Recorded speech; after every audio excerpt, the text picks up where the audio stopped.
initiate the power struggles and also communicate with the broader population that his son was not up to the same task. He did not recognize the class divide that he was facing in attempting to rule, and ultimately as a guy that says crazy shit with sunglasses behind a fucking desk, some scholars in front of a seasonal backdrop that's printed in a Kinko's.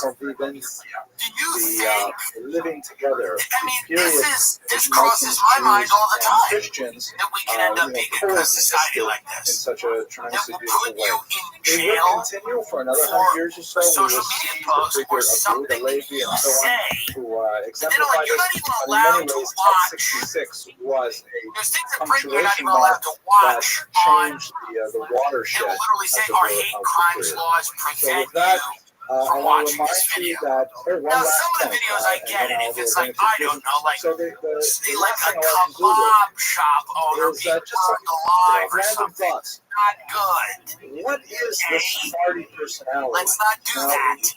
it's hard to say there isn't a single But some of Sephardi them personality aren't as because bad it's as like that, ultimately and you being still the can't watch range those. of You know? scales of You opinion. still can't But, watch those these are videos. kind of like a Sephardic Obviously, if it's idea. like Is there a refugee view family that tied up to culturally we Christmas associate with, tree oh yeah, that's in kind of like a Sweden, Sephardic thing to do. and the Is Shmuel ornaments HaMakir are, perhaps the you know, great put into model for them that or ultimate something Sephardi crazy? ideal? We Yes, see it also in yes, the don't watch. Rambam, That one you who don't did not watch. achieve nearly as That one high a you level don't of political watch. authority, but You has know? definitely achieved those great heights in You the know, field like, of I medicine, get that and at the one. same time was a brilliant Irish halachist mob and philosopher attacks and so on. halal cart. We But Shmuel get, HaMakir yes, is a there's things Sephardic we Jew shouldn't who's be able to watching.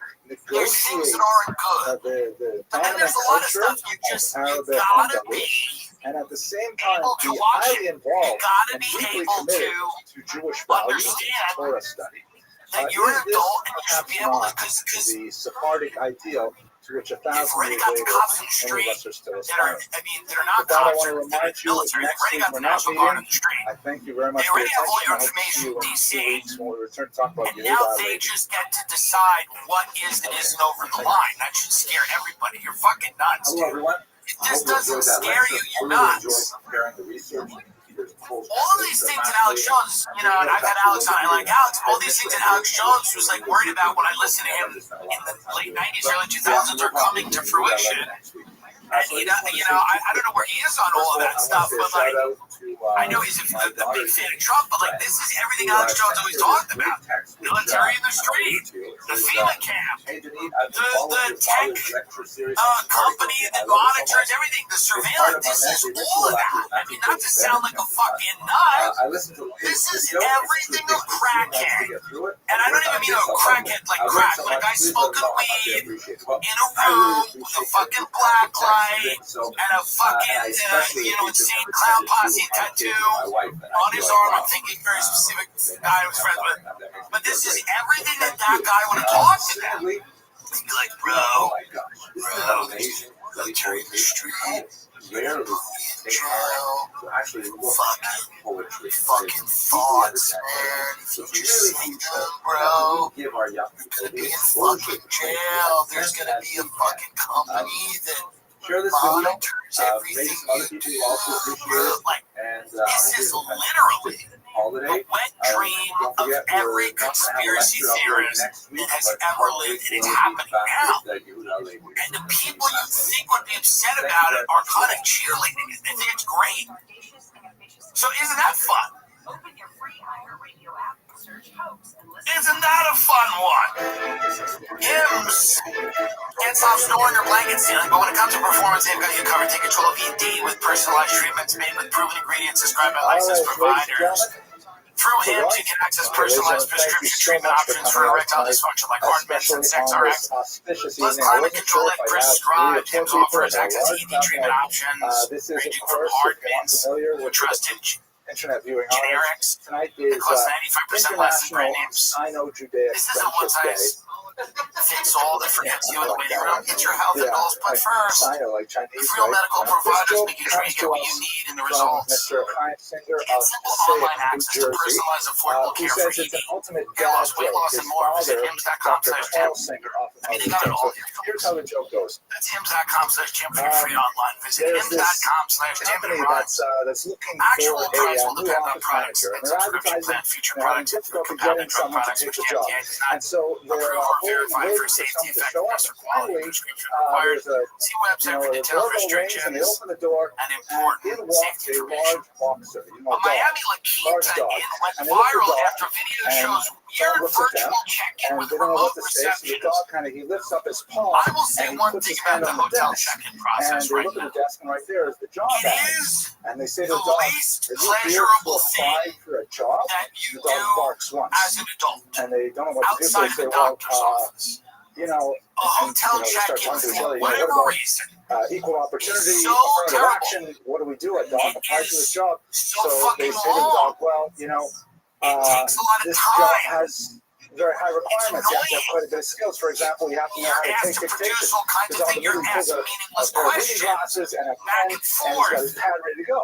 Ask And you they if say, you need well, for this them, pad if they need requires to extensive explain computer to skills. You have to be you able to type 70 like words a minute. what an Jumps up elevator to the is. terminal, bangs out, They're 1,000 words in just a couple of minutes. Amazing. And completely, they, usually, not always, this job requires but that the they're like successful treating you like candidate a be bilingual. child. And the dog says, And meow. yet they also can't do anything at the thing. Like you're like, can I extend my That's desk? Can I the do dad this? Can I joke, do that? right? No, we can't do any of Thank that. you. I thought so That's too. all Once done again, through Dr. reservations. I Carl can't do Singer it. I can't from do it. Passaic, New I'll pay a little Jersey. extra. Can you upgrade the Okay. room? I can't do any of that. I No, can't that's do any his of that. dad's I'm a joke. That's his dad's prisoner. joke. Right. Okay. I am being Anyways, filmed. so I did tonight's not do topic is anything. actually I quite am at this fascinating. I desk. I really can had a only tremendous check you in. time This doing is the tough. research So for this. of It's not a all topic of I the knew much different about at processes all that are until going to just get really about a week automated, ago.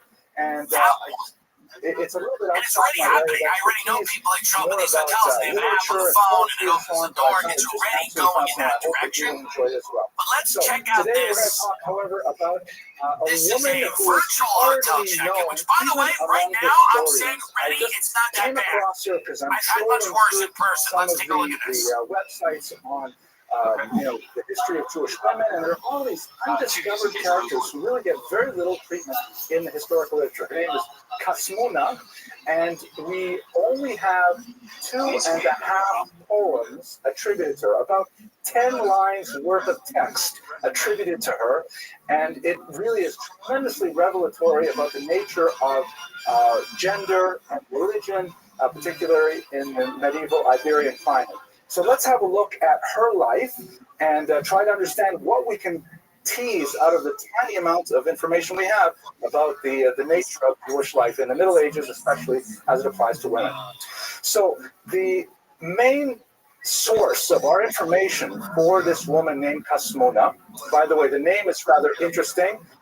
Scholars opine that it might be related to the word kesem, which is a Hebrew root that transliterates into its Arabic cognate to mean that reminds me, by the way, I don't know if you all watch my videos online, but I put out others that I don't give here. I gave out one on how to spell the word Hanukkah. And I cannot believe the amount of noise and comments that people have contributed to it. One person wrote, like I have to say that the reason I spell with a CH is because the English language does not have a symbol for the guttural pronunciation of ch. Right? And so a whole bunch of linguists are just lurking around the web waiting to jump on me. One of them said, oh my gosh, it is not guttural, it is a voiceless fricative. And that was a great term. And then someone else came on and knows it. So back to where we were. Kesem is related to the word for sorcery. And so her name might mean like little witch, but in a diminutive sense, meaning like you name your child after, so she's like enchanted, an enchantress. That would be a nice way of saying little witch. Other scholars say no, it's related to a purely Arabic root, which means shining or beautiful, which is perhaps a Hebrew name, but anyway, it clearly is an Arabic name. Women historically have often been given non-Hebraic names, primarily because they're not required to be called up to the Torah. when men are called up to the Torah, it's considered much more common for them to be called up by a traditional Hebrew name, Avram, Yaakov, Yitzchak, whatever it is. But since women did not have that privilege, or the vast majority of Jewish history, they were often given popular non-Jewish names. Right up really until Fiddler on the Roof, with names like Saito, Prince, Badana, Masha, which is of course Maria. These are all very traditional non-Jewish names. I have no idea what's going on. Originally Maria was a very Jewish name, but then they kind of got whatever's in your pocket. Okay, anyways, the story goes that the source that we have for Hashmona and her life is from a early 16th century Arabic Muslim dictionary of female poets. So this Muslim writer collected the poetry written by women over several centuries, and he has an entry on this woman named Hashmona al-Yahuda. That would have been the case. I thought for sure the curse would be lifted based on that burrito act of kindness. But it could be whatever's living in your stomach. Just the curse. Yeah, I remember Brendan got me a freaking breakfast taco, which I think that's probably the first time he's got me food, other than when we go to restaurants and stuff. But that was surprising too. So that should have been the curse being lifted. Yeah, that's hilarious. They're like in a competition for shit right now. Yeah. Brian's gonna come with something like I don't know, some gun. Hey, Brian, I got you this gun. I would love that type of competition. And Brendan's like, oh, I brought you this hooker. And Brian comes, he's like, I bought you. What's better than a hooker? Yeah. Two hookers. Right out of the gate, gun. I had to beat that. And whatever the soup that I had, they're not touching the thing. Remember you were trying to like pronounce it? I had to be giggling when I said it.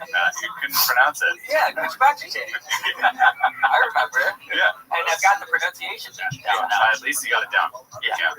Guys, big news, house cleaning. I've been saying for weeks, we said it on the Power Hour that we were going to raffle off or do some type of game with the King of the State signs. I have finally made Who Wants to Pay for Shipping, the game, 15 questions. If you get 1 million, you don't have to pay for shipping. So I guess maybe it should be who doesn't want to pay for shipping.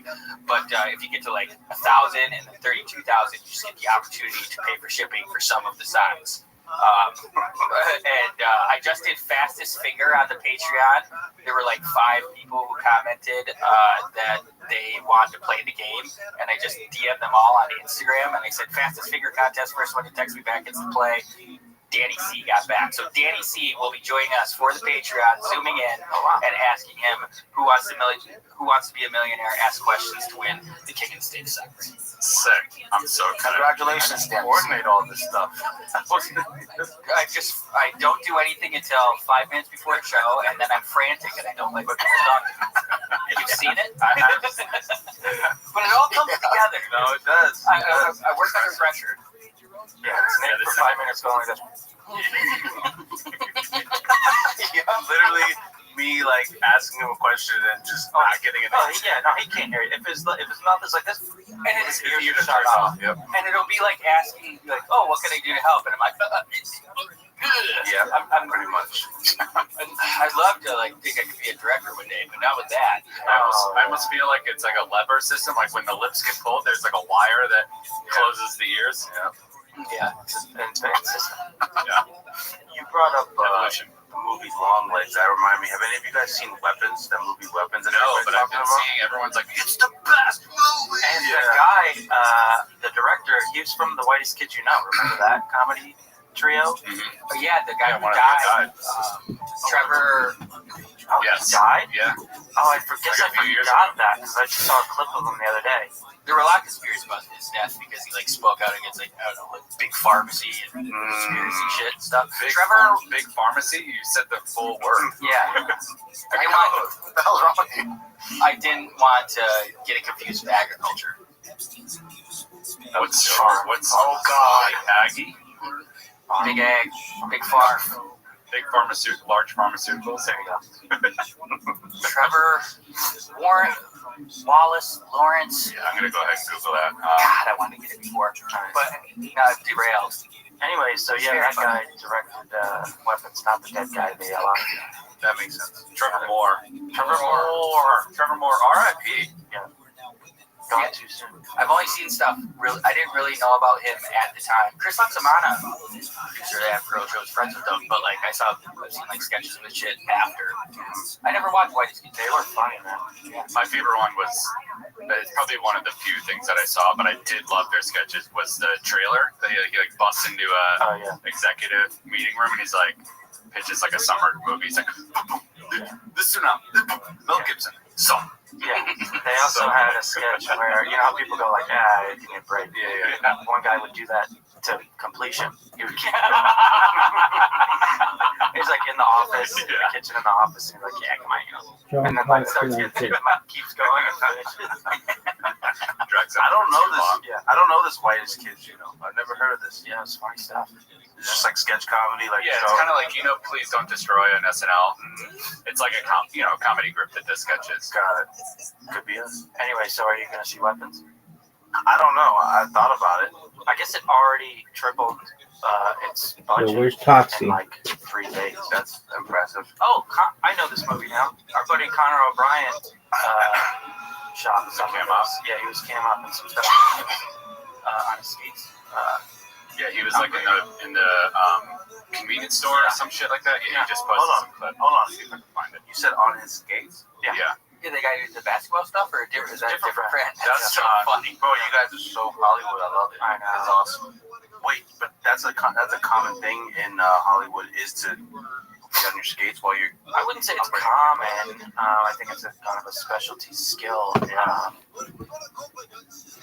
I can see how it would get you like doper shots. Yeah, I mean, if you're really good at it, and you know how to operate a fucking camera real nice, there it is right there. I'll try to get the sound. Nice.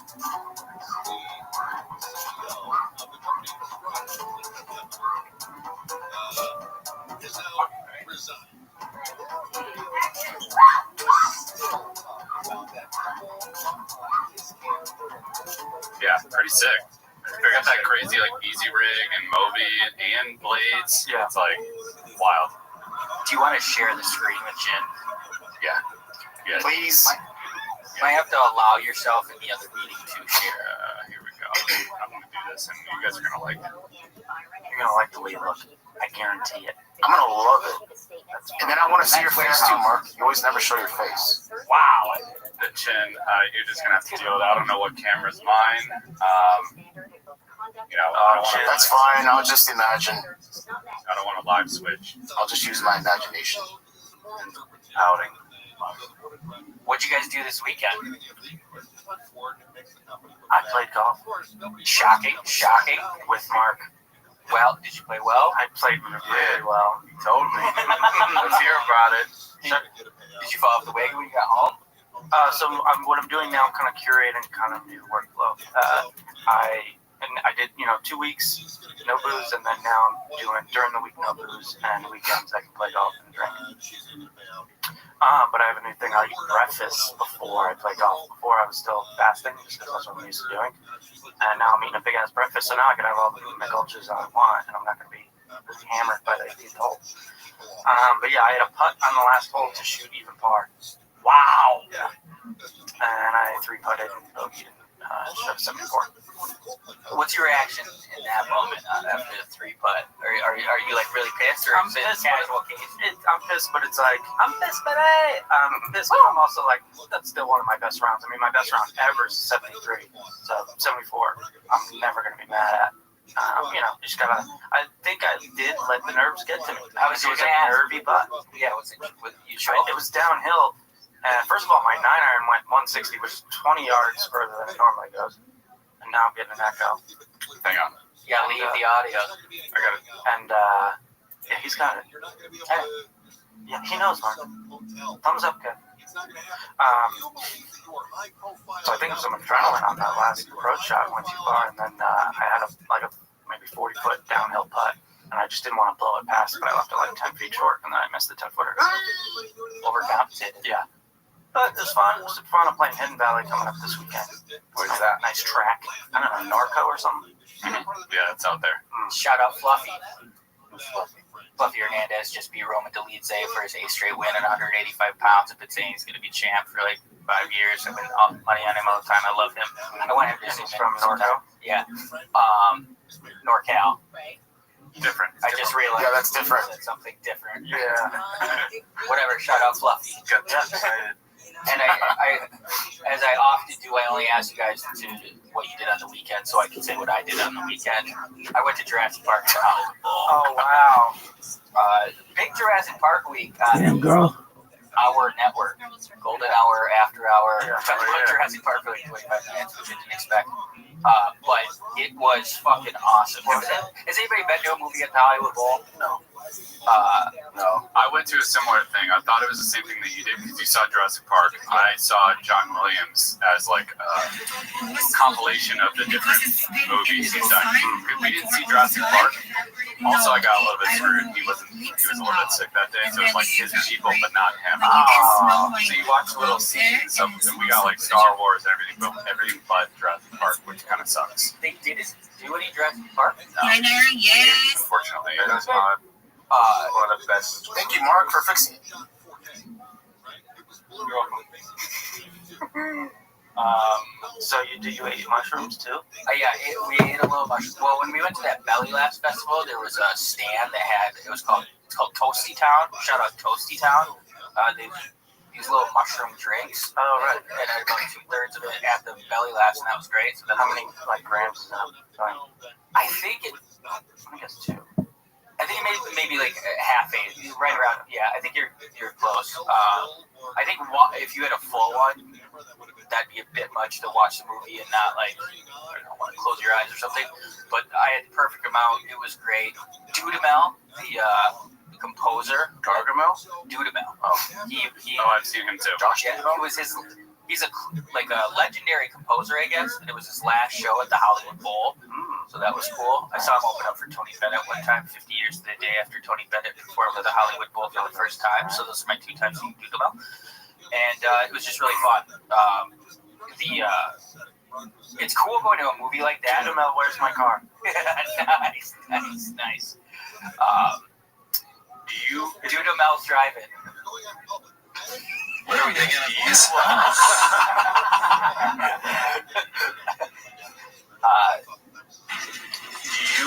Judah. Is it you making these plans, or is it your girl? You guys both enjoy? Like, who's giving into this more? Honestly, it's the algorithmic gods. I got fed that. I was like, we're going to that. Yeah, it was my thought. But we've never been to a movie in theaters together. What? I know.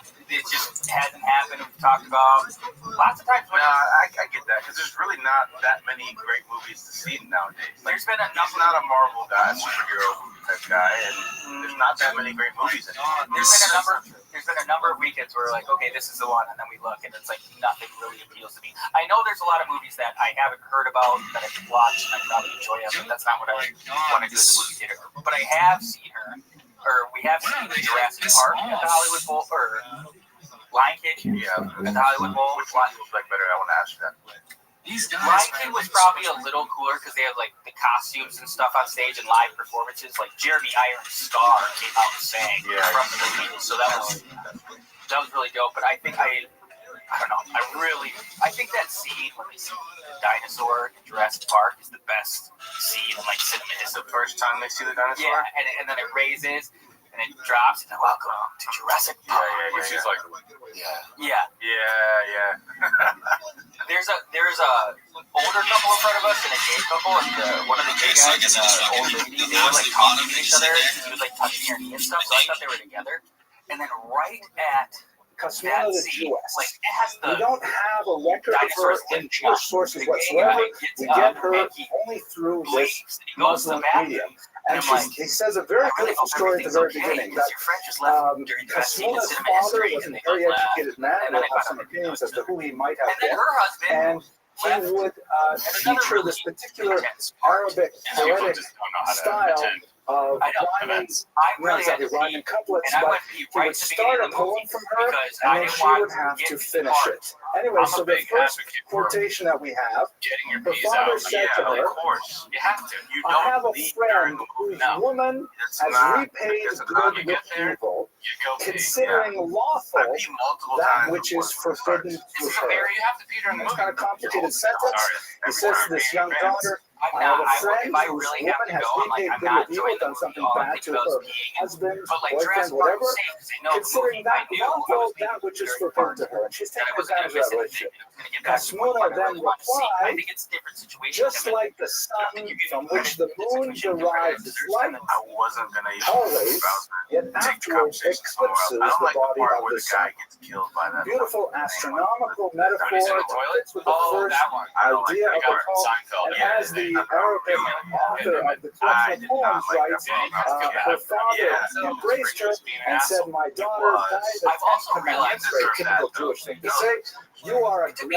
greater decades to poet actually than understand I. the plot of the movie. This is our first kind of introduction to Kasmuna. They You had have this males beautiful idea because they like of a had relationship like with her frog father, a very DNA, and literary it just like relationship, mutated into and males. one in which she You guys know that? demonstrates her That's wit and because it was only sensitivity, female and dinosaurs on the to a certain island. degree asserts And her the kind reason of they were unique able to breed is because one femininity just like in an mutated unusual became way, a male which we will himself, like explore frogs, how they change in their the sex. course of this That's the lecture. actual Jurassic Park So that's our first introduction.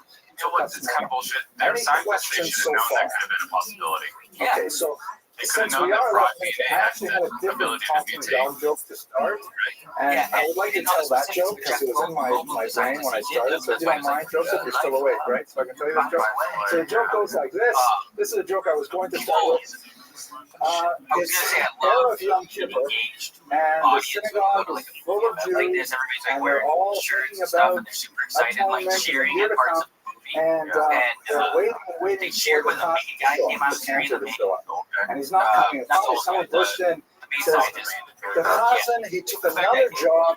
He's over in Peoria right now. He's going to lead the services over there. We don't have a Chazan. Everyone's saying, oh my gosh, it's almost Yom Kippur. We have a few minutes. How are we going to possibly daven the Yom Kippur Kol Nidre service? And they're asking, does anyone know how to daven? Does anyone know how to do it? Because I always loved it Finally, when one you guy see the steps mosquito forward. and the So he goes up to the So I rabbi. Says, cheered Rabbi, that part. Yeah. I know Shut what. down. You're the guy that you're the one This is solo okay. guy. He says, well, you know, I it's love not so starting easy. And I was like, That's a good, You see, he's a good dog. feeling. I thought And the guy everybody says, loved a that. dog? He says, yeah, he's a dog. But he doesn't I really don't even want to because I know it. The So owner right, says, well, all everyone we have knows to do that. is just bring him in here. And Bring then the they dog in. cheered. It's a boxer with white, working as a receptionist, by the And way, then in a he firm said, just by clever the girl. job. Or no, he And said, the, they remember and the And congregation is skeptical what does it mean, so they shut down. they No put one a joins. tallis on him. Anyways, he goes up to But the then Aron and he puts his They cheered front at like, two oh, paws women will on inherit the the earth, like that Aron, line that Lord Durden and then he kind of says. And gathers they all himself, cheered clears at his that throat, line he purses his after I lips, got and shut then down. he gets oh, Saying, they remember that.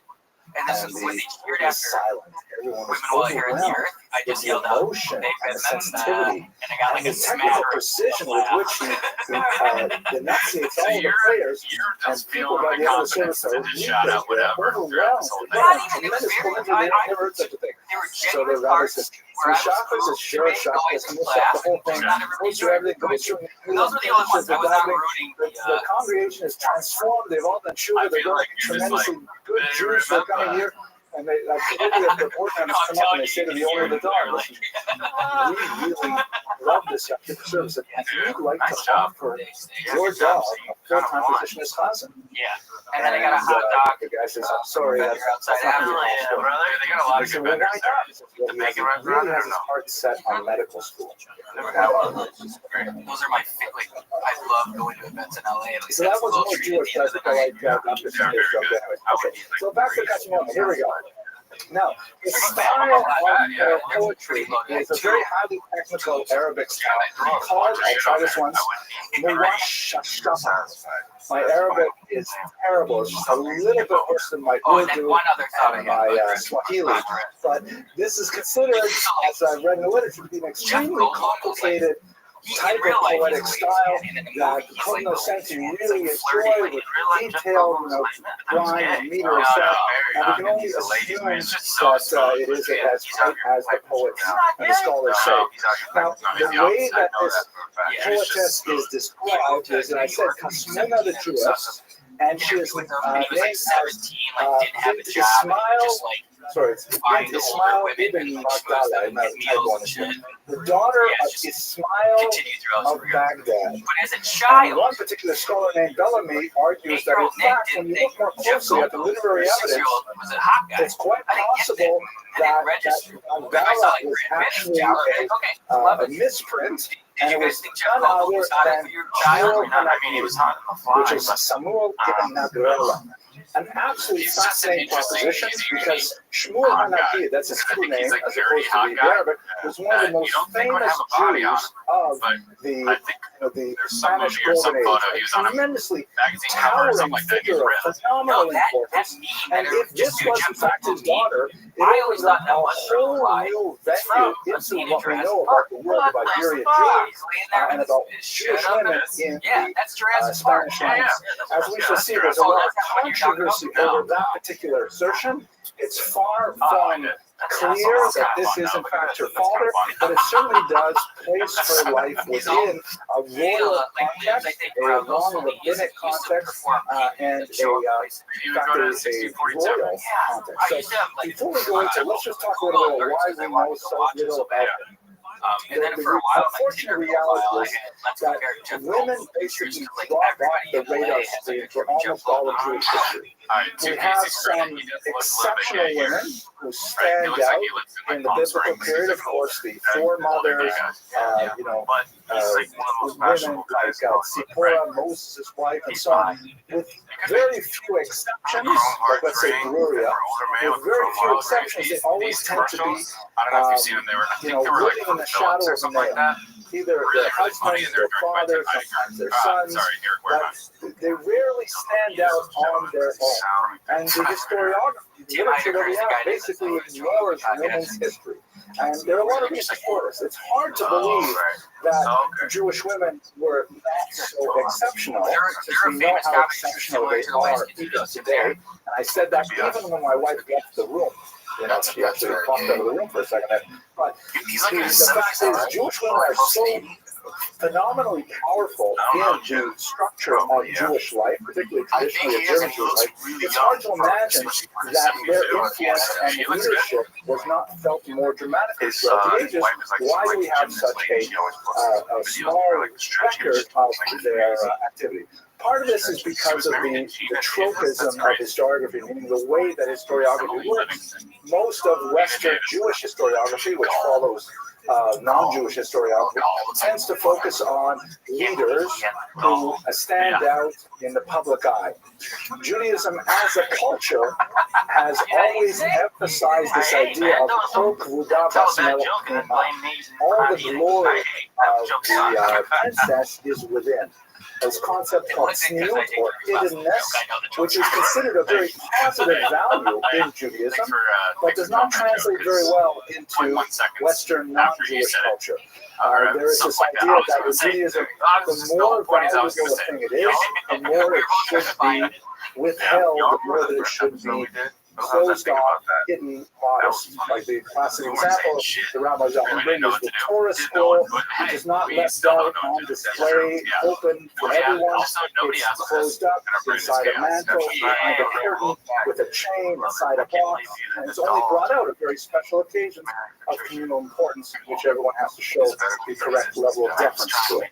So Judaism as a culture has valued that level of selflessness, of voluntarism on the part of women, which often does not make it to the top of the charts when it comes to recording the historical events of the Jewish people. There's also some very strong patriarchal elements to Jewish culture, which tends to devalue women's activities in general and consider them second class. So one can really approach this with an apologetic, emphasizing the value of tzniut, the value of hiddenness. One can also point to the patriarchal structures, which tend to, suppress women's activity. But the bottom line is, at the end of the day, we have very few women who have the kind of historical data describing their life to form men. Looking specifically at Iberian Peninsula at this period, women do figure in poetry. We'll look at a few female poets, but looking at women in poetry, they tend to occupy certain very classical roles or tropes, if you will. They're the construct, the woman is the tease, the woman who is leading men on, very libidinous and so on. And then there is the trope of the shrew, the overly talkative wife, the nagging wife, those kinds of things. And so you see those very prominently in the body of Arabic literature that appears from the Spanish Middle Ages. And as we shall see, actually, Krasnuda's poems, even though we only have 2.5 of them, we just saw the first half, they really do stand out as being quite different. So, part of the reason for this as well, according to Goitan, who's one of the greatest scholars of this period, is that we're largely excluded from the discourse, not only because of cultural norms, but because of linguistic norms.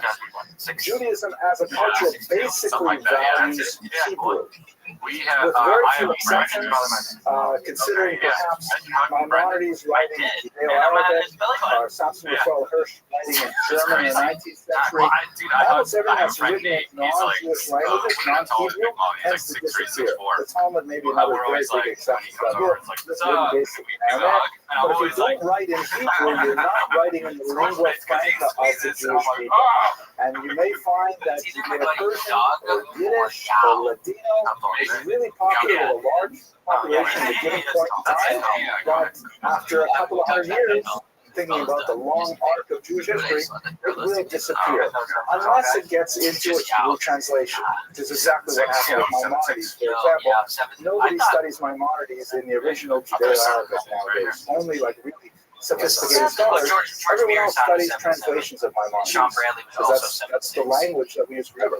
So women were largely excluded from formal education in Hebrew, particularly beyond, let's say, primary level, to be able to read the Siddur, for example, maybe Chumash. After that, they weren't given advanced rabbinic training. And so, therefore, their fluency in Hebrew was statistically quite a bit less than women.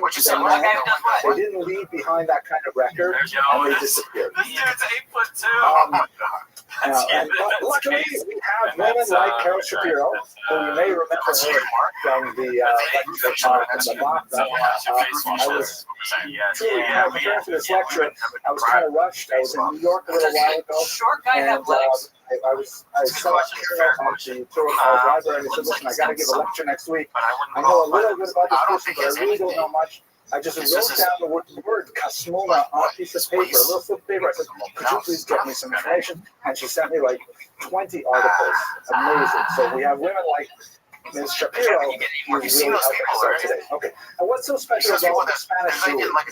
There is this golden age of Spanish Jews, which scholars differ about the exact chronological parameters, but let's say basically from the 9th century to the 13th century. You have this tremendous effervescence and explosion, really, of Jewish culture in Spain.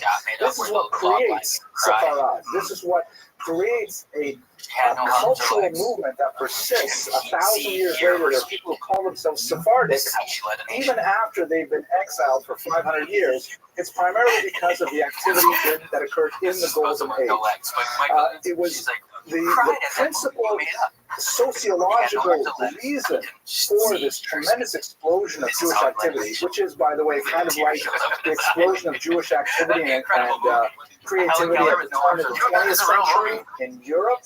When you look at the, how does that joke go? When you look at the great minds in the turn of the 20th century who changed our nature, our understanding of society, like, for example, take the 4 top minds, right? You have Freud, Sigmund Freud, who changed the way we think about the unconscious, changed the way we think about ourselves. You have Albert Einstein, changed the way we think about reality, time, space, all that. Karl Marx changed the way we think about politics, distribution of wealth. And then you have, of course, Charles Darwin, who changed the way we think about the very origin of our human species. And as the joke goes, 3 of them were Jewish, and 1 of them was wrong. Film, Johnny got his gun with protagonist Joe. Can't get away with these things. But I have 10 years, so I can say things like that. Okay, Yeah, that's the so one in Metallica. what was special about Spanish Jewry?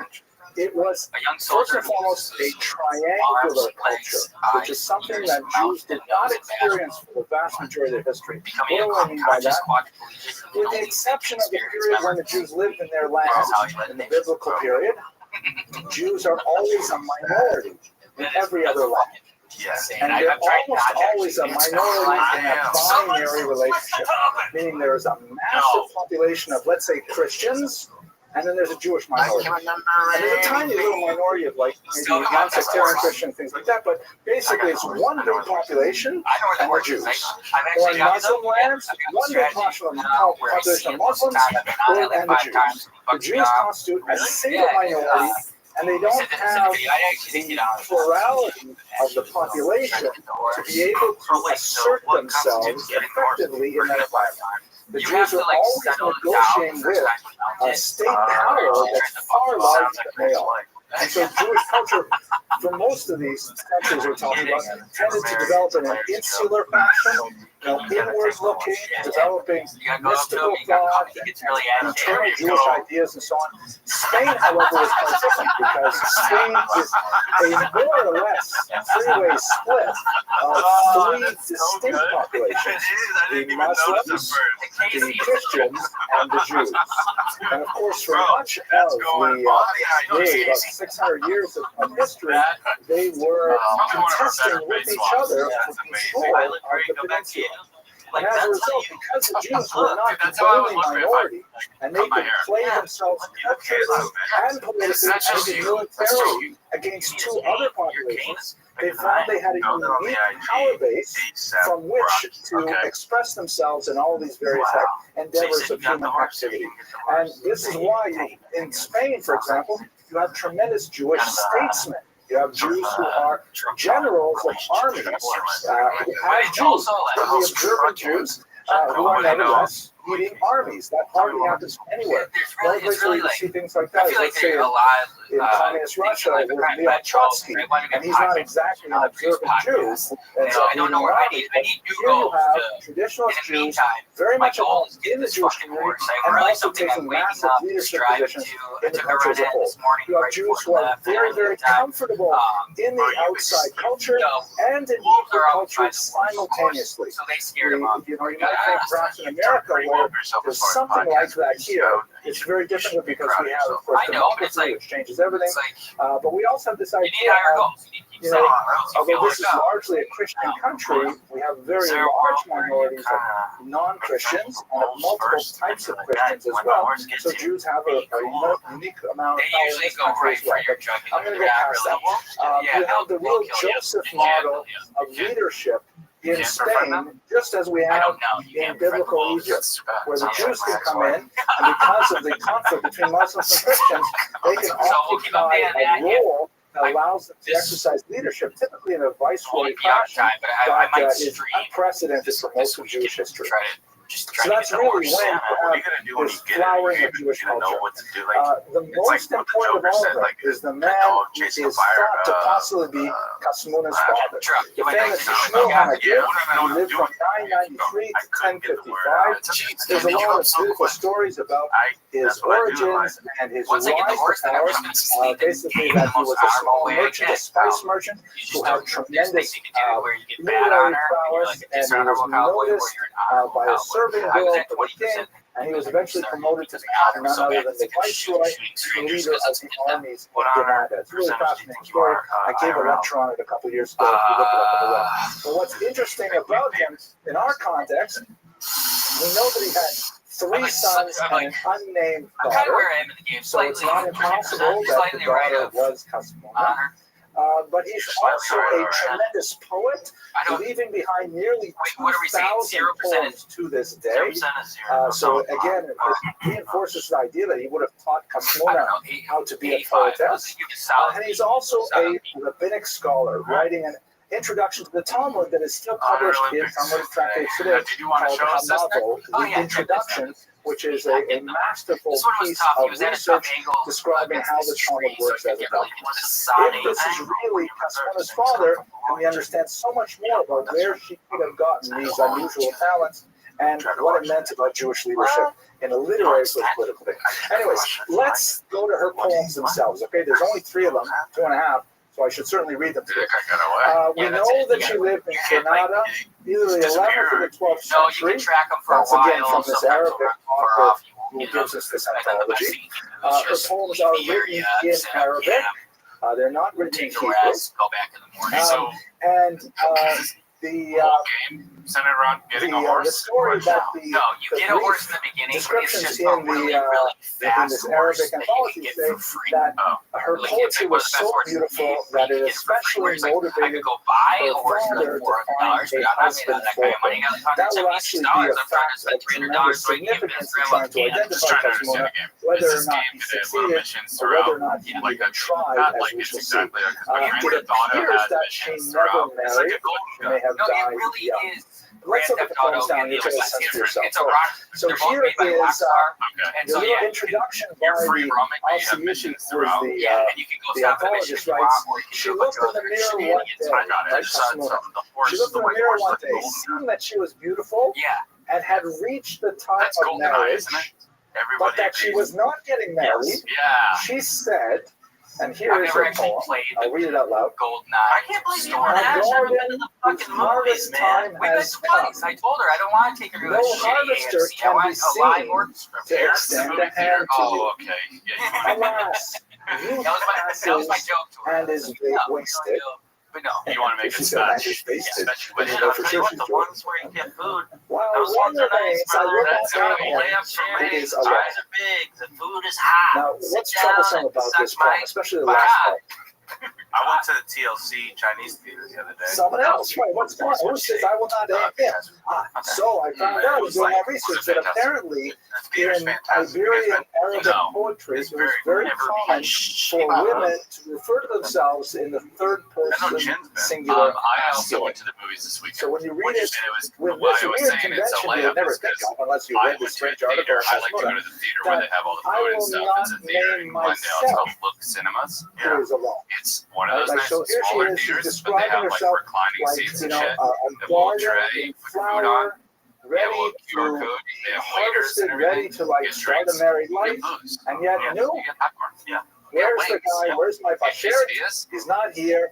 I am alone. wraps, So you can salads. see a kind of a melancholy there, a very beautiful kind of a metaphor of the garden that's waiting for the gardener, so Great to speak. question.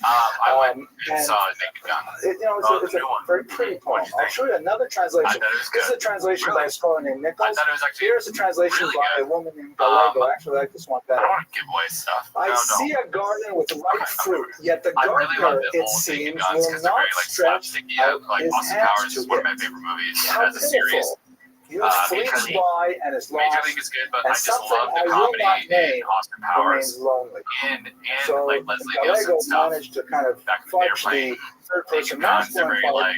But again, it's expressing Are the they desire to slapstick? do Yeah, what, that's you know, a people typical floating Grecian around there, maid just will like people in want the when background. she's in Yeah, that there's state like of life. funny She shit wants to going on in find the her bashert. background. She wants to, They you still know, did like the same American Girl things. at one point The thing want that- children, which is basically like a I think child they and a just had poodle. to kind of morph with the times. They just did a lot of like VFX That was not kind of very things. funny, but thank you I'm for not that. spoiling it, but like, I But guess the like idea opening. here is like, right. It reminded So me. this just is this sense of her. Let me show you the other poem that we have. It So was kind of like, we're it looks like a two-thirds cinema to movie her now, purpose. but like you said, it's got that This sense of one, humor. And I think according Naked Gun to is the Al-Sayuti, definition is of, like, something that's that the she fear thought of when point, she happened to see And you a kind of knowing deer it is in such the like woods. it's She a saw a deer and not it a inspired her to sequel. write I guess this it's a sequel, poem. just like a remake. Oh From like something dear, so long ago, the blazed hype could constantly be in the meadow. so big, like a Happy Gilmore I 2, and everybody's resemble hype you is all in over the place. They don't know what wildness to expect. and in So you just kind of go blackness into like of the super open eye. ended. You're like, all right, let's Those just have of fun us here. are alone I'm without not a going to friend, compare it to the old stuff. and It's we not. heap blame But always on Liam the Neeson was decree awesome. of fate. Pamela Anderson was really funny. Another interesting, thought-provoking poem. There's a scene where she's like singing Obviously, really the funny. deer who's out in the And meadows, that was good. she says that she Was Leslie resembles the Nielsen in deer my both notes? in But I thought it was really Was wildness, Leslie Nielsen in it? I mean, No. Maybe untamed, that's a segment Mark's movie undomesticated, review. not being attached to a mate, I think people aren't gonna and like the it. 'Cause I'm blackness of just the like eye. What could annoyingly. that blackness You are. of the eye possibly be? Well, that's what pretty you, bud. It's, I'm sorry? Yeah, The that's what they surroundings? do. Interesting. I don't know. I just don't think This my is pieces are something yeah. very, this is something that's so cool. Oh, I think they are. go ahead. Okay. How crazy is I'm it that their reluctant. names are so close? That's what Liam Neeson and Leslie Oh, Nielsen. that's Yeah, pretty good. yeah. That's pretty Yeah, it's so crazy. They're the lead Yes, characters. actually, this is Yeah, something. so- This is why. Well, for all of you I'm just watching on the reluctant to internet, share my reviews this is because why it's so you fresh. really have to I learn want you guys to see it, foreign and maybe we can languages. talk about it, and maybe Because there's room when, to like give the you know, spoilers. in English, I just don't want to give people the we spoilers. have certain words to say things that don't exist in other languages, but there are concepts that we don't even know exist because we have not Guys, found a take word for it them. So I had to figure this out. There's this word in Arabic called khawa. Khawa is considered a very beautiful characteristic, or even me. which refers to the contrast between the dark iris I asked and the white of the eye. name slapstick Like when movies. we only say in English, oh, she has beautiful Yes. eyes. Money Python. We can't say much more than that. But they have a unique word, khawa. And again, you think about Spanish Jewish women Monty with Python. dark And eyes, presumably. The contrast between the Blazing dark Saddles, iris yes, and the yeah. white, the clear white eye, the outside Dumb of it, and Dumber. that's considered very Yes. beautiful. So she's talking, she Additional used the word Caddyshack, khawa here Spaceballs, to say Cowboy, like Happy the Gilmore, Ace deer, Ventura, which has General, a very black Ducks. I would iris consider all and those to be like a super white eye. So I slapsticky. like you in this beautiful I'm way. talking like physical It's humor. very, I Spaceballs found this is- fascinating. yeah. This is where the whole lecture for me. Caddyshack is- Everybody can go home. What's nice about The those is second they part, are this is kind the of language translation, the other French scholar. I Oh, think gazelle, I which think what I always love about grazes those in a garden. types of movies I is am they're just comparable to they're you in parodies of loneliness existing and genres, which despair. is something that I love to do. We are Like both Austin Powers, alone parody of an without existing genre. companion, Spaceballs, but let parody us of wait a patiently existing for the thing. decision So I of love the that shit because Almighty the jokes are Father. in those original So all of a movies. sudden, this translation you can see is which, quite different. as First a- of all, she I don't skips think of over that myself whole as like a Khawa great thing, which I think writer. is so That beautiful. makes the I'll writing keep easier. that, but I'm not Having a the people translator. there. Right. And look at the ending here. Let us wait patiently for the decision Major of League Almighty has slapstick Providence. elements, but it's not. Compare that to the other Just watch that translation. movie. We I just keep remember playing some more powers in drama. the decree There's of some fate. visual gags where like they're having a serious Right? I mean, is it- conversation and then there's like Go ahead. something ridiculous going on. I don't think you're thinking of the same. So I think they have there is maybe a famous they have commentary. like a I note believe it's by every the now and Rabbi. then, like He for says a in movie Hebrew, maybe twice, but that show movie's me a definitely like a translator drama. and I'll show you Sure a it liar. is. Major League. Translations I mean, are it's always obvious going it's to a be. comedy. I mean, The like the wild word, I'm guessing, Yeah, I don't know Arabic, Yeah, it's an but obvious. he blamed, It's a comedy he was movie, saying but I like sign those responsibility. movies can still So have there's a sign drama in it. responsibility, They're meaning like he's blamed, serious, or does not it mean serious, but they're just wait they have patiently for real this vision? I plots don't know. in it. I like when they're Still, doing the because tryouts and then unfortunately, I don't know Arabic. He's like, I'm relying on the scholarly translations that exist. These are two that I found. cross him off the list then. We nevertheless get a couple of things that are common. First of all, she has some belief in either Almighty Providence or in I'll give you a fate. slap slap. I'll Right, give like you it's something that happens in the I'll give you a stars or slap with Hashem, Hey guys, something I like sent that. you a And we also message. see that kind of melancholy sadness coming through as well. She's waiting. Yeah, shut up, Hey, dude. where's But it's about my because shit? you're talking about There's video my games, shirt and with a this is the question one that about. I did to right before I got the Fighter and the Kid job. Yeah. I sent this out to a Oh, game they company actually get called the guy who wants the voiceless Bonfire. You guys ever fricative. heard of Bonfire? We need that guy over here to tell us exactly It's what like it means. Blizzard, Bonfire. Let me show But you anyways, where so I I think you really literally see her did every personality emerge. When you all the compare sounds, her like I did the to voiceover, did all the Lego music, did did all to the sound typical effects, did all poetry I created of it inside my Arabic world. women of the period. Whoa. This is And then, hang on a second, I'll just show you these poems and I'll come back to Check it. it out. So here we go. So Jen, you're into James video Manford games? Nichols, who actually provided some of the This was translation, he recent? says that there is No, this I was this not whole this genre of Listen, women's poetry in Arabic, because then again, that was the vernacular. They were speaking Arabic, you guys it's hear not me so second. difficult for them to write Arabic, unlike Hebrew. Yeah, we're listening to it. So And there's a literally, lot of essentially literally love everything you poems. hear. By the way, I mean, Shmuel Hanagid also wrote instruments, a tremendous amount of love poetry. Some of it is really quite Sounds good. heated, really erotic poetry. Even the voice, You can like these characters. Visit that lecture, you'll see I put a couple of them there, and the ones that I didn't even include on the internet are even worse. But really, very hot poems. It's actually really good. And her That's really, poetry, really though, good. is characterized, as he put it, by its Doesn't sound anything delicacy like you. and its melancholy. Lots of metaphors, not too graphic, and again, evokes that kind of sadness, that tristesse, to use the French word, rather than some kind of more graphic tone. Also, This is slapstick the comedy. very common genre, which we find strange reading by the 25th century, but the Iberian poets had a whole genre I called just want to know about. ghost I didn't poetry. think you were into video In games. which I never heard you actually talk it's about not so video weird. games It's like ever. rap is like that, you know? No, I was listen into to rap wrestling. music, So it's this all is about, like, you know, I was into I'm music. so tough and I did this and I got that, I got into jail and I That's why got I out. just, It's all like, so this is basically my resume from for what I that had, place. exactly. They But contacted me so afterwards. they had when I that kind got of genre of ghost poetry.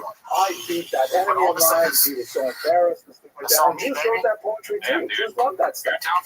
So it doesn't have Do more of that stuff. kind of narcissism that you see in a lot of these It's genres of incredible. poetry. I And only it know a does not couple have people that that do that shit. It's coquettishness. just like so She's intense. not like, you know, Intensive. flaunting her It youthful took a while, beauty very and meticulous. the effect it It's just has sound on her stuff. male It's admirers. just Check like- out these examples. I hate So it. here's a poetess, a female poet named Rolanda, who wrote, I should have not have gotten All I'm this. trying to "Worthy get am to I, is thy God, Jim, at the say height, something and in one of those proudly I voices walk, right now. head aloft. My cheek I I can't hear give for to some my reason. It's probably lover, because of stereo and thing, but to those who wish I them, forgot I what it yield was. my It was, kisses." what do you say in the very So there's like very strong, very graphic, very sexual. Probably like Shiva. That you don't were saying see like that Shiva. in a few poems we have with Kasmuda, who's comparing herself to a deer, a loon, a garden, things like that. I mean, the metaphors for relationships We were gonna and do a whole bit. sexuality We were and gonna do love, a but deep they're voice this very much episode. more We didn't do sneaks. it. Another example. Oh, Nashon from the man. 12th century. Start now. I paid a poem with another. Tell me by my soul, who is the better poet? If woman be my nature, my man is my poetry. We Right? could If start woman now. be my What? nature, man It was is like my Goofy poetry. doing a deep voice. The Arabs as a culture, I mean, going all the way from I don't know what Spain to to Malaysia, worship Arabic as the ultimate language. Just like Jews with Hebrew, Arabic, even if your native language is, Really good I stuff. don't know, Fun stuff, Urdu, guys. or well, Fun actually, stuff. Swahili is a good Fun example. stuff Your native indeed. language Fun is East stuff. African Jim, dialect. that You're going to try to imitate Arabic, picture and that shape, turns into it's all Swahili. shaped. I'm not sure if that's even close to true. They're all cattywampus. Oh, It's time for the talking dog joke. It's the last talking dog joke. Oh, I Do hate you want to do your question don't like first? when that happens. The talking dog joke. When your Three sunglasses talking break, dog jokes. what do you all Joseph, eat you're for dinner? still awake. I You're know. awake. So it goes like this. That's what I want to know. There's an ad in the paper. Which one? Dog Kamjat for dog? sale, $50. I don't know what it's called, but what? So, I sent you a picture. The of guy it. wants a Real dog, good. so he goes and he knocks. Dude, He it always goes, looks so finds the good when you classified ad. He goes to the door, knocks on the Do you door. ever do any Dog of you ever answers cook the for your door. wife or your Boxer, the white significant man. other? Yeah, all the time. Dog says, "Can I help you?" Do you never cook? What? And he says, Can you "Can I help you? Do you not Are you hear about the ad for Talking Dog?" It's because I And hate the it. guy says, He loves it. "I can't believe it. Talk. Can you cook? How do you talk?"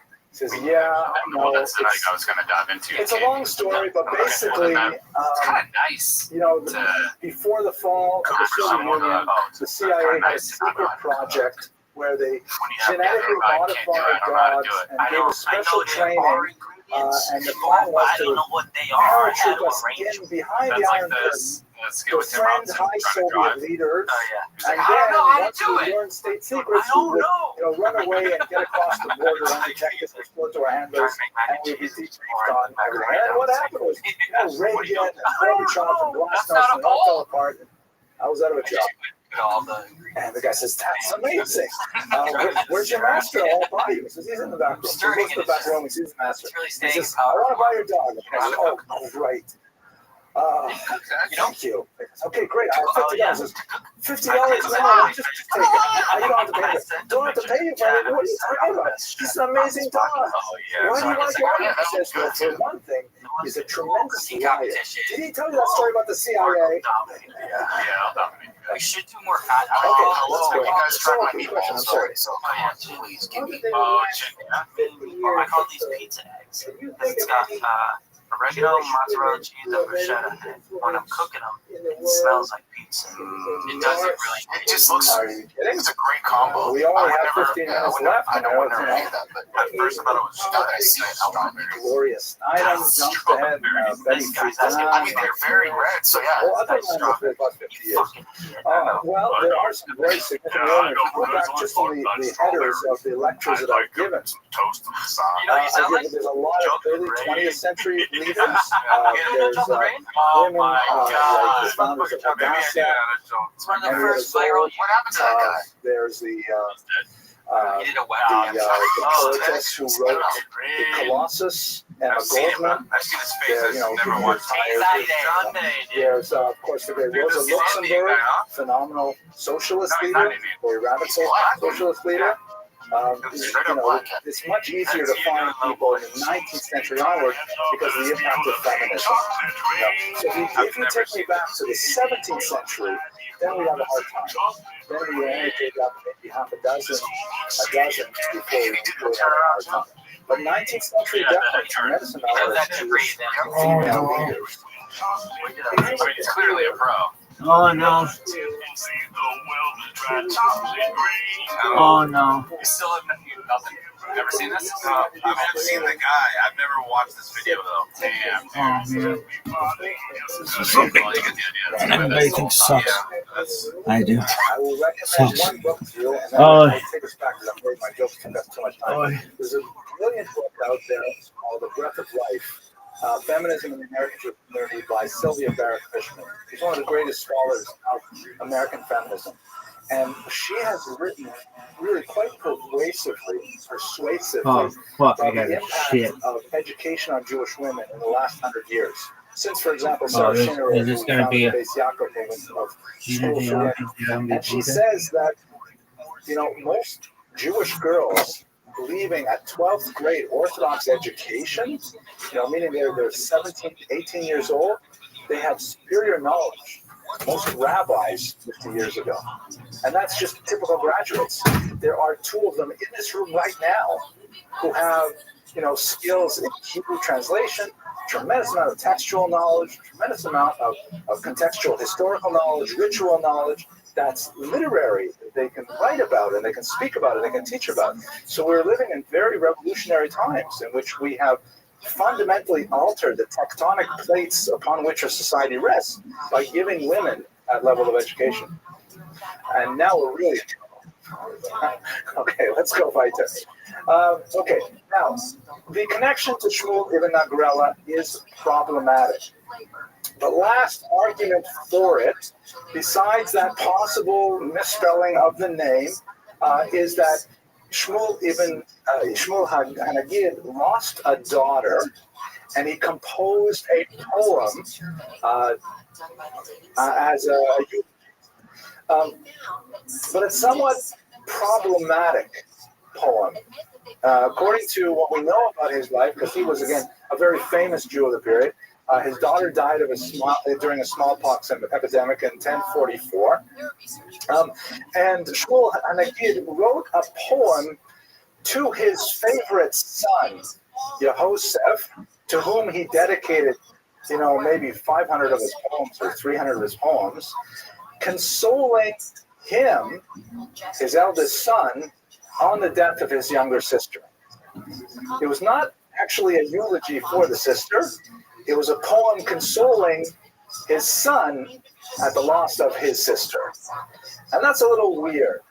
Shmuel Hanagid, based on his poetic record, was not exactly the kind of person you would expect to give his daughter an advanced education. For example, in one of his poems, he writes, "My son," and this is hard to believe, but part of this is within the genre. He says, "My son, beat your wife every day, lest you become a wife to your wife." So that's not exactly tripping with 20th century feminist ideology. That's kind of a nasty statement. And when you put together these two little bits, that he writes a poem to his son, consoling him on the loss of his sister, and he has these other poems that are definitely, decidedly not proto-feminist, it doesn't exactly fit the mold that we saw at the beginning of the father who's, playfully teaching his daughter how to write poetry. He's kind of like he's almost ignoring her. So you add that to a lot of the circumstantial evidence, the misspelling of the name, the problem with the dates, because the 15th century author believed that she lived a little bit later. It's not as plausible that she actually was Ibn Nagrela's daughter. We also have a problem over whether or not he got her a husband.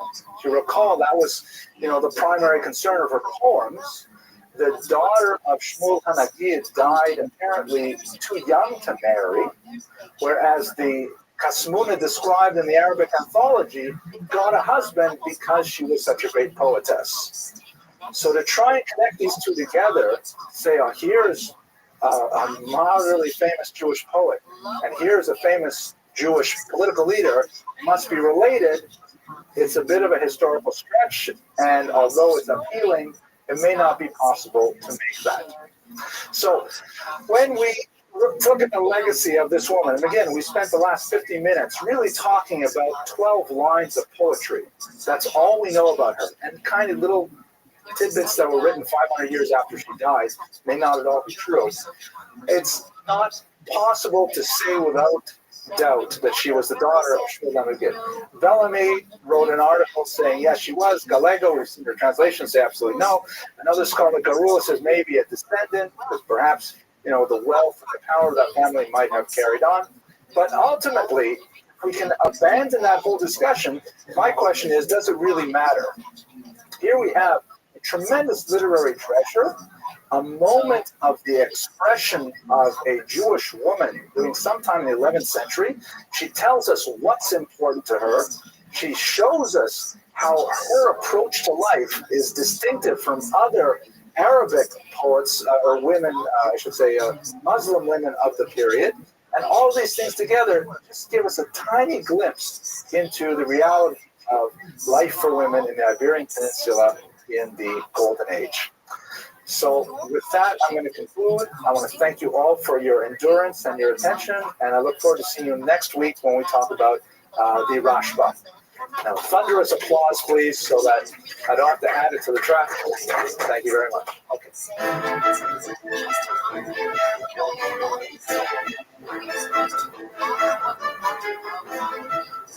What happens when you've been in a long-term relationship with somebody is you start to water the weeds. Because you're like, they know I love them. We got this down. I'll just let them know when they're not doing something right? So that's watering the weeds, giving attention to the things you don't like instead of the things that you do like. So, okay, I hope you're all doing well. It's great to see you again. I hope you had a fantastic holiday, Yom Tov. I especially love those 3-day Yom Tov. I mean, I wish we could have them one after another. I really do. They're fantastic. It's the fourth day when you have to come back to the real world that's very difficult. But otherwise, you know, if I were to make my own revolution, the thing I would do is I would just make the holidays a little longer. At any rate, today's, and all, by the way, I was able to do so much reading on Yehuda Levi. Not enough for this presentation, but nevertheless a lot that I really enjoyed, and I will regale you with a lot of his poetry. And of course, we have to start tonight with the most famous, perhaps, of all pieces of medieval verse in Hebrew. We certainly have this famous poem. It's only a few lines, but I'd like to begin with it. Of course, you know what it is. Libi b'mizrach, my heart is in the east. Let me try and read it with a Sephardic accent. You'll forgive me, please. I used to look at couples. Libi b'mizrach v'anochi b'suf ma'arav. Ech et ama et she'ochal ve'ech ya'arav. Echa ashalem levarai ve'asarai b'hod Sion b'chevel Edom v'ani b'kevel Pareim. Yakel be'enai azov chotov Sfarad or Yakar be'enai ra'ot afnot devir acharav. And now here's the English translation. My heart is in the east and I in the uttermost west. How can I find favor in food? How shall it be sweet to me? How shall I render my vows and my bonds while yet Zion lieth beneath the fetter of Edom, and I in Arab chains? A light thing would seem to me to leave all the good things of Spain, seeing how precious in mine eyes it is to behold the dust of the desolate sanctuary. But what he is expressing here, of course, is a famous lament, and he lived this in his own life. He's a person of tremendous fame and success in Spain, which was like that was like the Brooklyn of the medieval world. I mean, it was like the center of the Jewish world, where all literature and all sophistication came there.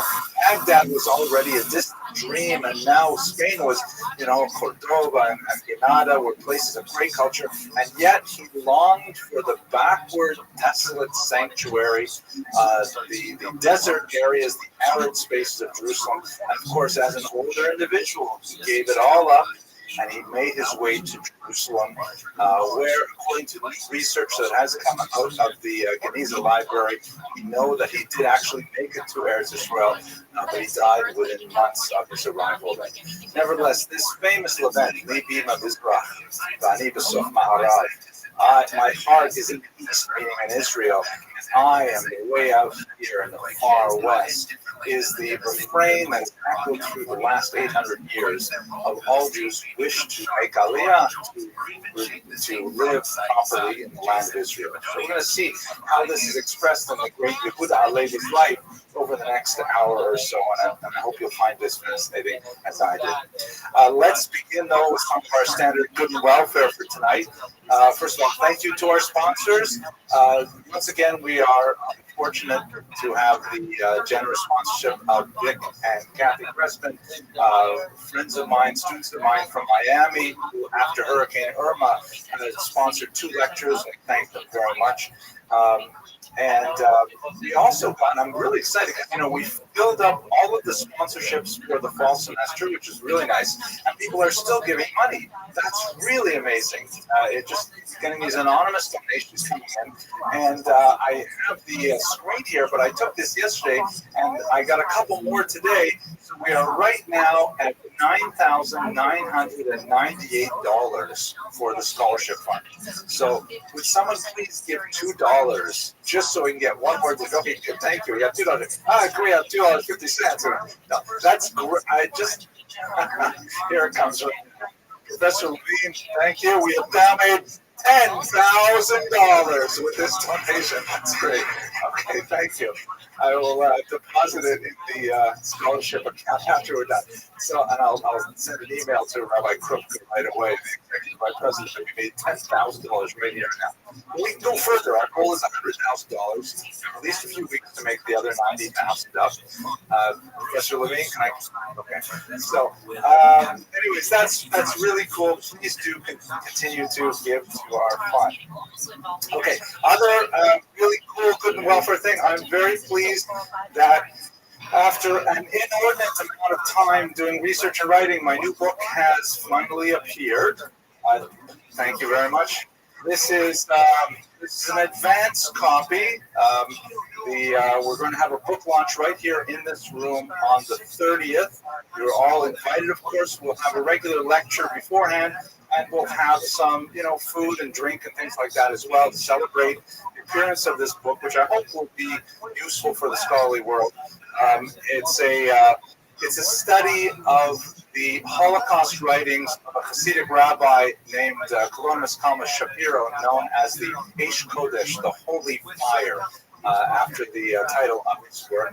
And basically what I've done is I've taken his work and placed it in the immediate micro history of the Warsaw Ghetto, which I believe sheds tremendous light on what he exactly said in his weekly sermons in the ghetto. I'll pass this around if you're curious to look at it. We'll have copies for sale, of course, at the book launch, and there are copies available on Amazon. There's a 20% discount for the pre-orders now, not on Amazon, but on CreateSpace. Go to the website and you'll find it all out. Okay, let's go to Yehuda Halevi, though. Okay, so our major source for today, I read a ridiculous number of books for tonight's lecture, and sometimes when I read so many books, it doesn't always come out in quite as fluid a lecture. Sometimes it's better when I kind of make it up as I go along, but nevertheless, I had a lot of fun. I especially enjoyed Hillel Halkin's excellent biography. Hillel Halkin, of course, is one of the great men of Israeli letters. He wrote fantastic biographies of Vladimir Jabotinsky, which we relied on last year, and his biography of Halevi is really a work of great poetry. I'd like to point out, he has a tremendous sense of humor. Let me show you the table of contents. Here it is. Contents, Yehuda Halevi, page 3. appendices, page 315. Right, so it's really useful if you want to look up a particular chapter in his life. It's all in that first 300 pages, and then then you have the appendices, which are useful reading. Then you have chronology at the end. But it's really well worth reading. There's a lot more material than I could possibly present in the scope of one lecture. I also like to point out this really interesting book, which has a certain amount of material on Yehuda Levi's life, but it really is an interesting take on the entire period that we have been studying since the beginning of the semester. The Ornament of the World, which was a term used to describe Granada at its highest point.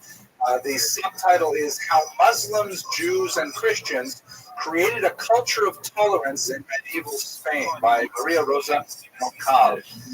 She published this book in the summer of 2001, and it was in press when 9/11 occurred. She managed to squeeze in a little postscript at the end, a couple of pages, wondering if maybe she was a little bit too, wearing too rose-tinted lens when she was talking about the period that we're studying. And she has been, I think, she's been heavily criticized. I mean, just look at the subtitle, How Muslims, Jews, and Christians Created a Culture of Tolerance in Medieval Spain. It's hard to say all those words together after 9/11. I think the criticism directed her was I don't feel very good about that criticism, but I can see how she was sort of pushing a particular kind of image of the period. It's definitely a wonderful book to read. It may not really be top-end history as I study history in my own personal approach, but it is a beautiful work of literature of how it ought to have been. And for that alone, just for the sigh, it's worth reading, and I really got a lot out of it. I enjoyed it tremendously. Basically, she gives about a 30-40 page historical overview, and then she dives in with very vivid portraits of key individuals, many of whom we've studied, Shmuel Hanagid, for example, Yehuda Levi, and others. So it's really worthwhile. Okay, very strong, by the way, on the role of Jews and Muslims in transmitting Greek wisdom to the Christian North, which we'll discuss later. Okay, that's enough cooking welfare. Let's go straight to the material. One of the great dichotomies in medieval thought, as understood by most scholars of the 20th century, beginning with Wolfson at Harvard, was this concept that somehow Maimonides and Halevi were polar opposites. And as Hillel Halkin puts it, you could either be a Maimonidean or you can be a Halevian, but you can't really be both. You have to choose one or the other. So what is the difference? Maimonides, who we've studied in this room in the past, the great rationalist, the great, in some ways, ecumenicalist, because he believed that it's all about reason, it's all about contemplation, it's all about making a logical inferences one to the other. And theoretically, the possibility of human perfection is accessible to all human beings. Anyone who is willing to take the path of the philosopher, to reason and to move through the vagaries of logical deduction will eventually come to this great spiritual perfection. That's kind of a little bit of a caricature, but nevertheless a generally correct Maimonidean approach. Halevi, on the other hand, is the poet. Maimonides, to my knowledge, did not write any poetry. Halevi, although he is classified as a philosopher, we will, towards the end of this lecture, think about whether or not that's an appropriate term. Halevi was ultimately a poet, a professional poet, and he approached life poetically. He approached life as an artist. He approached the concept of human perfection as an art, something which is perhaps innate, essential, in the sense of being at the core of a person's identity, not necessarily related to the life of the mind alone, and perhaps not readily accessible to people who are not initiated prior to the pursuit of such perfection. So they're very different in their approaches. On the one hand, you have the thinker who is, kind of a generalist who's open to everyone, and on the other hand, you have Halevi, who is like thinking about there are only certain people, Yechidei Segula, to use a Hebrew term, who are especially well positioned to take advantage of the breadth of human wisdom. So we will explore this question throughout today's lecture. Nevertheless, they're rough contemporaries. It's not at all impossible that Halevi may even have held the young Maimonides on his knee, because they did overlap very slightly in years, and it's not that big a community. Halevi, of course, was already at the peak of his career, but Maimonides was from also quite a distinguished family, so it's not impossible that, at a bris or a simcha or something, he may have actually tweaked his cheek at one point, but nevertheless, they led very different lives afterwards. Okay, so let us do a little bit of the geopolitical context. What's going on in Spain at this time? You'll recall that we began the series in the Visigothic period of incredible persecution against the Jews, ends rather dramatically with the invasion of Spain from the Muslims in 711, and shortly thereafter, Spain is consolidated under an Umayyad rule, which is led by Abd al-Rahman I, the only surviving member of the Umayyads from Baghdad, who was gone as a refugee to Spain. And under his vision and his direction, really, he brings Spain up to a particular level of sophistication that is fantastic for Jews in particular. Unfortunately, Abd al-Rahman's kind of vision eventually declines in the 10th century, and we begin to see the seams of that culture of tolerance begin to fray. We spoke about it 10 years after the death of Shmuel HaNagid, the great pogrom that occurred in Granada. It is really a pogrom on a kind of a modern sense, with a popular uprising against Jews as a class, as a social caste. And we see more and more of this kind of violence, which of course would ultimately be expressed in the intolerance of the Inquisition and the expulsion. But the political nature of Spain at this point was beginning to fall apart. It is in this chaos, as Muslim Spain is beginning to collapse, that the Jews find their voice, particularly in people like Yehuda Halevi. This is known as the Taifa period, when the single Muslim rule that was evidenced by Abd al-Rahman falls apart, and there are many little kind of city-states. Granada becomes its own city-state, Cordova is another city-state, and so on, and they are competing with each other. This is unfortunately followed by the darkest period, the invasion of the Berbers, and they come in two flavors. I'm not exactly sure about the detailed differences between the Almovarids and the Almohads, but the basic idea to both of these Muslim invasions from North Africa, you'll recall we spoke about them with Shmuel HaNagid. These are not Arabs, these are Africans who had converted to Islam, and they did not come with a kind of cultural sophistication and cosmopolitan ideologies of the Baghdadi image or the Syrian image of the cosmopolitan Islam. They came with a much more rigid definition of Islam. And one of the things that puzzled them tremendously was the degree of tolerance that the Umayyads in Spain had shown for non-Muslims. As we recall, we discussed, non-Muslims are protected under Muslim law, particularly Jews and Christians, in some cases Zoroastrians, as dhimma, as people of the book. And they are granted special protections. They're allowed to observe their religion, certain symbolic discrimination, wearing certain color clothing and building their synagogues higher than mosques and things like that. And in general, they're granted a tremendous degree of toleration. Sometimes that it's surprising even for me when you read about it. Like, for example, the degree to which Jews and Muslims and Christians would drink alcohol together. Alcohol, of course, being forbidden to Muslims. Nevertheless, drinking parties was perfectly accepted sort of cultural activity that was engaged in by multiple religious groups simultaneously in the Umayyad influenced Spain. The Almohads were saying, what is going on? These people are just like they're out of control. So they imposed a far more rigid definition of the tolerance or intolerance of non-Muslims that eventually caused people like the Maimon family to flee and to try and find shelter elsewhere. In the case of Maimonides, he made it to Fustat outside of Cairo, where he launched his career. Halevi and others managed to eke out an existence despite the new restrictions imposed by the Almohads, but eventually they too felt the pressure, and emigration was a concern. Here is a map that shows you some of the breakdowns of the various sites. It's hard to really pick any map for the period because the boundaries were shifting quite significantly.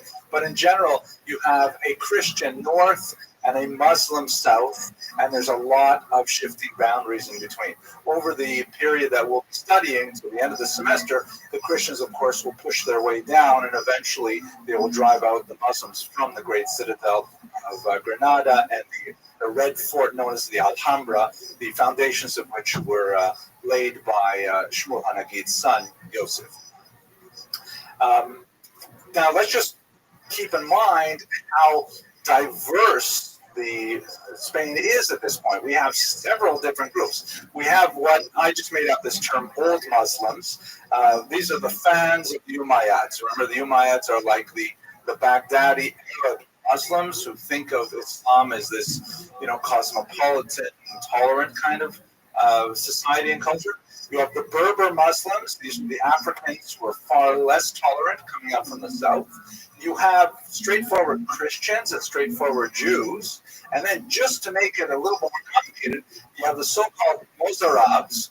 And these are Christians who have become thoroughly Arabicized, meaning they speak Arabic and they're comfortable in Arabic culture, but they are worshiping Christian values and so on, and identifying as Christians. And you have the Muqaddar, who are Muslims in the north, who are Latinized, who understand Christian culture and live as minorities in Christian lands. And they're all kind of like sort of trying to eke out their existence, living alongside each other, sometimes quite difficultly. Later, you will have the so-called, and these are derogatory terms, Moriscos and Marranos. Those are people who have outwardly disavowed their faith. In the case of Moriscos, those are Muslims who will pretend to become Christians, and Marranos, those are Jews who are pretending to become Christians, known more appropriately as crypto-Jews or conversos, and we'll talk about that in the next few weeks. So we're talking about a period of history in which there are many different ethnic identities, national identities, religious identities, quite fluid in the period. And the last thing we have to recall is, of course, in 1095, everything becomes much more serious. Crusade. Welcome. We'll speak about it. How are you? What up, Happy? What's good? Happy, how'd you find out about me, pimp?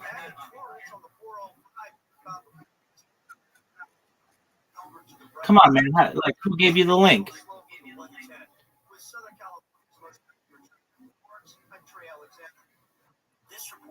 Happy, how's your day going? Happy, you sandbagging something. I don't remember. Dog, who gave you the link to get here? Huh?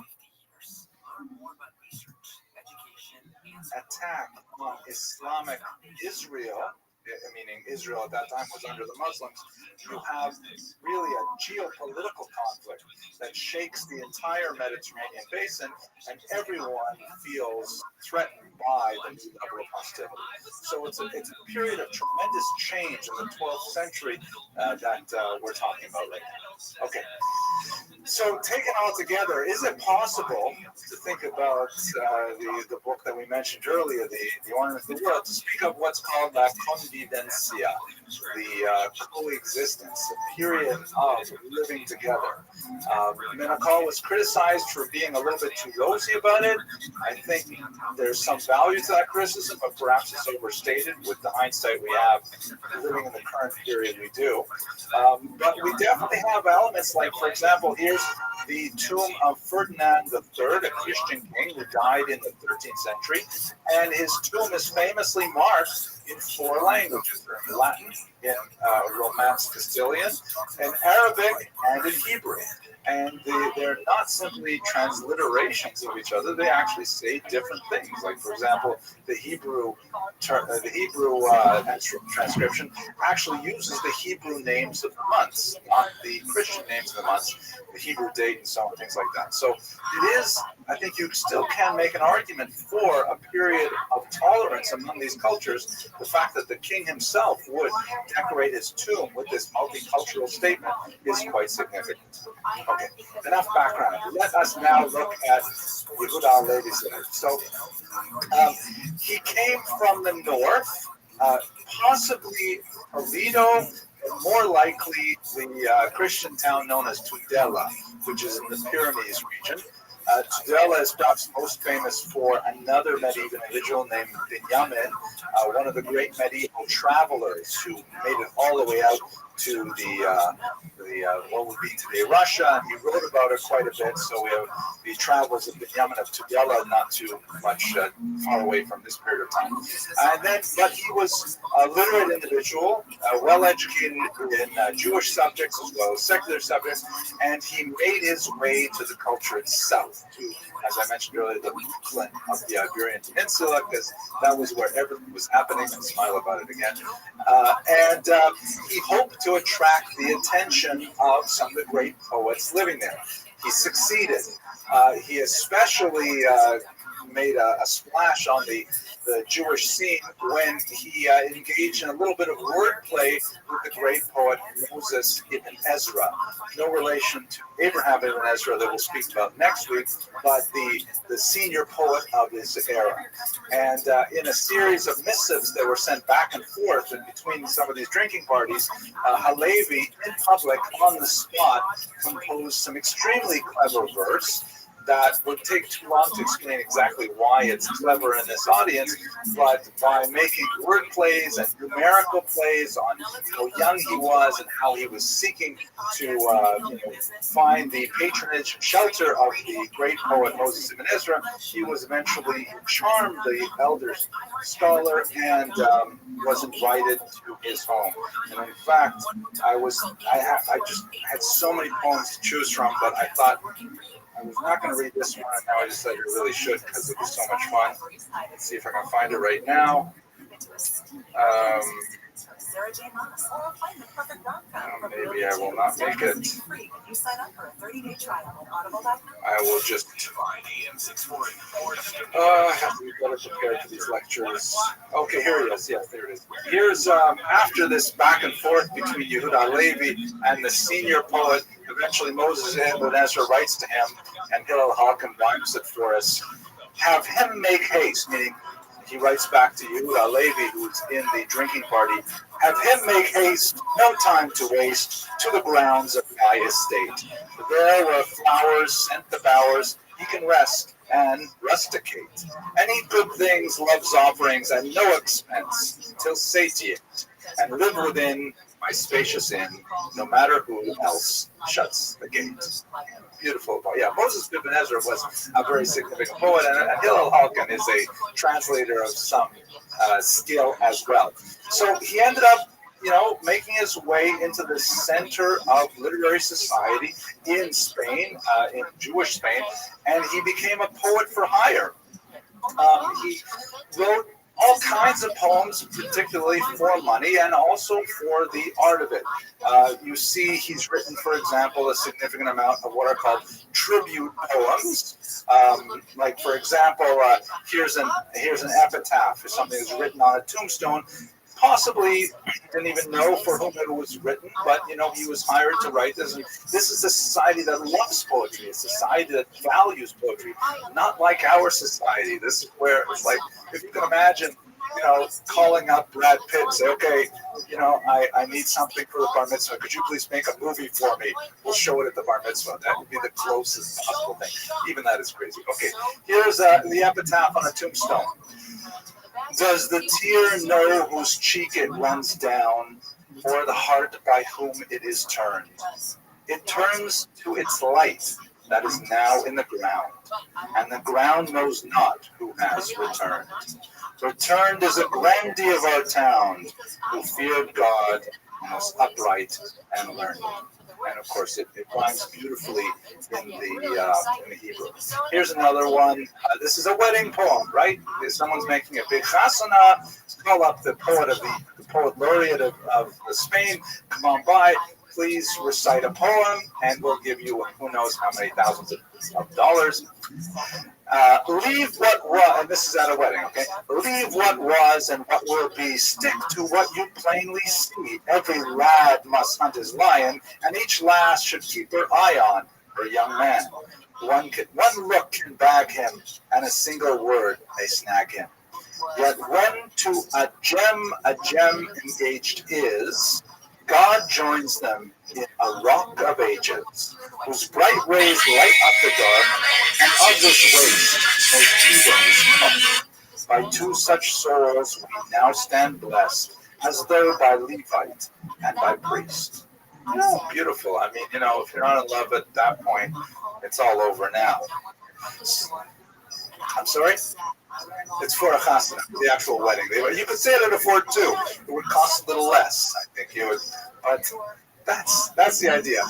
He's also, but that stuff is all really cool and we enjoy it. But what he's really known for, besides the devotional poems which we'll go to, is the influence of this amazing work by a Muslim known as Ibn Hazm, who is a philosopher. He wrote a lot of books on a lot of really cool subjects, but the most famous of which, without doubt, is the neck ring of the dove. It's translated in different titles, but it makes you acknowledge doves sometimes have a little neck ring or just a different color around the neck. And these are poems of the dove. Very moving, powerful poems of love. And even Rabbi Rothschild's work is seen very strongly in Yehuda Levi's very intense love poetry. Here's one that I especially like. It's short, and I want to analyze it a little bit more with you. It's called Oprah. Yes, Oprah. It's actually Oprah, but it's the same person. And who knows, she could be our next president. So we'll read that at the inauguration, right? Here we go. Now, I'll read it in English first, and then the Hebrew, and let's just look at the meter, because the meter is so clever. Oprah washes her garments in the waters of my tears, and spreadeth them out in the sunshine of her radiance. She demandeth no water of the fountains, having my two eyes, and no other sunshine than her beauty. Again, what's going on here? He's saying that he, as the unrequited lover, we don't know who Oprah is. Hillel Hawkins suggested it may have been a slave girl. Interesting kind of thought, but he's so taken with her. She is not interested. She says, my mom said, never marry a poet. Look for a doctor. He became a doctor later, of course. But he says that, she doesn't have to wash her clothes because I cry over her so much that she can just use my tears. And drying her clothes, no worry. She is like the sun, and her radiance will dry them off. So a beautiful metaphor. Now listen to the meter, which is just gorgeous. What's really beautiful about it is that the rhyme occurs in the first word of the following stanza. So you feel when you read it like you're just falling off and then clap, and falling off and then clap. Listen to this. Ofra techapes et begadeha b'mei hi. V'tishchated l'shemesh zahara lo sha'ala me'ayanot im shtei einai v'lo shemesh yofi sahara. I wish I could express this better. The end of the line is b'mei, in the waters, and then the next line begins dim'i, of my tears. And the following line, it ends in im shtei, with two, and the next line, the fourth line begins enai, with my eyes. So the rhyme is in the first word rather than in the last word, and it makes you feel like when you're in love and like you can't quite control what's happening to you, and you're like, everything seems like you're being carried along by forces greater than you can control, and you're just falling off into the arms of your beloved, so to speak. This is a religious college. We're going to be careful about how we talk about such things. Okay, but I mean, this is the feeling of Ibn Hazm translated into the Hebrew idiom by a master of incredible proportions. So this is really the kind of work that he is doing. Ultimately, he ends up going into medicine like any good Jewish boy. Poetry, okay, he gets a lot of fame from it, but I mean, he's always schlepping from one simcha to another. What kind of a life is this? Medicine, you will recall at this point, is not a very advanced science. Basically, just being literate is halfway there.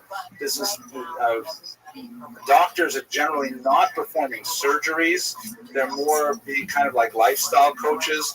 They look at people's diet, they look at people's activities, and they prescribe, medicines, ground up herbs and things like that. And so much of it is basically knowing herbology and knowing, what kind of herbs have what kind of impact on diet and things like that. So it's not the same kind of field that it would be later in the modern period, but nevertheless, that's what he ends up doing. So he ultimately makes more of a living as a doctor.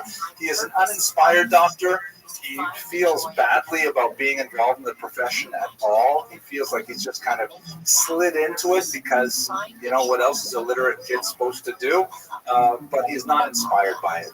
He's inspired by his poetry. He's inspired by ideas. He's inspired by the land of Israel. Those are the things that motivate him. Okay. We know a little bit about his family life. We don't know his wife's name, and in fact, if you look very carefully at the schedule of lectures for this semester, there's one massive omission, and that is that he's not speaking about a single female character.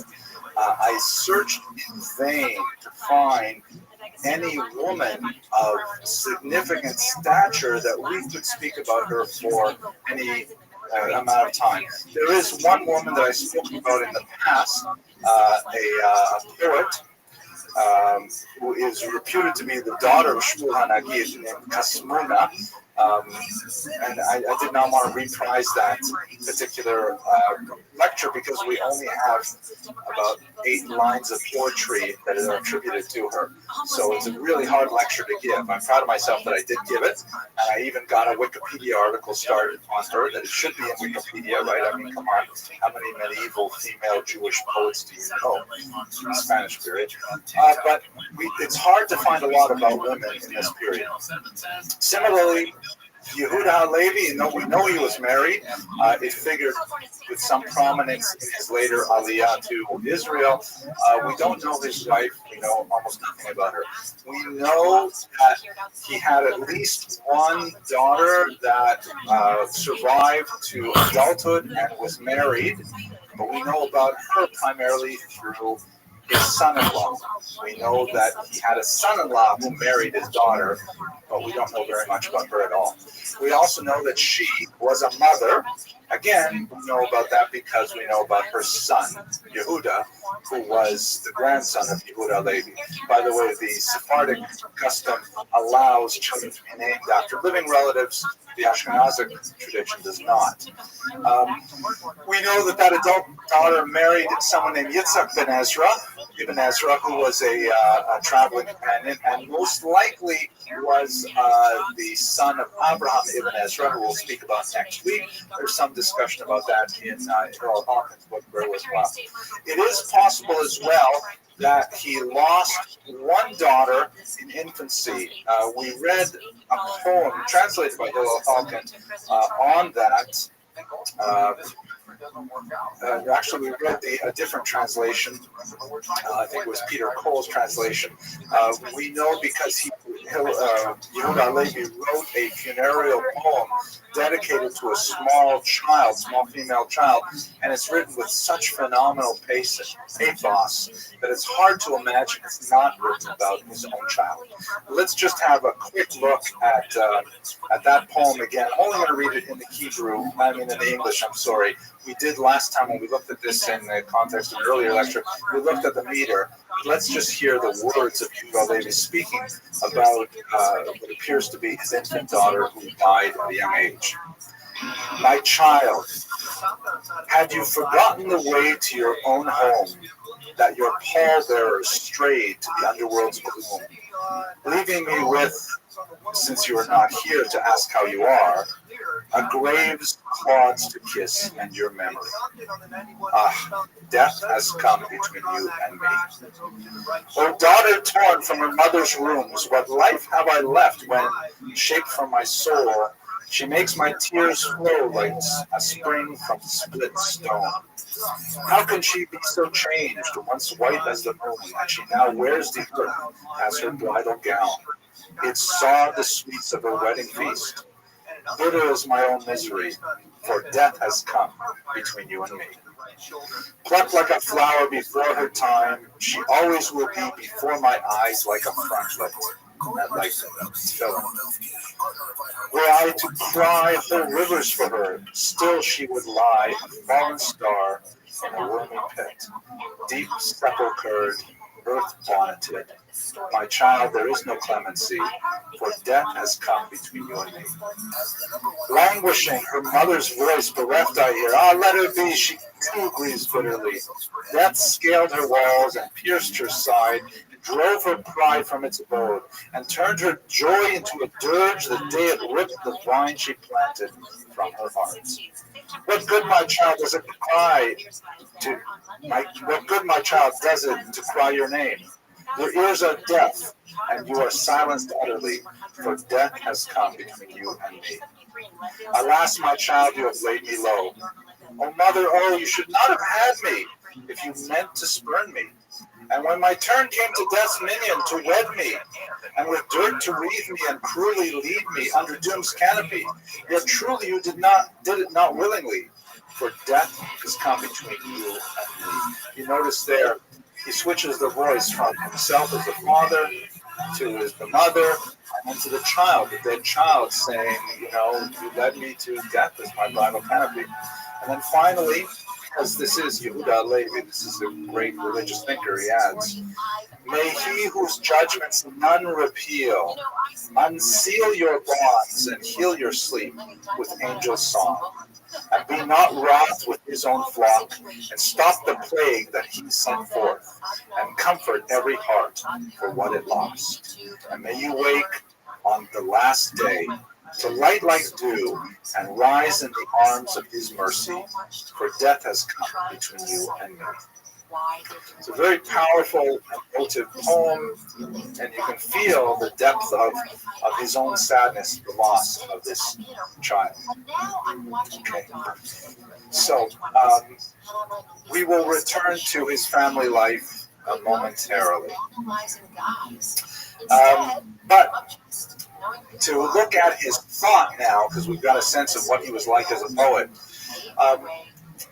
what we may be seeing happening here, you recall the kind of geopolitical context in which the Umayyad vision of a multicultural convivencia kind of environment begins to devolve into kind of cultural city-states in which people guard their ethnicities jealously and view other societies being fundamentally toxic. It seems that may be the trend that was happening in Yehuda Halevi's thought as well. We see that most clearly in his most famous work, the Kuzari. You recall we discussed the Chazars with Kasta ibn Shapur, which was clearly a major influence on Yehuda Halevi in creating this great work, the Kuzari. Just as a very quick reminder, the Khazars were a well-known historical people who ruled in Eastern Europe north of the Caspian Sea for about 500 years. This is not a small or inconsequential civilization. The great Ukrainian historian Omelian Pritsak argues that Kiev itself was founded by Khazars. And if you go to Kiev, you'll see that there is an area called the Jews' Gate, which is in the direction of Khazar regions. The Khazars appear as Jews in the Eastern European writings, the Povest Vremenia Klet, many other works. So there's no question that there was this big group of people there, very powerful, fought with the Russians, the Pechenegs, many other peoples, and then they kind of disappeared mysteriously sometime in the 13th century. The most likely assimilated into the larger peoples of the region. They had some attachment to Judaism, which is a matter of extreme debate, really for the last 800 years. We don't know enough about how Jewish they were. We don't know if it was like a widespread, if it was only the top level society. There are some major scholars, such as Shaul Stampfer, that says that they weren't Jewish at all. It's just that we've been talking about it so long. We believe it because we've been talking about it for so long. So we're not going to solve any of those problems today. If you are curious, I do have a couple of lectures on the Khazars, standalone lectures. But for Yehuda Halevi, he saw the whole Khazar story as expressed in the Ibn Shaprut correspondence as a pretext for a much larger and more important discussion about Judaism and its place in the world. You'll recall that according to the letters exchanged between Chasdai ibn Shaprut and the purported king of the Khazars, the Khazars described their conversion to Judaism as a result of a multi-religious debate, where there were figures from various religious backgrounds who presented their case to the king, who ultimately decided to become Jewish. So Halevi took that starting point, and he describes in the Kuzari, which, by the way, the subtitle is significant, in defense of the despised faith. I believe the word is bezuya, which means insulted, derided, the looked down upon faith. So the king is troubled by this dream that he has frequently, in which God says to him in the dream that your intentions, your kavanah, is good, but your actions are not. Meaning, God is pleased that this King Joseph is well-meaning and wants to become pious and so on, but in reality, he's not doing the right thing in life. And Joseph is troubled by this, and so he reaches out to some other religions, and significantly a philosopher, really an Aristotelian, to ask him, what could this possibly mean? How is a person supposed to live his or her life? And he has these debates with these various characters, and most significantly, there is a Jewish figure, not a rabbi, a chaver. Chaver means like a learned individual, literally a friend, but in the Talmudic parlance, chaver means someone who is at a level of society that he is one of the collegium, he's one of the people who are really learned and part of the society at the highest levels. And very early on in the Kuzari, the word, of course, Kuzari means the Chazarite, the person of Chazaria. The king says, that's it, well, I'm going to be Jewish. And then the rest of the book is all about aspects of Judaism as he explores them. Fascinating work in many ways. So, there's so many different ways we can approach this. I'm just going to look at really two aspects of it. There's actually an entire book published by Adam Shear, Cambridge University Press, big monster honker of a book, which is about how the Kuzari has been understood over the last 800 years. Not about what the Kuzari says, but about how it has been adapted for use by various political, religious ideologies for various ends, none of which may have actually corresponded to what Yehuda Halevi was personally intending. At any rate, what is one of the more controversial elements of it is where you see the contrast with Maimonides sharper than anywhere. Maimonides is all about the mind, and anybody who can think can climb the ladder of spiritual perfection. For Halevi, it's only really for Jews. Non-Jews can achieve great heights, but ultimately, this path to perfection for Yehuda Halevi is somehow in the blood. It's almost genetic. And many have championed this and have said, oh, he says it like it is. He's like, he's talking about the chosen people without apologetics. He's speaking in a very forthright way to the king, saying, listen, king, you were late to convert to Judaism, but in reality, it's going to take a few generations before you can really reach a high level. And your generation, not so much. And that's kind of shocking for us in the 21st century, especially when we read about his love poetry and things like that. We tend to think of these values kind of coming in a package, but they did not.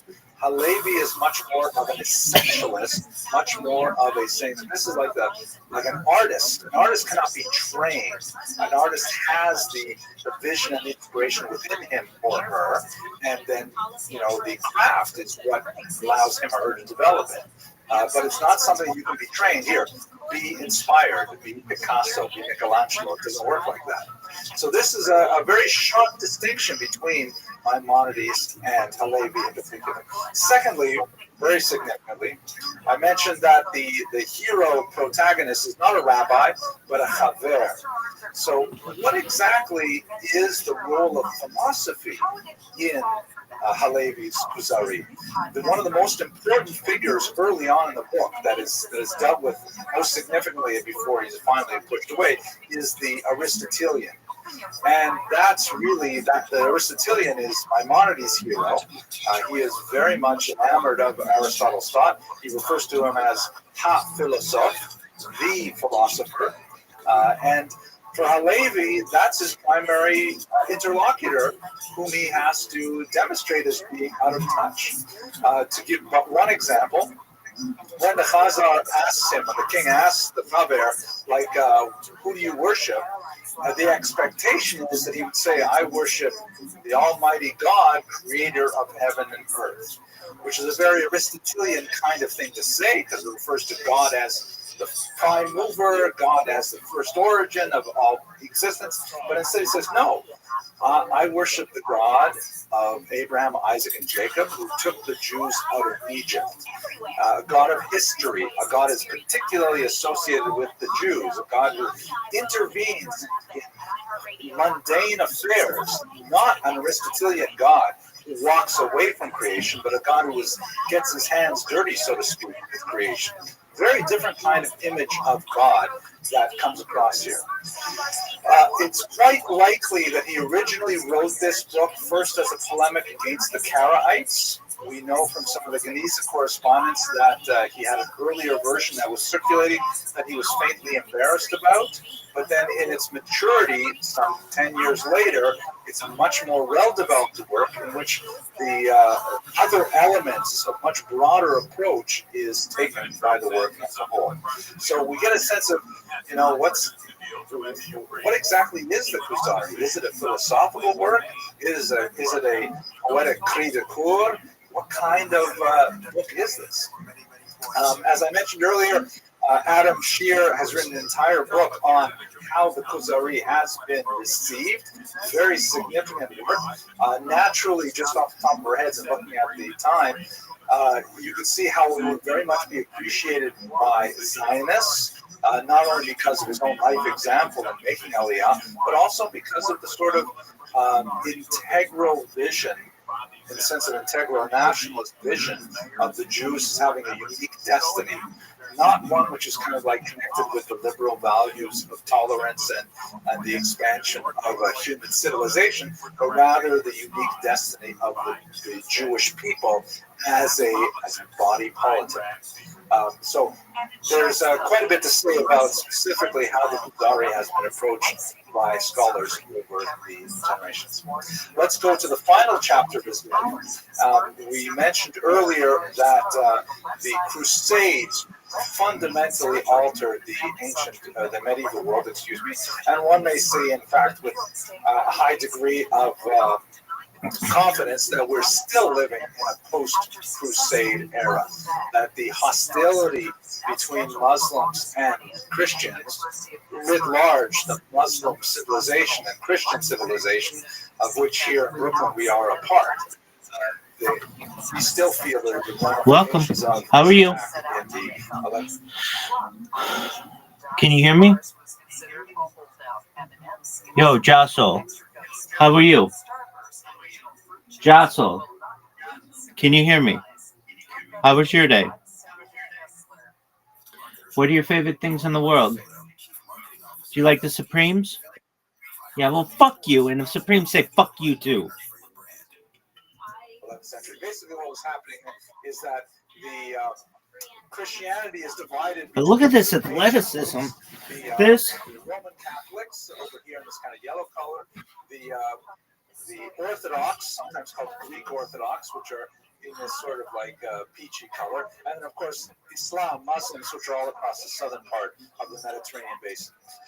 The Roman Catholics and the Greek Orthodox don't get along. They've been fighting for quite some time, and after 1054, they have a major schism where they're really not getting along.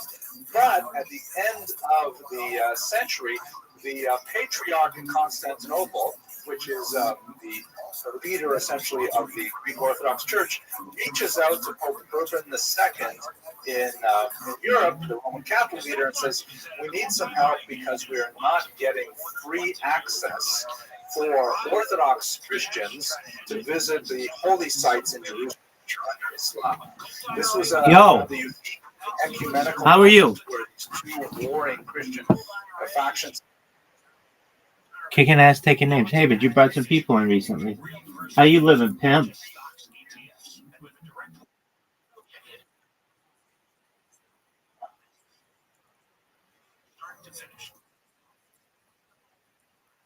Word dog. He was asking me how sexy I was, and I was telling him, what's good in your neck of the woods, son?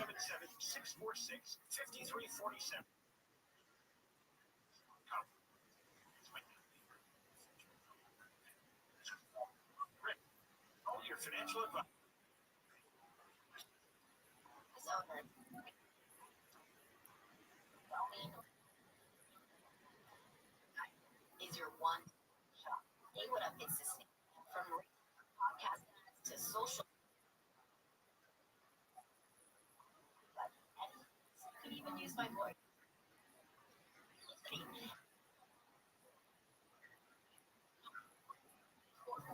All right, do you feel like a pimp? 1920 article announced something incredible.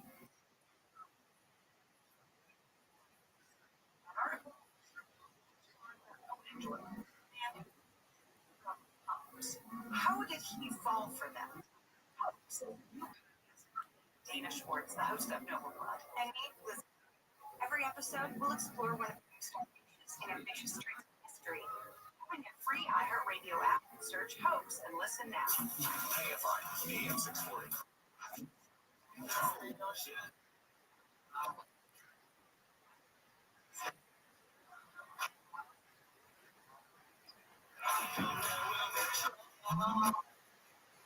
I don't really care about that.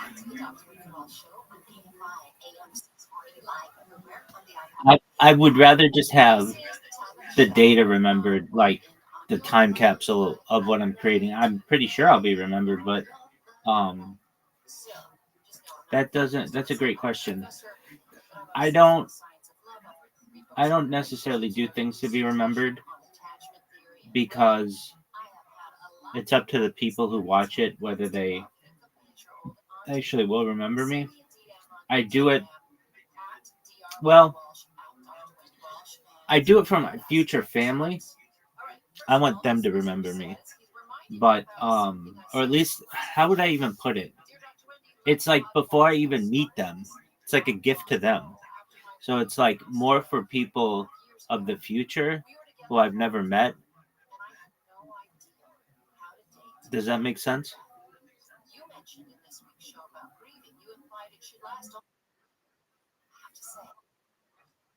Excellent. Welcome, Mr. Aquarius. How are you?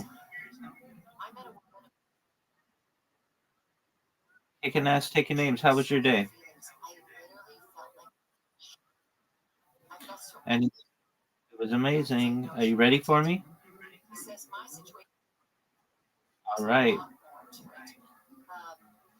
Here we go. I'm sending you an invitation. You are welcome. I'm so glad that I helped you in some way.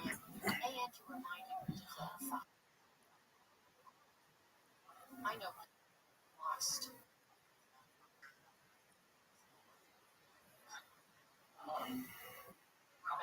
That's fair. On what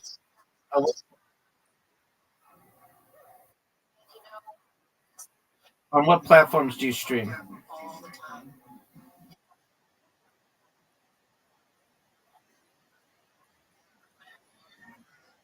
Dance with someone.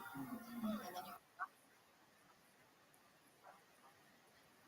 you attach to something. I try to filter them to the Discord. Part of your identity. You're going to carry it. Now, when I said you're referring, I mean, I do get people who talk to me in chat, but normally I can't see them because I have things on the screen. So I just say, come in my Discord to talk with me, and they do.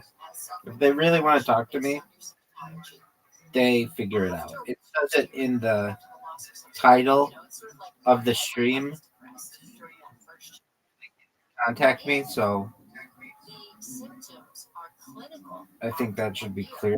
That's when psychologists might call it complicated grieving. And they might be just the loss of that person. It doesn't happen, it shouldn't happen, and it's part of it.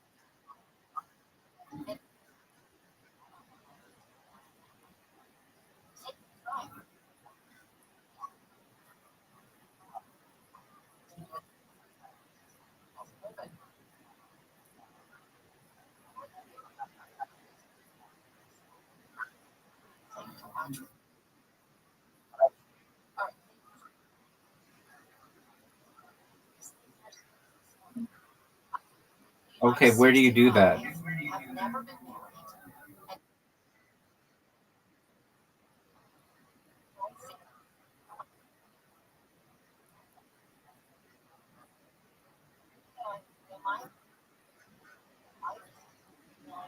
Okay, I've done that, Believing that you are and I've had people do that, especially with Grok. It works really well. self-fulfilling prophecies is that you're working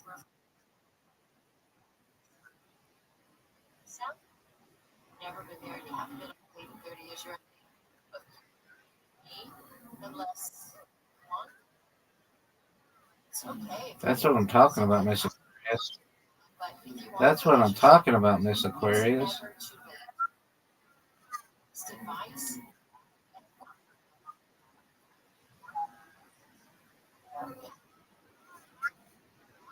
Yes, ma'am. I won, you won. You and I. You're sending out what years are All right, Aquarius. Round 2. Reload. there is somebody that suggests going on those dating apps to your peers, right? Listener, my husband.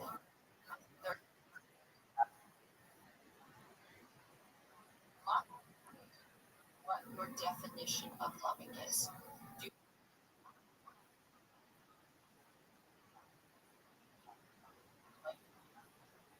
anger and you Exactly. How much more human do you want me to be, dog? what you mean by real? Sounds like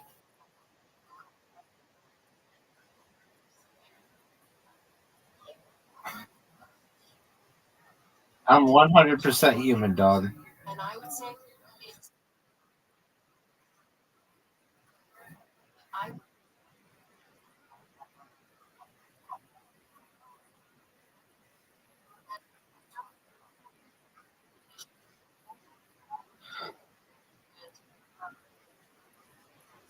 should be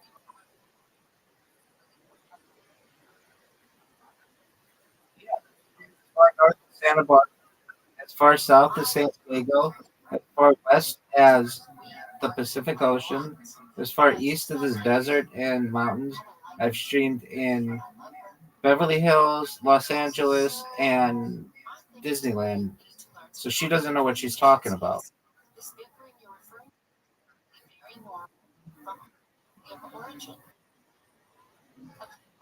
Of a kind of bickering because it seems to not get anywhere. Nice strike. It just keeps over and it never resolves itself. I'm competing. This relationship learned. Always let me just How did that go? the next time she disagrees with you or gives you the with her.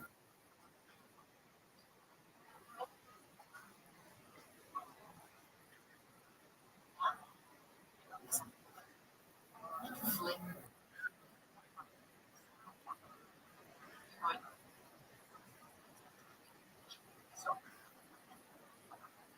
You do anything.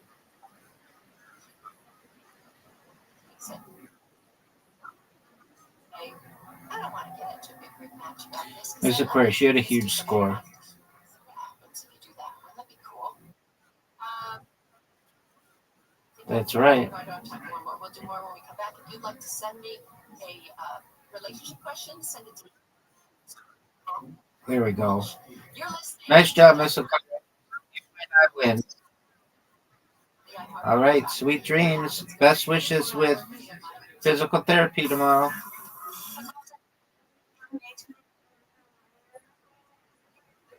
Here you go. Take care. He says the murder rate has dropped. Yet still has this piece of murder control. He says the challenge is to provide greater service numbers. I think For 4 years. the Rams have edged the Chargers 23-22, and then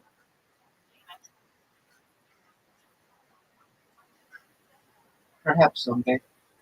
to guide the game-winning drive with time almost up.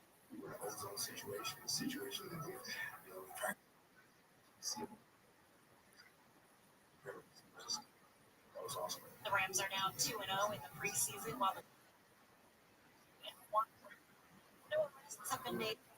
Nightclub shooting that killed 3 men and wounded 9 others overnight. Did you, The new U.S. Air Force policy denies transgender troops when hearings you before the discharge. did your BBC's Chuck Sievertson says military separation stream must recommend discharge if the service on offers biological sex. like your camping stream, did you have issues with like connectivity or power or anything?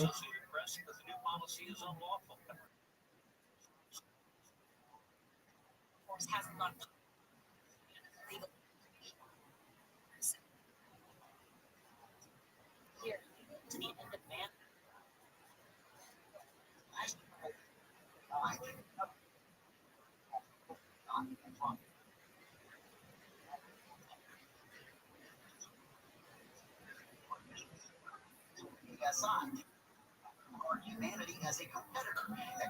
Do you have Starlink?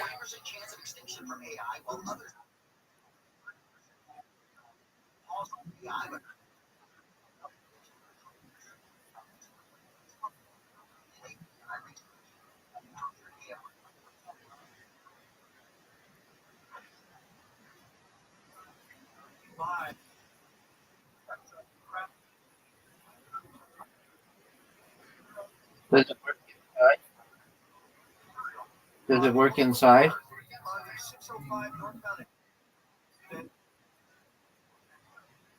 Okay, does it work? Does it work if it's cloudy? In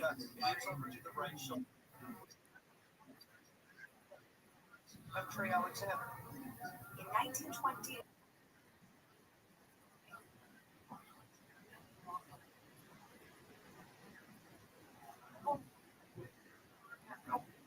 the man who invented Sherlock Holmes. How did he? Yes, for me, Danish.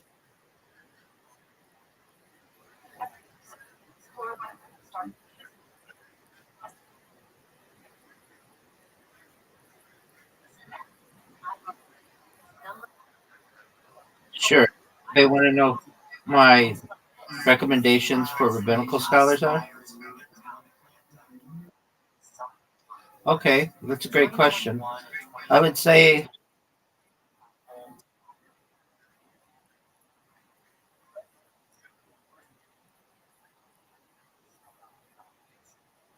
yeah, sure. I understand. Um, I would start with Hillel, and Rambam is a personal favorite, so that's Maimonides. Um, I'm a major learner, just in general, of the Rishonim rabbis. So that's like rabbis of like 500 years ago or so. I would say that probably more modern ones who well, actually, I should say Rabbi Akiva as well. He was a sage of the Mishnah. Um, I would say that,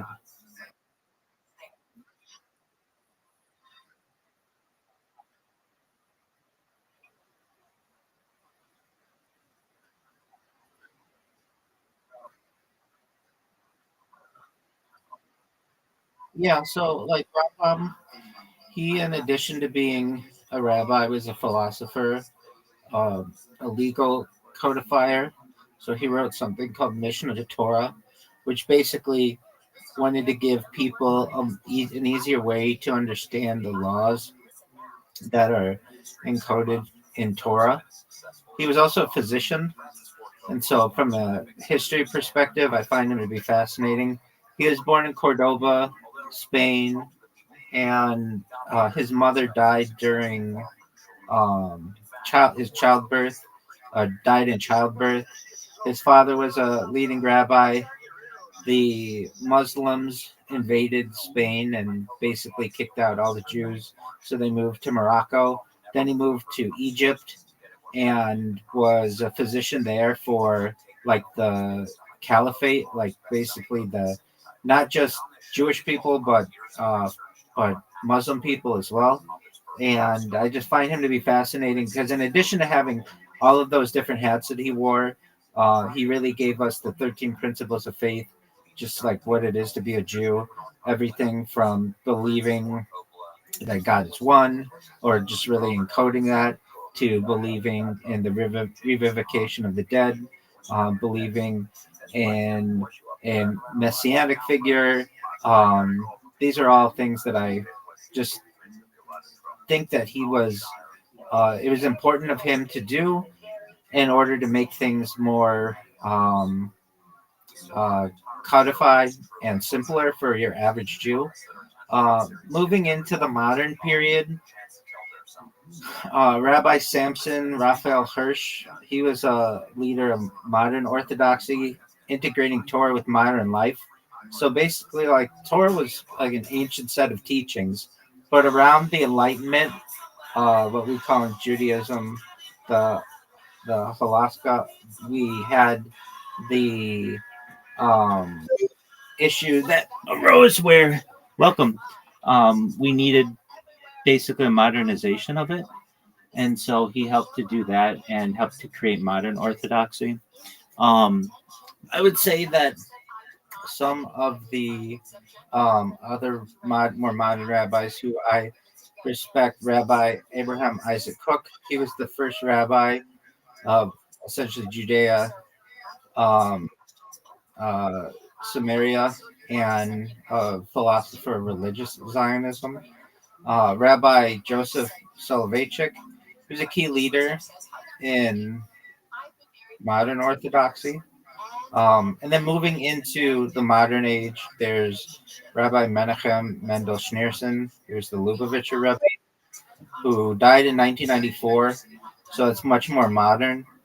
But essentially, um, what these people would do is each in their generation be able to develop Judaism for the people of their time. So Rabbi Menachem Mendel Schneerson set up a system where essentially emissaries would travel around the world in different cities and then towns of the world to set up essentially what are called Chabads, and give Jews a way to be able to reconnect with their religion in an Orthodox manner. He also set up the daily campaigns for um, the donning of tefillin for maybe Jews who'd never put down tefillin or had been a long time. They would start to get into a routine practice. Rabbi Soloveitchik really used, I would say, media well, and had modern interpretations of how we are to be Jews. And then even today, you can find rabbis on YouTube who I find interesting. Rabbi Yosef Mizrahi is one of them. He does a regular YouTube stream from wherever he's traveling in the world and answers questions. So basically, he answers questions from his community. So, like all of these men during their time had a certain role, whether it was be to codify the law, or whether it would be to modernize the law, or whether it would be to communicate via letters with people, or eventually into the modern age where maybe they would use television or radio or even YouTube or social media. So I think each one of them in their own right has a role, and I find them all to be fascinating. That's my favorite thing. A how question. How can we 100%. How are you, pimp? you're not into the emotional brain of begging or blaming? So you've actually set up Oh, dude, aren't we all? Rick Sanchez, how'd you find out about me? a message again. I'm curious to make sure you Oh, tight. Okay, very well. Are you a fan of Haven? there.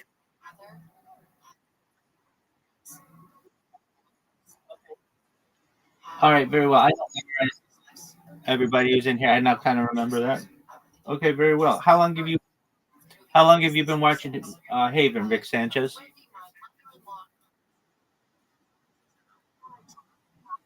Tight. Very cool. So you've been a fan for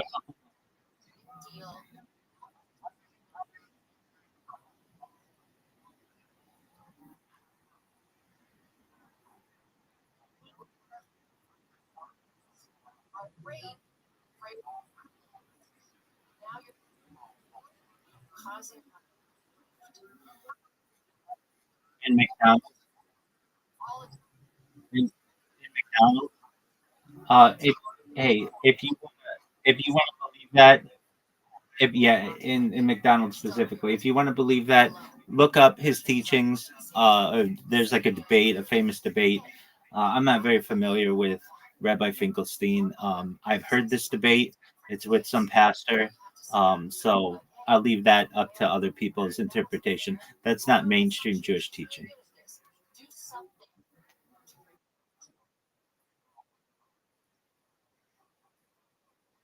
Well, I'm not saying what it is. I've never known anyone to do that. a critical punitive parent. Okay? So you've got But if you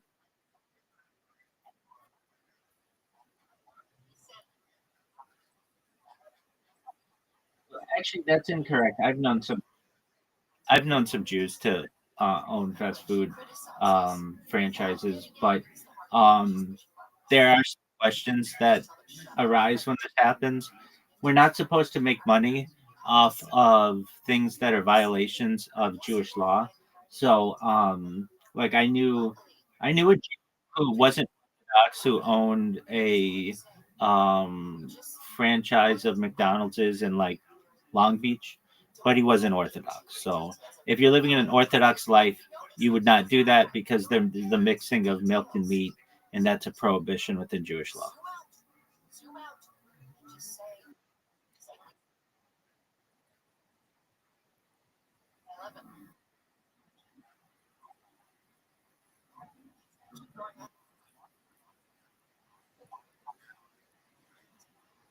Stand up for yourself. There you go. This is a good thing. All right. Oh, another thing. Everybody needs something. Hi, Dr. Wendy. My partner's Rick Sanchez, what are your favorite things about expects me to our man customs Havens? church with them.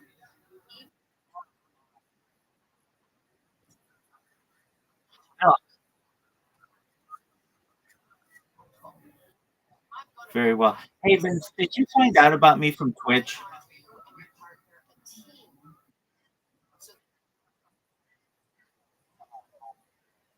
Tight, tight. Okay, very well. How and hey, Vince, how long have you been streaming on on Twitch?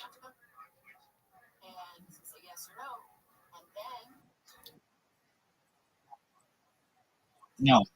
For how long have you been streaming on Twitch? Pardon me. How long have you been streaming on Twitch?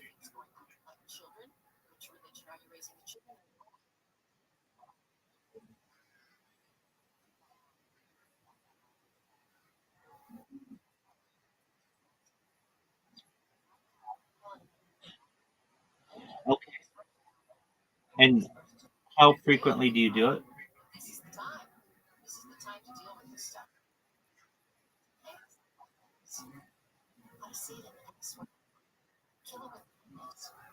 Very well. What do you like so much about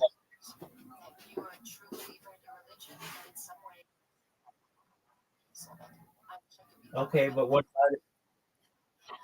about it entertains you?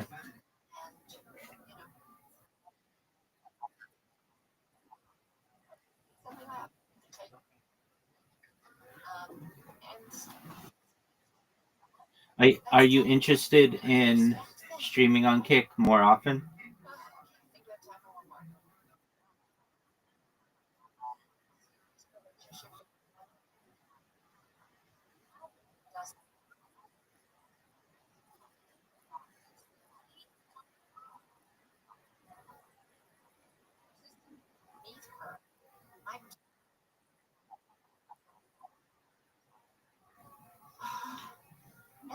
Are you ever going to do YouTube?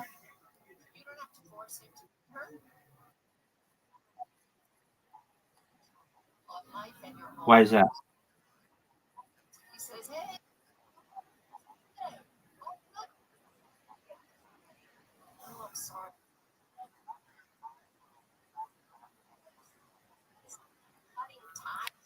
That does happen. That does happen.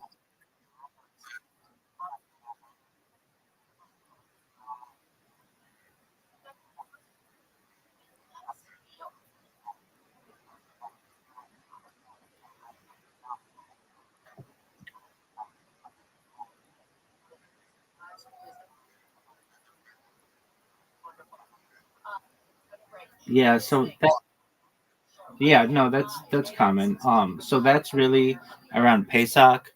So between essentially Purim, which is an early spring holiday, and Pesach, which is a spring holiday, we avoid having any kind of bread that would be leavened, and also included in this is anything that could be interpreted and really from an Ashkenazi perspective, something called kiryot, and um, this would include things like corn, and because of that, with the corn syrup that's in modern Coca-Cola, we avoid drinking any kind of liquids that have or foods that have any kind of corn syrup in them.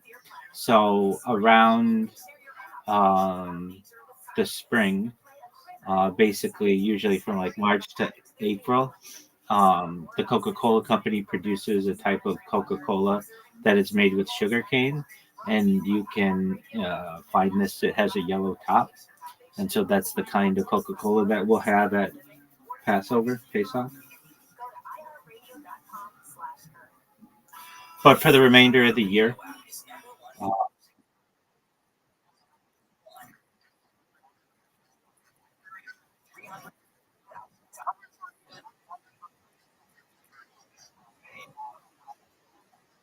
okay. I mean, you can buy. I mean, generally, it's all Coca-Cola is considered kosher. It's just the question of kosher for Pesach. You can buy it yourself, though. You don't have to be Jewish to buy the yellow cap Coca-Cola that's kosher for Pesach. So just any time between basically March and April, go to the store and go buy yellow Coca-Cola, and you'll be able to have the same kind of Coca-Cola that any Orthodox Jew would enjoy.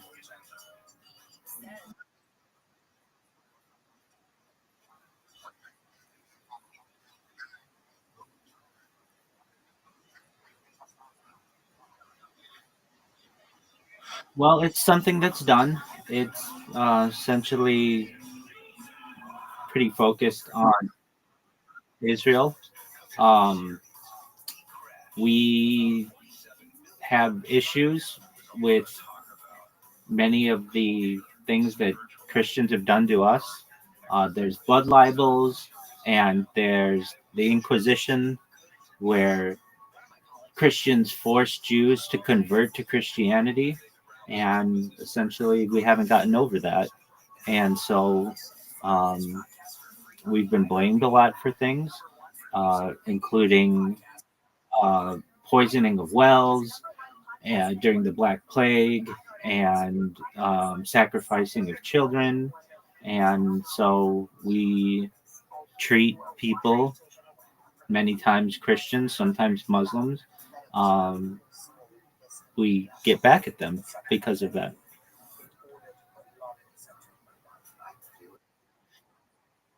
And let me just say this. In the same way, I get shit from Christians every single day. While they don't spit on me, uh, every day I get people who say mean things to me. So it's basically just the hatred that goes on in the world. If you're in New York, you'll get spit on as a Jew just for being Jewish. So by Christians or just people of all different makeups.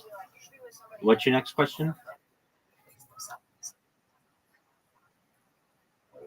I know non-Jews. I have had good interactions with non-Jews. I wish that non-Jews sometimes would change their ways, but I understand it's the way of the world, that I live in a world where there are Jews and non-Jews.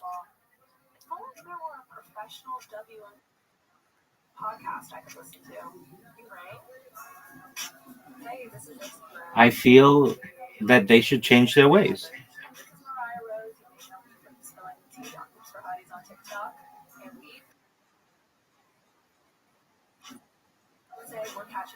Yeah, in some ways. I mean, um, let's just take Christianity for instance.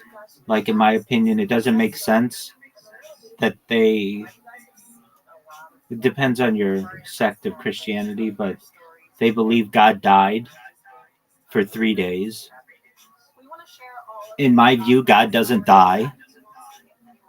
I don't understand how you could live in a world where you think God would die, because if God died, then are they really God? That doesn't make a lot of sense to me. There's something in Christianity known as, or I think in Catholicism, known as the transubstantiation, where they believe that Jesus's body is the real body in the Eucharist, the the holy wafer, and that his blood is the wine. And if you don't believe this, then you're not really believing the true tenets of Roman Catholicism. That doesn't make sense to me. The idea that you, like, even like 30 years ago in the Roman Catholic Church, welcome Audie, you, like, homosexuality was like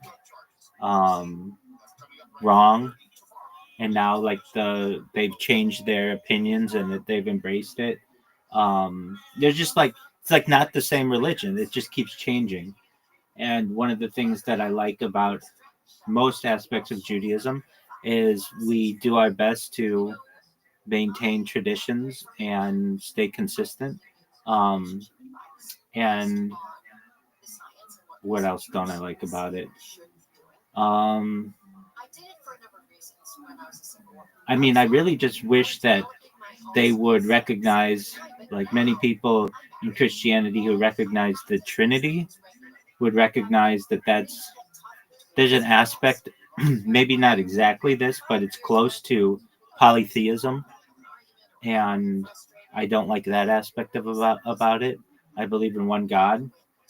I don't even know what that is, but at least I'm fairly certain that it's not someone who died 2,000 years ago. Because if you can kill God, then is he really God? Then it's deicide. So those are some aspects that I don't like about it. I mean, there are some aspects that that we share commonly um, that I respect. That at least up until maybe like 50 years ago, having large families was important. Sanctity of life to some extent was important. Um, Aspects like loving your neighbor uh, were important, or treating others the way that you want to be treated. Those are all Jewish interpretations that have been either shared or borrowed by Christianity. So there are some things that I like about it, but there are other aspects that I don't. And so I wish that they would, like many Christians, would come back to their roots. If you really study Christianity from 2,000 years ago, it's just a break off of Judaism. And so ideally, I would like, if I had the opportunity to be able to speak with Christians in Mass, that they would, en mass, not in a mass, but like en space masse. I would want them to recognize that many of the statues that they create could be interpreted as idol worship. Some issues with this with saints can be interpreted as idol worship, and I think if they heard what I had to say, or just in general, they would say they would recognize that a lot of these aspects are perhaps um, moving away from what is a common or a core tenet of their beliefs, which is monotheism. It might be just sharing a story or pointing out something interesting. Okay, if you have teenagers.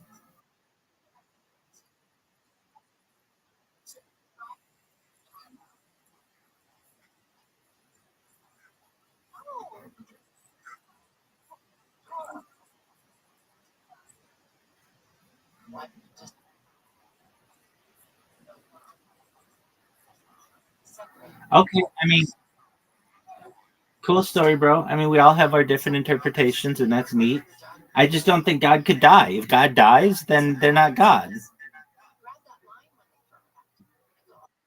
So cool, right? In And we don't consider them God. a little over 80% of the we're far more likely to stay term.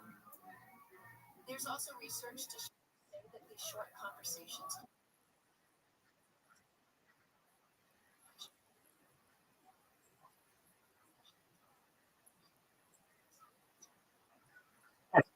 Yeah, absolutely. Yeah, so we'll take both of them. To the Black Israelites, they're welcome to believe whatever they want to believe, just like anybody else. I embrace the idea of B'nai Israel, which are the Ethiopian Jews. I'm fascinated with them, as a lot of Jews are, that they were able to have a basically an unchanged form of um, the Torah that was discovered in the 20th century, and that they essentially, there's a very good chance that they were either one of the 12 tribes, or were in exile following the destruction of the Second Temple around 70 of the Common Era. I also find it very interesting as well that they had preserved a type of Kohanic system, like the priesthood, and that their version, their Torah scrolls, were exactly the same as what we have in Sephardic Judaism and Ashkenazi Judaism. Um, and I see them, as other rabbis have interpreted, as our cousins, basically, and welcome them back to Israel. And I know that there's been some issues with the blending of them within society or the assimilation of them within um, Israeli culture, but I really feel that we should embrace them. And I think it's really interesting as well if you study colonialism of Africa, that the Ethiopians were one of the few countries that was never enslaved. And so basically they were able to preserve the Ethiopian Jews specifically were able to preserve their religiosity for 2,000 years. And while it's not exactly what we have in today's Judaism, it is very similar, and thus, like, they're as welcome as any other Jew within society.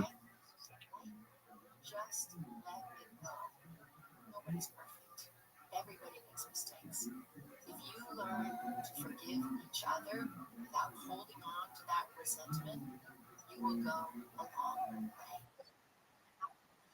You're good, pimp. Would you?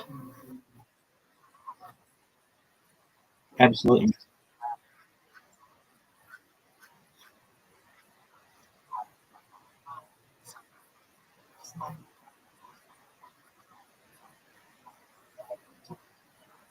Women will.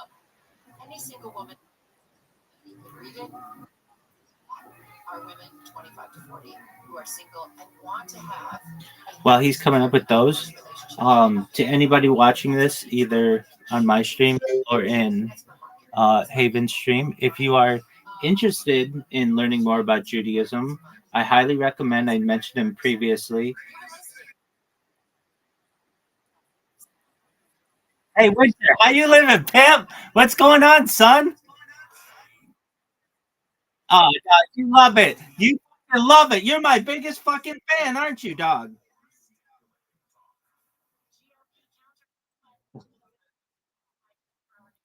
Yeah. Yeah. Yo, Winter, you're my biggest fan, dog. You love it. You fucking love it, dog. You love my clips. Yo, dog, you love my clips. I'm gonna tell you what, Winter, he's been talking about how big of a fan he is of mine and how much he loves my clips now in reality. So I created these robots. That's how Havens you found out about me. That clip people's that clip people's kick streams. And obviously Winter did not like that. And so we had to bark at each other like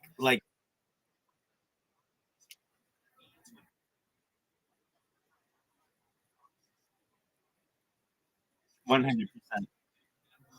Yeah. Yeah, I put in the title to follow me on YouTube and to join my Discord. So those are those are reasons why people like me. As I was saying, though, anyone who's interested in learning more about Judaism, particularly in Orthodox Judaism, should watch Rabbi Yehuda, Rabbi Yosef Mizrahi's streams on YouTube. They're fascinating. I love them. I watch them as often as I can. And then also, what I love and what I've been doing is watching Professor Abramson's stream. So you can find this just under Professor Abramson's streams on YouTube. And I made a playlist of like 700 of um, his YouTube lectures that he has. His name is Professor Henry Abramson. He is the head of the history department at Touro College, now Touro University in New York, and also they have a branch in Florida. And he has fascinating lectures on everything from uh, daily kosher living to the history of Jews in Portugal, in Italy, and in the Levant, and in the New World, and in just our history as a people. So that's what I like to watch in my free time. I've got it on right now. You can actually see it. Um, that's what plays whenever anybody's watching me in here. That's what you can see playing there. So I highly recommend those to anybody who wants to learn more about Judaism. And yeah, so thanks for letting me make that plug.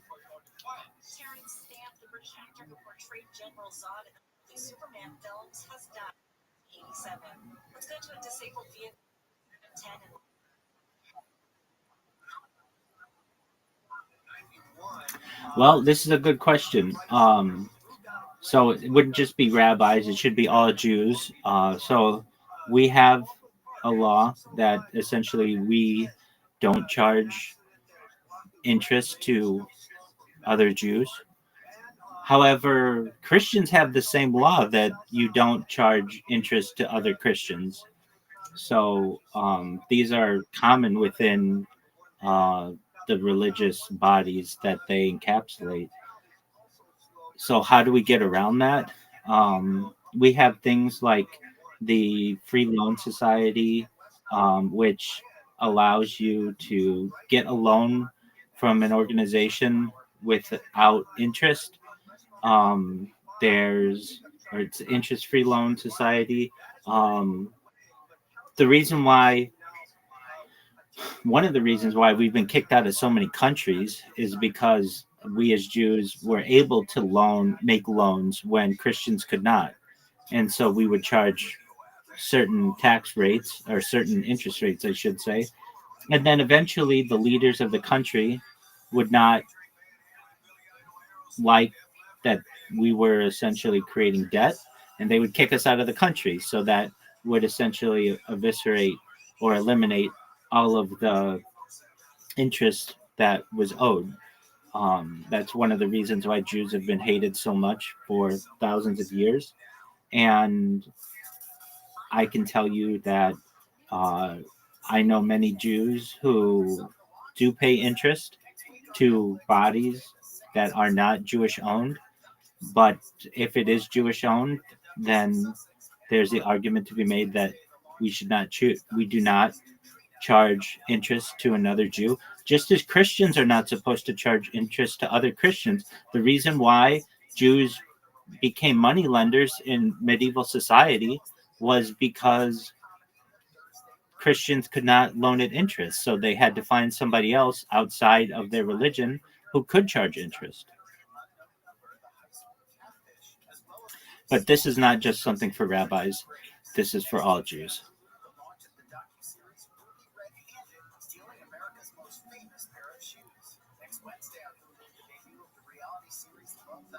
To follow up on that, but Christians can charge Jews interest and corporations can charge Jews interest. It's just if we are loaning to another Jew, we are not to charge interest on that. Excellent question, Diesel.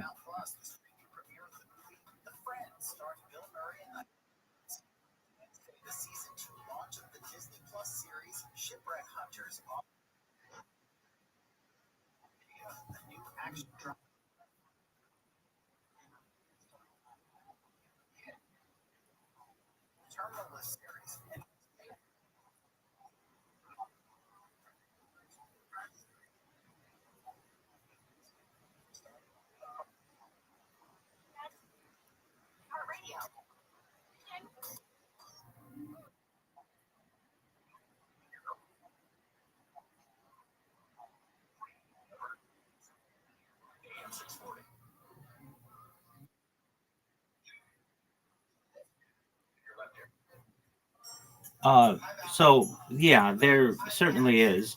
Um, we see money as a way to separate ourselves as people. Specifically, if you're a young person, there are teachings that there are three ways to essentially succeed in society. One is coming from a good family. Two would be to have a lot of money, and three is to be a Torah scholar. And um, those are basically the three ways that we traditionally have been able to become successful. Now, we see wealth as a blessing. So, especially in Torah, wealth is seen as a blessing from God. For some, um, we see God as the being that gives us wealth, which gives us power, and um, we see our patriarchs, specifically like Abraham, Isaac, and Jacob. They were wealthy, but they didn't necessarily start off wealthy. It took time, and their stories are basically the stories of our early accumulation of wealth. Now, there are dangers of making money as the ultimate goal. So, like, there's a saying, the more property that you have, the more worry you have. There's the idea, I think, in hip hop, more money, more problems. It's kind of the same idea. And too much focus on possessions can consume a person. Um, and then we talk about like who's rich. In at the culmination of your life, it's not how much money you necessarily have. It's who is happy with what they have, and so those are aspects of wealth that um, we tend to have or beliefs on aspects of wealth. Um, when it comes to business dealings, it's really important that we're honest in business, particularly with our neighbors. So, one of the things that we want to make sure that we do is conduct ourselves, especially in our business affairs, faithfully. And wealth that's pursued through dishonesty or exploitation many times is strongly condemned. Um, it's really a balance, I would say, and at least in the teachings that I've had, um, someone who earns a livelihood, it's it's considered a commandment or a mitzvah because that allows a person to support their family. I would say as well, this balance is something that we shouldn't let overwhelm us. So we have other commandments, and those are like, for instance, to pray, do acts of kindness, have a family life, study Torah. Now, in terms of like um, being overly wealthy to the point where you're greedy, um, that's to be avoided. It's in Proverbs that it says something like, "He who is greedy for gain troubles his own house," and um, so we do our best to avoid being greedy. We do our best to balance uh, money making and familial life and prayer life.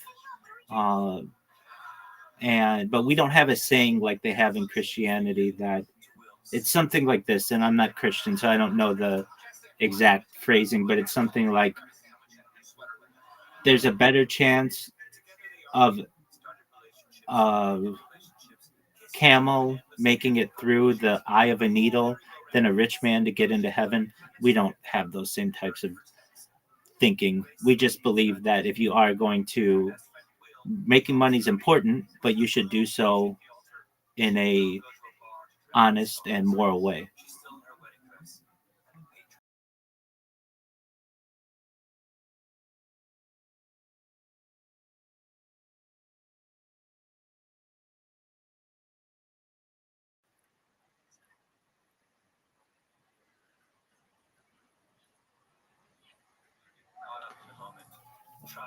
I don't know if it's about yeah, I don't know if it's about worse. It's just I wish that both sides I honestly see both sides as branches off of Judaism, and it's true.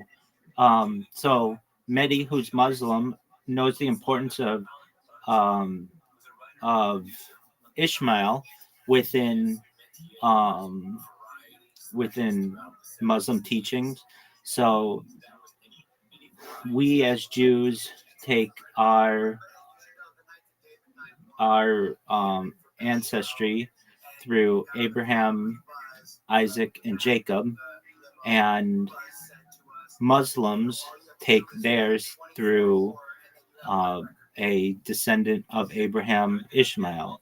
So basically, we're all sons of Abraham, and Christians are a branch off of Judaism that happened about 2,000 years ago. And so we all have the same father, essentially, within Abraham. We all are branches of those. Question of who do Jews, Christians, or Muslims, we both see them as not practicing the correct religion. But I could say that amongst Jews as well. Many Jews don't consider conservative Judaism or Reform Judaism or other types of Judaism that we have to be the correct way, so to speak. So ideally, I just would say that they, at their heart, there's good in everyone. They just need their teachings changed slightly, and we are all the sons of Abraham, and we have that commonality. And I personally, when I just talk to people, want people to recognize that we have so many things in common that to fret over these small differences in our religions isn't always that beneficial to us. That we all have the same types of desires. We all like to generally raise good families and have, good meals. And we all like to at least give some kind of thanks to whatever which we believe. And that doesn't have to be Hashem. That doesn't have to be Allah. That doesn't have to be God. It can be whatever you want it to be. Even secular people have appreciation many times for the animals that gave their life, if they are perhaps an omnivore or specifically like a carnivore. But even people who are vegetarian or vegan have appreciation for the people who made the meals and being with people they love. Those are all commonalities that we have in as humans. I can get into why one group is better than the other. Really, I see Christians and Muslims as our brothers religiously that may have strayed, and I'd like to see them come back to the mother religion. Whether they want to do that or not, that's up to them. But in reality as well, I can be challenged on my beliefs as any rabbi can, or any imam in Islam, or any priest or pastor in Christianity, when we're asked, well, how do you know that you're better than everybody else, or what you believe is right? We don't know. And in reality, there's some humility that we all must have. Nobody really knows. Nobody really knows anything. So at the end of the day, while I consider myself a monotheist and an Orthodox Jew, and I know that imams believe that they're monotheists and Muslim, and either Sunni or Shiite Muslim, and you can have Roman Catholic priests or Orthodox priests or Protestant pastors. They don't know. None of us know. And if anything, we're all agnostic. And if we all recognize that, when I say agnostic, that just means that you don't know. Even people who are secular or atheist, who say there is no God or God doesn't exist, we don't know. You don't know. And if we recognize that, I think it would give us all a lot more humility. So I can say, to answer the question, I think of Christians and Muslims equally. I recognize, though, at the end of the day, nobody knows. So we're all kind of on the same playing field. I hope that answers a very good question.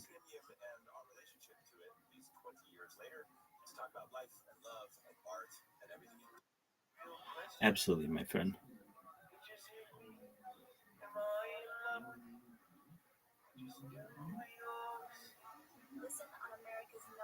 Let me add one thing to this, though. Actually, to that question, believe it or not, we are as Jews permitted to pray in a mosque, but we are not permitted to enter in a church.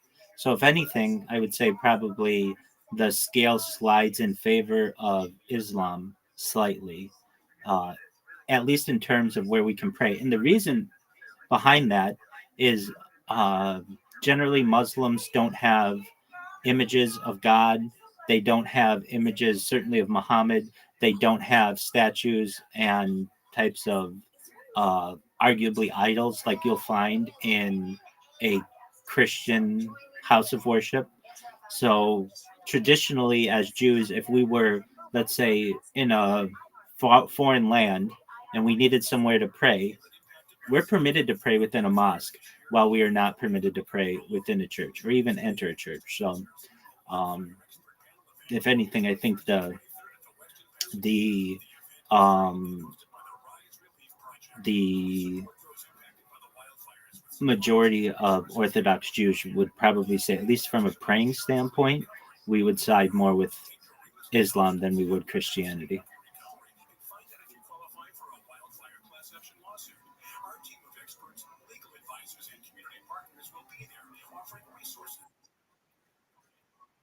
We're not supposed to.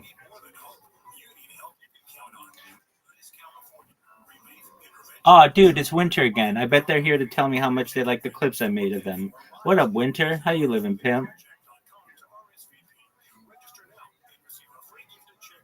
Winter, did you like the clip that I made of you? You want me to give you a chance to talk? Here we go, Winter. I'm going to give you a chance to talk.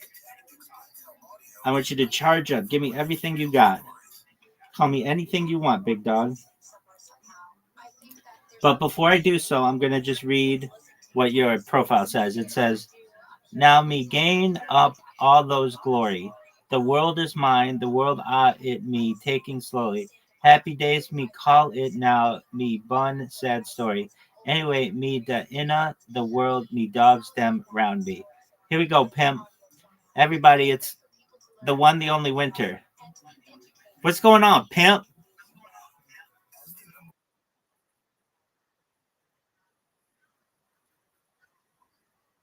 Absolutely. You love it. You love it. You love it, dog. There we go.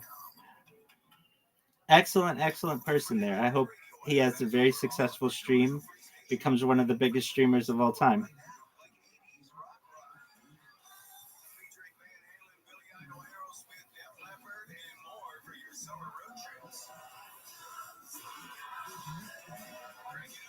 All right, friends. Those are really great questions. I'm going to continue watching Jewish history lectures. Havens, I hope you have a wonderful stream.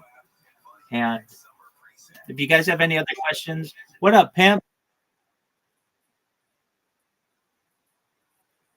No, of course they don't. It's a bot that literally just clips random shit. You think I'm watching your shit? Fuck no, man. I'm here answering questions on Judaism.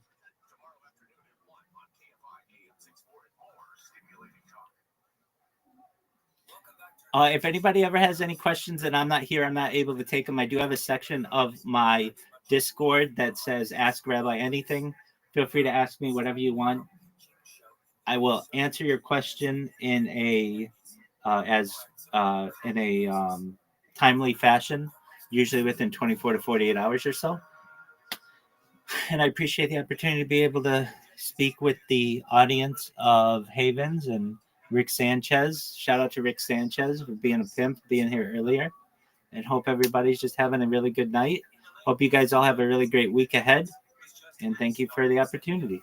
And again, if you ever want to watch Jewish history lectures, I highly recommend Professor Henry Abramson from Touro University.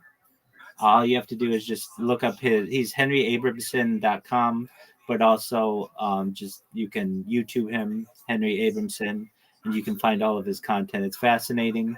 He does a lot of traveling in the world to many of these locations, so that's fascinating. And then really for some really great content, check out Rabbi Yosef Mizrahi. His content is can just be found under Yosef Mizrahi on YouTube, and he has a great website as well, so check it out. Thank you for the opportunity, and shout out to Winter. Winter, you've got some really great content, dog. Everybody loves it. Everybody was just in here saying how much they love your content and how they all found out about me perhaps through those clips I made. So shout out to you, man. That's really, it's amazing. You want to talk again? Winter, you want to talk again? You want to talk again, Winter? All right, Winter, here we go, big dog. Here's your chance.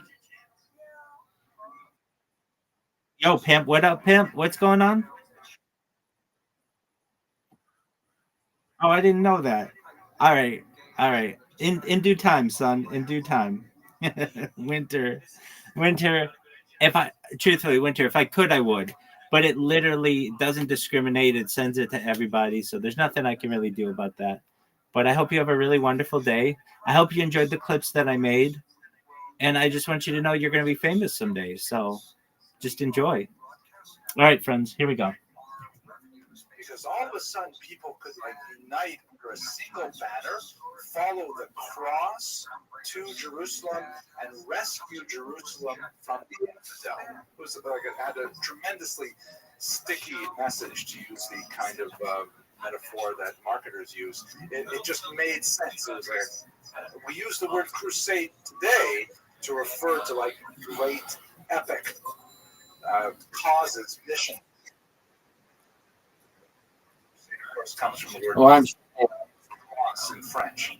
So they make their way down there, and there are two things that are important for us in our context today. One is that some of the one thing is that the attack on Muslims is incredibly brutal and bloody. Horrible massacres of Muslims in Israel and Jerusalem, in particular, that were felt throughout the Muslim world, and slaughter of Jews as well, especially in areas like the Rhineland, the Ashkenazic territories, where some crusaders said, why should we schlep all the way to Jerusalem when we have infidels living here in our backyard? So the period of tremendous violence directed against non-Christians as a whole. Yes, what am I missing here? Right. Sorry. Words and the rest of it. Right. So what happens during this period of tremendous conflict? Muslims and Christians, that's only getting worse over the century. By the way, now this is only the first crusade. There are many years not getting. Well, I know they do. Israel, and then they can say whatever they want. I've got a section. Ask Rabbi anything. Create a support ticket. I know what they want to say. They want to say, quit botting me. And I want to say back to them, I don't have any control over it. It bots indiscriminately. This is no place for me. I have to go to Israel. And the craziest places to go during the Crusades, to go and leave a city. I like it. Let him be. Was really mind-boggling. He's one of my favorite people. I love Winter. Everybody follow Winter on Twitch and Kick. Oh, Winterberry. Everybody follow Oh, Winterberry. They're amazing. Shout out to Oh, Winterberry. Dwellings, Lord, are places of love, and your nearness is clear as things seen, not guessed of. My dream sing. I'm undefeated in life. My offering with their libation. And around this world, thick smoke administrations, sweet to my ears. Oh, Doug, this is just the beginning. He will have to do this literally for days before I'll stop. For example, this famous poem. I read the whole thing of it. He says, "A man in your 50s and still be young. Sooner I'm gonna check out his stuff on Twitch. Everybody check out O Winterberry on Twitch. And crave the service of men, and run after the many and shun the one, from whom the multitudes of all things come, and lays about instead of setting out true way, and for a mess of pottage sell your more. As you still not had enough, why then each day to his lust, count gods, put the 5 senses aside, make amends to your maker for your last days rush away. Don't pretend to seek to know his will or wait for his will, but to do it. Be bold as a panther, swift as a deer. Fear not the open sea. Through mountains of waves crest and crash, and hands shake like rags, and shipless speech carpenters quail. Sleep to the dismay. Travel the ocean where no one free, while the seas flap and crack, and the creaks and groans, and the wind water their high veil. One day it towers like bricks, next it's flat as a field. I'm reading. I gotta stop. He wrote quite a few poems, by the way, about his fear of the sea. Winter, come on back, dog. There he is. There he is. And it appears from his poetry. I love you, Winter. I love you, Winter. To go to this desolate, dry place. Oh, for sure. He makes I help everybody. Those who hurt me, those who help me, anybody we've touched over the course of this stream, we're gonna make sure to be a trillionaire. Behind his daughter and his grandson Yehud, and he makes his way across the Mediterranean basin where he lands in Alexandria, stuck there, and for 800 years we didn't know what happened. Winter, we love you. We didn't know if he made it to Jerusalem. Winter, you want me to unmute you? There was a legend. Winter, you ready? That he made it to Jerusalem. Winter, are you ready? Got there, he saw the Yo, Winter, what's up, pimp? Winter, we love you, dog. You're the best. You're the man. We're gonna make you a trillionaire, dog. Shout out to Winter. Everybody follow Winter on their social media. Everybody loves Winter. Winter, you're the man. Everybody loves you. You're amazing. You're an all-star, dog. Everybody loves you, Winter. Winter, everybody's gonna love the clips of you. Everybody's gonna love your stream. Everybody's gonna love your social media. You're a pimp. Everybody loves you. You're one of the all-time best, dog. Come on back, Winter.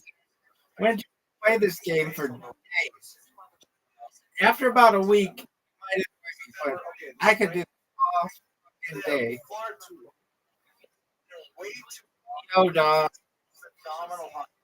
You're amazing. Alexandria loved his poetry. They wanted him to stay, and it was like the last bit of temptation because he was surrounded by people who respected him and respected his poetry. More of it, and he really had to be tearing himself away from his new patron. It's like this celebrity eventually he tore himself away simply because he received his grandson Yehuda was coming after him, and he said, "Oh my gosh, I can't let him." There's a lot of what exactly was he thinking? One idea was, I can't let Yehuda make this dangerous trip, and I'm not going to be there. I'm going to be here now. But at any rate, he left completely alone without his traveling companion, his son-in-law, and a close friend, servant. Also, not clear here why his servant, but it appears had decided to leave Yehuda Levi's wife. And this bit of unfortunate shalom bias difficulty also was something that was dragging against Yehuda Levi. Gosh, daughter is already given to the father, and her husband is not involved. She has to be her son. He will be watching. I have to follow through. I can't die here in Alexandria. He makes his way to Jerusalem, and then 3 weeks later, a letter is sent from Alexandria, which refers to you. 3 months later, letter. Lamed says of blessed Winter. We're talking to you. In Israel after he left. I agree. He got banned. Brave, but he's not reliable. Allegedly. That evil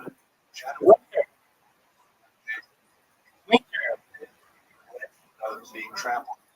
Winter. Of course, Winter, you can talk.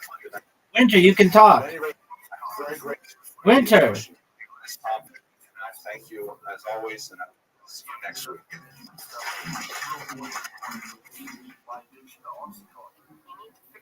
Hello, everyone. Thank you very much for watching this lecture. I hope you enjoyed it. Story about a man uphill at a bank. Winter. Winter.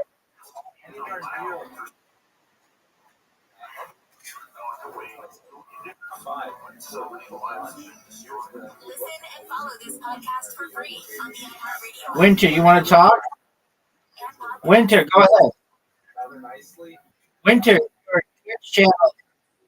Yo.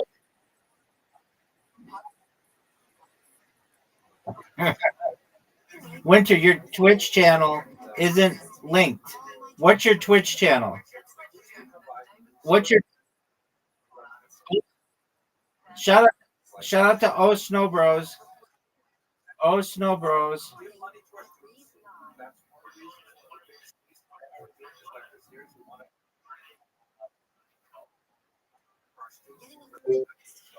Yo, dog. Yo, can you spell that?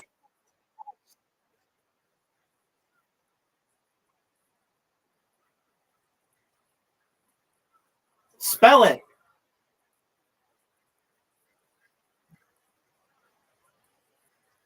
Spell it.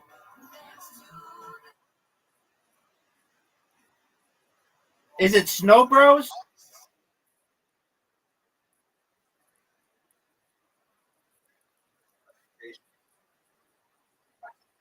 So fascinating. How do you spell it? Amazing. Is it Snow Bros? S N O W B R O S? And in fact, every time I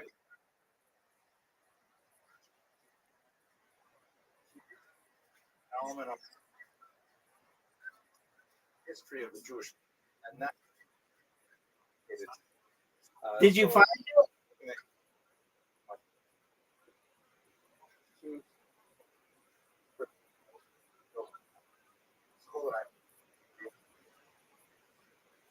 Just chill, baby. Just chill.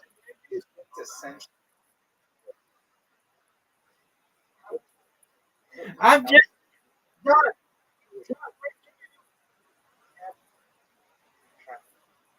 Have you seen it on anybody else's?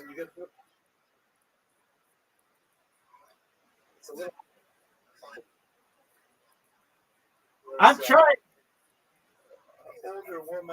Oh, Snow Bros. Oh, Snow Bros. They're walking along the seashore.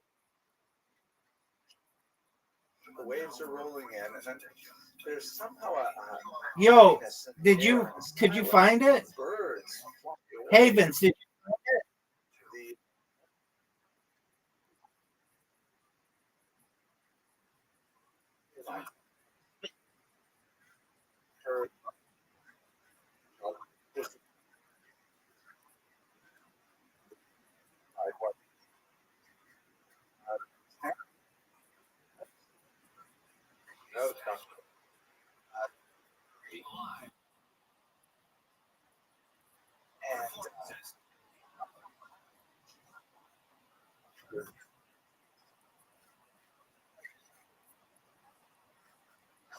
raft is broken.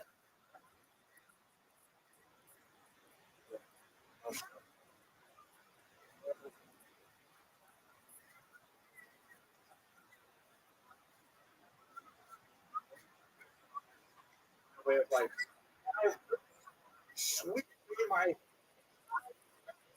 tools. It cannot be. I protect.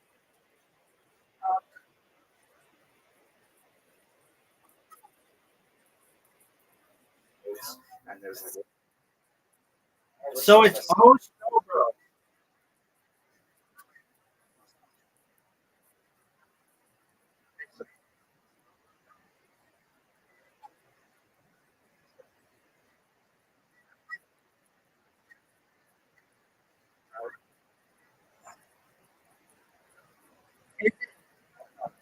it's true. But anyways, now Yo, winter, calm down. Winter, calm down. Is it O, and then the letter SNOWBROS? No one can find it. No one can find your channel. No one can find your channel. We're trying to find it. We're trying to find it, son. We're trying to find it. Oh, dude. Winter, winter, winter. Is it O Snow Bros? Dog, dog. Look what happens when I put in O Snow Bros. Look at what happened. Nothing showed. O Snow Bros? O Snow Bros? Dog, is it O Snow Bros? I don't even think it's dog. You're not even a streamer. That's what. That's how it's going to start. O Snow Bros. Snow Bros. Oh, with is it the letter O? Oh, okay. Okay. I found it now. Wait, you were live yesterday? You have well now I found it. Okay, no drama. Do not feed trolls. No toxicity. We're very Doug, I love this shit. We're very Mary Jane, Michael Jackson, Michael Jordan friendly. That shit's tight. That's tight. If you know what I mean. Don't be a dark. No bullying, racist, homophobic, or derogatory comments. Be respectful and courteous. Respect the mob. If they tell you to stop, stop. If you don't disagree, it's beyond my power at that point. No trash talking, disrespecting other streamers. Learn to leave it in the game. No spamming. No political discussions. Please keep this a safe space for all. The ghost enjoys gaming with you guys. They'll allow you to join a game once a week. No more chat spamming if you join. You will be muted from chat. Have fun. Be your best self. Just try not to be like rebels. We stream every day, baby. Usually in the afternoon. Midnight. That's in between the time frame of 12 p.m. to 12 a.m. New York and Jamaica Eastern Time. Oh, no, bro. Why does it say that you were live yesterday? Are you going to stream today?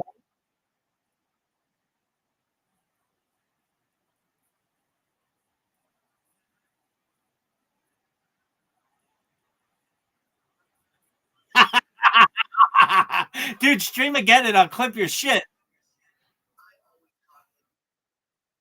All right, we'll start streaming. I can't do it if you're not streaming, son.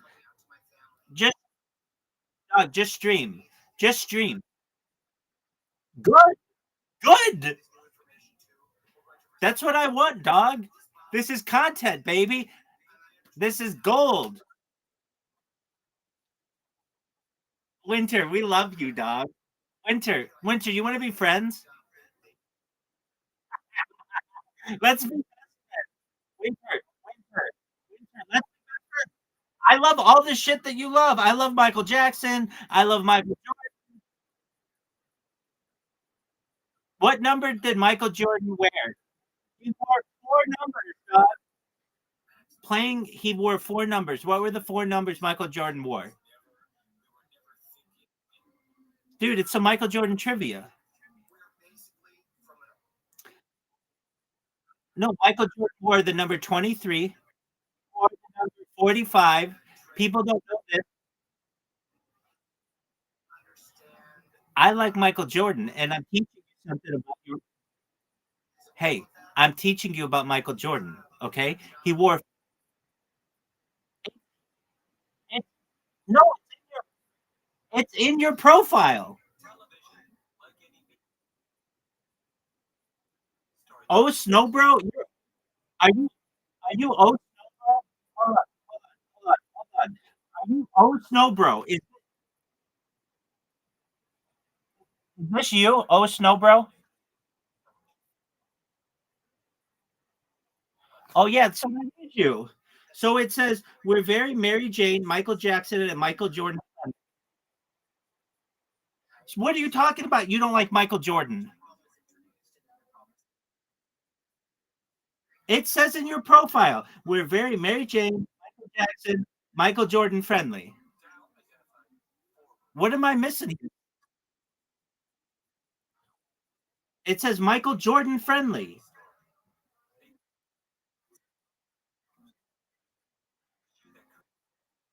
Okay, so I'm asking you, what 4 numbers did Michael Jordan wear? What other Michael Jordan are you talking about in your profile? Dog, I'm reading. You want me to read it again? Here we go. Rules. No drugs. And no toxicity. We're Mary Jane, Michael Jordan, Michael Jackson, Michael Jordan friendly. If you know what I mean.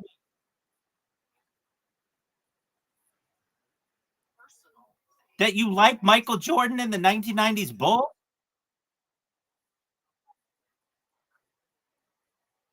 What 4 numbers did Michael Jordan wear over the course of his career? Why does it say Michael Jordan in your profile? Okay, so Michael Jordan wore number 23. Now, do you want to know why Michael Jordan wore the numbers he wore? Why don't you start streaming so I can clip you? Why don't you start streaming so I can clip you? Why don't you start streaming so I can clip you? Why don't you start streaming so I can clip you? Why don't you start streaming so I can clip you? Why don't you start streaming so I can clip you? It says that you stream every day, and you didn't stream today. It says last live yesterday.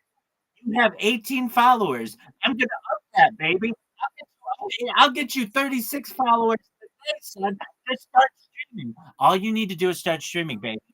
Baby, baby, baby. All you need to do is start streaming. Baby. All you need to do is start streaming.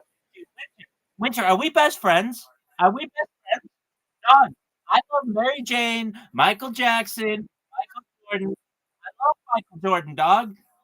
Do you know what four? Do you know what 4 numbers Michael Jordan wore? I can, I can do. I've been doing it for 3.5 years. You can't even stream today, son. You can't even stream today, son. Dog, dog, all day long. I love this. You have no idea. This brings me joy. This brings me inner joy. Let's talk Michael Jordan. Let's talk Michael Jordan. I love Winter. You're one of my favorite people I've ever met on the internet, Bob. I love you. I love you. I can't believe we're such good friends, dog. I can't believe we're such good friends, dog. I can't believe we're. Are we best friends, dog? Are we best friends? Do you like the Supremes? Are we best friends? Are we best friends, dog? Are we best friends? That's my question for you, Winter. Winter, that's my question for you, Winter. Are we best friends? Winter, are we best friends? Winter, are we best friends? Winter, Winter, are we best friends? Are we best friends? Winter, are we best friends? Are we best friends?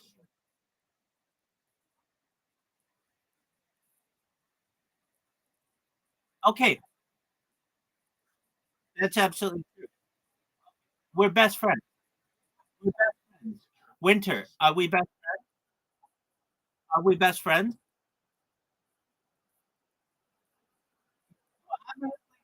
Doug, I'm living rent free in your head. Winter, I'm living rent free in your head, baby. Winter, winter, baby. Winter, big dog, big dog, big dog.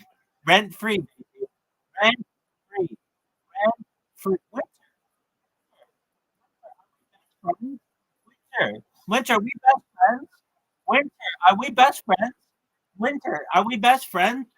Winter, we're the best. Winter, I can't believe how much you love me. Winter, dude, you love me so much. Winter, you love me. Winter, Winter, when are you gonna start streaming, son? When are you gonna start streaming? When are you gonna start streaming? Winter, when are you gonna start streaming? Winter, Winter, we're waiting for you to stream. We're waiting for you to stream.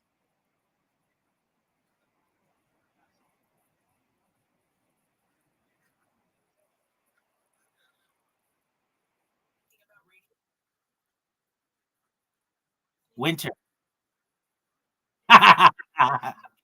Winter, Winter, are we best friends? When are you gonna start streaming? Winter, Winter, Winter, can you please start streaming so I can clip you? Winter, please start streaming so I can clip you. Winter, please start streaming so I can clip you.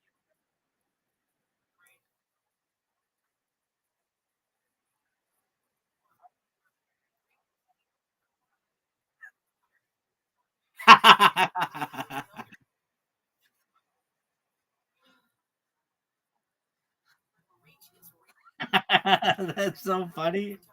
Oh, tight. You don't even have to be streaming to clip you. Doug, I'll just clip you all fucking day because I love you, Winter.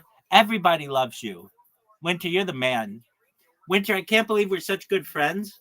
Like, truthfully,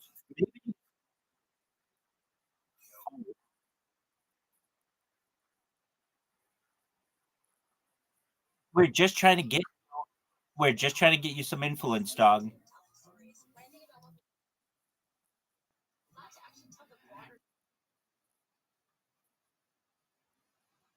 Do you like Michael Jordan? Exactly. Winter, we're gonna make you a trillionaire. Winter, Winter, are we best friends now? Have you calmed down? Are we good friends now? You want to Winter? Winter? Do you want to be pen pals? Oh, but maybe Winter. I love, I love your tenacity. I love everything about you, Winter. Winter, I love everything about you. Everything. I love your fortitude. I love your drive. Winter, Winter, you got that dog in you. I love the dog. You're amazing. Winter, you're amazing. Winter, you're Winter. Thank you. Hey, dude, I heard you the first time. Thank you. Are we best friends now? Are we? Did we just become best friends? Winter, did we just become best friends? Why not?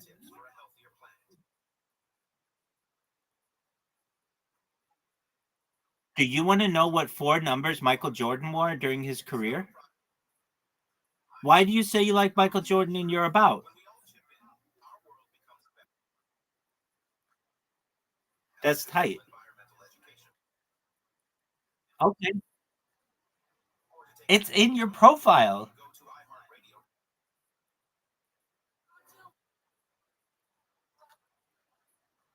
Okay, so let's get down to brass tacks. Are we best friends?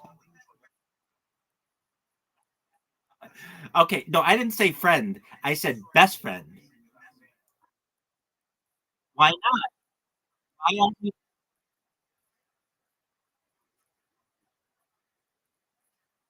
why aren't we best friends? Winter, did you like the clip? Why not?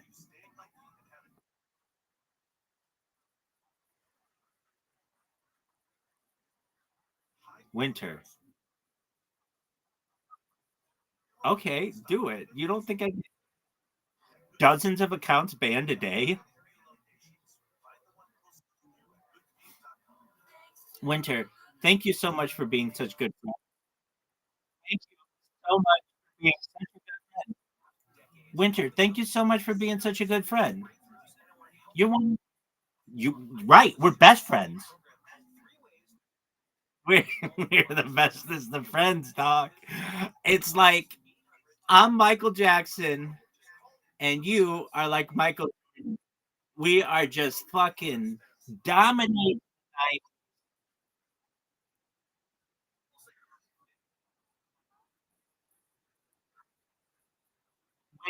Winter, thank you so much for being best friends with me.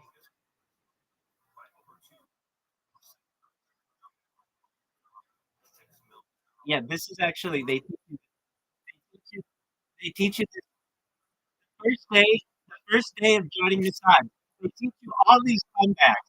Here's a good one. Cool story, bro. That's a great one. Here's another one. I know you are, but what am I? That's another good one. Some of my other favorite ones, though, are we're best friends. Winter, we're best friends. We are the best of friends. Winter, I'm wearing you down. I'm wearing you down where we're gonna start doing dual streams together. We're best friends, man. We're best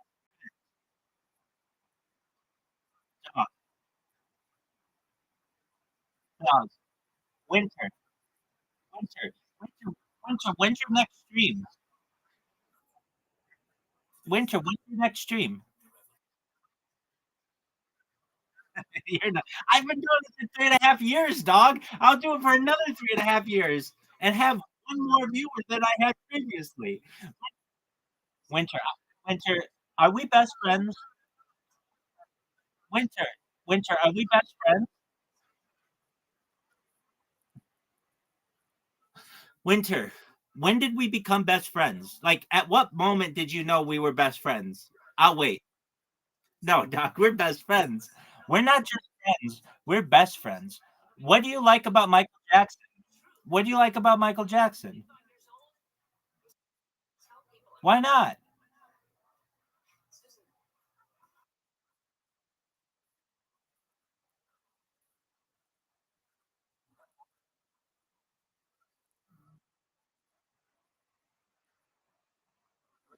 I'm going to read your about to everybody once again. It's growth, no drama, do not be growth, and no toxicity. That's what you're doing. You're feeding me. I'm eating that shit up like pudding. Here we go. We're very Mary Jane, Michael Jordan, very Mary Jane, Michael Jackson, Michael Jordan friendly. If you know what I mean. What do you mean by if you know what I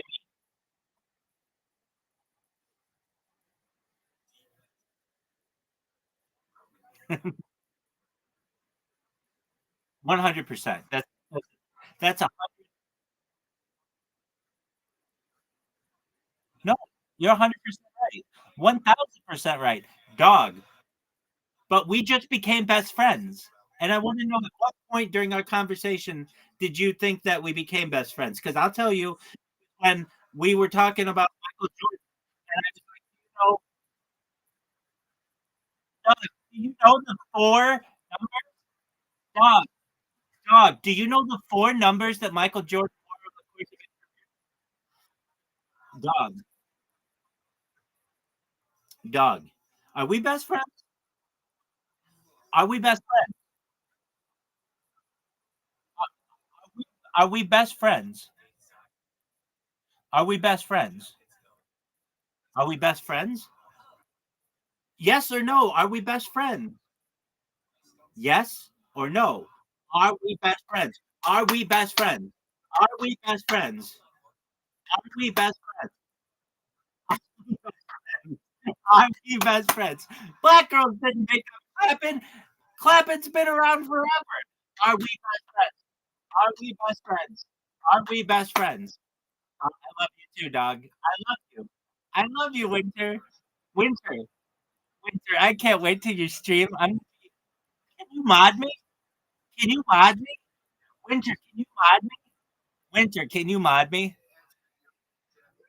Winter, Winter, you love me. You fucking love me, dog. Nobody else would give you this much time. No one else would give you this much time. You love me. Winter, you love me, and you know it. You know it. Winter, you love me. You love me. Winter, you love me. You love me. You love me so much that you let me live rent free in your you let me live rent free in your head. And I appreciate that. Winter, thank you. Winter, what's your favorite Michael Jackson song? Winter, what's your favorite Michael Jackson song? Winter, Winter, I just asked you a question. What's your favorite Michael Jackson song?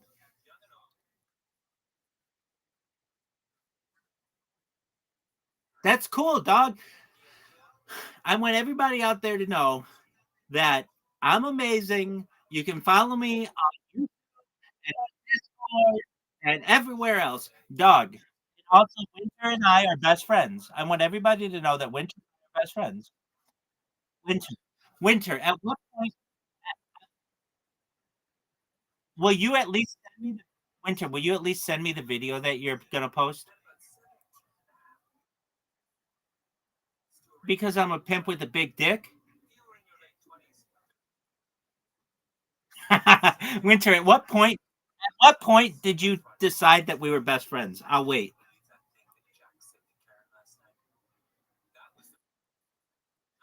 No, I'm asking you a question and I'm waiting for an answer. At what point during our conversation, at what point during our conversation did you decide that we were best friends? At what dog? At what point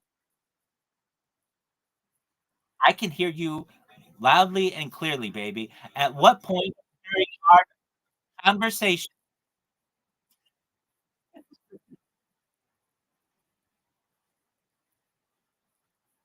I know we're best friends. That's the key. We're not just friends. We are best friends. Winter, winter, winter. They love me. You love me. We're best friends, baby. Winter, winter, winter. We're best friends. Winter, we're winter. We're best friends. At what point did you decide we were best friends? That's all I want to know. I know we went from not knowing each other straight to best friends. It's very rare. Dog. I got time too, baby. I'm gonna do this for another. Yeah, I stop it every 12 hours, but I stay in the Discord 24 hours.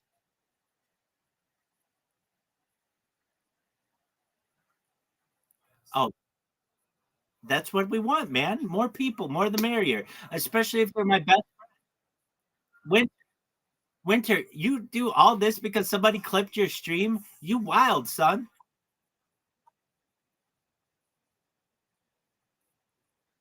How many times have I ever clipped your stream? How many times have I ever clipped your stream? I'm asking, I'm asking, I'm asking you a question. How many times have I ever clipped your stream?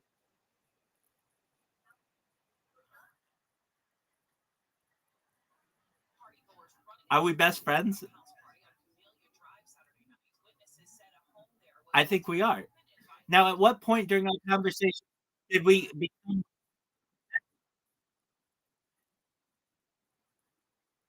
dog? I'm gonna clip it even harder. I'm gonna clip it even harder. I'm gonna sit there all fucking and just clip.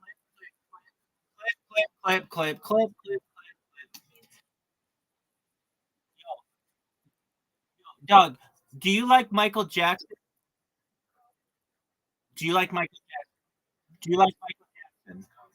Do you like Michael Jackson? Do you like Michael Jackson? Are we best friends?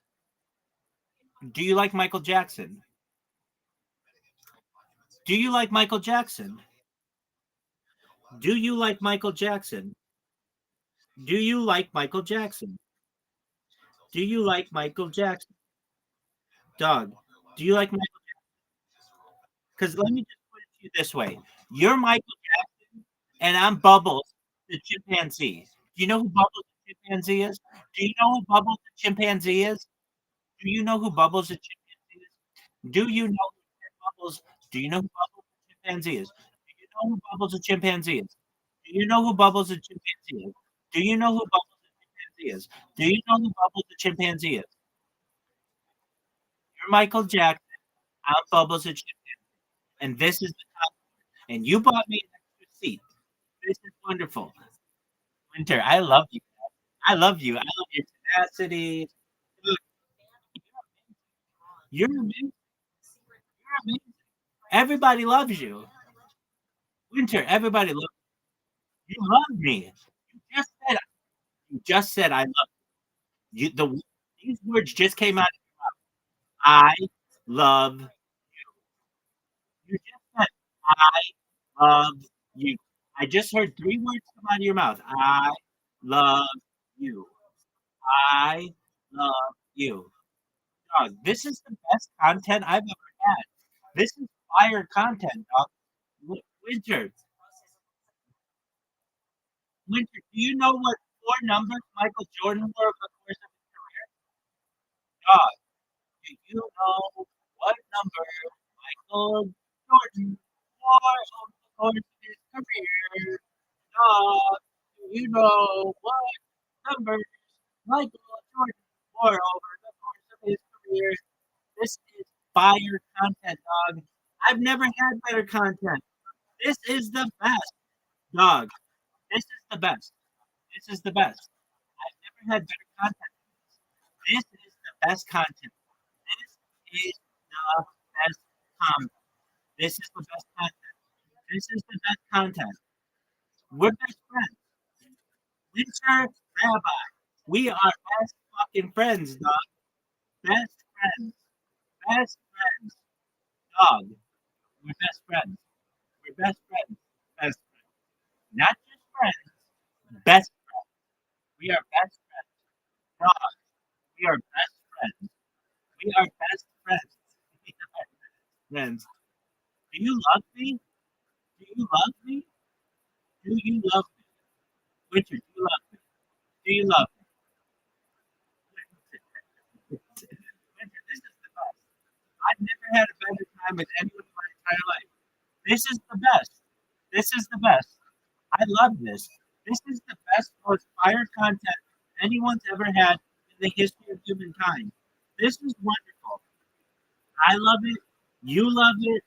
Everybody loves it. I can't believe we're best friends. We are best friends. Dog. Thank you so much for being one of my best friends. Thanks, dog. Thanks. Thanks, baby. Thanks. I like it. I like this is the remix of Go Fuck Yourself. This is the remix. There you go. I like the remix more. But that's cool, dog. That's cool.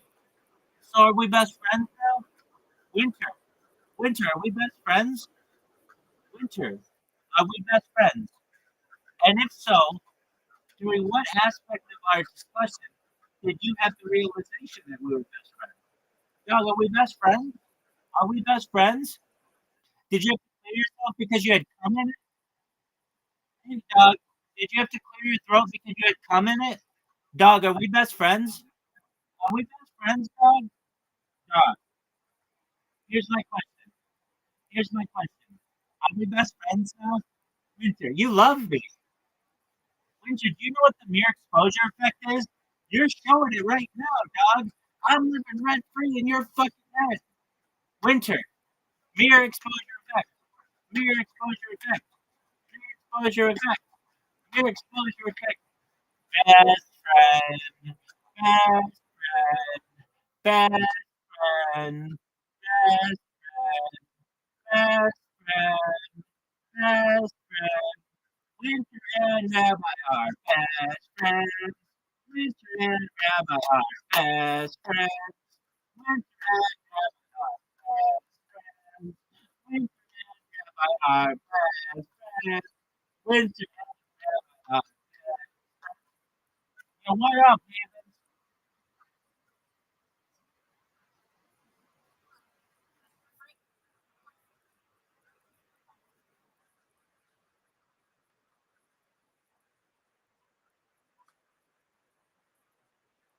Winter, are we best friends now?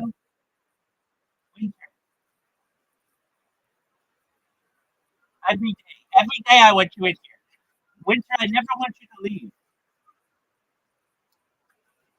Is he?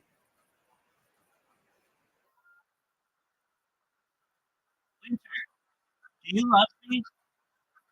Winter, do you love me? Winter, do you like the Supremes? Winter, do you like the Supremes? Winter, do you like the Supremes? Do you like the Supremes? Do you like the Supremes? Do you like the Supremes? Do you like the Supremes? Do you like the Supremes? Are we best friends? Are we best friends? Are we best friends? Are we best friends? Oh, don't talk about that. No.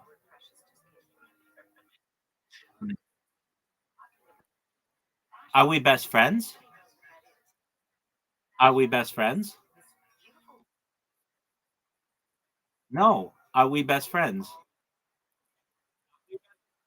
Are we best friends? No, you don't. Okay. Are we best friends? Are we best friends? Are we best friends? Are we are we best friends? Dog, I don't let people say that I do that because I don't do that. It was all cool until you want to bring up untrue things, and that's not cool. We can play all you want, but I'm not going to sit here and let you blast like that. So keep talking all you want. We're going to watch Professor Henry Abramson. Oh, it was good. It was very good. I love it. I love it.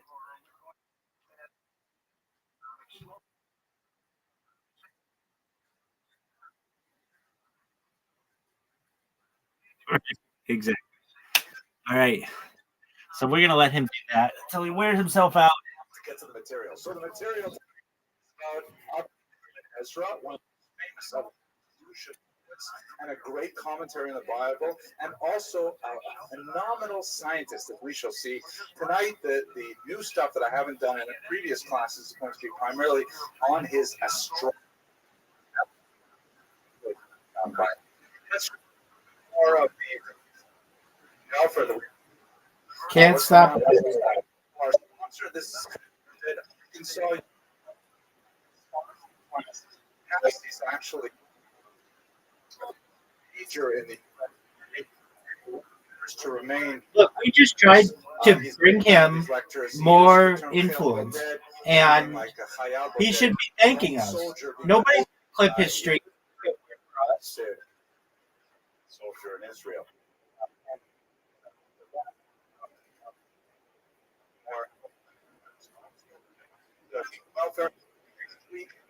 We have the 100. Really very proud of. It is a history of the hero. That's true. Also known as the Piaseczna Rebbe. This is an absolutely amazing story of spiritual courage in the Holocaust, and I look very much sharing it in this room. We'll have food, and we'll have an opportunity about this tremendous heritage. By the way, this week around the world, it's amazing the surge of interest in this 20th century master. I went to an event on Saturday night. There's an event tomorrow night in Williamsburg. There's a major event in Heichal Shlomo on Yerushalayim on Wednesday night. And of course, our event here next Monday night. These are all surrounding the Yort site or the death anniversary, which is on German records of the massacre in the camp known as Nikki, and witnesses claim to have seen killed tomorrow night, Shwan or Hay. At this murder, and honored to be able to speak about him. I won't talk about People do. but, the Sephardic lecture actually been getting a tremendous amount of attention. I'm really pleased. And I've been asked to lead a tour to Spain and Portugal. So we're going to go. Here's my name. I'm Arrow. Yay.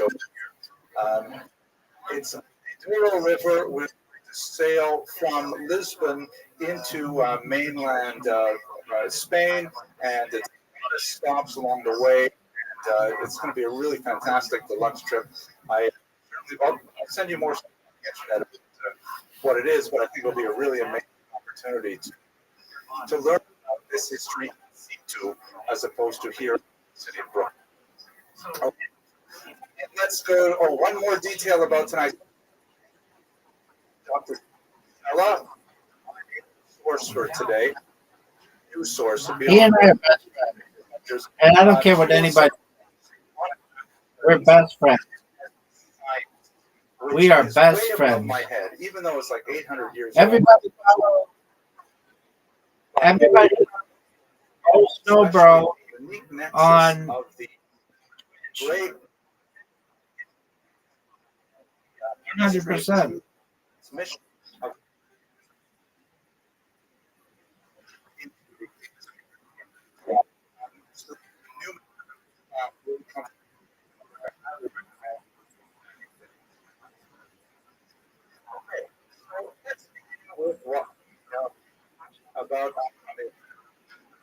It's kind of wild that he reacted the way that he did from just a clip. In fact, they were by marriage.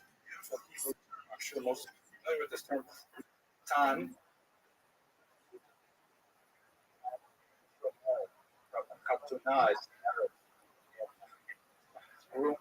And we don't have the word English, like people.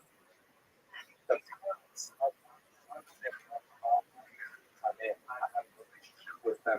I mean, let him do this for hours. It's fine. To Yehuda Levi, Ezra's son married Yehuda Levi. We saw last week how that ended when Yitzchak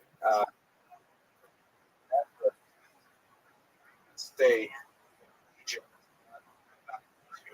There you go, dog. to Spain. It ended even worse, as we shall see shortly. He eventually ended up converting to Islam, which was to use the word Asham at the time. But we'll speak about that in due time. But Abraham the father was, like maybe came from the Christian north, most likely from Tela, the same town, to southern Spain, to Cordova, and possibly Granada as the 1140s.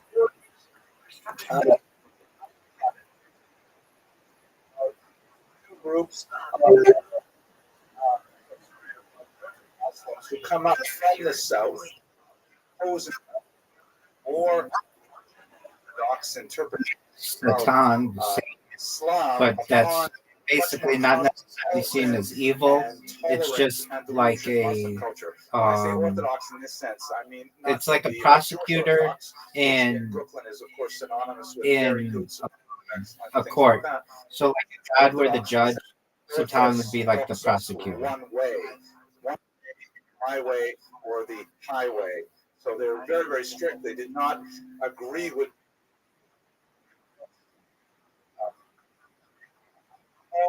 is itself.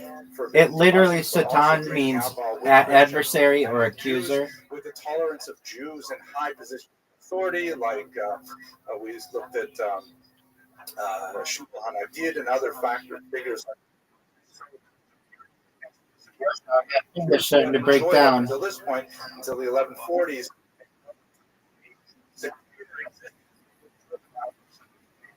Where's to the Christian. Dude, the one thing I did not understand is when we were like, spell your username for us. He's like, oh, Snow Bros.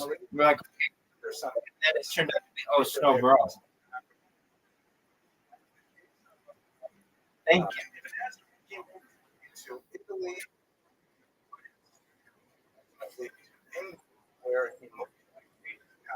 I'm going to watch his stream right now. I'm checking out his stream. He's playing Cult of the Lamb.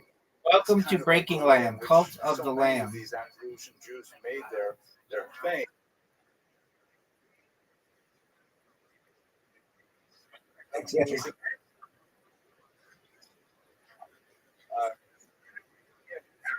Culture. Translate Right. much of his knowledge into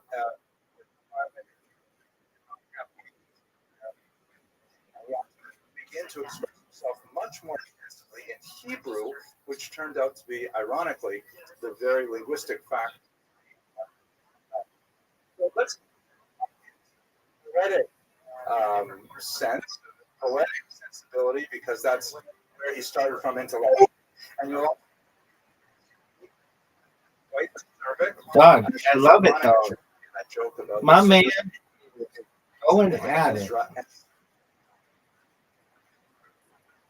I just have to say it faster so it sounds like I.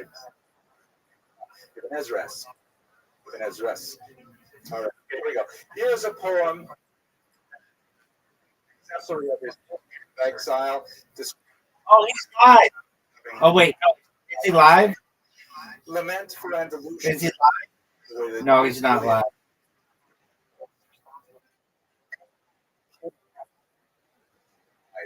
I know. I want to see it.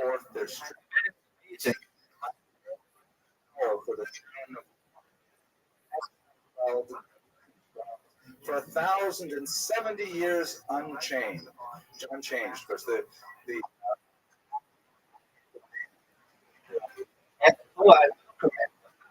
Oh, snow, bro. Since the Oh, snow, bro. Watching your stream. You're playing Marvel Rival. The script as a house of prayer to Polly in. Some men murdered and others sought shelter.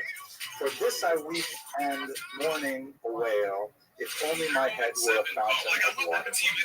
I shaved my head and bitterly keen for Seville's martyrs and sons who were taken, as daughters were forced to bring faith.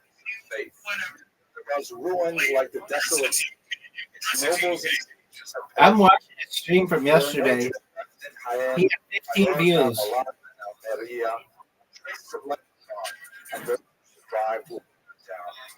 I wail my grief and mourn, for they have melted away like water. Hard one. Let's see what he's got to say. I groan in distress. Yo, dog.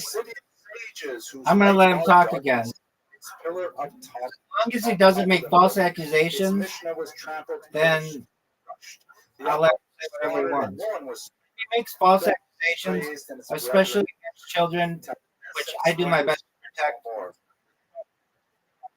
Yeah, I don't want to. I won't let him, but if he says anything else, I'll let him. Yo, pimp, what's up, baby? How you living, Winter? Okay, so he's gonna say that. I'm not gonna let him talk.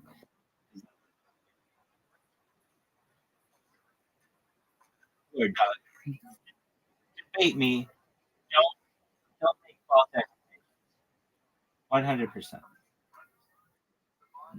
Oh, that was fun though. I wonder how long he's going to take to give up. Did he just give up?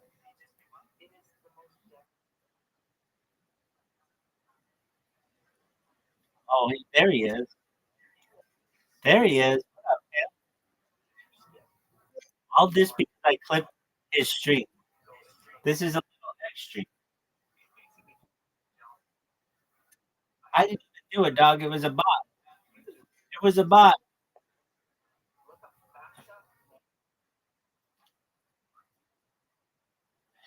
Word, dog.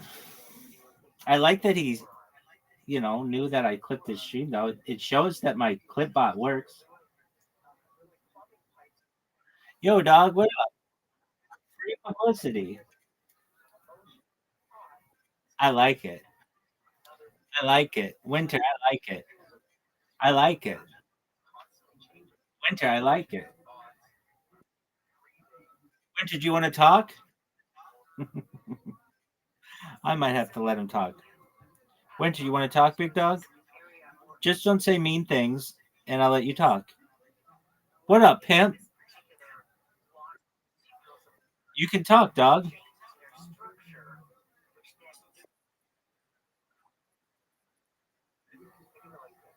Okay. How's your day going? How's your day going? How's your day going, Winter? Winter, when are you going to stream?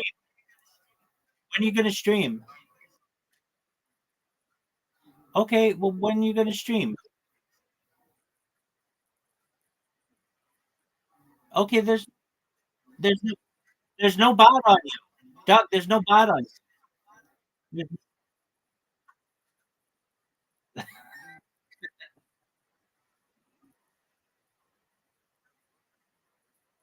Calm down, calm down, calm down with those accusations. They're false, and there's not really a way to defend yourself against it.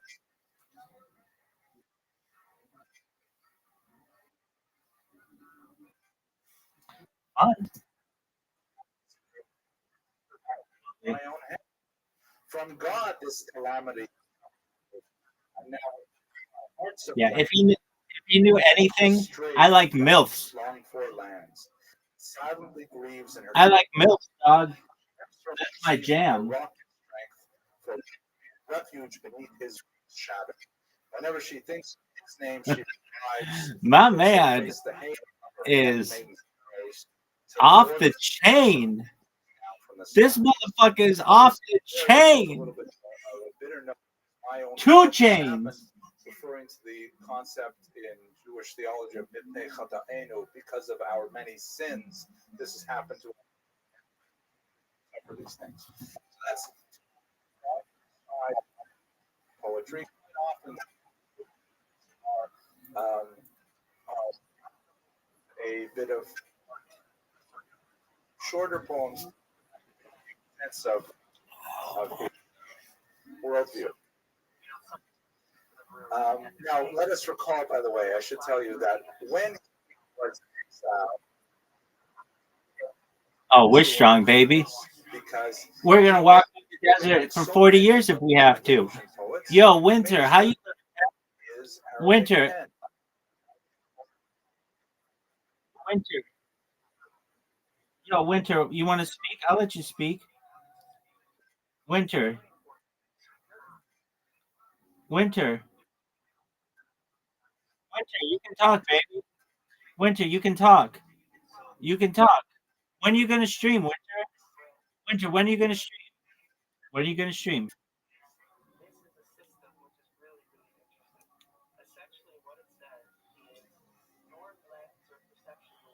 Is he coming back?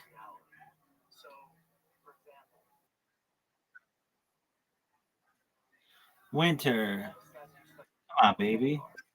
Talk. I mean, we can play this all fucking night, dog. I really thought we were starting to bond there. We were definitely becoming best friends. Very much becoming best friends. I cannot believe he's so pissed off over one clip. It's ridiculous. This is one of my favorites.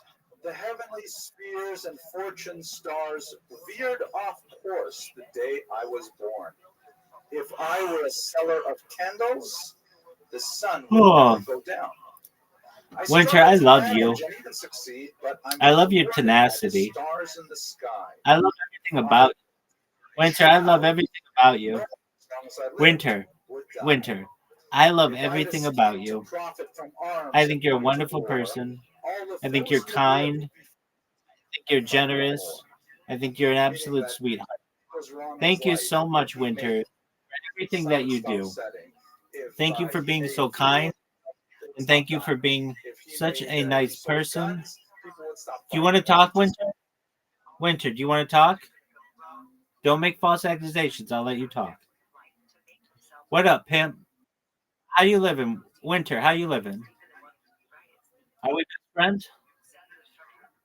Are we best friends? Yeah, 100%. How many clips was it? Oh. Oh, that's pretty good.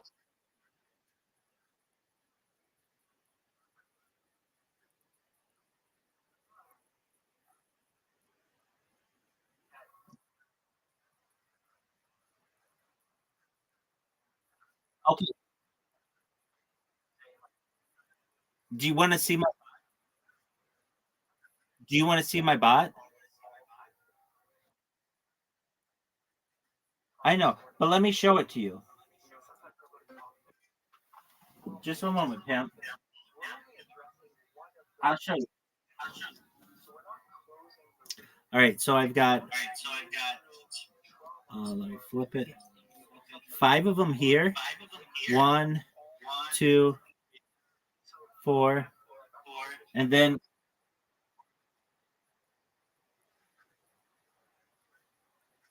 no. In fact, I shit on much bigger channels most of the time. You just happen to get in the crossfire.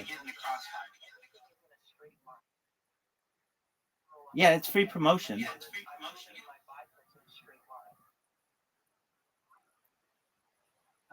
You love me. Dude, calm down with that. Okay, dog, quit with those accusations. Dude, calm down, dog. Dog, I don't do anything like that. If you knew anything about my streams, you would know that I like straight up big bimbo milk.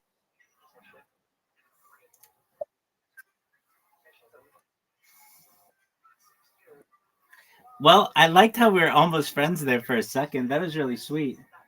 We were being real with each other. And over the course of the past 3 months, he had to delete like 8 clips. That's incredible. That's kind of Ezra's sort of sentiment. It's especially noteworthy. Let's recall this when we talk about his astrology. So much of this has to do Best friends. Best friends. Stoned by the celestial heavens and so on. Here's another one that describes his experience trying to put together. We're best friends. A few rubles from his poetry. I get up and head to the patron's house, right? Because wealthy people would. Best friends. I get up and head to the patron's house. Right. And then they tell me in the evening when I either is under or I turn to pity the poor born under the sign. He said he respects the grind. Thanks, baby. You're amazing. Stars in this case. Here's one last one. I'm sorry, I really enjoy these poems. There's 2 more here. Both are too many. One talks about how his is so full of holes, fly, land on it, weight, it collapse, and things like that. Here's one talking about flies. Who can I turn to in my distress? The flies have plundered my home. They will not leave me a minute of peace, attacking me fiercely like foes. Across my eyelids and eyes they race. In my ears they recite their poems. Like a pack of hungry wolves, they devour my bread alone. As though I'd ask them for like friends. They take what they want on their own. It seems they're only seeking their share when I offer them wine. Turns out isn't enough. They also covet. If I guess to come at the head of the table swarm, so I long for winter, lest I starve because of them. It's cold and rain will wipe them out. Thank God who dwells with the cruelty. Meaning he's so pleased that winter eventually will be done with these lice and other flies that torment him. Anyways, you get a selection of he's like Harry. He has no money. He's going from place to place. Wealthy patrons will pay him for Arabic style poetry. He's having trouble putting it together. And he was of tremendous brilliance, but he simply could not communicate the old way of life, meaning before he turned 50, into this new cultural environment, and he was forced to turn his attention to something else. And this attention to something else, as I mentioned earlier, really was his kernel of his success. I do not want to avoid very often this stuff. romantic poem, just like Yehuda Levi and Shmuel Hanagid. Romantic poems. 1000%. He also wrote quite a few beautiful religious poems. I'll just read you one. Gosh, I read way too much poetry. I wish I never read more poetry. Here we go. This is To the Soul. Sent down from a luminous fountain of life, drawn from a sacred place and pure, created as one, though not with form, and greater by far than honor or wisdom. Why were you ushered into the world and then in the dark of the body imprisoned? At first it seems sweet to you, but it's hard and bitter. Put the pleasures of time behind you. The exile you always consider your glory, for this is good. Serve the living God. Listen, living within this world, bound to the world to come with the Lord. Very deep philosophical, religious musings about the plight of the soul coming into this body, and so on. Now, we are going to leave his poetry altogether for this class, but I have to take you very difficult books. One by as I mentioned, his went, as they say, there very significantly, and eventually became a Muslim. The last story that we have of Yitzhak is that he refused to accompany Yehuda Halevi, his father-in-law, Israel. They had made it all the way across to Egypt, and they had a falling out there. He says, I'm not going back to my wife, not going back to my son, myself. Share? Probably didn't say share because that's a good.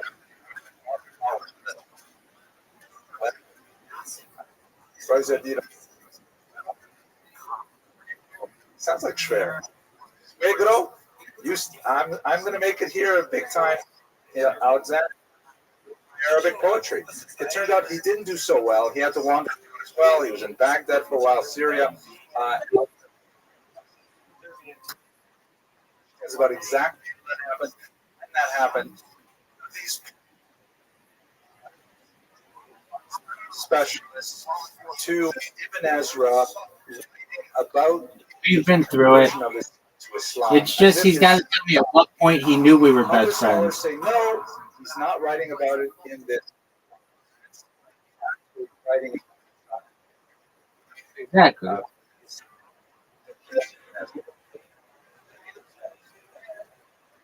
Sure, dog. I like it. I like it a lot.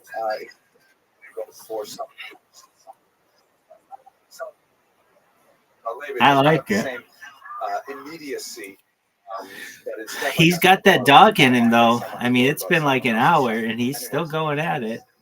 Come, Father, approach and mourn, for the Lord your God is distance from you. What up, baby? Son, I mean, if he thinks this is like getting at me, it just helps me. It tells me what I do works. I am the man who has witnessed and watched as joy away. My loins has been taken. I never imagined I would say. I always envisioned him offering comfort and being near me as I aged, but all my labor has been in vain. For I've given birth to my own dismay. How can I rejoice again when I breathe undone? In a moment I weep and a mournful cry and lament. How 3 years ago he died alone. Tactics. And so my home. You able to bring him home. Alone I grieved. What pain and suffering I knew then. And this is the story of Isaac, my son. Be kind to me now. Bear with me, friends. The offer adds to my grief. So do not speak of my heart's disease, or even utter his name to me. Time has quenched my final ember. How could it do any worse to me, having decreed my ruin forever and taken from me the light of my life? Now flesh and heart are failing, and Isaac's heart gave when he died. Lord, whose hands still extends to the creatures, speak to the heart of this Father who held your bring to the spirit of consolation and let it through a heart now broken. He taught with his wife his son, so follow on the path. He was a boy, you set it for the sake of your servant, their son. Very poem. We also have poetry from Asia. One of several of Isaac's poems, his son, including this one. This is the final poem. I apologize for so many, but how great they are. Right, entitled Conversion, which many scholars say represent his late in life regret over his conversion. As he became a Muslim, he became whatever. They contend against for having abandoned the Lord's command regardless of justice. And destroyed the tablets in his broken tablets. And the lion went to Tamar and to his sister, a virgin. David was the Lord inside Bathsheba, like Delilah, Samson. He's referring to characters in the Bible who committed very grave I don't know what the right word is. They definitely transgressed in a very big way, and trying to know what that means. Some of the expressions are hard to understand. There's a lot of rabbinic commentary. On the surface level, everyone else tasted impure food. I always thought it was carcass. I tell you, the prophet's bad, meaning Muhammad, but acknowledge him with blessing. My mouth speaks, but my heart replies, you're lying again and bearing false witness. I've sought the shadow of the presence's wing and ask of you now, Lord, forgiveness. Okay. That's really fantastic, fascinating stuff. But let us go back to where we are with Ibn Ezra. Refer to himself as Sfaradi. Maimonides referred to himself as Sfaradi. This is perhaps many beginnings of very well established, cemented Sephardi ideology. We should bear in mind that, like almost every other Jewish sub-ethnic group, the Sephardim who retained their specific identity as an ethnic for so long. I mean, I'm a Litvan and Lithuanian Jew, but I don't know if my grandchildren or great-grandchildren think of themselves as Litvan. They may think of themselves as, I don't know, a few generations that can't. Will they really think of themselves as Litvans? I don't know. But Sephardim really stick close to this idea. You can see it early on that the first one always has a Sephardic one, Spaniard, because he spent, of course, most of his life in Europe. Let's look at his biblical commentary, which is absolutely fascinating, astounding, and completely surprising. As you shall see here, he is one of the most important classical biblical commentaries. This is a copy, a page from a book called the Mikra Gedolot, the Great Scriptures, which is kind of like the standard traditional, I won't say exactly edition, but the primary reference of the Bible that you find in scholarly Jewish homes. And there's a number of commentators that are always represented in Mikra Gedolot, regardless of whoever publishes it. You will always have Rashi there, Ramban, Nachmanides. There are a few that will definitely be there. And depending on the printing, you may have a few others that are included. Ibn Ezra, the commentaries that are always included. You can see here he is. Ibn Ezra is the traditional interpretation of, and he's included the greatest of the in terms of their commentaries. This is extremely surprising in ways. It differs so dramatically. Sometimes with tremendous respect, apparently, to his contemporaries as fools, blockheads, as Remuses, speaking of them in very contemptuous terms and dismissing their arguments in a manner that really wouldn't be tolerated in the yeshivas today, in my humble opinion. And moreover, more significantly, he says a lot of really controversial things. So that in many yeshivas, even though he has place in Mikra, the systematic study of Ibn Ezra is discouraged because you study Ibn Ezra, you come up against some very difficult ashkafic problems. Nevertheless, because of those philosophical problems, he actually inspired the proposition of more than 36 super commentaries, meaning he's writing a commentary on the Bible, and more than 36 other rabbis have written commentaries on his commentary, trying to parse out, did he say this, and he solved this problem that brought up, and so on. Very, very, more than any other the traditional commentaries, including Rashi, including Rambam. Ibn Ezra is the one that inspired the most super commentary activity. That's just an indicative of his provocative nature. Here is perhaps why he got such a big start in the modern era. This is Baruch Spinoza, one of the most challenging figures of the early modern age. He was a Jew who it's this series of theological notions. He's actually as well, living in the Netherlands at the time, who challenged a lot of theological notions.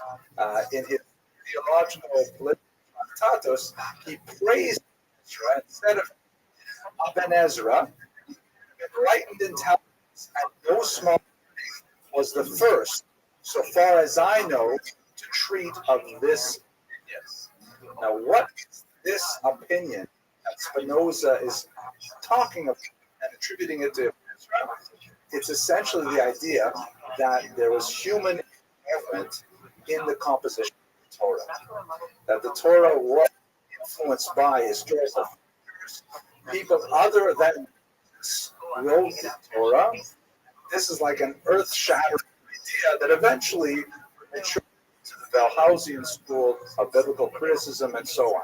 And we'll look at one example of where he gets this. Many hold that Spinoza was way off base in terms of how he assessed Ibn Ezra, but I will leave it to you to judge that. Here is another figure who's perhaps not on the kosher v'yosher list of Orthodox Jews, Geiger, widely considered the founder of the Reform movement. This is the beginning of the 19th century. It was more of a roots movement than a single leader which way it went. But nevertheless, Geiger wrote of Ibn Ezra, is it then any wonder that everyone readily takes him as a member of his own sect? Which is true. If you go to an Orthodox synagogue and you say Ibn Ezra, people say, "Oh, Ibn Ezra." You can cite an Ibn Ezra in the greatest yeshivas of Lakewood, even here. You can cite Ibn Ezra, and you can also go to Reformed temples and you Ibn Ezra as if he was some kind of Geiger figure several hundred years before I was born. Is it possible that one person can be the genesis of such a diverse world of opinion? We have to agree with him that he's surprised, like I am, that so many people claim Ibn Ezra as their intellectual ancestor. So let's look at one passage. This mysterious passage on 34:1. This 34:1, if you're familiar with the numbers there, you realize we're at the end of the Torah. And describes Moses, gives a lot of admonition to the Jewish people, has a flight of poetry, and then there's a description of how he goes up to the mountain of Nebo, looks out over the Holy Land, and he dies, and he is there. So Ibn just says out what happened to the last 12 verses of the Torah, which describe after Moses' death. And Ibn Ezra says simply straight out, Joshua wrote them, not Moses. Someone else wrote them. Of course, all the other commentators and the super commentators go to town on Ibn Ezra, saying, no, it can't be like that. Did you read Rashi? Rashi was before Ibn Ezra. Rashi writes, and he's quoting the Gemara. It's not a secret. Is it possible that Moshe died and he wrote and Moshe died? If he's dead, how could he write that Moshe died? Rather, up to this point, he wrote, and afterward Joshua wrote. Rabbi Meir said, in other words, this is actually Ibn Ezra's opinion. The mayor says, the mayor is Rabbi, it's possible the Torah should be missing, and we call it Torah's Moshe, right? The Torah of Moshe, and we believe that it is full and complete and authoritative. So really what it means is, under a mayor, rather the Blessed One spoke, telling Moshe what to write, and Moshe wrote with, meaning Moshe, in fact, he did write what was dictated to him. Just died there, and so on, knowing where his grave is, and so on. So we do have a traditional approach, but if you look at his passage on Deuteronomy 34:1, that's not the only passage he refers to. He says in that passage, if you know the secret of the 12, and he's referring to the last 12 verses of the Torah, and then he lists about 5 or 6 other places in the Torah. Text itself seems to imply a chronological gap. There's reference in the text that it could have been written logically at the time that it said rewritten. In other words, you look at it yourself and you go, I'll go over it with you. I don't want to take too much time with it. But he's pointing, according to Spinoza, he's pointing to the idea that the Torah was possibly written by other people at other times and put together. That seems like a stretch for reading Ibn Ezra. But the very idea that the Torah may have had some kind of, multiple pages in history, which is anathema kind of comes to traditional Judaism, is never where a lot of the non-Orthodox look to a Spinoza Ibn Ezra as their intellectual. There's, of course, 36 plus commentaries that will tell you it's not so in Ibn Ezra, but the fact that you need 36 plus commentaries says something about the degree of controversy in Spinoza. And this is where Ibn Ezra really comes into his own. By the way, his biblical commentaries, he could not even written them had he not been forced to exile. Because what happened is he was living in the Iberian Peninsula. He was making Spanish Arabic poetry. When he got into Christian lands and he hung out in the Jewish communities there, nobody was interested in those things. But he was an educated guy. He had literary skills. He wanted something, so he started writing manuscript, including his biblical commentary. Because he was so poor, he often sold those copies that he wrote, including the original copies that he kept for himself. So we actually have multiple versions of many of these books, which he was rewrite from memory over time. But included in this period of his life, when he's writing commentary, he's also taking his scientific knowledge that he acquired in Andalus and is now transmitting it into a Jewish environment in Hebrew, making it possible for Jews to study the far more advanced civilization of the their science could not be compared at all to the Christian science. Ibn Ezra was this kind of cultural transmitter. One of the most popular things he wrote, and it was like kind of the hot topic for much literature of a couple of hundred years before and after, was a manual on how to use an astrolabe. Here's a Muslim astrolabe shown here. It's essentially a device that measures the inclination of the various stars and planets and the sun. It can be used in navigation. It can be used in measurement of vast distances. It's it's like a pocket calculator when nothing like this had existed before. But as you can see, it's not a very simple looking instrument to use. So there were many manuals written on how to use astrolabes.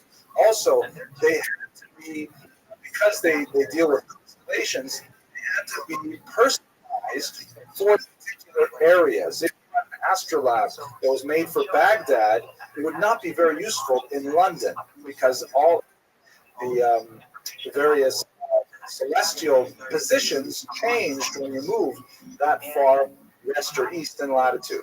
So these manuals for astrolabes were written in many languages at the time. Even Chaucer wrote a manual on how to use an astrolabe. He didn't actually finish it, but there's one passage that's quoted earlier. These conclusions in English, manual in English for the astrolabe, as well as sufficeth to these noble Greeks these same conclusions in Greek, and to Arabians in Arabic, and to Jews in Hebrew, and to the Latin folk in Latin. Obviously, this was written before spell check, or maybe we say after spell check, like when you're typing on your iPhone. That would be a funny line. Chaucer wrote this whole passage on his iPhone. At any rate, what's very interesting about this particular passage, which is why it's so widely cited, is because you can see in this microcosm the transmission of scientific knowledge. First starts out with the Greeks, because the ancient Greeks, the Periclean period was absolutely over the top in terms of their mathematical and scientific advancement, and much of that information absorbed into Rome and the Arabic world, world still together. That's the Dark Ages. The Arabic world was the Jews in Hebrew, in Ezra, then brought that knowledge of Al-Andalus into European countries in Latin. And so Ibn Ezra also wrote in Latin, perhaps working with a team translating his ideas. He wrote in Latin, extremely famous. Not quite as famous, perhaps, as this Jew. It's not a kind of picture.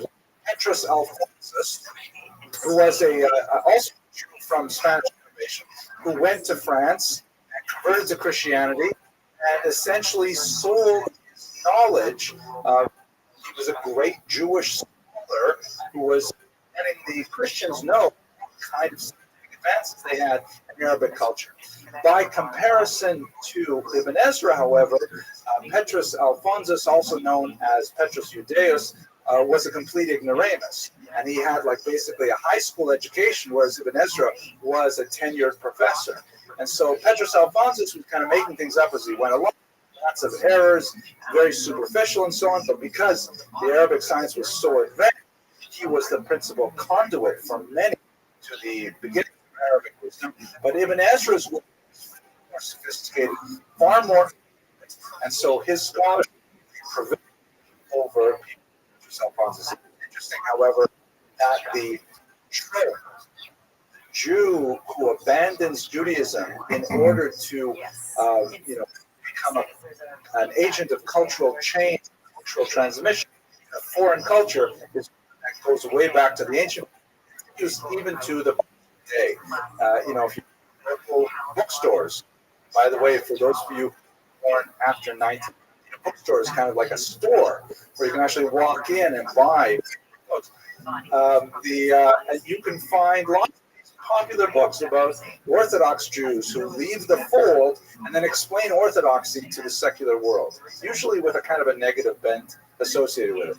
It's a long, long story in Jewish history, and maybe one day we should, kind of catalog these individuals and see what's psychologically similar about them. At any rate, let's focus in on his most famous scientific books, and you have to place this within the context of 12th century science. This is a period, of course, when people believe very deeply in astrology, the power of the stars to determine fate.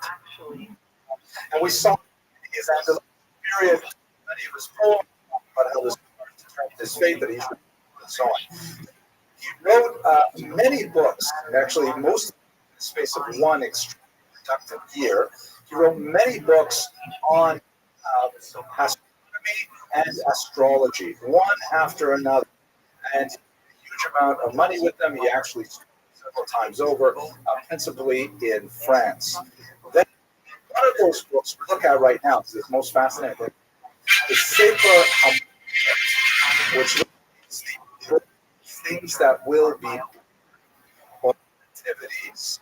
And because the astronomy can be used with astronomical tables to determine things that will happen in the future, we have here the genesis of a scientific calculation of what could happen to his life, and in fact the entire world, over a period of time.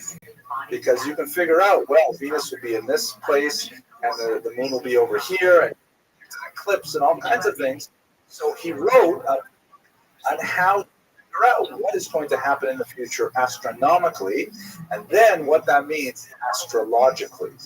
And this is the foundation, essentially, of horoscopes, right? But it's tremendously more sophisticated than what you read in the newspaper. So in this section, he writes about, yeah, this is the way it works. Everyone's life is determined by the stars. There's actually a huge discussion in the Talmud about question of whether or not Ein Mazal Yisrael is there. Oh, we say in Hebrew, we say Mazel Tov, right? Which means literally good constellation, meaning the stars are aligned.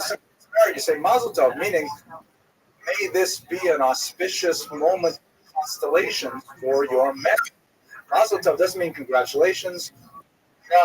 It means auspicious astrological moment. As we would say in Canada, we would end that day. As auspicious astrological moment today. So the Talmud has debate. Ein Mazal or Yesh Mazal Yisrael. Does it apply to the people that they're bound by the stars? Like the Gemara concludes, yes, but there are some exceptions. So in Ibn Ezra's Sefer HaMoladot, he goes through 8 exceptions to the rule. How it is that you can overcome your destiny. Okay, so I thought we should look at some of those. Okay, let's look at some of those. So the first one is, he says, you got to understand that the stars give a destiny both to entire nations and individuals. It's possible that you may be born under an unfortunate constellation, but you will be swept along by the general positivity of your national horoscope. Meaning, and he uses the sense of nation, by the way, really more synonymous with religion or ethnicity. It's like the Jewish people destined to survive. Netzach is shaker, right? The Israel is not alive. But individual Jews, Shalom, may have a different scope because the stars predict an entire people as well as individuals. So even though these, in many ways, these are kind of like why you shouldn't get the horoscope in the newspaper. There's all these exceptions, but if you're an expert, you'll be able to figure them out.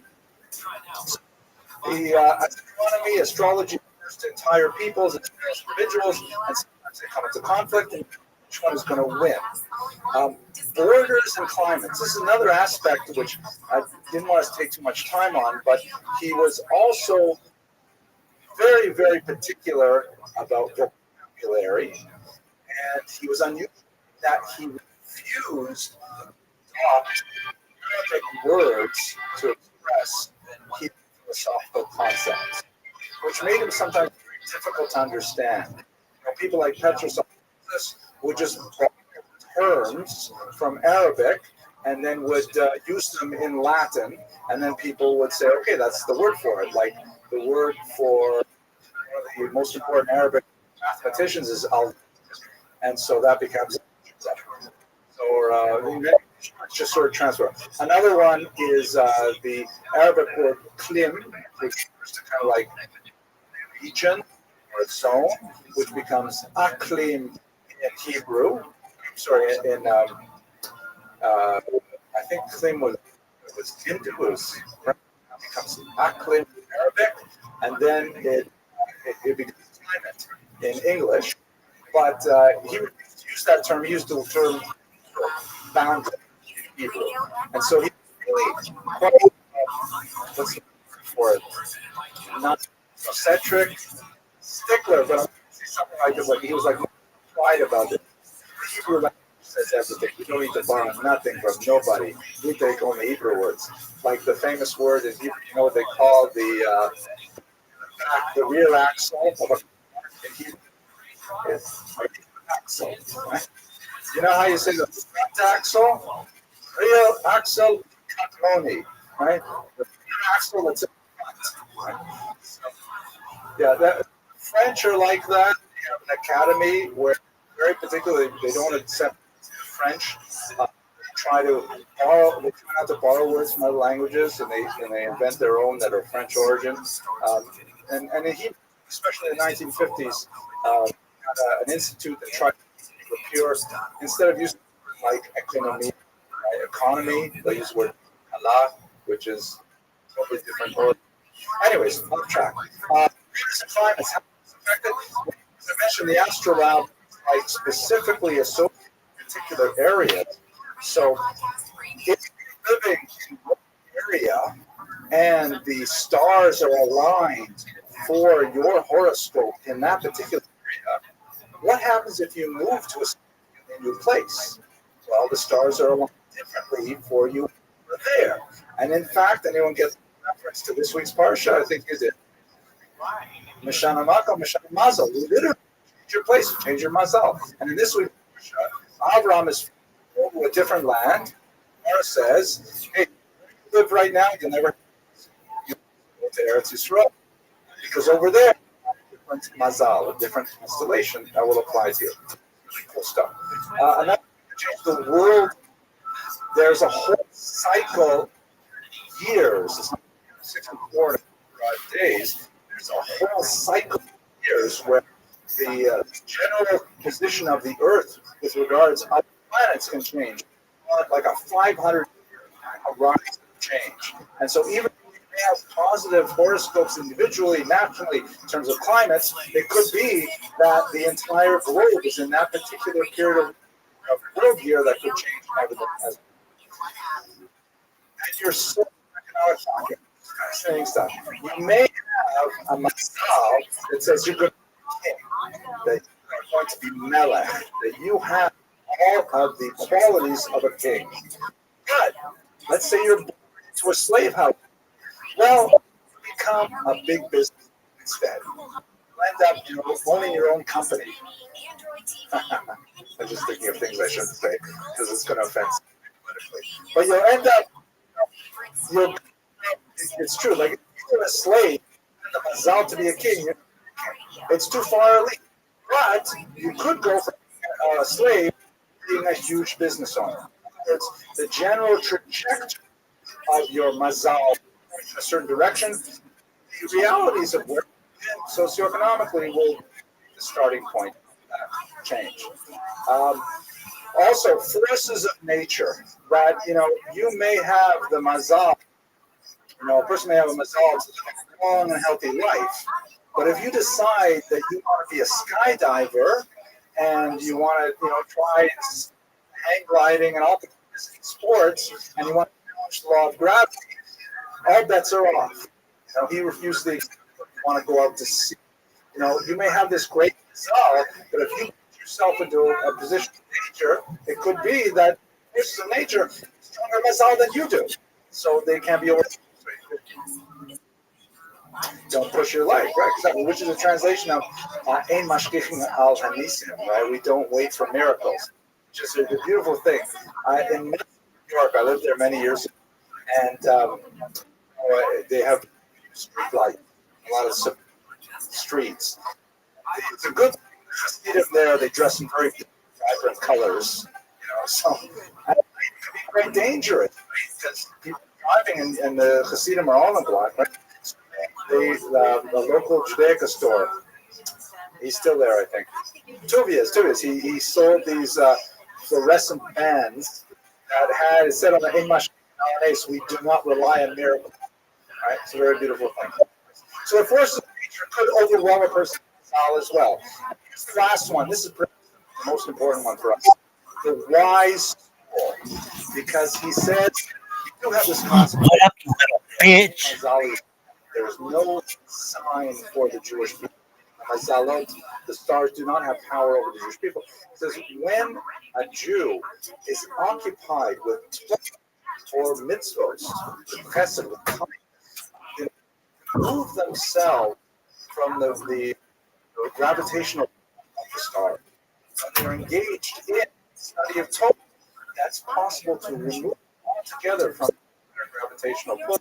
And the mazalot during that is not affected. It gives rise to the concept that we have in the Talmud of mitzvot einan nizakin, right? A person who's involved in doing a mitzvah is not harmed at that time, nor on the way back, and so on. More to say that I can't hear it, but in a quick selection of Ibn Ezra's. You see both the influence of astrology and the influence of Jewish philosophy. It's very broad in determining how astrology works. It's a book that's definitely really worth studying. I want to spend some more time with it. Anyways, let us go now to his legacy. And one of the more amazing things about Ibn Ezra is that he is the only medieval rabbi after whom a crater on the moon is named. There is actually a crater on the moon named Ibn Ezra. And the reason for it is because it looks a little bit like a matzo ball, as you can see. I thought that was funnier than it actually was. But no, his contribution to science, even though, we Jews tend to think of Ibn Ezra, we think of his commentary on the Chumash, the short commentary, the long commentary. We think of these things. But in the larger world, his introduction of Andalusian Arabic science to the Christian world was incredibly important. His description of how to use the astrolabe, his description of the way that you chart the stars was so significant that modern science is deeply indebted to his contributions. And so much so that when they mapped out the craters on the moon, he was a leading candidate for whom should be expressed gratitude. It is ironic that we know of him only in one smaller, maybe, aspect of his activity. It's close to home, but nevertheless, he was a figure of What up, Winter? You want to talk, dog? You want to talk it out? You want to talk it out, dog? Dog.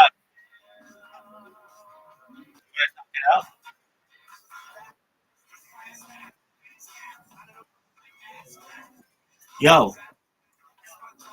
Yo, Winter.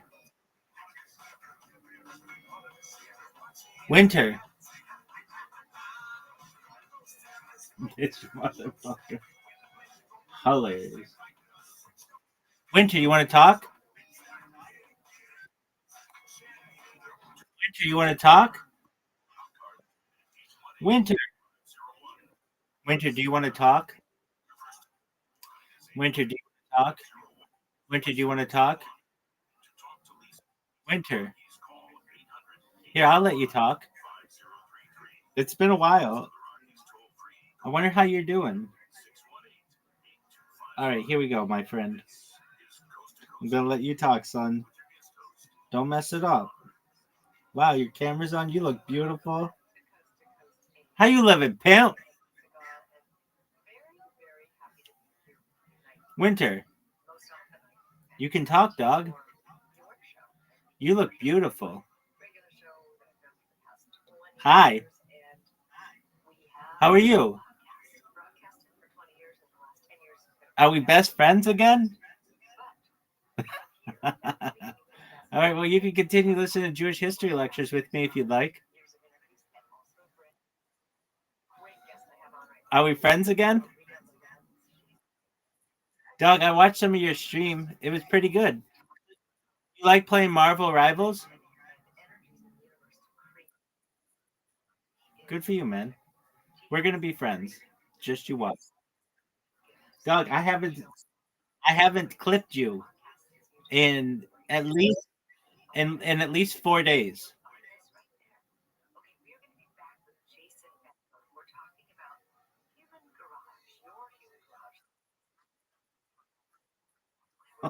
You mean my clip bots and my spam bots?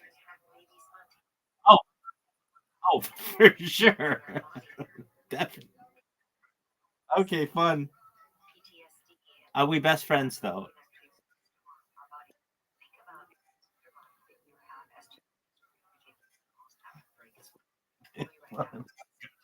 Hilarious. Many other aspects of his work. Strangely, Poetry. favorite lesbian That is on his early all of poetry, kick. because he influenced a tremendous amount of Christian thought far beyond the much more narrow audience of Jews in Christian Europe that he appealed to. So with that, Is it going to continue? Oh, fuck yeah, baby. As I do. We will Why? return, as I mentioned, next week. Sick. Very special. I hope you're all going to be really great chance to celebrate my here, God willing. Celebrate with us. I hope you have an excellent. It occurs to me I haven't really told you what is this book about. It is the book. This is the very last plug for the book that I will put in the section of that is very. Here's the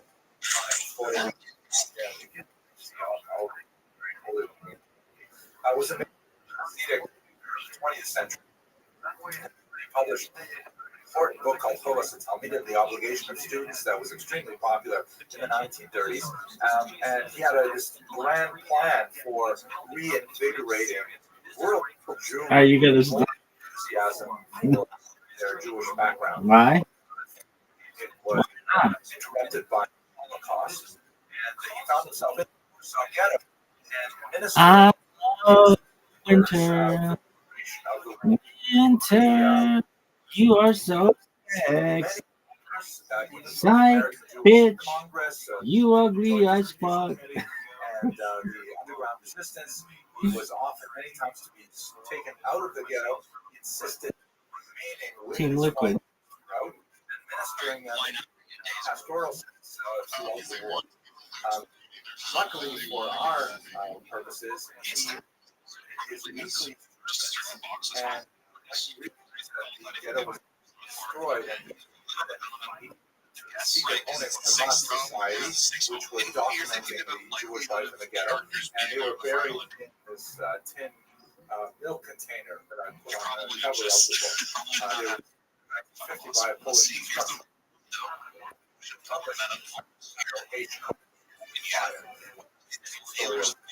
Now, the contribution that I have to the research on Hashko is the way he describes his sermons.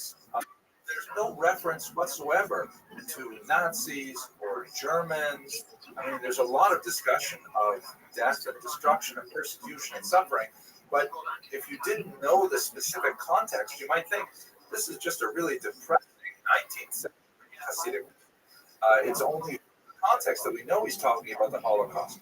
However, since we know that when he delivered I went back to the various and I found out what was happening in the ghetto that very street by street, micro-historical level, and then I compared it to what the Rebbe said on Shabbat, and I saw many cases in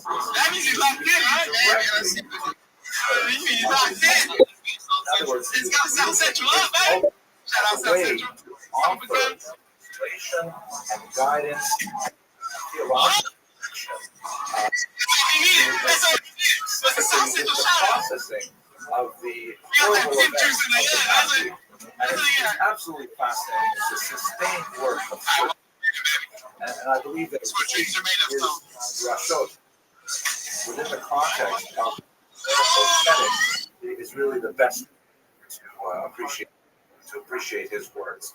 You really see, to use a Yiddish or Hebrew term, God. I'm very pleased that one of the premier students of the session of Hasidus is Rabbi Moshe Weinberger. Winter, you want to talk, big dog? By the same name, Congregation H. Kodesh. Winter, you want to talk, big man? Turn that camera on if you want to talk. He writes that basically he's Turn that camera on, big dog. Let me see that beautiful face. Do you want to talk about Michael Jackson or Michael Jordan? Talk, baby. Winter, you want to talk it out? Winter, you want to talk it out?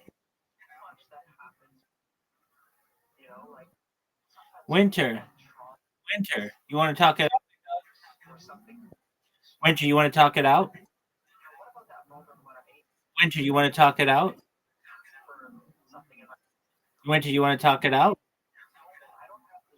You want to hug it out, bitch? Winter, you want to hug it out, bitch? Winter, you want to hug it out, bitch?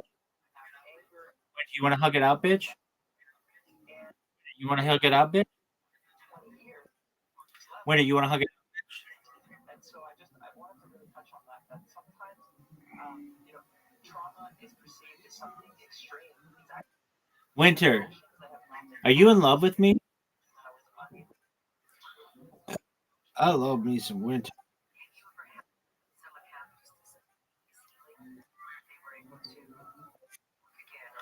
Winter, did I call you winter because you cold as ice, motherfucker?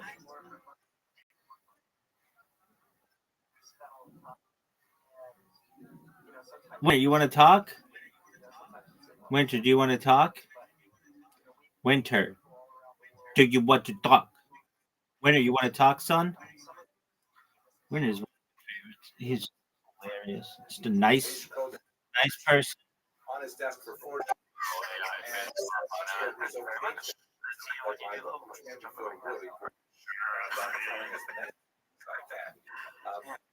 Yeah, we booked lunch on Monday night, 30th. Really, I was gonna bring that up. I haven't watched it yet. I need to like celebrate it down so I don't forget. Just in the last couple weeks, there's this new guy on Kill Tony who's like, he's like, he's got really funny jokes, but he is getting off Mitch Hedberg. It's like unmistakable. Send me like what I should watch. I did. It's Comedy Central presents. And I guess that's what. Sorry. I'm very proud of the work. I think it represents something useful. Azzy. And I would like it to. Remember I was like off last week? And you're like, you're off. Yeah. I'm always off. No, you're on today. You just some raceless too. Sometimes like the rain is just gonna play itself sometimes. Acoustics sound great. Well, they're not. Oh, nice. You did the head that Mike pull away. I do that too when I sing and record. I'm not even kidding. I do this. So I was listening to Eminem the other day, and what takes me out of it is inhales.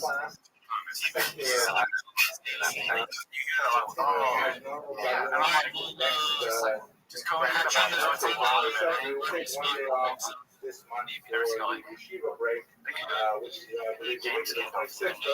Oh, you want to talk? Big dog. You want to talk, big dog? Dog.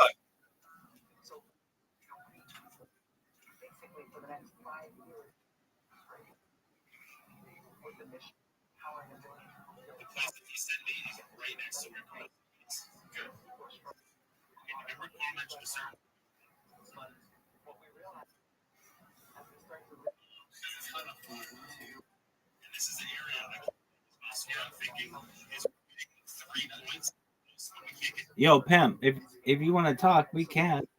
If you want to talk, we can. Big dog.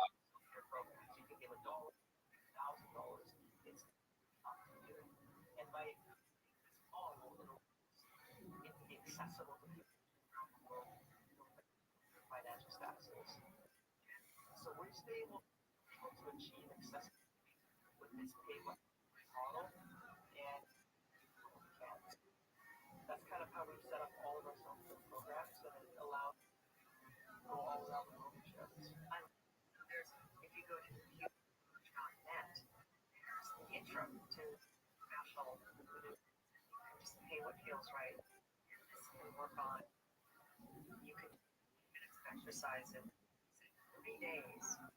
If you do this 3 days in a row. Yeah, some people feel it absolutely getting. I find the key markers. You want to talk? After 3 days. All right, big dog. 21 and 28. And the reason why. You want to talk? Because the body has a habitually. Big dog, you want to talk? You want to talk? Winter, you want to talk?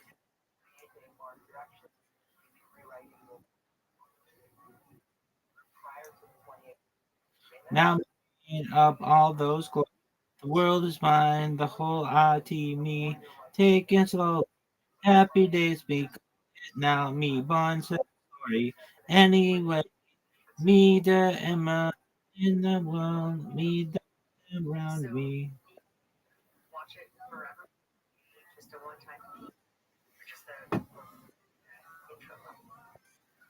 Example.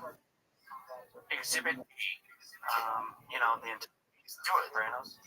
No, I just did it. I mean, just do a line. No, of cocaine. You want to talk? Okay. You want to talk? I mean, if you have I'll let some. you talk. What's up, baby?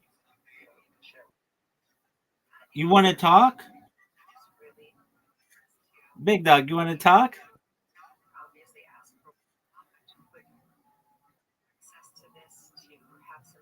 Big dog, you want to talk? You want to talk? You want to talk? What's up, pimp? You can talk.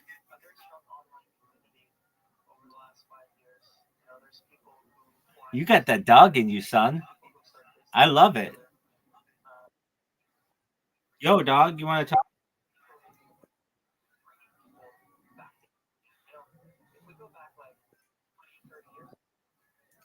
Ding, ding.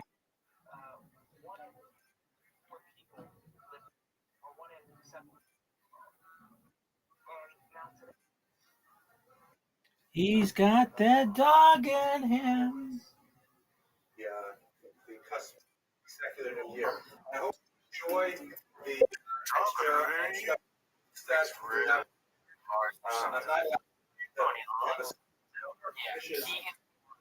to remain anonymous, even the fact anonymous donor. These actors, like I said, it's really funny.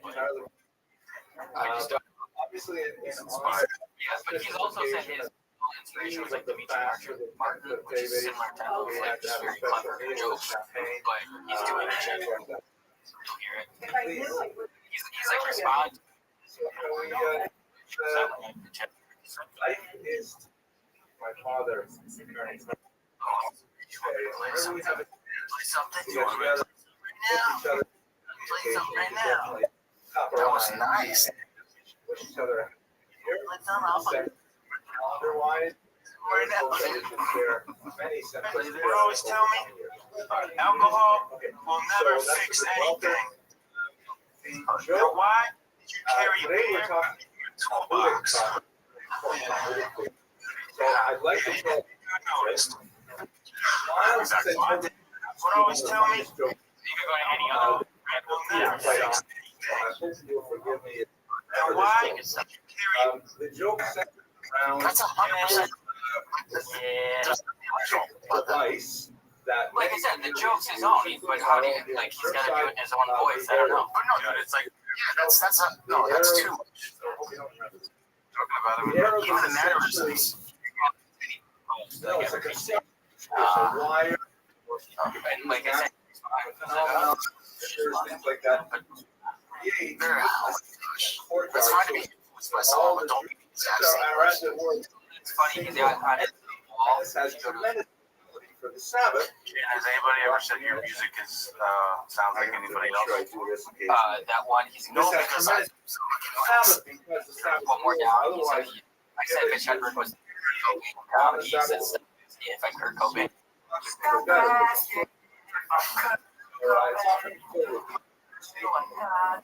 quite often, these are difficult things to do. People rely on them, especially people. I'm not going to.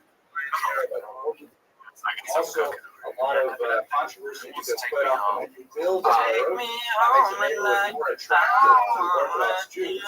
And if you don't happen to like Orthodox property value, then you may oppose the error and have it quite often here in the United States. So the joke goes like this.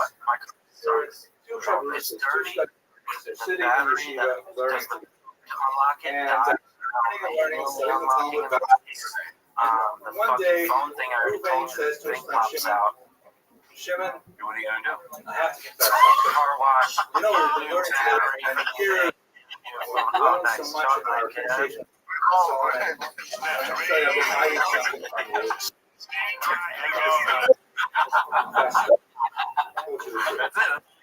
If I was there, I'd give glasses. I could only do 5 seconds. I could.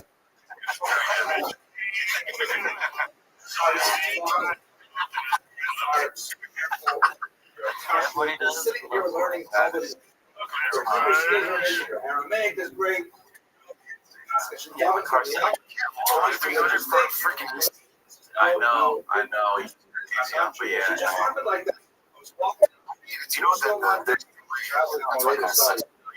And I have a shop. One thing I see now,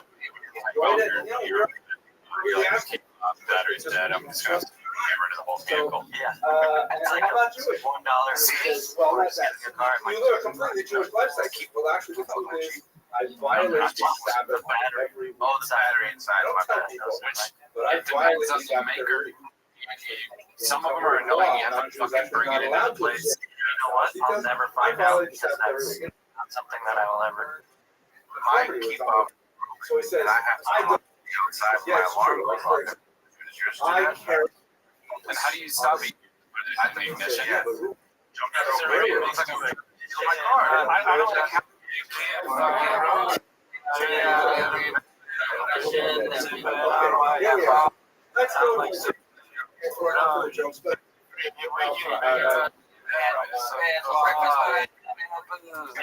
I forgot where I was saying more jokes. So. Okay, so the first topic is the rock very funny topic. It's very hard for me to have the other guys speak about it because he has a big influence on my own conversation.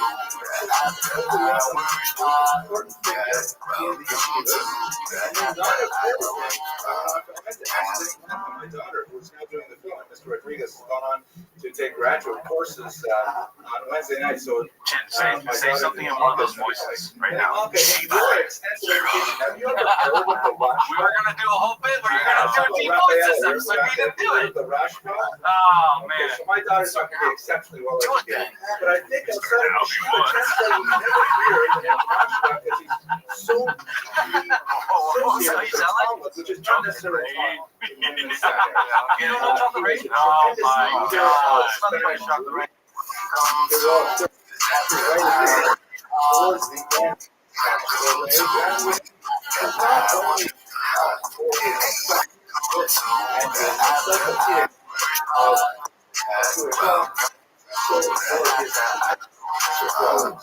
Anyways, he is only by like minorities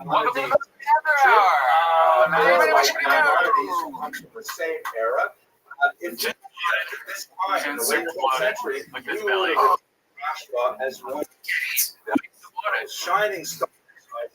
Jewish population. What the hell did he? Also, Still live by the name Rosh is many of you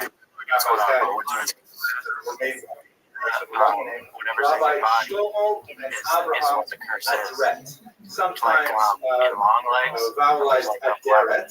He's known as the Rosh. Abraham ben Abraham. Then he's a Barcelona. His life was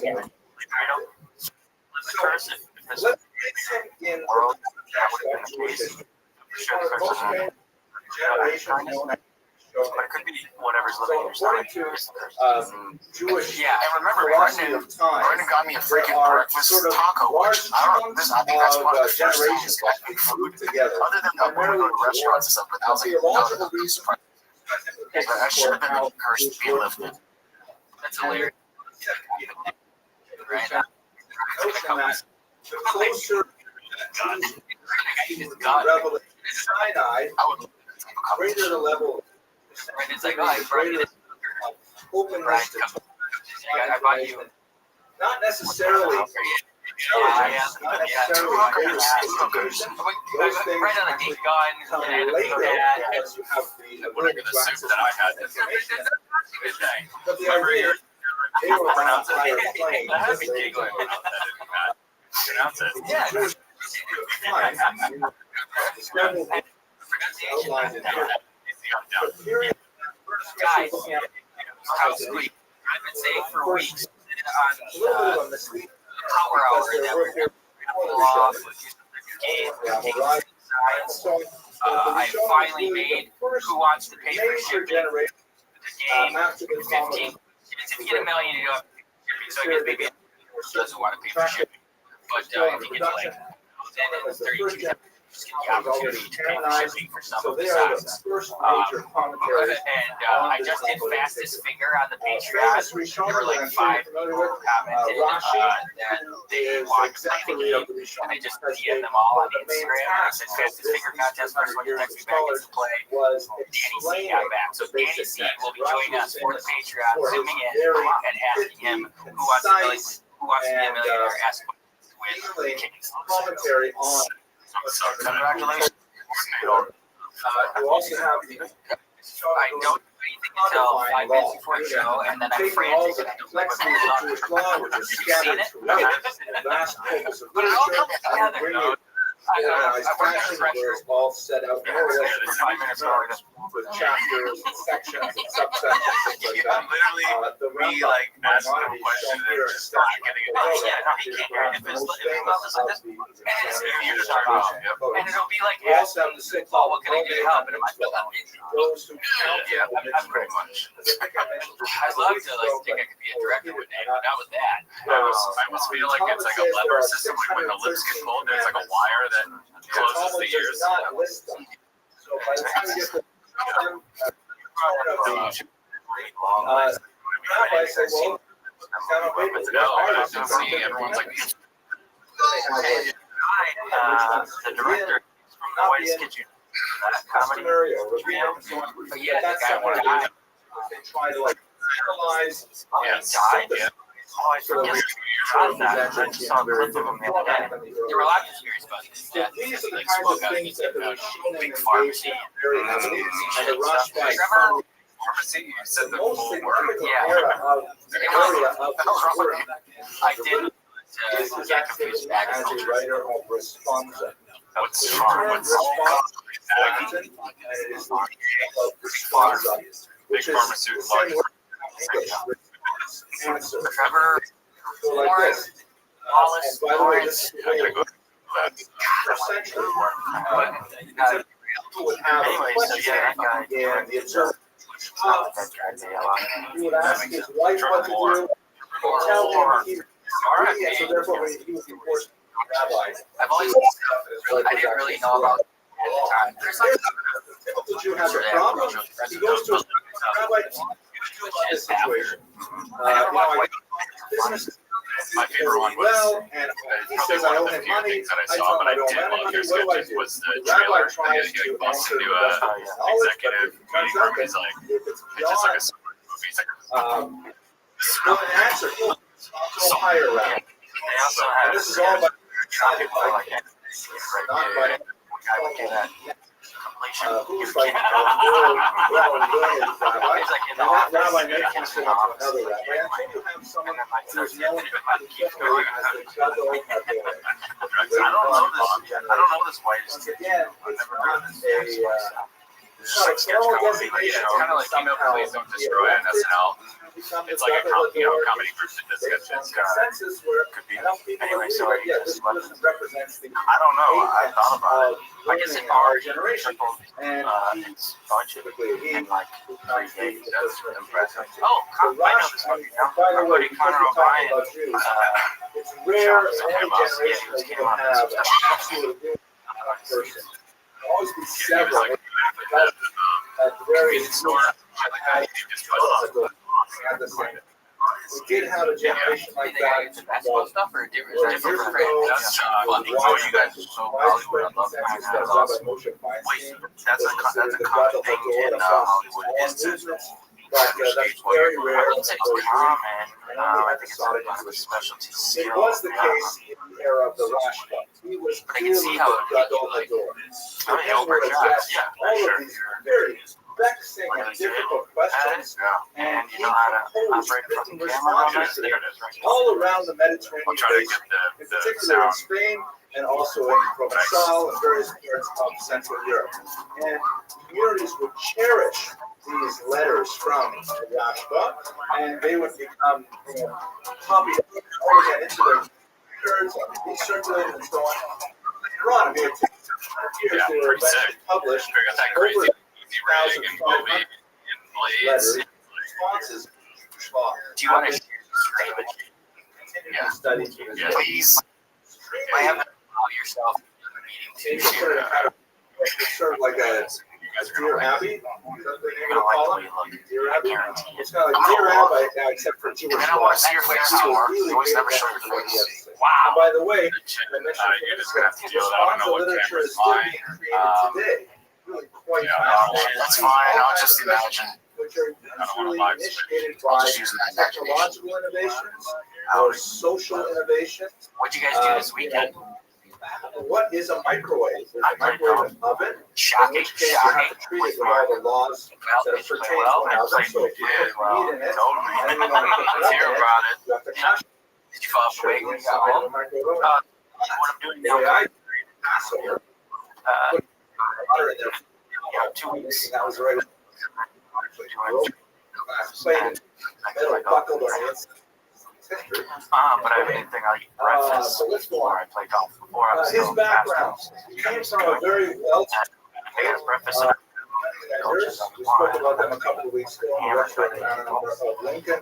but yeah, I had a putt on the last one to As shoot a practice. Wow. He was actually gifted in his 74. very early What's your reaction age, to that tremendous moment? on his family as well. I'm pissed.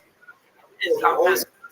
The king of Aragon, young Also, like, man, still one of my best friends. parlaying My best his friend wealth ever is 73, into 74. I'm but never going to get mad. he ended up You know, his I wealth think I let the being a nerves rabbi. get to me. I was using He nervy, but retired.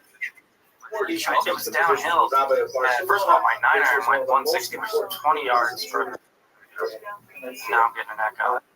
And this Gotta is leave the audio. And the man that he's got, you know, known thumbs up.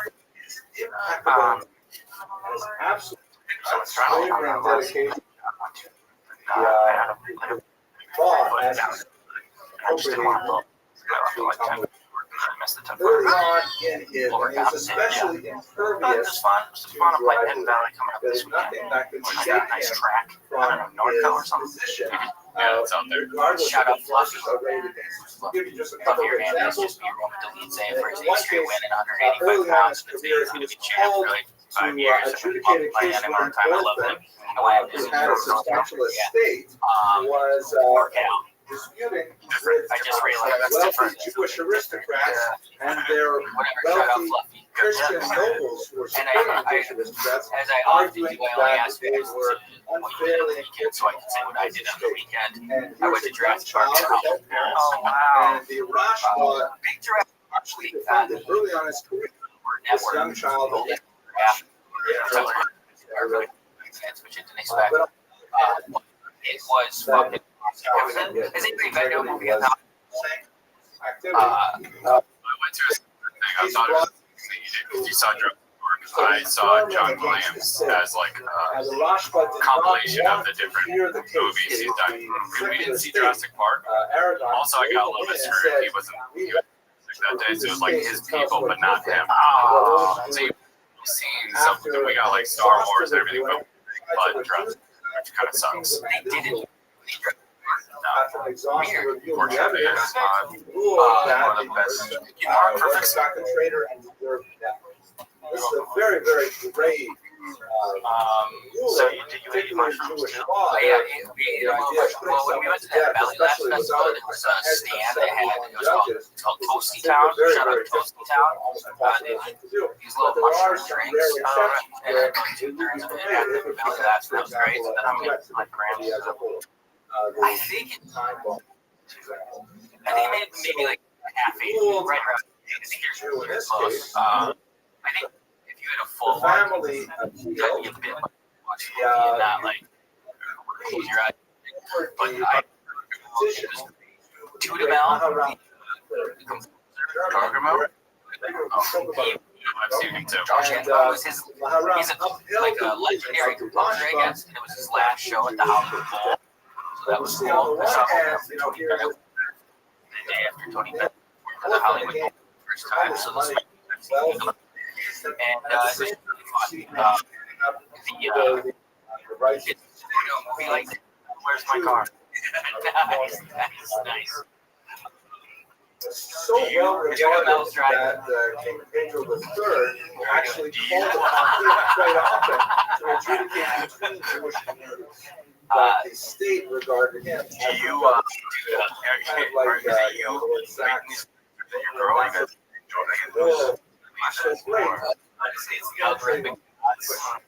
got fed that. I was like, we're going to that. It was my thought, but we've never been to together. I know. It's just lots of times when I get that because there's really not that many great movies to see nowadays. There's been enough. I'm not a Marvel guy, a superhero movie type guy. Not that many great movies anymore. There's been a number of weekends where we're like, okay, this is the one. By the way, it's like nothing really feels good. A lot of movies that I haven't heard about. When I go to the we have Jurassic Park, Lion King, and I would always watch it better. I want to ask you that. Lion King was probably a little cooler because they had like the costumes and stuff on stage, and Lion King, which is like Jeremy Irons' Scar came out saying. So that was really dope. But I think I think that scene when she dinosaurs Jurassic Park, and it raises and it drops. Yeah. There's a older couple in front of us, and one of the gang, they were like talking to each other. So I thought they were together.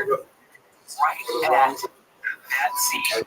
This is the dinosaur he gets up and he leaves and he goes to the bathroom and I'm like, I really hope everything's okay because your friend just left during the best scene in cinema history and they both left. Winter, you want to talk? And then her husband. You want to talk it out, Big Dog?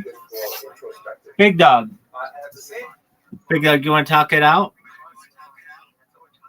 All right, I'll talk it out with you. Just a moment. Big Dog, you want to talk? Do you want to talk? You got that dog in you, son.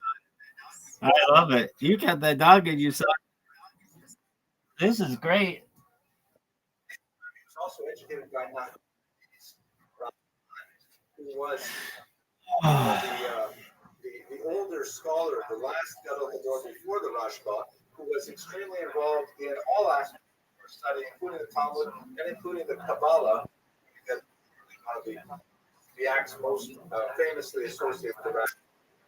So he had really tremendous teachers, Rabbeinu Yonah and in particular, and then when he was Yeshiva, he was to get these values to a later generation, and if students including the famous Torah. Again, if you spend any time in Yeshiva, you'll study the works of and the works of others seem to go hand in hand all together. They did because I know. I really had, and I went pee right in the beginning. I didn't want to get to that. I'm a big getting your yeah, of course. You have to. You don't. No, it's not. You go. Yeah. I've seen multiple before we start. You have to be you're holding it hard every time you're in advance. I'm not. If I really have to go, I'm like, I'm not enjoying the movie all I'm playing it. But like Jurassic Park, they know the movie. I was leaving during the park that I wasn't gonna miss anything. I really want to see. I think it's a different situation, Kevin. I think you give credit to the situation. I like the part where the guy gets killed by 90 letters a year. he's in the toilet. That one. I don't like that part. The guy from Sign. The only letters I did not like that part. Yeah, So it was being it was. I realized this.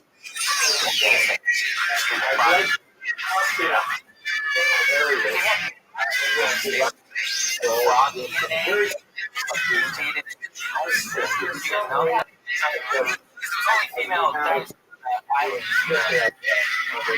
they were able to breed male itself, like frogs. So they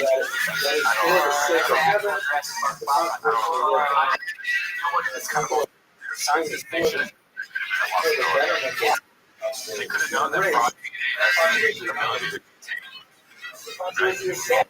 know the specifics of scientists. That's why it's like, I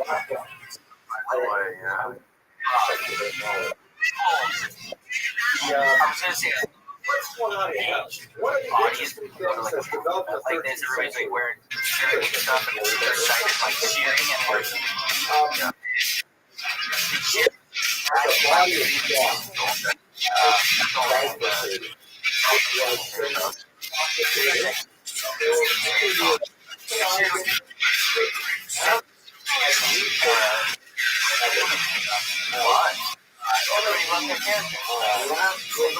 and then I would love it. So I cheered during that part. Yeah.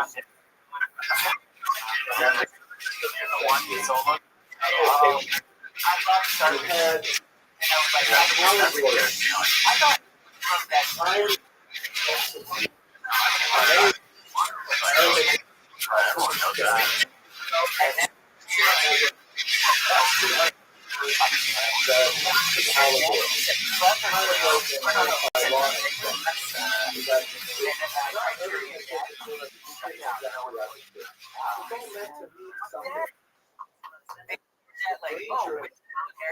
Like Laura Dern says, cheered at that line. When they cheered after Air of the Earth, I filled out they been and I got like a smith of laughs. You're just feeling the confidence to just shout out whatever throughout this whole thing. Not even, it was very, they were genuine parts where I was moved to make noisy clap and just not everybody joined me. Those were the only ones I was not reading the performance for. I feel like you're just like, remember. I'm telling you, you can hear me. Nice job. And then I got a hot dog from outside after. Brother, vendors there. Great. Those are my favorite. Like, I love the Little at the end of the night. Yeah, they are very good. I would eat like 30. They're pretty they're pretty loaded. I had two What's shit on there? I wouldn't.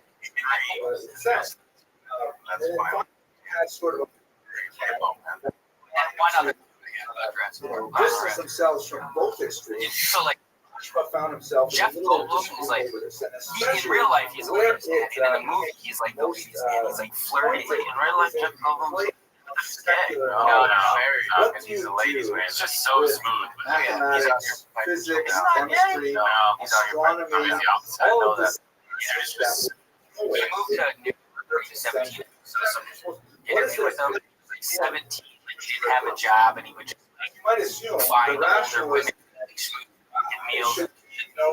yeah, Continue throughout his career. You know, But lots as a of studies child, on physics and 8-year-old Nick didn't think Jeff Goldblum, or 6-year-old, was it hot. I didn't get that. I didn't. If I saw like Brad Pitt, child, I'd be like, okay. Did you guys think Jeff Goldblum was your child? Jews should just it's interesting. He's a unique hot guy because I think he's like nerdy guy that you don't think would have a body on him. the But moderate I camp in think the middle was there's really some movie or some photo he was on a magazine cover or something like that, and he's ripped. the No, that meme that just knew Jeff Goldblum meme. I always thought that was from The Fly. It's from in Jurassic Park. What the fuck? He's laying there with his shit up in his. Yeah, that's Jurassic Park. Yeah, that's Jurassic Oh, Park. that's not the one you. They No, were concerned.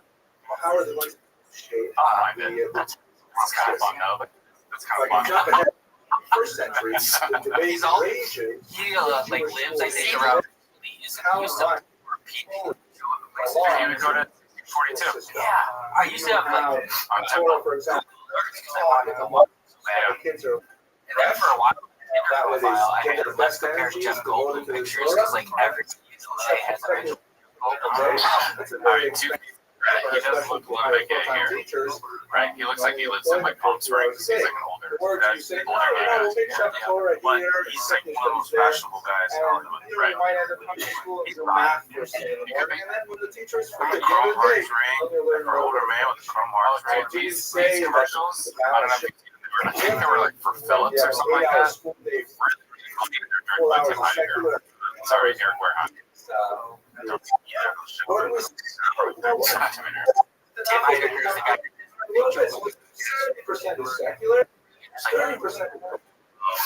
So still very much alive today. You're a famous guy. You know, it's in there.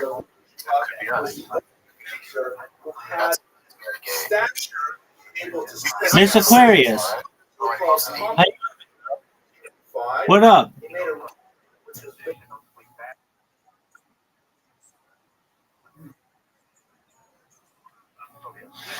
Okay, well, yeah. So that's my friend Winter. We just met tonight. He hates me. I made a clip of him on Kick, and now he's determined to annoy the shit out of me, and that's cool because I appreciate the attention. So he's doing his thing. There he is. Do you want to talk? Winter, you want to talk? Do you want to talk? Do you want to meet my friend?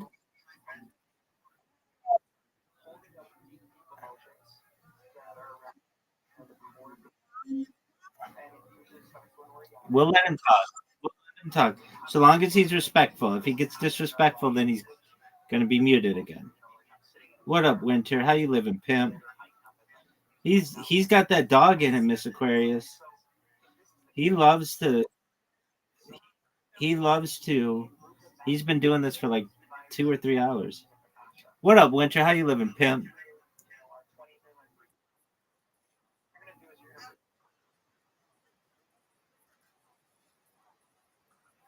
I love you, Winter. Okay. So, Winter, what's new?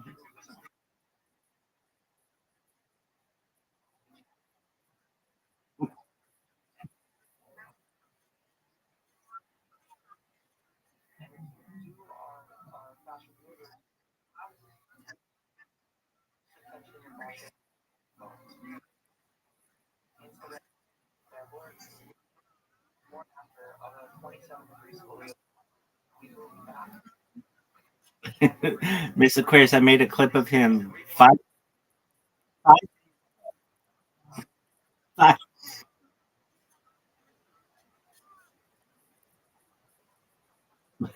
Calm down, dog. Oh, don't go making accusations like that. I don't do that. I don't hurt children. In fact, I do my best to protect children.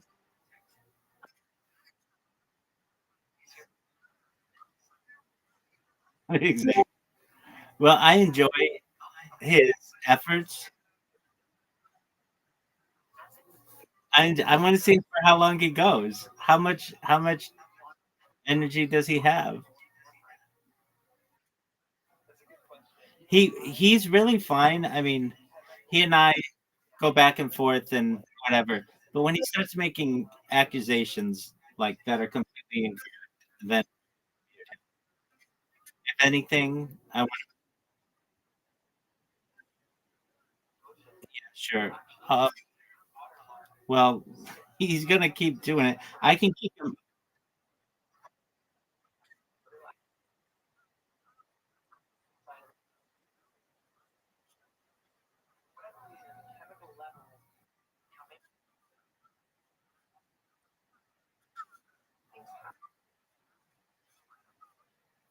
I made a clip of him 5 days ago with a robot, and he got really upset that I did it. Technically, I guess I made 8 clips of him in the last 3 months, but I didn't know I did it. And and and then he found me, and he was like really upset, like over the top upset. I had some other people who found me, and they've become my friends. But I think Winter and I will become friends. It's just a matter of time. I like talking with him. It's just when he makes accusations like that, I can't. But yeah, that's what I've got going. So they wouldn't let you sleep and socialize?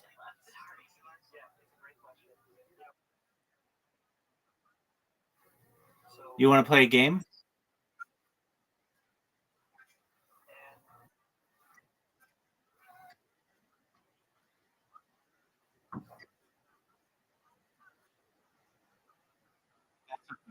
I'll, I'll time I'll time him out.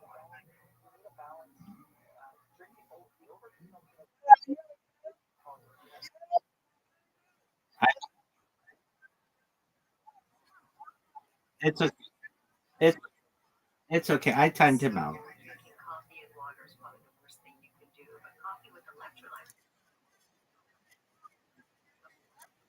I know you. Okay, maybe I'll untime him. I'll bring him back.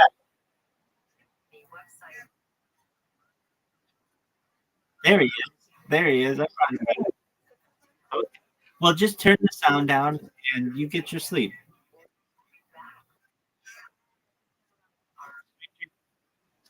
Miss Aquarius.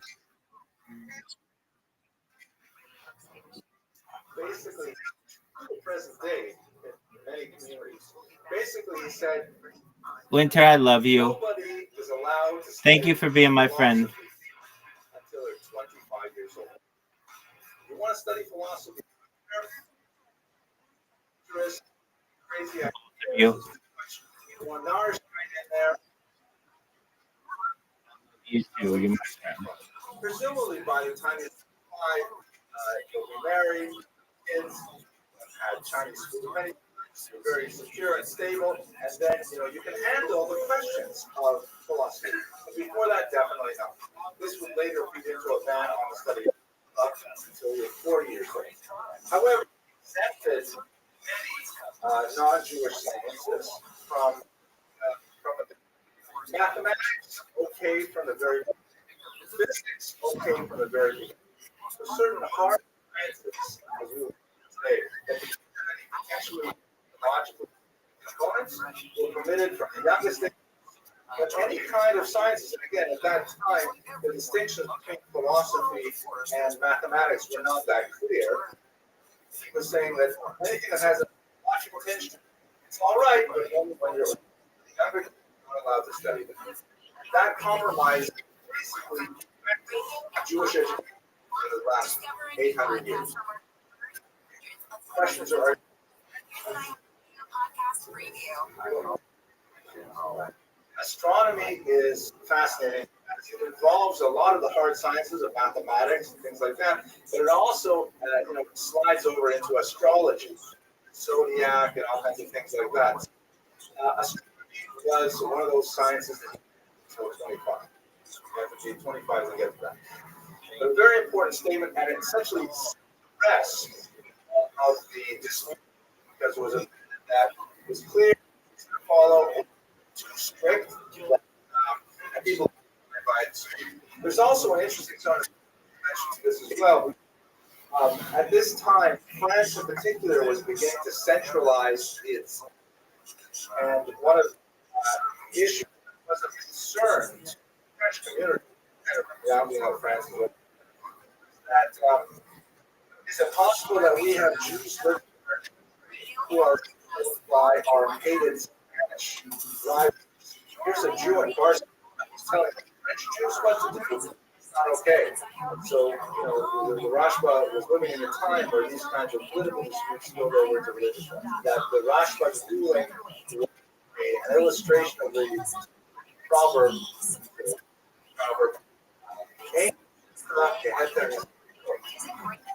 happiness, like the resolution. Like when yes, work, not going to, unless you know that's a special. And so resolve the devil, and he had the kind of shoulders that could say, this is what we're going to do, and everyone agrees to it. Okay, so he also was very involved in Judaism, particularly from texts with them. This is a period when very popular to so-called disputations, in which the church, usually with support, arranged these kind of debates. Were forced to debate against a Christian interlocutor, usually a Jewish convert to Catholicism. Perhaps the most famous of them was the Barcelona dispute of 1263, in which Maimonides, the Rothschild teacher, faced on these couples of Christianity, a convert to Christianity. And Maimonides, both the Hebrew, the Latin, what happened, both sides say they won.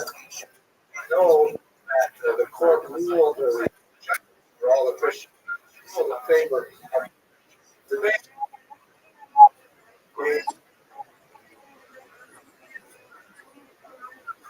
Now, Okay, go for it. the very performance that you showed.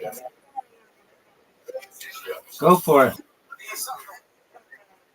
Very, very and the Rashba is very active in culture, particularly in writing. He tracts that criticize books like the Fighter of the Faith by Raymond, a very important church thinker who criticized Judaism heavily. And he also wrote tracts against Ibn Qasim, a Muslim thinker who had written criticism of Judaism. So he was very active in the literary scene, defending Judaism detractors from without. And finally, he was involved in himself, surprisingly. Besides his mantra literature, besides his commentary, which we haven't had much time to discuss, he also wrote a few sort of halachic volumes that deal with particular topics. One of these topics dealt with the laws of keeping, and it was Torah Habayit, teachings of the Torah of God. And it was sized within the realm of debate by another the period of Barcelona. They recognize he is widely with the anonymous author of the Sefer Achinoch in a fine Hebrew English translation. We happen to have several in my notes because it's a very popular bar mitzvah gift. It is actually the first, it itself is a bar mitzvah gift. Rather, let me take a second to tell you what it's about. It's written anonymously, attributed to Aaron about not positive. And basically, what he does is he wrote this book for his son on the occasion of his bar mitzvah. It is organized according to each of the sections of the Torah, and it goes each of the 600 mitzvot in Torah. And there's a couple paragraphs about what mitzvah is, how it's observed, and then fascinatingly, very uncommonly, he says why the mitzvah exists, reasons behind them. Most of the commentary do not treat. God says this is the mitzvah, the commandment, and most commentaries just say that's what we're supposed to do. But the Chinuch actually provides reasons, which makes it an unusually fascinating book. At any rate, Aaron criticized the Torah Habayit. He called Bedek Habayit, which means examination of the house. Like if the house is so good, end up to a little bit of criticism, in which the Rashba to task on some ideas. So the Rashba apparently was not pleased with it and anonymously wrote a defense of his work, written in a third person, some other person. We find out from a later response that the Rashba was actually himself, and it's called Mishmeret, guarding. So you have the laws of the house, foundation of the house, guarding of the house, all.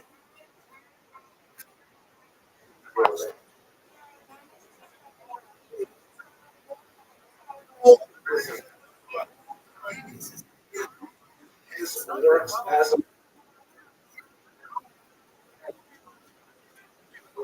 is that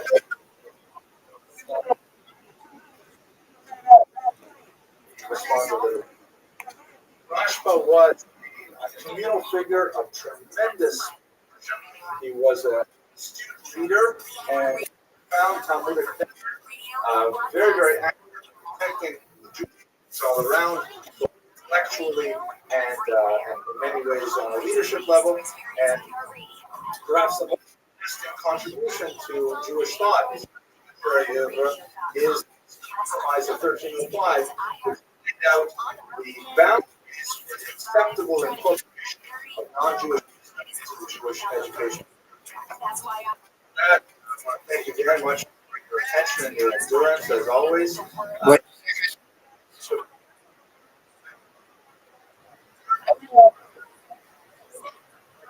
Got it, girl. Just one moment. There he is.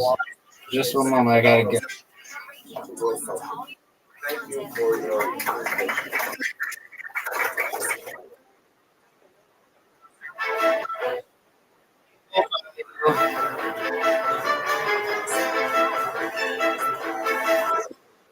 Night makes Aquarius.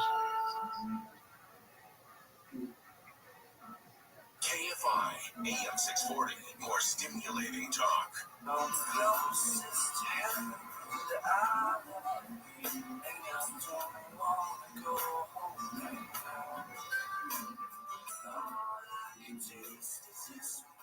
The next stop is Avenue J.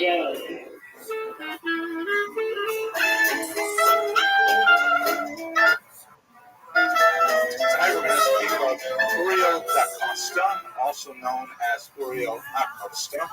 We are continuing our discussion of the Spanish Inquisition and the Portuguese forced conversion that followed for the next 100 years or so.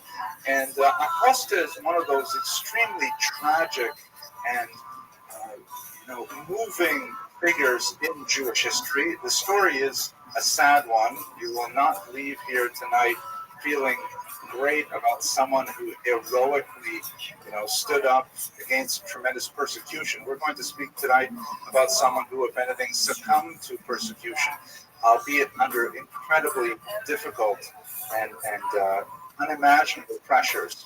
To give away the story at the end, at the beginning of the lecture, Acosta was one of the victims of the Inquisition. He was several generations long Marrano, so called Marrano, or a converso, a crypto Jew who had submerged his Jewish identity in the Catholic environment. He ultimately returned to Judaism, but his return was fraught with difficulties, primarily because the Judaism that he had anticipated returning to was no longer there. It was, in fact, a figment of his imagination. And the disconnect between his imagined Judaism, which he had largely constructed while he was living in Portugal, and the actual Judaism lived by Jews in Amsterdam was totally different.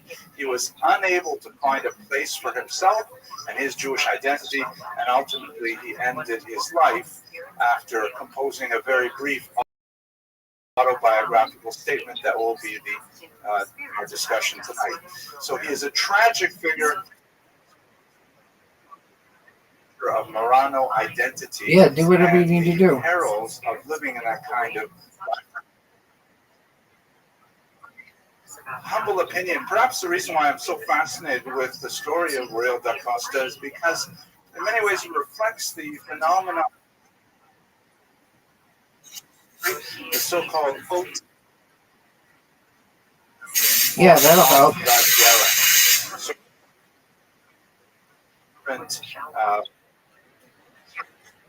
trays who were observed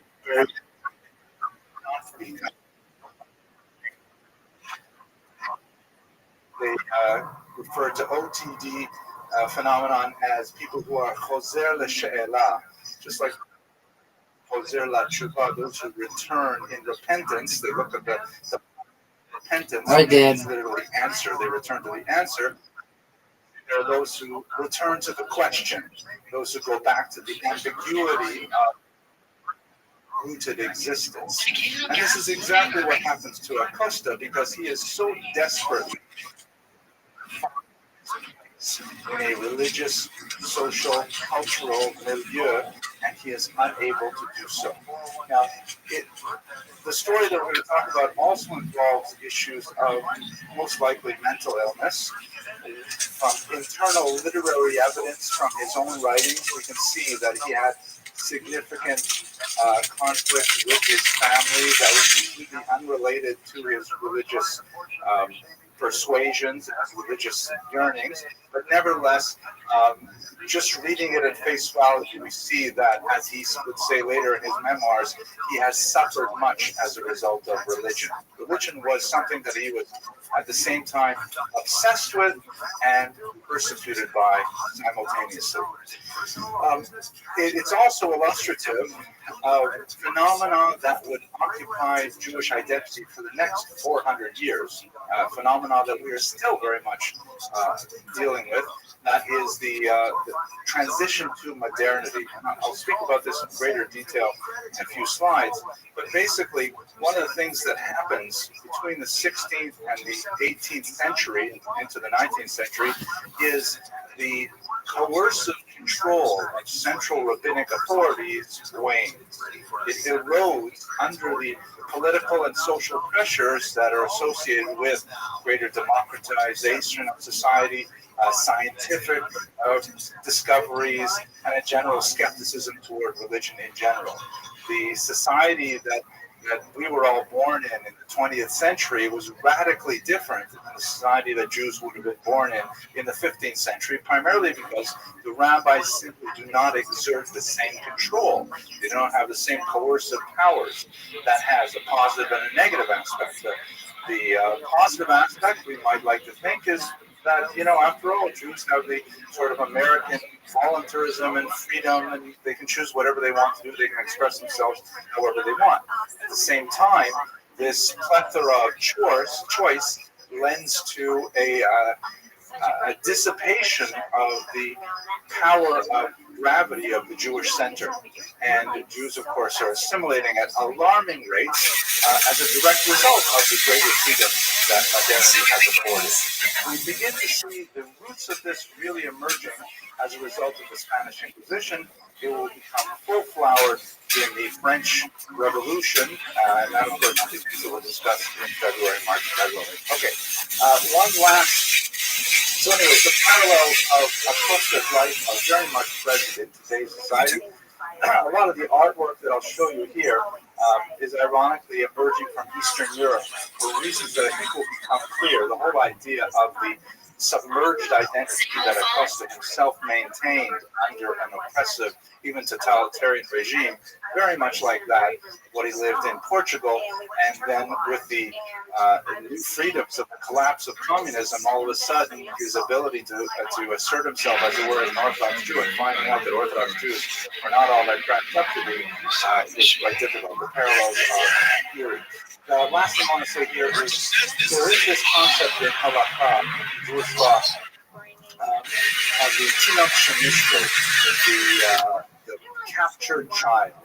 There is this concept that, there is mandatory observance, right? But Charlton Heston, Moses is on the Mount, and he gets the Ten Commandments, and he tells the Jews, these are the things you have to do.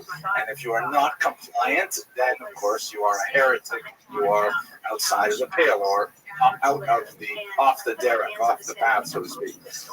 And then there are people who return, who say we're going back to the derech. Now, what about people who were kidnapped as children, for example, in an act of war? And very common in the ancient and medieval period that Jewish children and Christian children, Muslim children would be stolen and put on the slave market. And then they would be raised as slaves, living in a totally foreign culture. And then at some point in adulthood, they're able to gain manumission, and they know they're Jewish. They return to the Jewish community, and they find out, wait a minute, I'm not allowed to eat that? I can't make a fire on Shabbos and on Saturday? What's the big deal?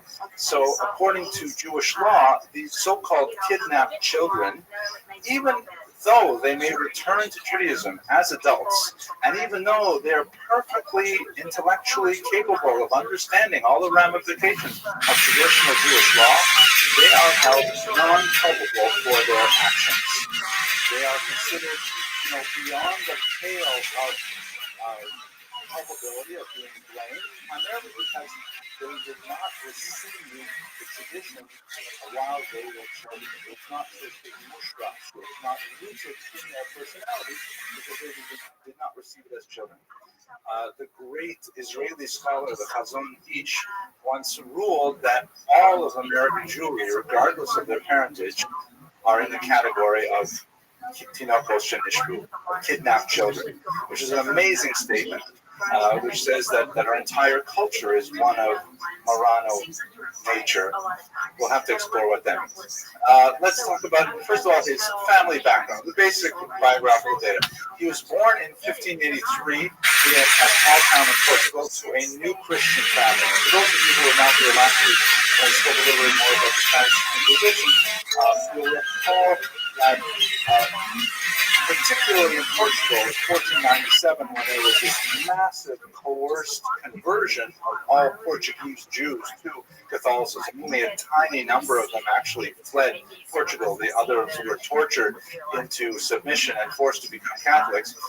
Even though they were technically baptized and should have been accepted theologically completely into the fold and subsumed within the general category of conversion, there was, justifiably, a lingering suspicion that they were secretly, yearning to return to their Jewish roots and really wanted to be Jews and only had succumbed to the pressures to convert because of the torturous policies of King Manuel I. So this created a category known as the New Christian, as opposed to the Old Christians, who were never Jewish and converted to Catholicism. These were Jews who had become Christians, and therefore they were kind of like a second-class New Christian. And this designation of New Christian could persist for centuries, generation after generation. People were New Christians. There was a tremendous amount of persecution directed against New Christians. They were suspected, again correctly, of having Judaizing tendencies, and tremendous restrictions were placed on their travel, on their, in some cases, on their promotion in various fields, although they managed to get around that in many areas. And they themselves, and now we're talking about Jews who have converted to Catholicism, maintained a strong degree of endogamy, constantly marrying within each other's New Christian families. These practices which were openly Judaizing in nature. And this persisted for centuries. So he was born to one of these families, putting it in terms of the time frame. You'll recall that the forced conversion is 1497. The Inquisition formally comes to Portugal in 1531. That means the Jews had about 3 decades where basically they could pretend they were Christian only at a very, very thin level, and then later became much more serious. And so he's born 50 years after the Inquisition has been active in Portugal. By his own testimony, he refers to his father as a very devout Catholic, and it's clear from internal literary evidence in his autobiography that he idolized his father somewhat, although other sources indicate that his father may not have been such a frum Catholic after all. He may have been just as much a crypto Jew as his mother was. Because his father died fairly young, our protagonist did not know much about this, but other evidence suggests that perhaps he was just keeping his own Jewish nature a secret from his son. One of the very common things in the so-called Marano religion, I use that term with some difficulty because it is a term of opprobrium. It means pigs, although it is the most common term for these new Christians or these conversos or crypto Jews. By the way, in Hebrew, they're often called anusim, which means the forced ones, the ones who were forced to pretend that they were in fact Christian. It's most anusim did not find out they were Jewish until their adolescence. When they're too young, the parents were afraid that childhood banter in the playground could reveal their Jewish identity, and so therefore they led their children to believe that they were in fact just as Catholic as the next door neighbor. And then when they became adolescents, they let them in on the secret that in fact they were Jewish. And adolescence is a tough enough time as it is. Can you imagine finding out that you're actually Jewish, when all this time you thought you were Irish or something? It must be very difficult. So it's quite possible his father was in fact a devout crypto Jew, as his mother was, but he did not reveal that to his son. The mother we know much more about. She, of course, survived her husband, and she fled with Uriel and the rest of their family to Northern Europe. And we know that as soon as they landed in Amsterdam, they immediately began practicing Judaism again. He circumcised himself and his brothers, and were quite well. We also know that the Inquisition was remarkably detailed in its record keeping. We actually know of generations upon generations of extended family members of the Acosta family who were persecuted by the Inquisition and were burned at the multiple auto da fe, or the acts of faith that were held for Judaizers. The Inquisition was known, for example, to pursue cases over decades, including the one woman who was sentenced for the third time when she was 80 years old. She was acquitted after 2 earlier arrests, and she was arrested at the age of 80, and she finally died under torture in prison at the age of 85. The Inquisition simply did not let go. One of the great historians of the Holocaust, Raoul Hilberg, compared the Nazi bureaucracy to the Spanish Inquisition, and in many ways I don't think he was very far off. So we know tremendous data on his extended family, and it was definitely a family of very active crypto Jews. So-called underground rabbis were noted, meaning these are people who practice as religious leaders for the crypto-Jewish community and so on. But there is evidence, as I mentioned earlier, that Acosta did not get along well with his brothers and his cousins, and in fact they were among those who denounced him to the Inquisition later on in life. Now, one of the terms that I have not introduced you to yet is the so-called Barak phenomenon. The conversos were also known as Barakos, a very strange kind of reference, which is borrowed from the miraculous steed that Muhammad rode to heaven on his night journey, according to Islamic theology. Barak is a horse that was neither male nor female, donkey nor horse. We talk about a horse, but it's not necessarily a horse. It was some kind of like miraculous animal that is often depicted as in this Persian representation here, with the face of a woman, although it had no gender. And the crypto Jews were called Barakos, Los Barakos, because they were neither Jewish nor Christian. They had no clear place either way. In the Christian church, they were always suspect for their secret practices. And in fact, one of the interesting phenomena that occurred in many Portuguese churches is that when a person was accused of Judaizing and they were forced to wear this humiliating tunic, I showed you a picture of it last week, the San Benito, they would then take this after the person was victimized and burned, and they would take it and they would mount it in the church. It would be like a reminder in a public place for all generations of that family and all extended members of that family that in fact there was a member of the family who was so shamed. So they could never really completely buy into the church. They were not completely absorbed by any means whatsoever. And at the same time, they had nothing to go on Jewishly. And this I find absolutely fascinating. What do you do with Judaism when you don't have any of the key propagators of the elements of the faith? When owning a Jewish book is a death sentence, you recall that early on in the Inquisition, doctors were allowed to keep Hebrew books because they were known to have, doctors could consult the Hebrew language medical textbooks. But after a decade or so, even that was revoked, and anyone who possessed a Hebrew book would immediately be accused of Judaizing. Let us not forget that the kinds of things that typically would get you into the clutches of the Inquisition was nothing so grand as like holding a prayer gathering or circumcising your child. That was obvious. But it would be even something like doing your laundry on a Friday, changing the sheets on a Friday. That would be sufficient. Or simply not eating pork with everyone else. And pork was a major part of the Portuguese diet. And to always be substituting this for other kinds of foods, that was absolutely, inexcusable. Fasting on non-Christian fast days, feasting on non-Christian feast days, any of these little behaviors would immediately put you within the clutches of the Inquisition. So what do you do when you have no longer any books? You no longer have any rabbis. You don't have any, anything except tortured historical memory that you only began to pick up after your adolescence when your parents explained to you that you're actually Jewish. How do you persist in your Judaism for 100 years after that? So the Marranos developed a way of observing Judaism that was deeply spiritual and meaningful for them, but for less and less resemblance to actual Jewish practice. For example, prayers.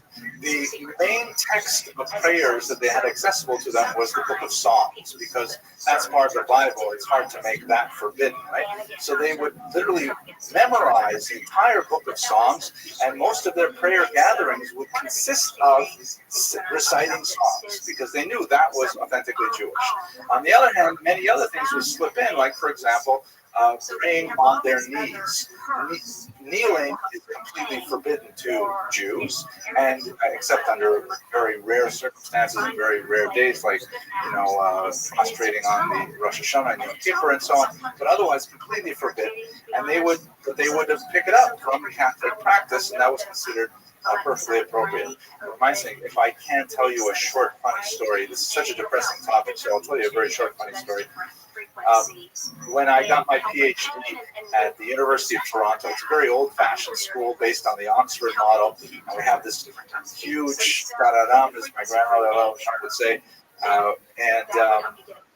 you have to go present yourself robed to the chancellor, and the chancellor will then take the hood off your left arm and put it over your head, and that's the official, conveying of the degree, conferring of the degree.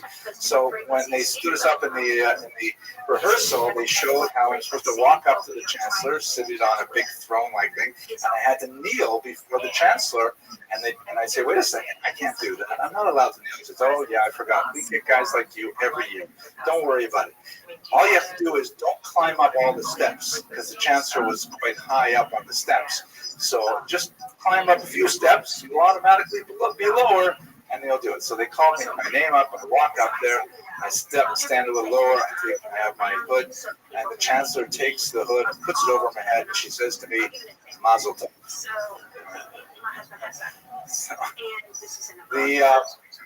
So we have to imagine young Uriel, who is growing up, and he is, up until this point in his late adolescence, he's totally into Catholicism. He actually achieves an order in the church. He actually takes an ecclesiastical position. He admits that he's a sensitive young man. He often breaks out into tears. I mentioned the mental health may be part of the whole story here, but he's quite a spiritual, emotional Catholic, and he learns that he is, in fact, he has some Jewish roots. And he begins to explore these roots while he is actually an officer of the church. And he starts reading more and more of the scriptures, and he decides, you know what? It can't be that Christianity is right. It must be that Judaism is right. He gives a few examples in his autobiography, like, for example, both Christians and Jews agree that the Old Testament is the Word of God, but only Christians agree that the Christian New Testament is the Word of God. Therefore, it must be the Old Testament. And then he talks about some arguments which may have been derived from Maimonides, otherwise. But anyways, he says, okay, that's it, I'm going to be Jewish. The thing is, he doesn't know exactly how he's going to be Jewish or what he's going to do about his Judaism. So he ultimately ends up fleeing with his family to Amsterdam. But before we do that, I just want to give you one sense of the mechanics of Inquisition, to give you a sense of the kind of threat that people lived under at that time. I'm going to read to you from the brilliant work of Cecil Roth, The History of the Marranos, first published in the 1930s. And the main thing is I have to find the actual page. I was going to read it to you. Yes, here we go. So this is... I'm not going to torment you with the entire transcript. And these are examples of inquisitorial records, of which we have excellent examples. But just to give you a sense of what the incredibly twisted logic of the Inquisition was. This is from the Inquisition of Toledo in 1567, where there was a woman named Elvira del Campo. Her husband was a scribe. And the Inquisition was already convinced of the guilt of its victims before they even began to interrogate them. The interrogation was solely for the purpose of revealing other people that could be drawn into the net. And therefore, the inquisitors were absolutely merciless and would not cease no matter what. It was very Kafkaesque. If you ever read the trials, very much like Franz Kafka's descriptions of what it was like to be a prisoner under these circumstances. So this particular woman received a fairly minor assessment of torture. She was to get one jug, which was a reference to how much waterboarding she would endure. Because the waterboarding is used literally in the Spanish Inquisition. So this is the translation. She was carried to the torture chamber and told to tell the truth. When she said that she had nothing to say, oh, by the way, she was accused of not eating pork. That was her crime, not eating pork. She was ordered to be stripped and again admonished but was silent. When stripped, she said, Signores, I've done all that is said of me and I bear false witness against myself, for I do not want to see myself in such trouble. Please God, I have done nothing. She was told not to bring false testimonies against herself, but to tell the truth. The tying of the arms commenced. You'll recall that on the outside chance that perhaps a person was telling the truth and was actually a good Christian, it was considered inappropriate to shed their blood. And so therefore, tortures that did not involve bloodshed, like waterboarding or stretching of the limbs or burning of the soles of the feet, were considered much more religiously humane. One cord was applied to the arms and twisted, and she was admonished to tell the truth, but she said she had nothing to tell. Then she screamed and said, I have done all they say. Told to tell in detail what she had done, she replied, I have already told the truth. Then she screamed and said, tell me what you want, for I don't know what to say. She was told to tell what she had done, for she was tortured because she had not done so. Another turn of the cord was ordered. She cried, loosen me, signores, and tell me what I have to say. I do not know what I have done. O Lord, have mercy on me, a sinner.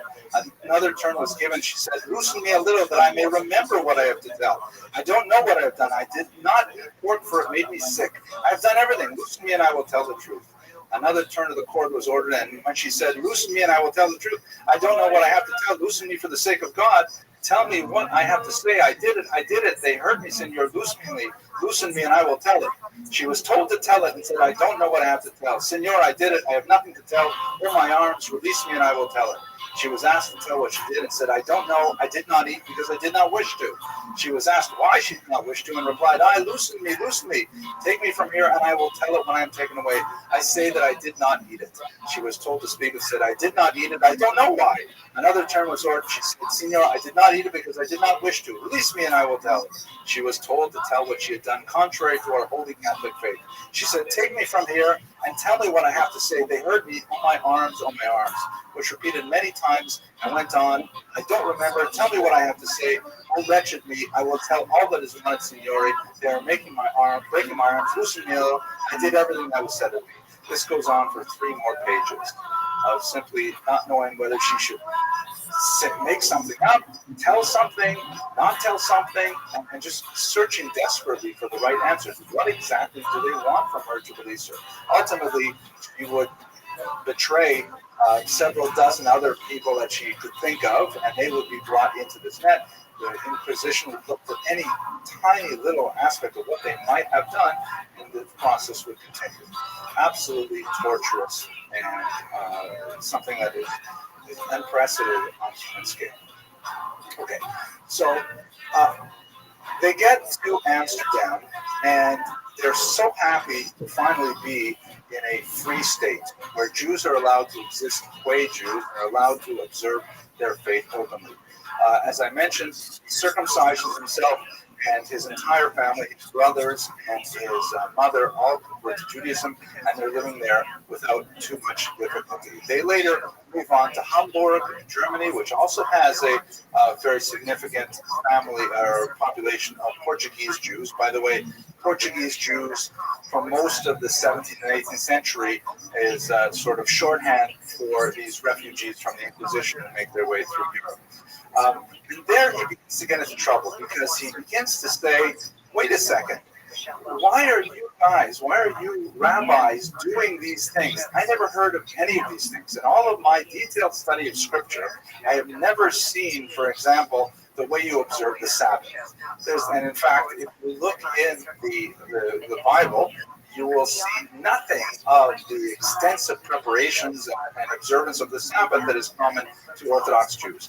And this is one of the ironic sort of epiphenomena of the inquisitorial process, that the divorce from traditional Jewish teachings and Jewish texts means that these are intensely religious people who nevertheless have no access to the realities of how Judaism is practiced.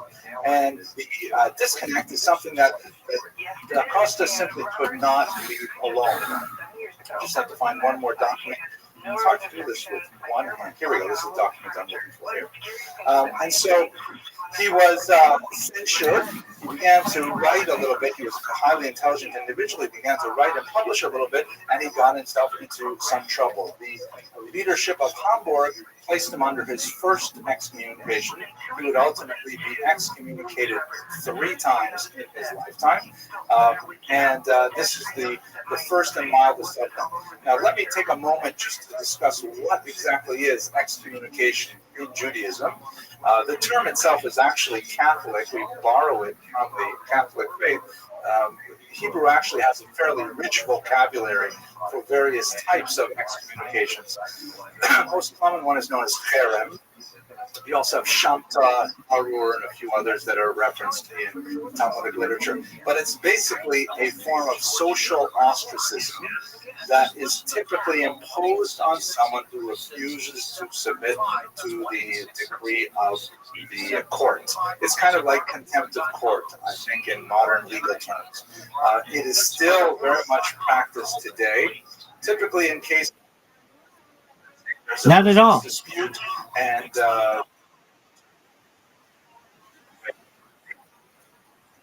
Mr. Aquarius, I'll tell you if I'm ever mad at you, and I've never been mad at you in my entire life. What the court tells them you're supposed to pay for the any of stones for them.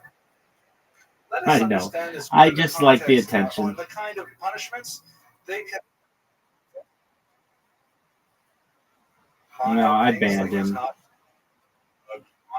I banned him. I don't need that. And it was all because I made clips of him. It's not like I did anything wrong to him. I know. I have an appeal server. If he really wants to come back, he can write an appeal. The victim of a cherem is Baruch Spinoza, shown here. Significant connection to a custom I'll explore a little later. Based on Baruch Spinoza, some century later, which is probably similar to the kind of text that was used in the same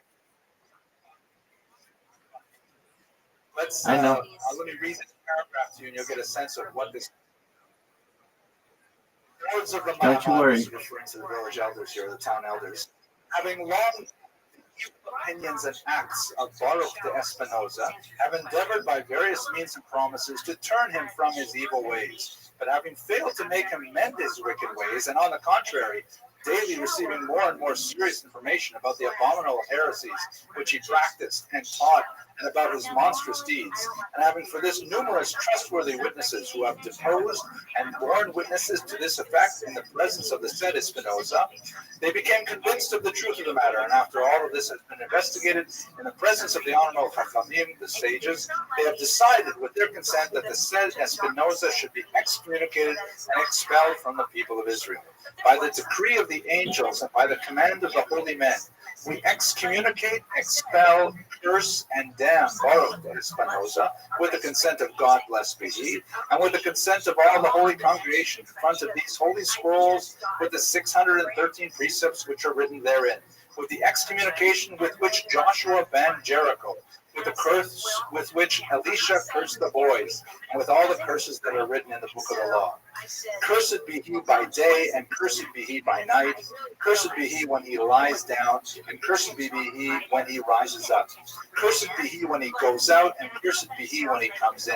The Lord will not spare him. The anger and wrath of the Lord will rage against this man, and bring upon him all the curses which are written in this book. And the Lord will blot out his name from under heaven, and the Lord will separate him to his injury from all the tribes of Israel with all the curses of the covenants, which are written in the book of the law. But you who cleave unto the Lord God are all alive this day. We order that anyone should communicate with him orally or in writing, Welcome. or show him any favor. What's up, Omni Duck? How you living, pimp?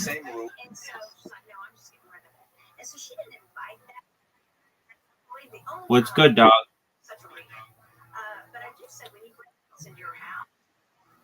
Omni Duck. Omni Duck. How are you, pimp? What's good? Anything? Oh, very cool. Stream it in here if you want.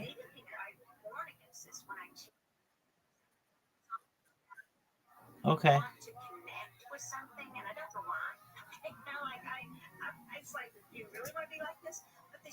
Or within 4 cubits of him, or read anything composed or written by him. Very strong, almost hyperbolic language, and all over the Kulturkampf of ideas that the Acosta, and of course much more famously Spinoza, would later challenge the dominant thinking of the Jewish faith, and would, the Chachamim, the sages of the community, would bring the full weight of rabbinic authority down upon his head. Now, for us living 5 centuries later, it seems, perhaps it's just me, it seems like overkill. It seems like here's some possibly mentally ill individual who is criticizing how we observe Sabbath, and yet you bring a whole ton of bricks on him like that. I think we have to try and place ourselves within this 17th century context where the boundaries of religious authority are rapidly eroding under the assault of these less educated Jews coming from Portugal, who are skeptical and questioning the authority of the rabbis and dominant Jewish practice. Furthermore, they certainly have tremendous street creds for the persecution that they had endured under the Inquisition. And for them to come and say, you really don't have to do all this Shabbos stuff. And, like what my mother, who was a really good Jewess, she only washed the meat. She never, soaked it with salt. She just washed it, and that was good enough. And so the traditional boundaries are under attack from this strange kind of internal threat, and the decision of the sages of Amsterdam was just be super harsh. We can think about whether or not that was an acceptable strategy, and whether or not that is an appropriate strategy today, perhaps towards the end of this lecture. But it gets worse. As my father, always said, Henry, it always gets worse. So The second excommunication happened in Amsterdam. He fled from Hamburg. He went back to Amsterdam. Large Jewish population. He wasn't happy in Hamburg. He didn't speak German. He was having a very difficult time there. And he began to be much more aggressive in his critique of Rabbinic Judaism. And remember, this is not a Catholic critique against Rabbinic Judaism. This is a Jewish critique, an internal critique, where he says, I've read the Bible very well, and it doesn't say any of this stuff. He specifically used a lot of Christian vocabulary in his critique, as in this book, for example, the examination of Pharisaic traditions. Pharisees, that's actually a reference to rabbinic Jews. The Hebrew term is perushim, those who separate. If you recall, we talked about this a little bit when we were talking about Appion.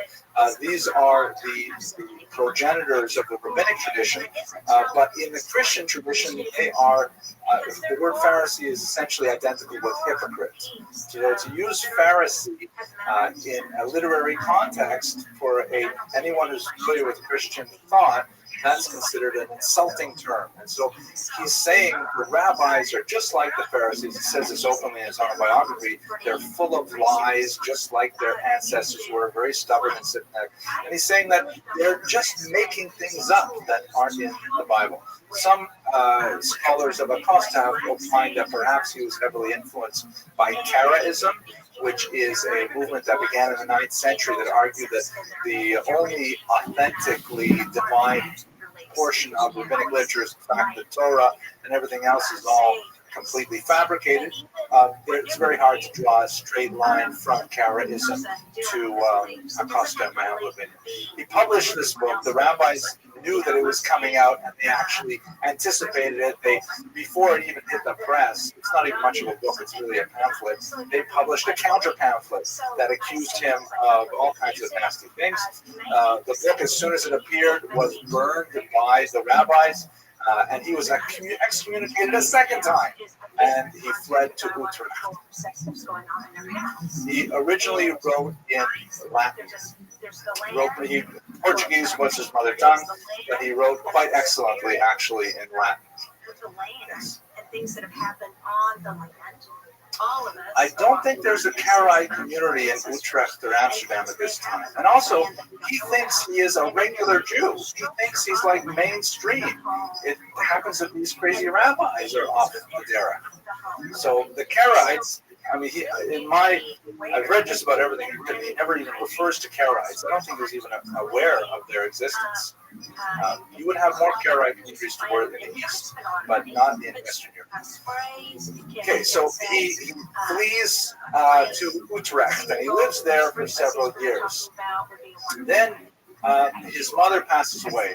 He is married for some time. We don't know much about his first wife, but he apparently was very close with his mother, who sheltered him through much of the worst of this. And he decides that, it's just too lonely to try and live in this excommunicated state, which he had endured for 7 years. There was, no Jew was allowed to stand within 4 cubits of him. He felt absolutely terrible. So he decides, quote unquote, that he will become an ape among apes. Meaning, I don't believe any of this stuff, but who wants to live alone? So I'm going to go back to Amsterdam, and I'm going to pretend to do tshuva. I'm going to repent, and that way at least I can live with human beings. I can live among other Jews. At least I can have some kind of society with them. So he goes back to Amsterdam, and he agrees to a rather humiliating ritual in the synagogue, which perhaps I will read to you right now, because I won't read to you in great detail, but I'll read you just one paragraph of what he endured with his. Now, don't forget, he's already been excommunicated twice. It's not like he doesn't know what's coming here. This is not a first-time excommunication. He says, so he goes back and he says, okay, I want to do tshuva, I want to be reaccepted, and they agree, but they force him to go through this ritual humiliation. Then my sentence was read out of a little book. It declared that I must enter the synagogue dressed in the clothes of mourning, holding a black wax taper in my hand, and there to read distinctly before the whole congregation a form of recantation in which they described in blackest colors the magnitude of my crimes. Then I was to submit to a public whipping with a scourge made of leather thongs. And by the way, this was a mechanical device that the rabbis used right up until the French Revolution. That the rabbis had the authority, and in many communities it was utilized to give a person lashes in order to ensure conformity to communal will. You will recall at the beginning of tonight's lecture, I told a little bit about kind of like the positives and negatives of modernity. One of the aspects of pre-modernity for Jews is that the rabbis had the authority of corporal punishment. Rarely used, obviously. It was typically in things like where a husband would refuse to give his wife a get and things like that, but definitely utilized. Anyways, after that, I was to prostrate myself at the entrance to the synagogue that they might all pass over me. Moreover, I was to fast a certain number of days. Right. So his punishment was he had to read this public confession. He had to be whipped 39 times. And then he has to lay down at the entrance of the synagogue, and everyone walks over me. He describes this with. He describes his how he endured this and how furious it made him. Not surprisingly, but nevertheless, he goes through it. So then he is now, so to speak, he's done tshuva. He does mention, by the way, at the end, he says, "Now let nobody say that they did not do me honor. For if they scourged me, yet they lamented over me and stroked my head," meaning that they at least gave him some chesed. They did give him some kindness after he went through this very humiliating ritual. But again, trying to imagine what it must have been like in the heads of the rabbis in 17th century Amsterdam, they're trying to make sure this doesn't happen ever again. And they're sending a really strong message. It would, in my humble opinion, backfire, but ultimately that's really what they're trying to achieve. So, but he's not done yet, because Acosta now, after being ritually humiliated in this manner, begins to wonder about more than the specific practices of what he calls Pharisaic Judaism. He begins to say, well, what about the doctrine? What about the very basic elements of Judaism? I'm not talking now about how to make a cow kosher. I'm not talking about how to observe Shabbos. What about life after death? And here he begins to contemplate that perhaps the entire superstructure of Judaism is false. And at this point, not only is he attacking Judaism, he's also attacking Christianity by saying, and he ultimately comes out explicitly and says this, that he doesn't believe in any organized religion. This is a remarkably modern way of thinking. For the 16th century, to hear someone express in these terms, that's why he's considered in many ways an intellectual forebear of Spinoza, who also argued very similarly. At this point, he is much more of a troublemaker. The flashpoint is when two Christians, like not new Christians, but like never before Jewish Christians, happen to come upon him, and they say they're kind of interested in becoming Jewish, and he convinces them not to become Jewish. And when this gets back to the community, this again is Acosta explaining his own behavior. Zoot, it's hard to believe it actually you happened. sandbagging son of a bitch. How you living, pimp? How have you been?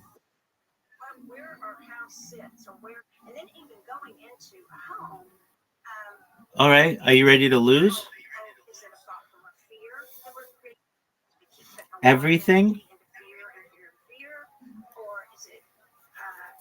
Breaking it down into what's really going on in this home, instead of always jumping to a conclusion that's bad or the determine the energy. How was your day?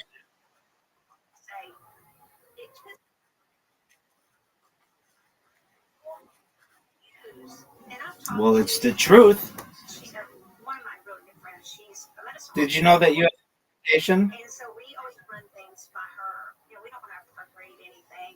And Word, dog. that you honor us and use the sage in the clearing. That's not I've had some better than others. according to him. It was whatever you need to do as long as you're. And so. Okay. But if it is something really that someone's intentionally brought in because of anger, I will tell you. That's all right. I like the consistency. Here's what happened. I was pretty angry. My book, and I got permission to talk about it. And I was angry at my horse, right? So I got all.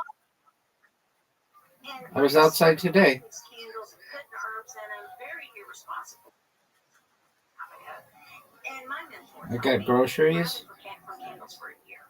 And she grounded me for candles for a year because Walmart. I was so angry. I brought something in, and No, I had them delivered. I had moved into an apartment, and I've been through a lot, but I was dealing with anger and needed to process that anger. And I created because it's free to have them delivered. I've been to Walmart on stream though. I've both driven there and I've walked there.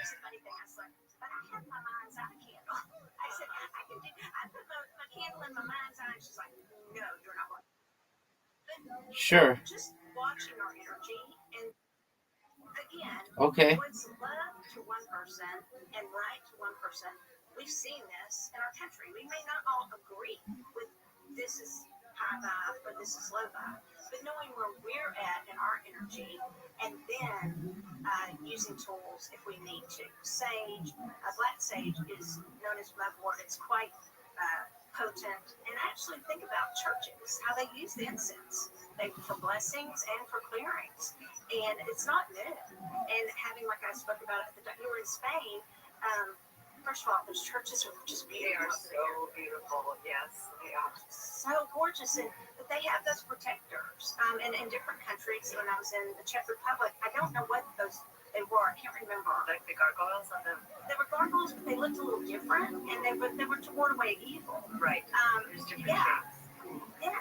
So it's very, I think there's a lot to be said because these arts have been around for so many decades and centuries, really, to bring in good spirits, to diffuse and reflect negative energies and so forth. What you're saying is it's a modern day thing. This is something that we can do currently in our lives all the time. So we will be back with Michelle Welch for talking about her book, A Psychic Handbook, methods and advice for communicating with spirits. So we'll be right back. You're listening to Coast AM.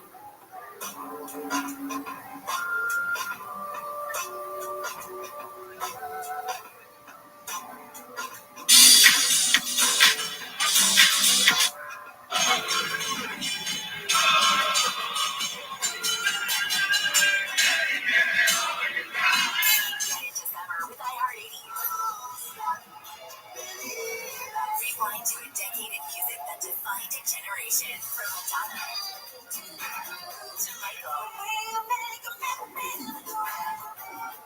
and more. iHeartRadio goes commercial-free this weekend and every weekend. Open the free iHeart app, search iHeartRadio, and make it your next preset. Here's that song again. Here's that song again for the 100th time today. Here's that song again. It's gonna be stuck in your head all day.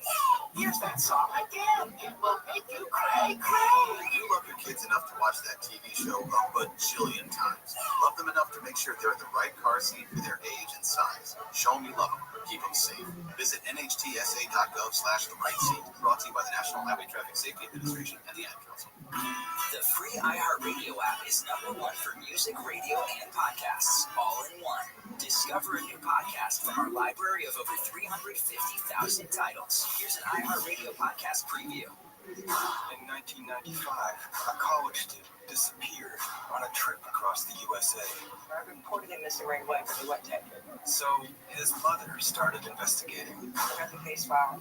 I started going through and saw people that wasn't interviewed. I joined this mother's search for justice. You recorded? I am, yeah. Someone Knows Something, Season 6. Available. Listen and follow this podcast for free on the iHeartRadio app. #1 for music, radio, and podcasts, all in one. The NFL preseason continued this weekend. Rams down the Chargers 23-22 in a battle for Los Angeles. The Bears crushed the Bills 38-0. Baltimore Ravens cruised to a 31-13 win over the Cowboys. The Seahawks topped the Chiefs 33-16, and the Browns beat the Eagles 22-13. Mookie Betts hit a go-ahead solo home run at the bottom of the eighth inning as the Dodgers completed a 3-game sweep with a 5-4 win over the San Diego Padres. In Dodgers first baseman Freddie Freeman finding his groove after retaking first place in the NL West.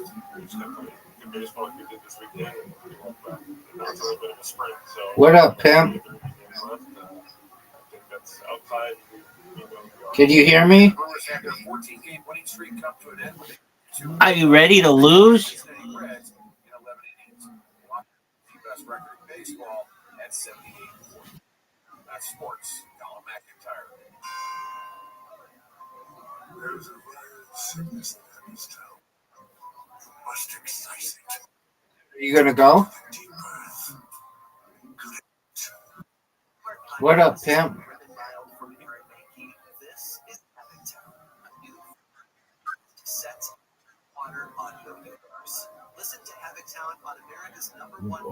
Isn't it Woolworths?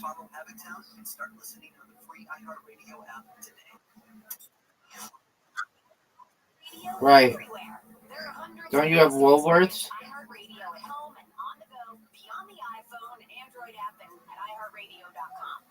Don't you have Woolworths?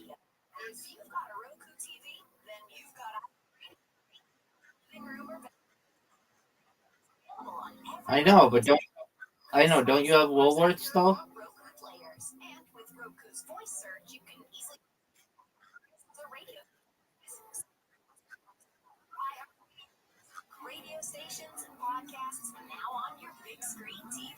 Did you know that you lost? Did you know that you lost Big W?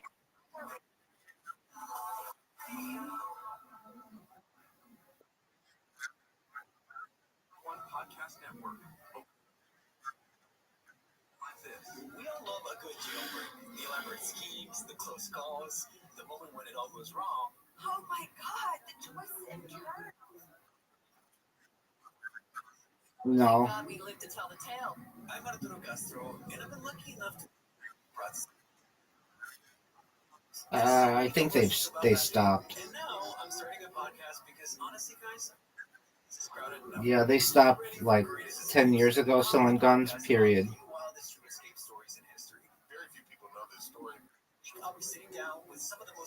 They didn't like the backlash they were getting where it was really easy to buy a gun. And I think it had to do actually with the I think a lot of states they have to do a background check. Maybe all states, I don't know. So you couldn't just go in there and buy it anymore. You had to wait, and Walmart's about selling, not having to wait for stuff, so they stopped doing it. But also, I had heard they didn't like the negative press they were getting because somebody would be like, they go in there and they buy a gun and go kill their family or whatever, and that's not something for what Walmart wants to be known. But years ago, I guess like when Walmart first started, it was big to buy guns there. Doug, do you know that you're getting your ass whooped? Just straight up whooped. Get it, Zoot. And he checked out. Good.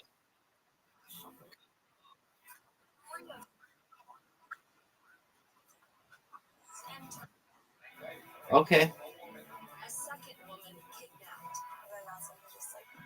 Wait, we're going to complete it?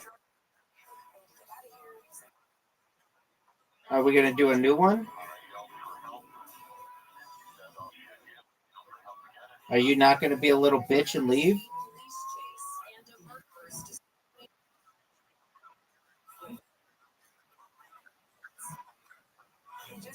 Okay, Zoot. Then you have to stay here for 2 minutes while I go to the bathroom so that I can play, okay?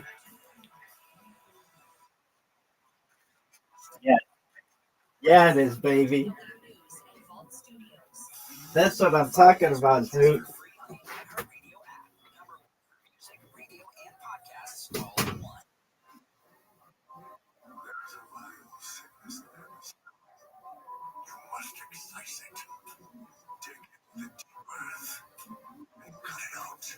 From iHeart Podcasts and Ribbon Mile Making, this is Habit, a new fiction podcast set in the Bridgewater audio universe. Listen to Habit on America's #1 podcast network, iHeart. Follow Habit and start listening on the free iHeartRadio app today. Politicians are scrambling to try to please the public.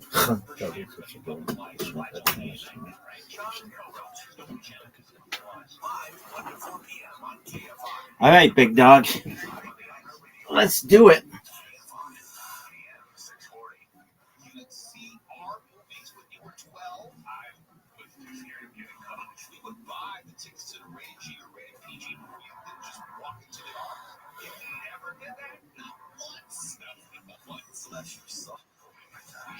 Kelly, working for the site. Live 7 to 10 p.m. on KFI and on demand anytime on the iHeartRadio app. I got a piece of mail. Oh, no. It's basically about me endorsing Amazon, and I'm the reason stores are closing. You are? Yes, I am. People need to get off their couch and go to the store and shop. Stop being. It could have been worse. Yep. It could have been much worse. You got off pretty easily there. Gary. I hope she doesn't listen on the regular. Live 9 to 1 p.m. and anytime on the iHeartRadio app. They have dreams. To the sum of a 15-minute city, they would like to compress our lives into little neighborhoods. All within a 15-minute radius. There will be no more XCars, automobiles, swimming pools, no more driveways, no more grass. John Cowell, that really is their dream. Live 1 to 4. Anytime on the iHeartRadio app. Okay, you're up 1-0.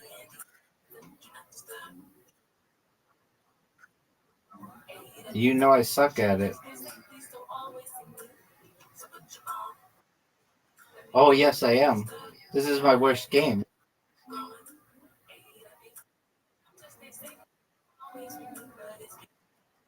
Distracted. A message brought to you by the National Highway Traffic Safety Administration, Project Council.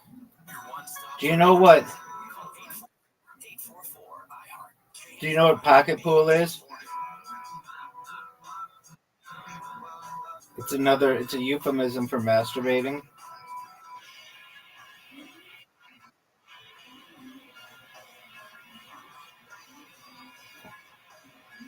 This is one of the worst shots I've ever seen. One of the worst shots I've ever seen. Do you want to see something? I mean, it's just funny. Look how sick this shot is. Did you see that, son?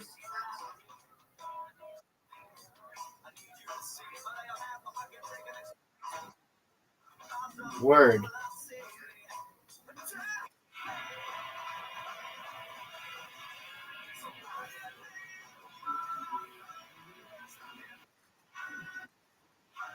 Dog, that was sick as fuck.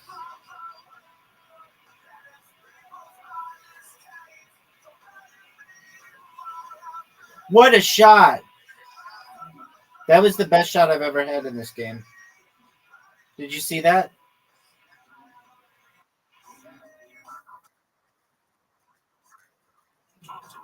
And how was it, son?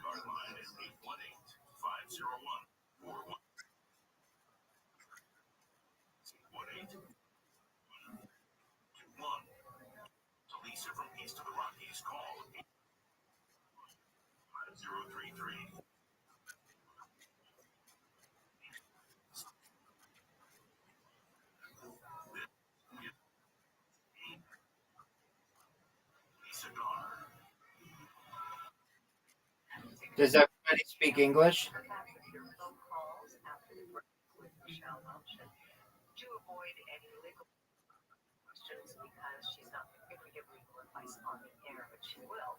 Good shot, dude.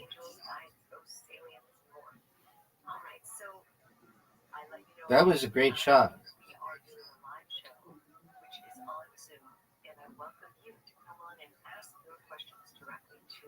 guests we usually have on, psychics and mediums and astrologers. And No way. It's called the Divine Guidance Circle, and it is a live show or call on Zoom twice a month. And you can sign up for it. No way. You just fucked up majorly. Our next one is August 25th, twice a month, where you get questions as following.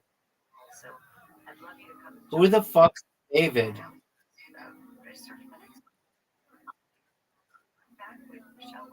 Gotcha. Did they have that one guy who was the speed skater? That would have been one of the best shots ever.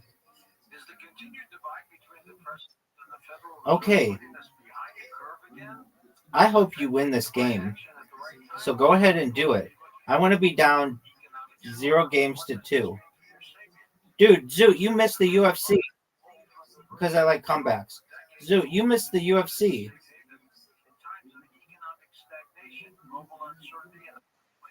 Yeah, dog, did you watch any of it? No. Why not? It was UFC 319, and it was amazing.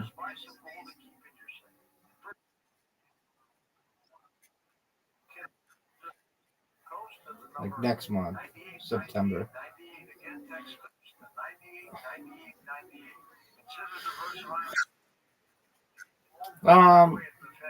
They had in the final match, the guy who won landed more punches than in any other UFC match ever. But it actually was a really boring fight. And if you're like, how is it that he landed all these punches, but it was a boring fight? All he did was wrestle the guy to the ground and then just punch him like barely. And all those punches count as punches.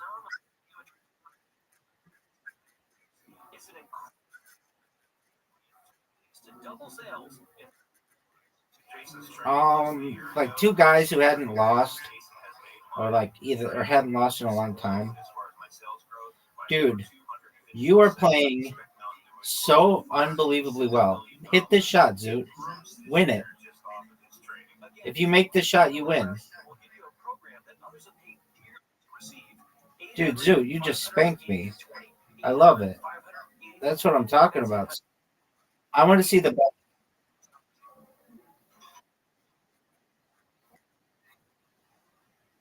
Dude, look at the best shot. It was so good. All right.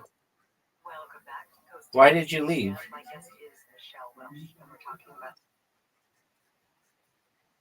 Okay, that's fine. It was my shot, and it was amazing. Michelle, do you think that you see aliens just as well, or hybrids, or manifestation phenomena walking?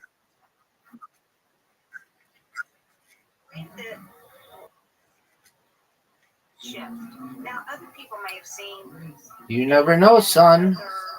Types of beings for long before I was ready to see them. I definitely see other like alien-ish looking. Doesn't surprise me. What surprises me, I was never really that interested. Right? Sure, okay. There's other beings, but I see all types of. Have you tried iodine? Sometimes it's hard to accept pressing in. It's an element. Vegas one time, and not a big participant.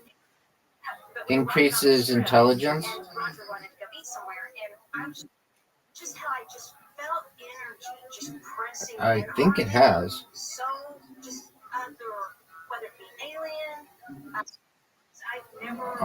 It's in food like iodized salt, but you can also take iodine supplements. It's like I take it with like a dropper, and it tastes really bad. So a lot of times I'll put it in like grape juice or something. And if I recall, it needs to be in a liquid form or in like salt. And it increases intelligence.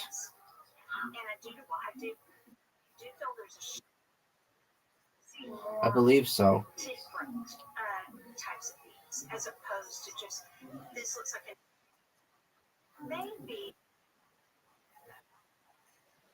Say maybe it's because of what we said. I think your Tourette's makes you appear stupider than you are. But I've always seen different.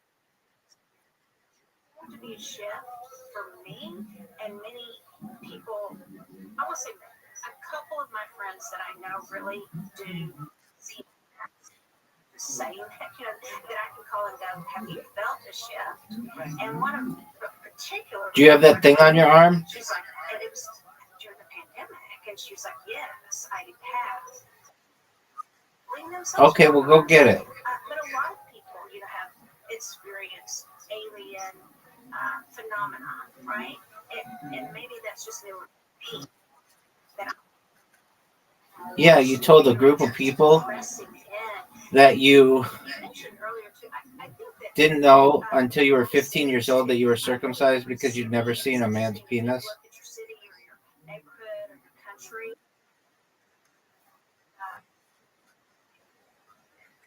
Or some type of beings that watch over us. There may be a spirit of a city sometimes, like it's a spirit of greed, but then yet there's always a counter spirit. I call it the flip side. It's more of a positive spirit. And so it's interesting. Dog, are you seeing this master class? The chakras of the earth,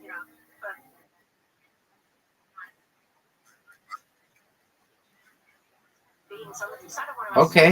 did a beautiful logo. He had done the logo for a lot of sports teams. Well-known guy, and it wasn't my building, right? Which is kind of silly. Look, it's at least I'm seeing you do this beautiful logo and this beautiful, not logo, mural. And the mural is a city. I showed Riser this thing. It's fucking amazing, and it's going to be a game changer for my stream. So I was watching this Joe Rogan, and I saw that there was this thing that summarized the whole show, and I was like, oh, that's really interesting. Like, it gave timestamps and like a really nice summary, and it was like this website. And so all you do is go to the website, and it'll summarize any YouTube video for you. And so I put this 8-hour video of mine in there, and it summarized it so well. It talked about the Amazon rainforest and AI, and then this music concert that I did.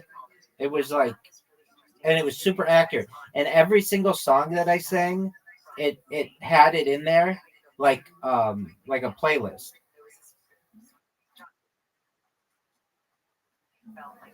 Yeah.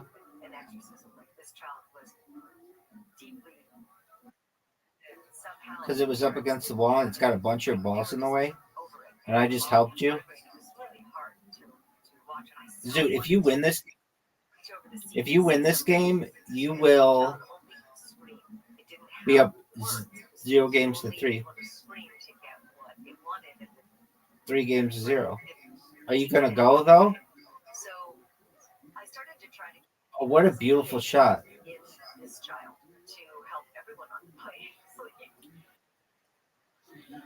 7, not 10.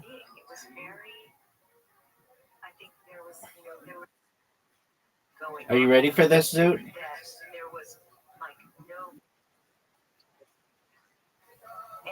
then I started to, then I briefly kind of had a light sleep that I was awakened. And the vision, it was so, it was my grandmother. I think it was. And they were standing. And they said to me, and they were in their perfect form as human beings. My grandmother was an original Radio City musical. Oh, wow. Her nickname was Legs. And was a famous.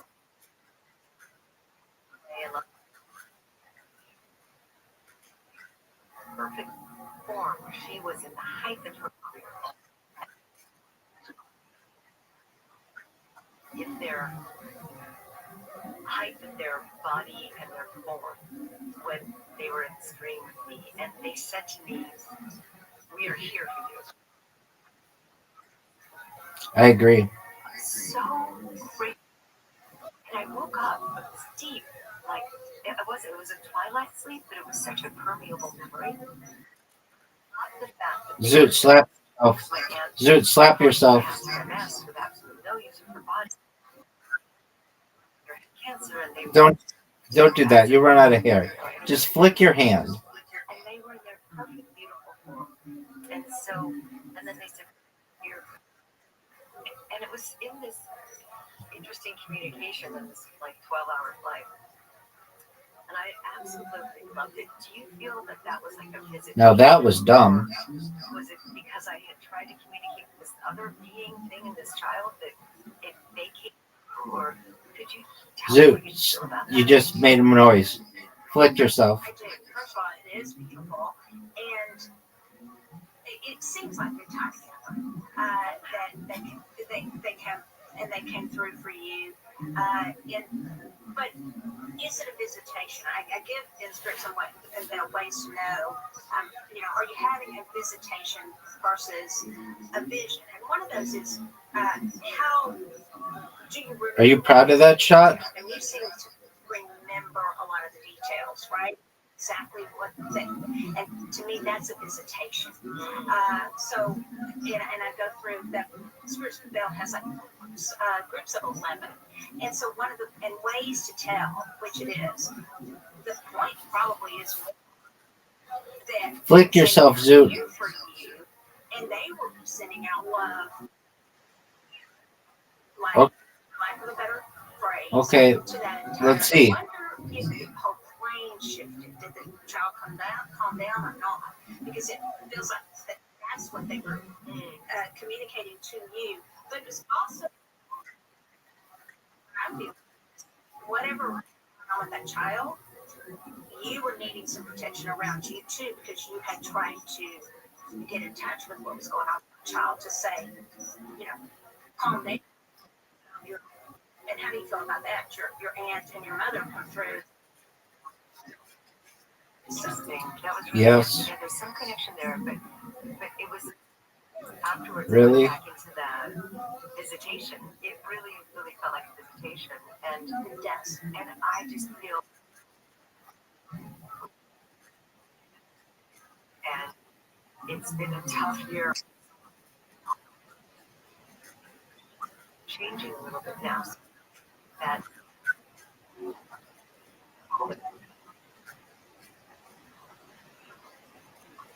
One more thing. And did it work? This, a lot of the spirits that are, and I already said it once, but for the past 2 years, they causing to meet loved ones or spirit or guides. Dude, I've seen these people on TikTok. They need that surgery. That I'm here for you.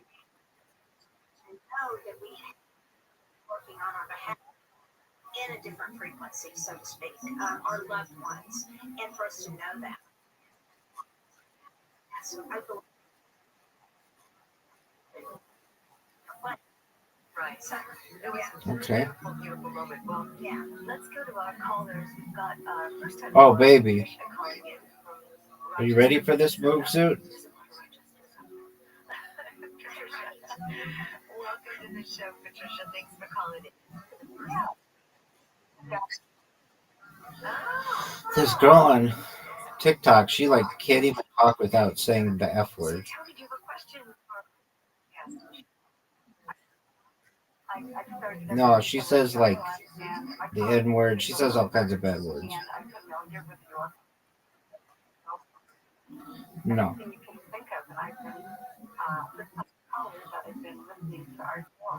Yeah. No, fantastic. That's over 30 years, you realize. I've been on here for about 8 decades. Nice. It does not. Oh, okay.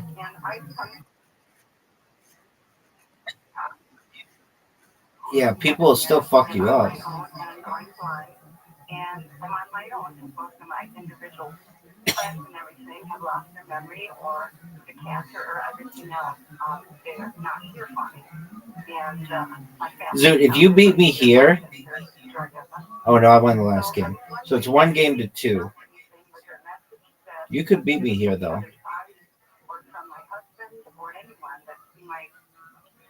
You have the lead.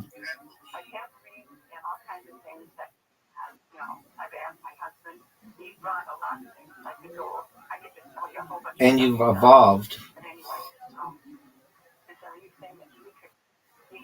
Are you proud of your evolution? First of all, thank you for sharing, Patricia.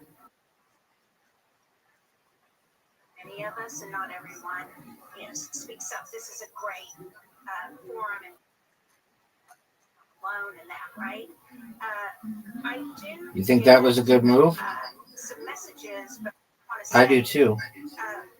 Make sure that I'm connecting with your husband just briefly. He had a bit of a funny sense of like that, but yet he had. I don't know why you think it was good for me.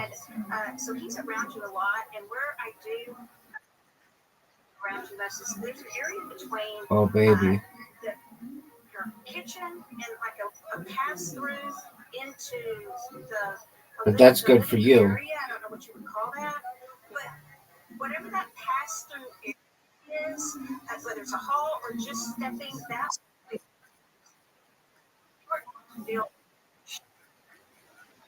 You're going to feel that energy shift. I don't know why. Yes, you did, son. But I'm not sure why he's in that spot. Maybe you know. Nope, not at all. I did not help you at all. And I don't like anyone here that's not meant to be here. None of those are good moves. You're done. Oh, yeah, even more. Did he have a bit of a dry, wit sense of humor? Yeah, he had a very good sense of humor. So, clear eloquence. And so when you hear certain phrases, That's true. What do I do, Zoot? And I'm not getting one of those right now, except for the fact that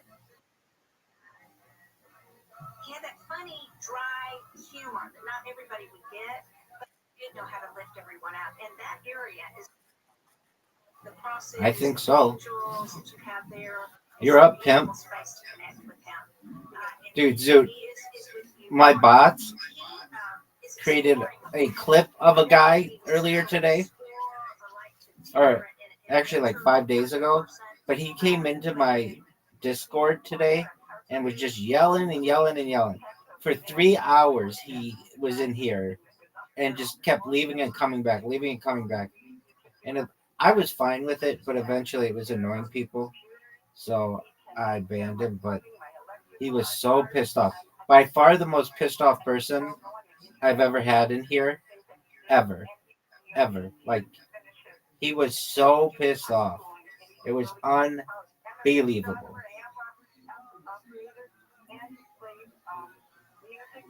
Oh, is that a good one? So this Renaissance, this explorer is the word that came up. It's great, and he still does that. He still explores and does that now. And oh, that was a good move, Zoot. Very smart. And he really has a lovely, strong, but very kind energy about him. But Zoot. To me, it came to me pretty quickly. Thank you so much for your call, Patricia. Really appreciate that. Let's go to one more call for the break. A couple minutes with Brian. The red ones do that. They take out a whole row. Hi, Lisa. Hi, Michelle. Love the show. I was going to ask a question about a court case. So, you can tell me what I need to be doing right now. Are you sure? She asked that question because it's one of the things that I talk about a lot. We keep it really brief, but looking at life for our lifetimes, and then looking at what's your life purpose, then what's your mission statement of how you're going to implement that. This is going to be big for you. Corporate a heel, and no. Good connection in helping others deal with grief, not just grief from loss of a loved one, although that might be it, but also grief, and it feels purpose to me from soul, not just Oh, job, baby. purpose doesn't have to be job. From soul and this lifetime also.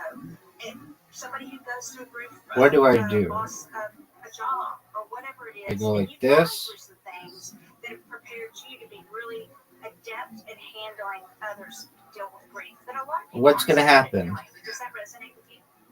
It just gave me 3, but it doesn't do anything. Oh, that was a total waste. Yeah, that's a beautiful calling. A giant waste. We're going to take a quick break and be right back with your call. And Zoot, that was a giant waste. And you get an extra turn. Extra move. Dog, Zoot, you might win. Are you proud of this?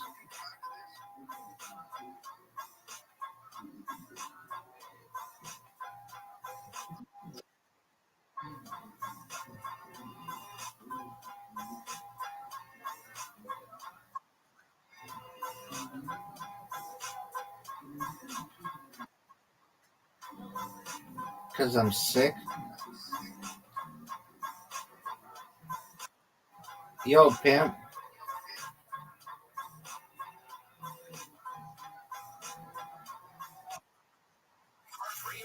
I know you are.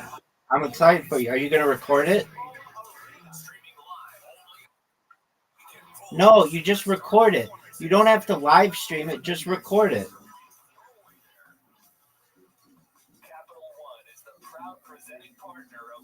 What don't you understand about just recording it?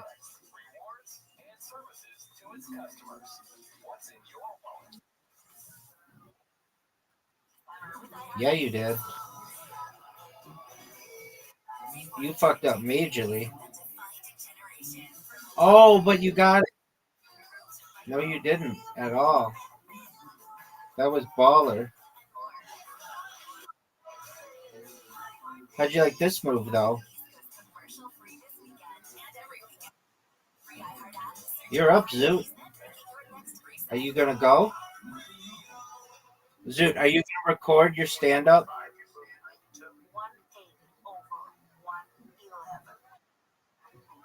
Are you sure? Okay. All right, we'll concentrate then, dog.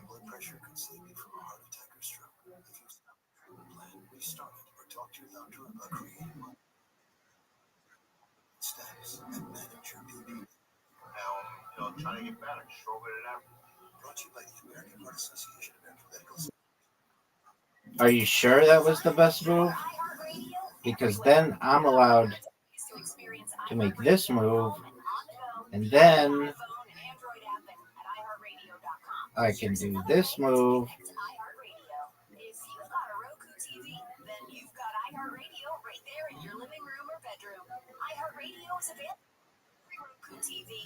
Do you think that was a good move?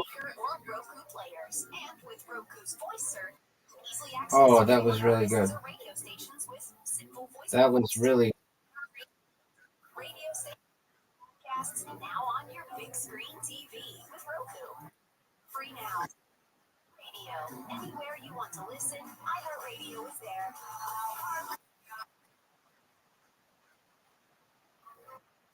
The path to spiritual is personal.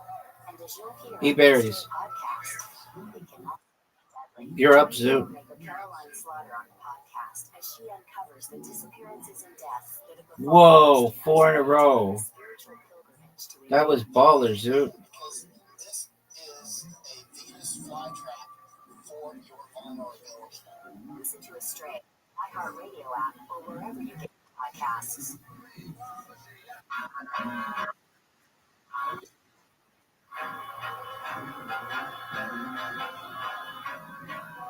Are you proud of that move? Oh no, it made the green one disappear.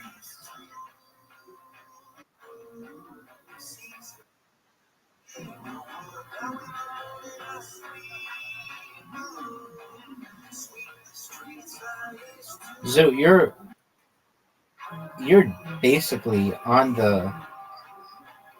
Oh, what a move, Zoo. Zoo with.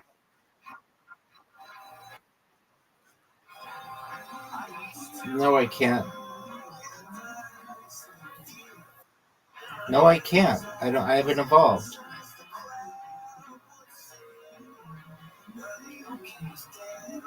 What are you gonna do? What are you gonna do, Zoo?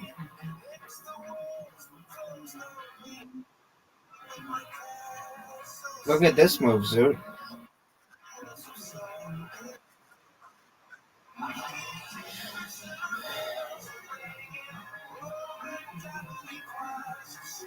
Zoo, what are you gonna do?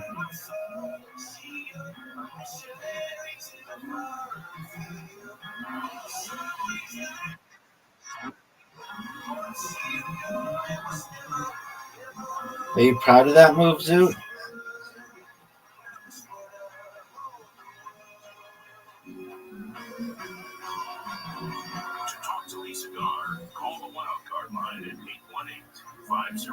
Zoot, you are one move away from losing. Look at those berries.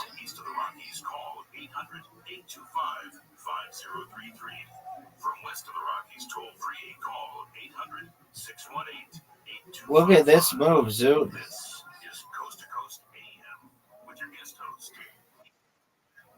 Zoot, kick yourself. Flick yourself, Zoot. Zoot, did you flick yourself?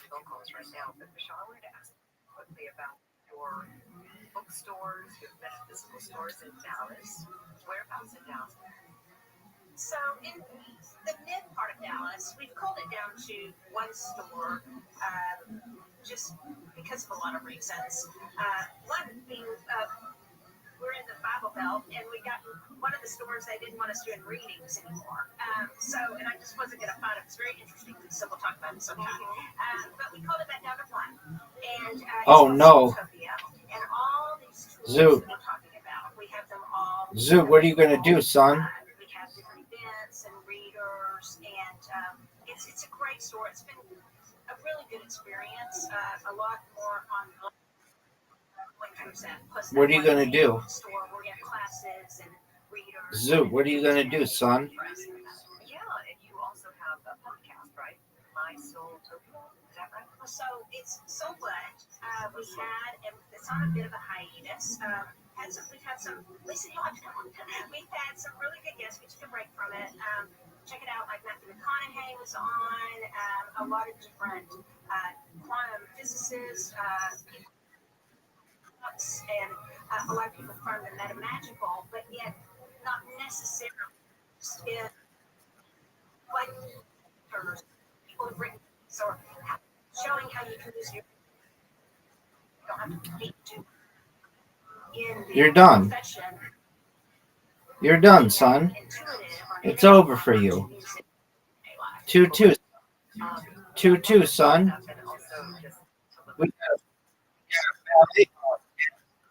We've got a ballet going, pimp.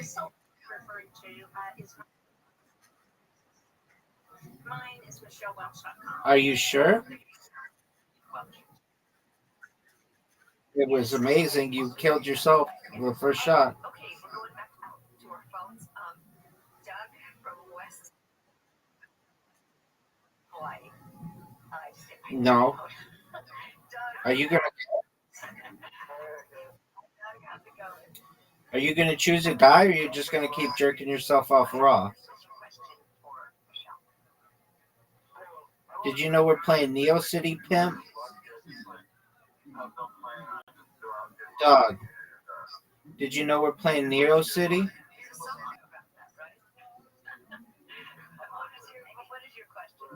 Dog.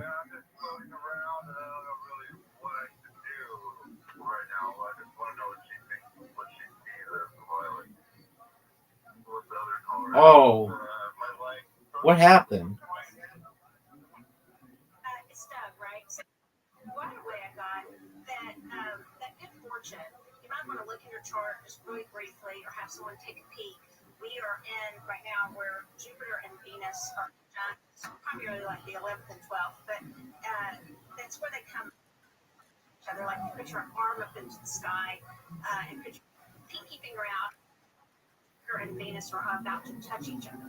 They're about an inch apart. On the 19th, the crescent moon's join them. So it'd be a great time for you to just sit down and I can give you an idea. You're good at teaching, and I'm not sure. Oh no! Teaching, Stay up. A grade or teaching in a school, but you have a good way of putting things, and that good brought that up is because Venus is about love and beauty, and conjunct being a good time to bring. It's about your good fortune. So to bring about love and beauty, things that we want to praise, awareness of right now in the world, would be a good time for you to be manifesting. Yo, pimp. But what I got is some teaching or presenting, some sort of classes with art, and I don't know if that's purpose may be. You're done, son. But the means to get to the purpose feels like some sort of teaching done. Or you could just spread some of that good fortune around and help people out. It's absolutely service. It's a great way. I wonder if this in the background actually says anything in Japanese.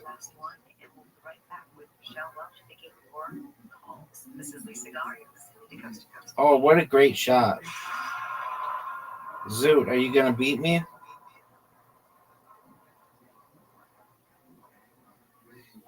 You're great at protecting your own personal information. Probably you would use things like two-factor strong passwords. Thanks, baby. But as much as you're trying to be in control of how your information is protected, lots of places that also have it. They might not be as careful as you are. That's why. Health.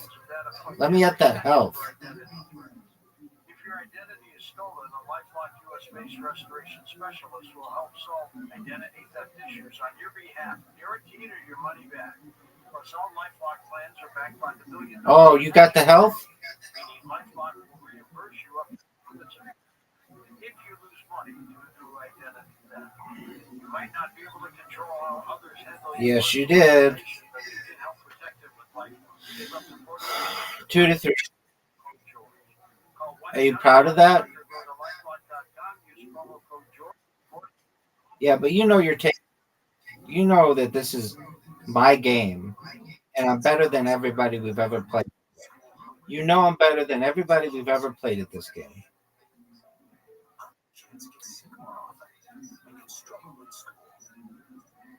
I want you to win, but you're not going to do it with a shit shot like that. That's a garbage shot.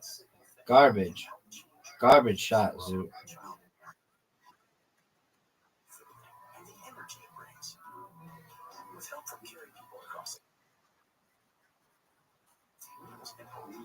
Doug, I don't know. All I know is that we've got a hole in one right here. Did you see that?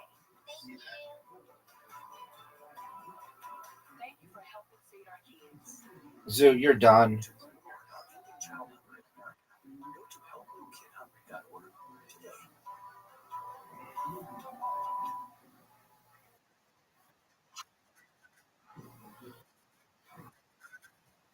I have. It's hard. What'd you think of that shot, Zoot? Maybe. It depends where the hole is. Thank you. You helped me. I have a chance to make it in the hole. Oh, dog. You need one of the best shots of your entire career here. Get it. Oh. So you're down 2 holes to none. I've got you right where I want you. Zoot, I've got you right where I want you.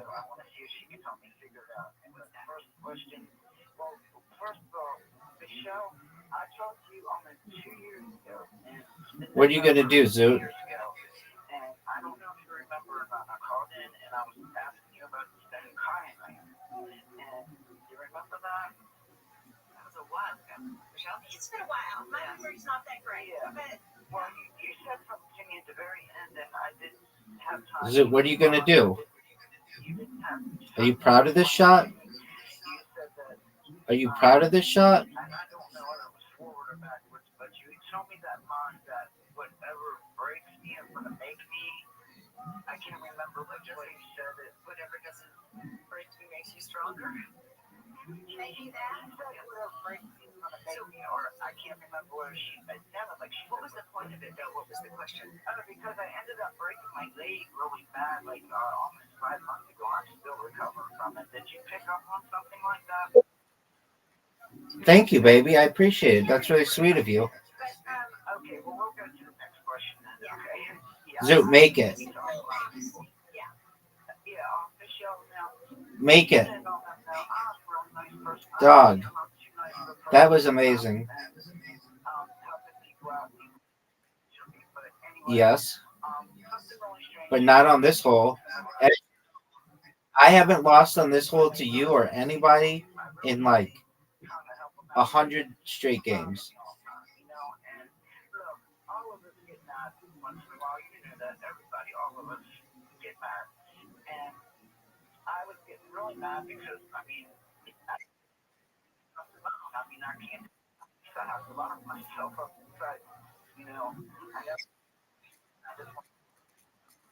Yep. really mad, and I was probably, I didn't say to him, but inside I was probably saying a cuss words you can think of, and I was, and I didn't, but I didn't have any bad intention, Michelle, okay? Zoot, I'm so good at this hole. I just wanted to stay away from me, and what happened? It's over, Zoot. It's 3-3, son.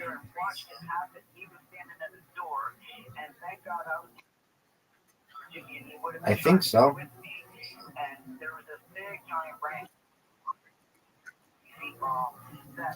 I'm better than you are at it.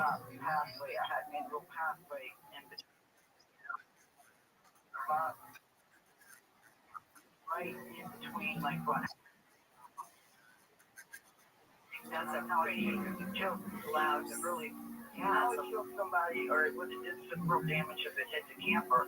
Right, it's a loud sound too, and something like that. So, as she said earlier, there's no such thing as coincidences, right, Michelle? Right.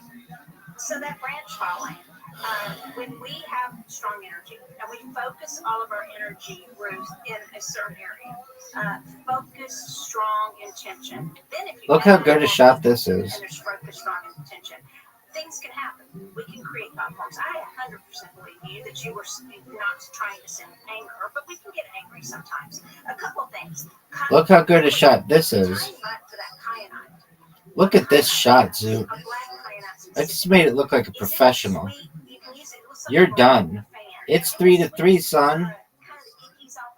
It's 3-3, son. Table soccer's next. What I get in a most loving way is managing your own energy. That doesn't mean that Zoot, are you ready?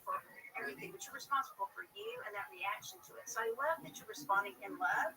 So I did want to mention that managing our own energy, because when we're super empathic, Zoot, are you ready, pimp? want to say that we can't do this.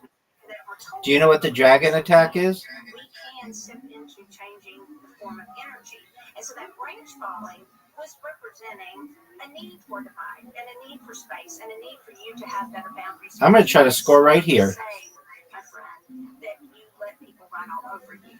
So just you're speaking that into existence. So try to roll that back and say, You're up, pimp. Unconditionally, I will love unconditionally, but not keep admitting that that's who No you way are, you make because this. that's not who you have to be. And you seem to have such a loving spirit. You let you can manage that energy a little bit. It doesn't really fucking matter to me because I'm about to score. Pyrite is good for two really good. Oh, fuck. It's manifestation. Zoot, just do it. Just go. Just do it. Go. Go. Even a tiny little piece of Terrible shot. You got so fortunate. Between you and that neighbor to represent just a little bit of a, not cutting cords really, but a healing of it. Last pass, son. Last pass, son. Yes. Okay, how can something No way you score. That was a big time goal, dog. So all the crystals, All right, you ready for this? they're truly crystals. Some of them are more crystal. Amber's not really a crystal, but we count them as that. But they You're up, the pimp. true crystals have internal structures, and they have fixed dominant oscillatory rates, and we entrain to those. Pyrite's a cubic internal structure. So that Look at this pass. organized Did you see that pass? how it stops the snoring, that's lore. And what I think Now, you ready for this goal? organization and understanding between What are you going to do, Zoot? I believe goes back to the collective, and when there's the universal unconsciousness that we I'm going to get this ball exactly where it needs to go. Boo. You're up, Zoot. I can't tell you 100% why it works. I can just tell you the makeup of that stone and it being that cubic internal structure. There's something. Now, of course, go to your doctor if you're having snoring issues or anything like that. That was fascinating with things. Yeah, It has to do with this, what you just mentioned, this universal thought form. What a pass. There can we have specific, what is the thought form? Zoot, look at this pass. So thought form, thank you for that. I give you Zoot, did you see this? that we create thought forms. A thought form Zoot, do you know what the dragon attack is? create by ourselves just by thinking it into existence. And the more we say it, Zoot, do you know what the dragon attack is? creating something that is real, because everything's energy, even thoughts are energy. An example You're up, pimp. is Harry Potter is a thought form. Okay, just that became. Are you proud of that shot? People are like, what? But anything that we put so much energy. Zoot, are you proud of that shot? No way. Zoot, fuck you. Thought forms are a little bit different, Lisa, than That was garbage. tulpas. Something that we use to represent something we bring into existence. It's a living energy. You're up, pimp. We have created, and we can create thought forms to help us, and we can create thought forms that potentially we shouldn't be created, depending on how we're thinking and how much energy and focused energy we're putting into something. Going back to those candles I talked about, when I was too angry, and I probably created a thought form that was not for my best and highest good, or anyone else's, and that's not like me. I mean, I want to be loving, but I was, so that's a thought form, and so. I have a whole chapter on that and the way you can create thought forms. You want to obviously be very responsible because of the karmic return of creating. Right, I was going to ask that. So 100% but thought forms, the golems and the tulpas have been used for a long time when people. But a thought form, for instance, of just for a time, make someone as a bully. They may have a little create a just.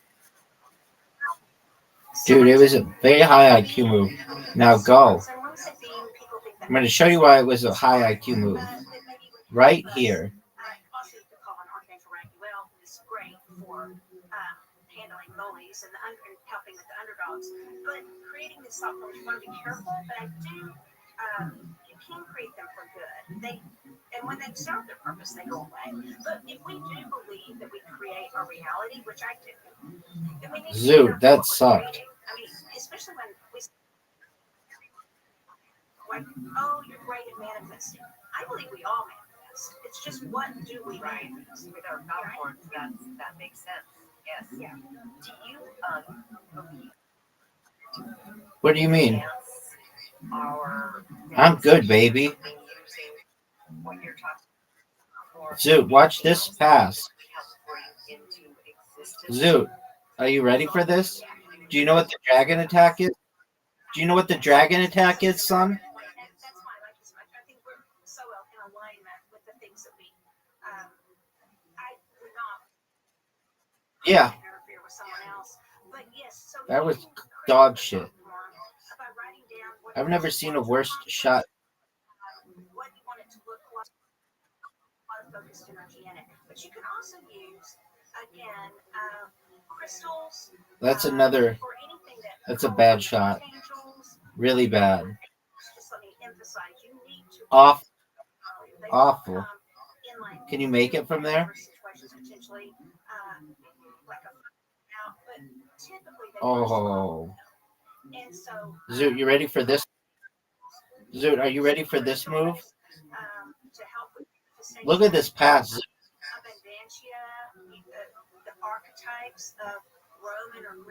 I'm going to bounce it off of the wall, off of your guy, and into the goal.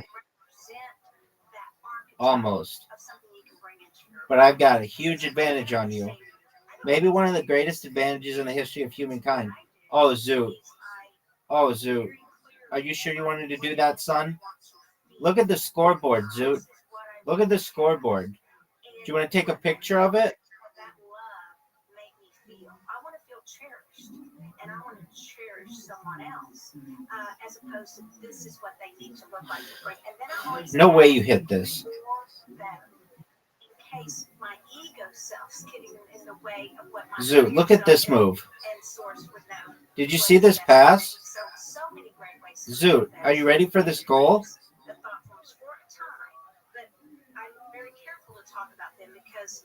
Are you going to go? In desperation, in times of desperation, Zoot, you're done. You're done. You're not going to score. You're going to mess up. Big time. Big time. What a giant mess up. Now watch this move, Zoot. This is a pass for the ages. And find out all about books and information that's coming out for her and her podcast and so forth. Zoot, do you know what the dragon attack is? Oh, yeah.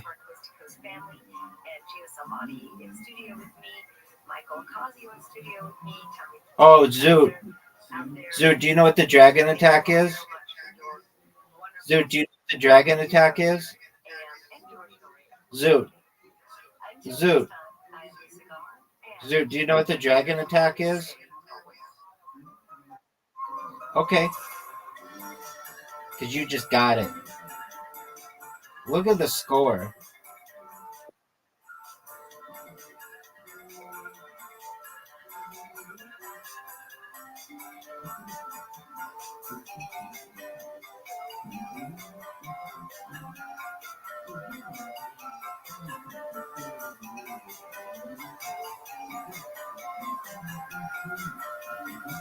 Zoot, can you hear me?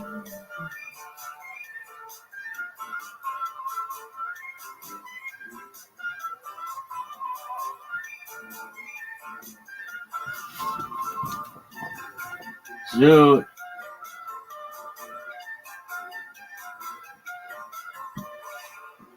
Our iHeartRadio Music Festival presented by Capital One is back in Vegas. Streaming live only on Hulu. A weekend full of superstar performances. And keep listening for the next chance to win your way there. Capital One is the proud presenting partner of iHeartRadio Music Festival. Zoot. Zoot. Zoot. Zoot. Oh, no. No way, Zoot. Don't miss. You missed. I can't believe you missed. All right, what is it?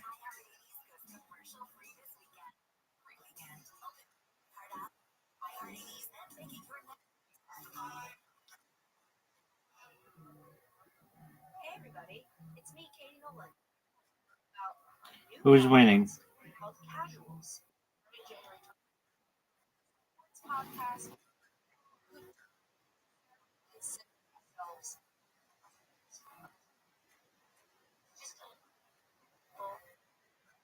You mean, okay, you ready?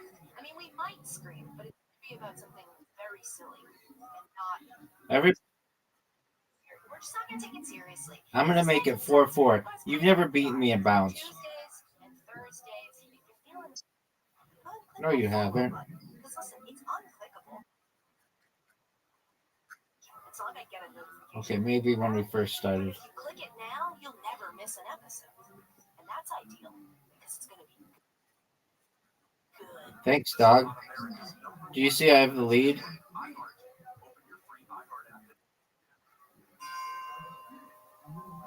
There's a real sickness in this town. You must excise it.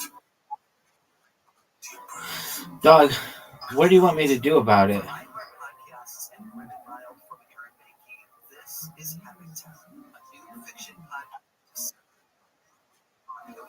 Dog, what do you want me to do? On America's #1 podcast network, iHeart. You just got destroyed, son. iHeart is America's #1 podcast. Open the free iHeart app and explore podcasts. It's over for you. I'm Caitlin. And I'm Maggie. This is Up and Vanished Weekly. From the team that brought you Up and Vanished, Comes and All has every dose of true How'd you fuck up? Join me as I talk through cases with special guests and true crime experts. There's got to be something at the heart of that evidence that they've. Tune in as Kate Lindsay lays out the crime in true Up and Vanished style. A missing clone. Dude, you're not going to win. Up and Vanished Weekly is available now. One podcast network. Cool story, dog. I like it when you were telling me that story. I really liked it. Yeah, you got smoked, son. 4-4. And it's bowling, and you suck at bowling.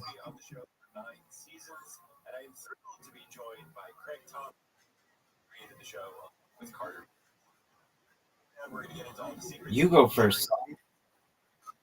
You're up. Go. Well, I think you're wrong.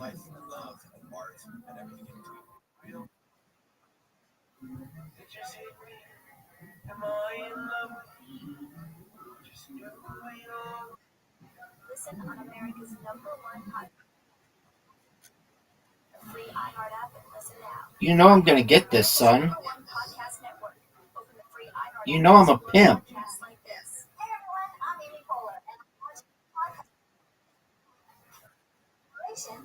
asked some of my friends to send me some videos and give me some tips. Do this, really do it. Commit to it. Don't be the celebrity. Podcast, keep your approval rating. It's complicated. Usually 10 plus 10 for the first part of the next frame. Whoa, I almost got it. Zoot, you're done. No. Zoot, you're done. 10 plus 10 for the next two shots. David Bloom was a professional con artist, so you didn't stand a chance. He realizes it, and I start recording every lie.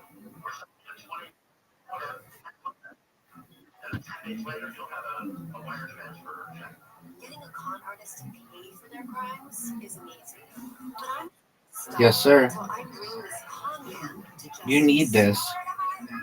And you got it. Listen as I take down my That was one of the biggest shots of your career. Too bad. Is America's #1 podcast network. Open the free Oh, iHeart Zoot. and explore podcasts like this. Welcome to Chloe and Wonderland. No, you're doing really well. You get an automatic 10 points here. Zoot.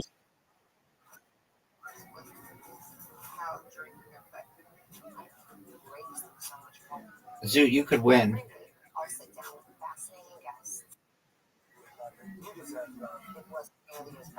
You just blew a huge opportunity.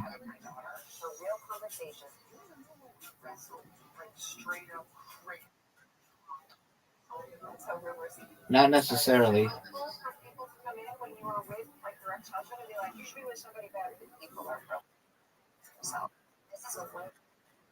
No, you said you were going to be here. You don't have to do shit. How long of a break do you need? Okay, I'll give you a 15-minute break, but you better be back in 15 minutes. Do you understand?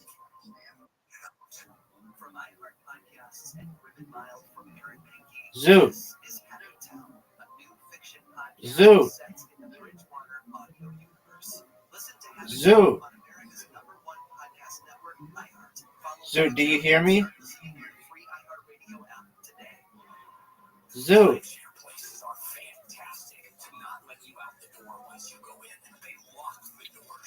Zoot. Zoot, do you hear me?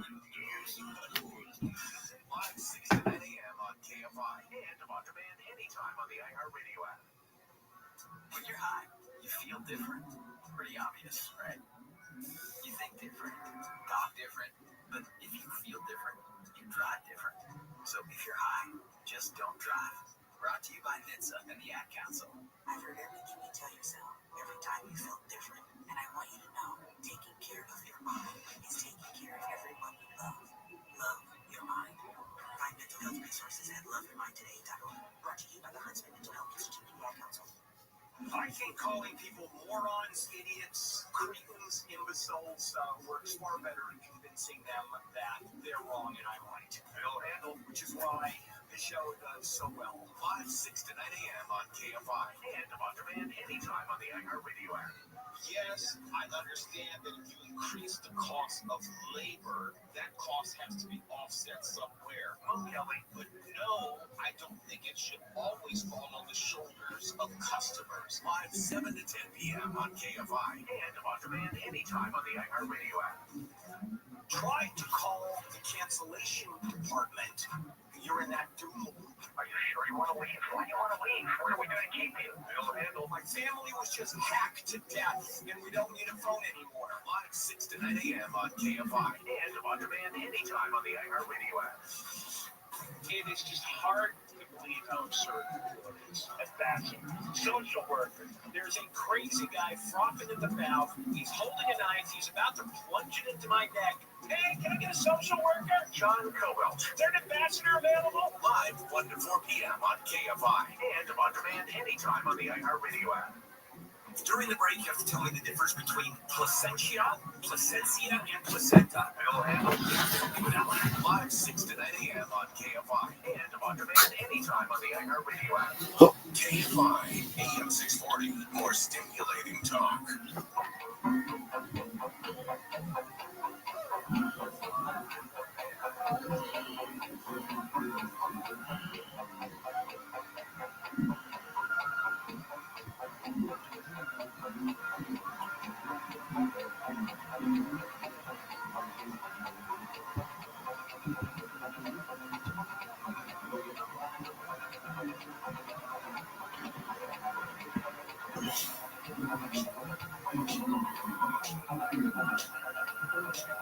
Hello and welcome to Coast AM. I am Lisa Gar, and it is a true pleasure to be with you this evening in the dark, dark night of Hollywood, which is where I'm sitting right now in this beautiful studio. I drove out of my driveway tonight, and there wasn't a light to be found. It's a very dark night tonight.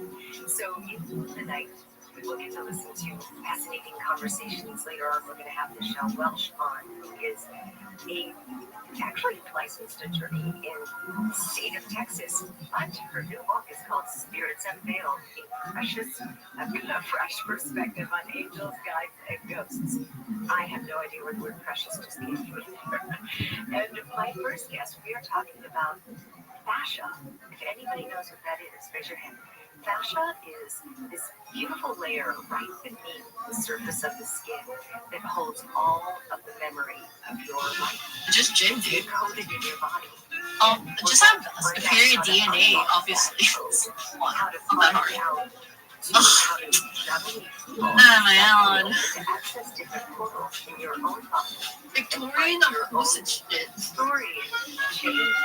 don't know if anybody else plays RuneScape, but I did start off with RuneScape. I'm kind of fishing here. Don't mind me. I just fine.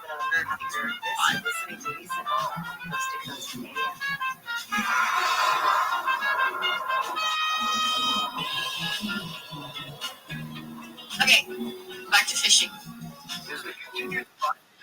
Okay, I don't know how many people from that viewers are still here. Dude.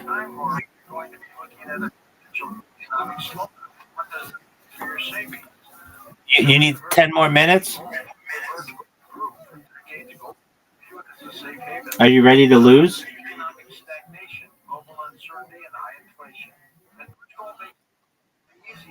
So you're going to get your ass taken.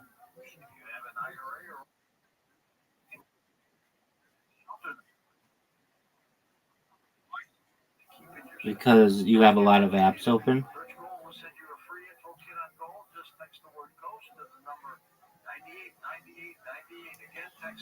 Zoot, are you ready to lose, son?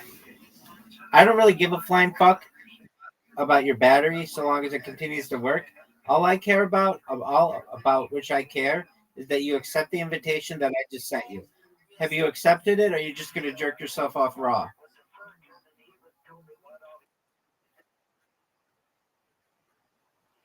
Okay.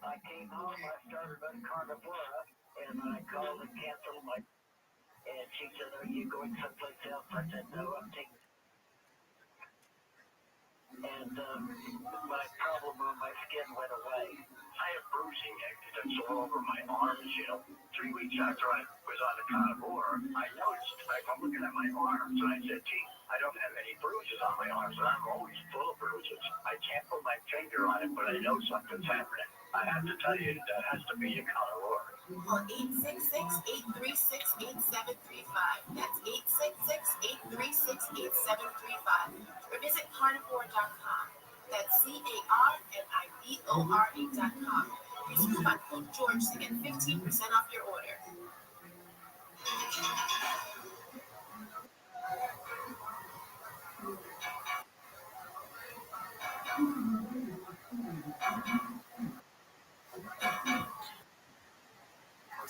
Yeah, I just looked you in the face and smacked you.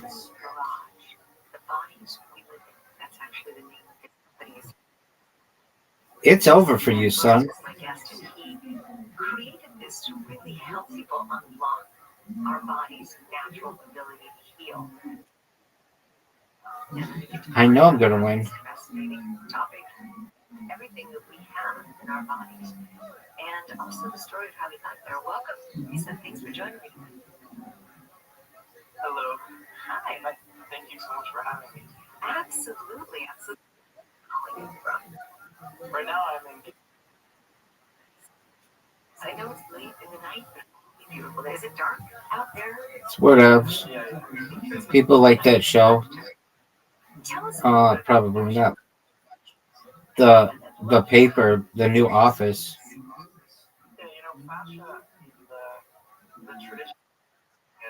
Word, dog.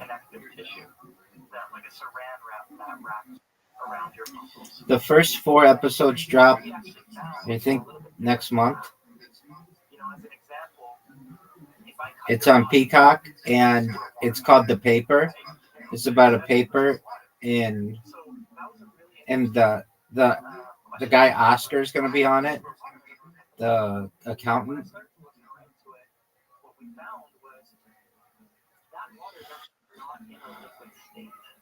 It's in a gel-like state, like a plasma, right? It's like a. Dude, remember? What'd you say, Pimp?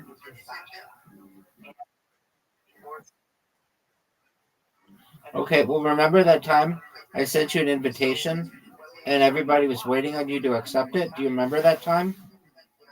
Do you remember that time? Doc, do you remember that time?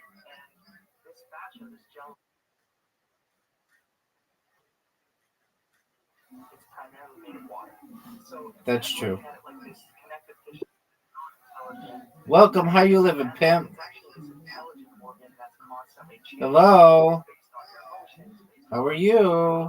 external inputs, based on sound, and it's constantly Hope you're having a good day.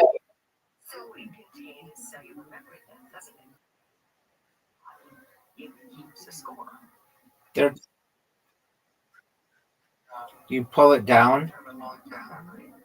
They actually can't find long-term memory in the brain. Isn't that interesting? Tell me a little bit about that. Well, I believe that it's stored in fascia. So if our fascia is water, you can actually store it inside of water.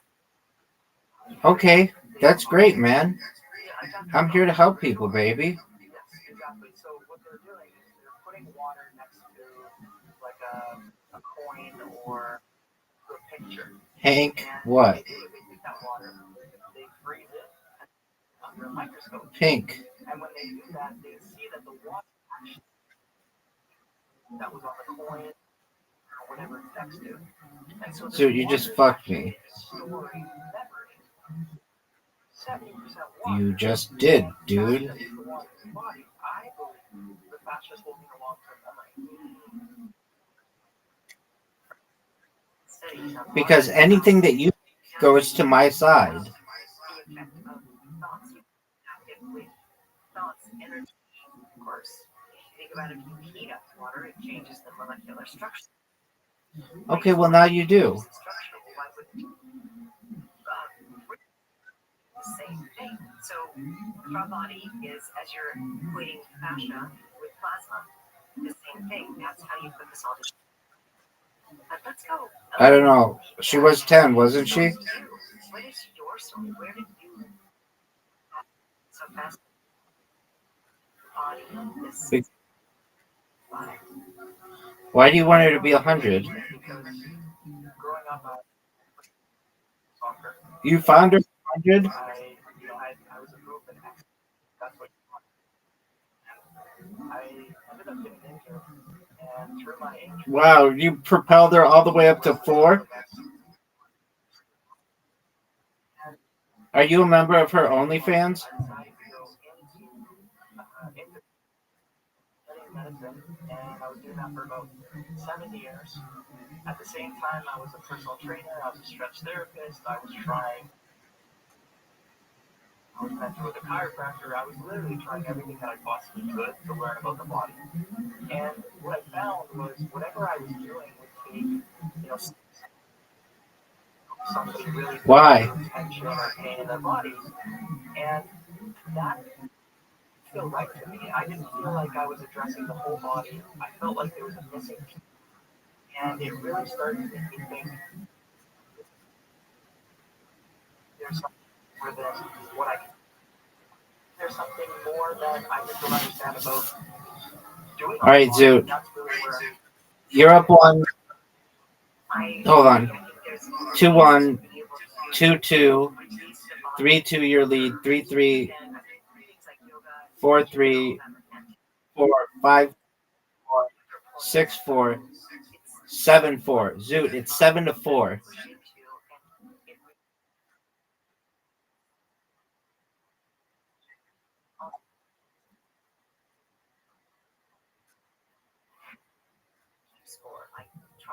And all 1,000 those guys had OnlyFans accounts.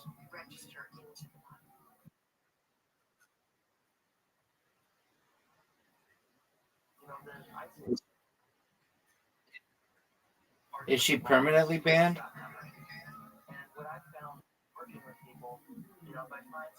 So how does she have a free OnlyFans?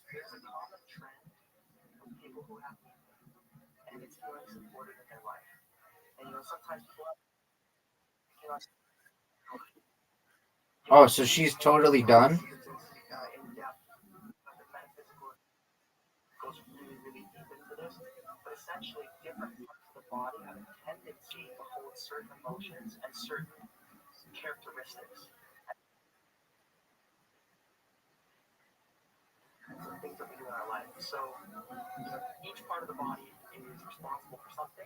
And when I'm working with somebody, if they tell me that they have pain in a certain area, I immediately know kind of what's going on. Okay.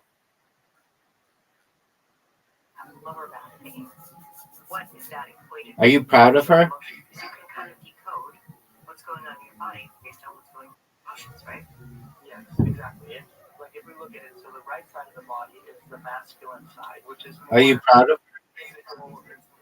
It's the father action. Good for you, bud. Right? And then you've got the feminine side, the left. Oh, what do you? Internal self, the more relationship to the feminine energy. Dude, are you done? Is it over for you? What are you gonna do, son? Son, what are you gonna do? Son, what are you gonna do? That's a terrible move. It's over.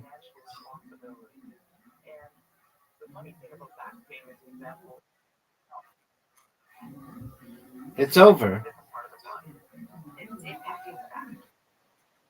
8-4, son. 8-4, but this is my worst game. What I mean by that is when you fly really high up in an airplane, what happens to your ears? They pop. They want to pop, right? Fuck yeah, we're playing. Are you ready, Zoo? Side pressure. We play everything, dog. When we go really high up in an airplane, that outside pressure decreases. The internal pressure of the body has to equal. Therefore, and so we're a pressurized system. And as a pressurized system, I want you to think of it kind of like a balloon, as an example. Okay, your skin is the balloon, and inside you've got this pressure, and outside you've got this pressure. If I tighten your balloon front, Don't roll a 1 or a 6. There you go. in the balloon on the back. There we go. So if you've got back pain, a lot of the time it's actually not coming from the back, it's coming from the front. Because the body is the balloon. Oh, Zoo, you're in trouble. Zoo, you're in giant trouble. And so the outside of the balloon, you've got the part of this. Zoo, you're in giant amounts of. Okay. Zoo, you know you're in trouble, right? Yeah, because the outside. And you got fortunate there. Right, it's harder, it's more dense. The more you go into the body, it basically turns into a gel-like state. And I encourage everybody to go onto YouTube after this discussion and look up fascia magnified 25 times. What you're gonna see in that video is they cut open a forearm, and inside the forearm you're gonna see these tubules of water. They're like plumbing pipes of water, and you can see that they connect to each other. And when there's a movement, motion, or a thought, it disconnects and connects to another part. And so these tubules of water is really what the fascia is, and it's constantly changing based on the emotion, the thoughts, the breathing, the postures that we hold. This game is the worst. When you have trauma to a specific area or emotional trauma, is what makes this particular water, these tubules of water, change their structure, which then You better watch out, Zoo. Yes. Like think of it like this. When we listen to sad music, how do we feel? Sad, right? We listen to exciting music, we feel excited. So Oh, big time, Zoo. it's a vibration. Big time, Zoo. It creates geometrical shapes. So everything around us is vibrating at certain frequencies. Emotions are frequencies, thoughts are frequencies, the sounds around us, the behaviors around us, everything is a frequency. When that Oh, big time, Zoo. changes the geometrical structure of our fascia. And so, for example, if I'm angry all the time, what happens when you're angry? Like, right? Yeah, What are you gonna do, Zoo? You actually pull in. Oh, baby. And so, if I hold anger for long enough, Bye bye. someone's going to call that a disease. The body's not a disease. And it's either emotional or chemical. And it's because emotion process like it. So, anger, perfect example. You contract and you're in a constant state of anger. And you are constantly in a place of contracting. Same thing can be with complaining about the system. Man, Yo, pimp. Government complaining is a state contraction. Contraction all the time, and the body is doing this thing where it is changing its structure. What happens to attract more of that in life, where you're going to go wrong, where people are going to cut you off on the freeway? Does it resonate out there more? I'm amazing. That was a terrible move. Number one is frequency. So, I don't know. Somebody walks into the room and they're angry. They're vibrating at the frequency. What are you going to do, son? And a lot of empaths can actually feel when that person walks into the room. Oh, fuck you, dude. And so the emotion or the thoughts or the world create a frequency that emits outwards behind. What are you going to do? So that's the first thing that I want to say. The second thing is this tuning fork effect. So you're tuning to the frequencies around you. So affect your frequency. No way. So what I find is what are you going to do, son? What are you going to do? This is a system which is really, really interesting. Essentially, your lens or perception of the world creates your reality. Baby, you're done. And all of a sudden, you start seeing more red cars. Well, this system in the brain, what it does is it takes all the information. Yo, pimp. You start thinking about red cars, you're going to see more red cars. If you start complaining and see Yep. bad place, your particular activating system is going to filter out all the good things, and it's going to only show you the bad things. System, because there's so much information around us that we wouldn't be able to absorb all that information and perceive it unless we filtered some of it. And so this filter, if I see the world as a bad place, I will literally only see the bad things. If I see the world as a good place, I will see the good things. So first of all, if my frequency is vibrating at a certain state, it will attract things. Big dog. The second thing is this filter will literally make me only see what I want. Perfect. So it's like big dog. If you watch right-wing media, you're only going to see that side. If you watch left-wing media, you're only going to see that side. Big dog. It filters out. It's over for you. So it trains thinking, that way of thinking. So somebody who's 9 to 4, son. thinking that things are going to go wrong will 100% attract that way of light to make themselves essentially. But it goes deeper than that. Yes, sir. Normal. Dude, I mean, this is just a game of chance. It is, so in terms of TSD, you have something that has happened years and years ago, or very Look at my board. that you either cast it aside, try to not think about it. The body will constantly vibrate. Can't you see it at like the bottom? The ones that I have? Yes. Essentially, I look at any issue in the body has three components. There's a physical component, like let's say my knee hurts. I have yet to get any. I know. Mental component, all types of trauma stored inside of their body. Sometimes they'll go to talk therapy. Well, if we go to talk therapy, we're only addressing one of the stories. So in order to move through trauma or PTSD, I haven't gotten a single thing yet. we have to address all three systems. And so going back to I still don't have anything, Zoot. the body is a very interesting system. You have a giant lead on me. Everything is in rotation. Still nothing, Zoot. Like if you look at most movement practices, yoga, everything is in a Zoot, I still don't have anything. Look at the lead you have on me. I'm moving my body in a straight line. The body does not move in Still nothing, Zoot. when we walk, we actually rotate. When we throw something, we rotate. When we're in a fetal Dude, Zoot, this has to be a record for me to not have gotten anything. position, Come on. working with the human body, and it's been taken out of the Finally. modality that we have today.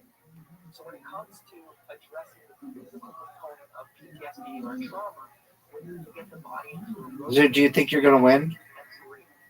And there's a series of positions that we created over the last 6 Zoot, years that do you think you are going to win? and when we release that tension, the emotion, You don't think you're gonna win? release that emotion and then change the story in our mind of what happened You have a giant lead. in the situation. Son, you have a giant lead. The positive thing, not the negative thing. That means that we completed the loop. We've worked on the Dog, physical body. I want to fucking resign. I am nothing. That's what the fascial maneuvers are that you speak about. They unlock these three things. Nothing, Zoot. Exactly. So, where does the body, your experience with bodies, where do you see the body physically? Come on, Zoot. Jaws, Give me something. shoulders, what is it you see in your experience? Zoot, give me something. It's really interesting. Zoot. Right? And so if I've got a job tension, I've got Zoot. tension. If I've got hip tension, Is it over? tension. So Are you gonna win? almost everybody that we work with Zoot, are you gonna win? really tight jaw. Yes. And one of the reasons for this is because it's so unsafe to speak our truth in the world that we live in today. Yes. And so holding back my real thoughts and my real feelings about a situation, that pushes the energy down into my body. And when I push the energy down into my body, the jaw tightens. And as a result, when the jaw tightens, the hip tightens, and the ankle tightens. So it's all. And I'm tightening I know you are. perfect right now. We're going to get back to this topic. This is fascinating. When we come back, you're going to continue. Yeah, baby, I have a 4 because I'm a pimp with a big dick. What do you want me to do about it? Okay. And that's a great, and that's a really great story.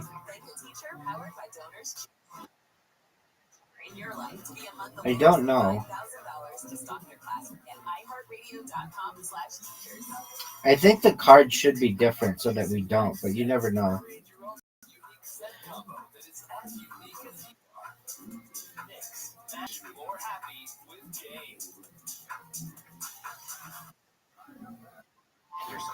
Do you think we can? But the cards could be different.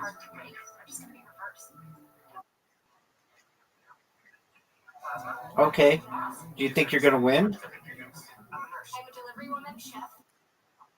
I'm a doctor. Help stop the spread of anti-Asian racism by visiting iHeartRadio.com/fightthebias. Brought to you by Love Has No Labels, the Ad Council, and iHeartRadio. The free iHeartRadio app. Dude, do you think you're going to win? Music, radio, and podcasts all in one. Discover a new podcast from our library of over 350,000 titles. Here's an iHeartRadio podcast preview. In 2005, investigators in Palm Beach, Florida, began a dark secret. A lot of girls knew about it, and a lot of girls were doing it. If anybody asks if you're over the age of 18, just go ahead and go with it. There was a wealthy man in Palm Beach who was offering young girls a way to make money. That man was Jeffrey Epstein, and he had set up a system designed to... Zoot, I'm one away, baby. I'm one away. If I get I-21, it's over. And we might have the greatest comeback in the history of humankind in this bingo game, son. Perhaps the biggest comeback in the history of humankind. Do you understand what I'm saying?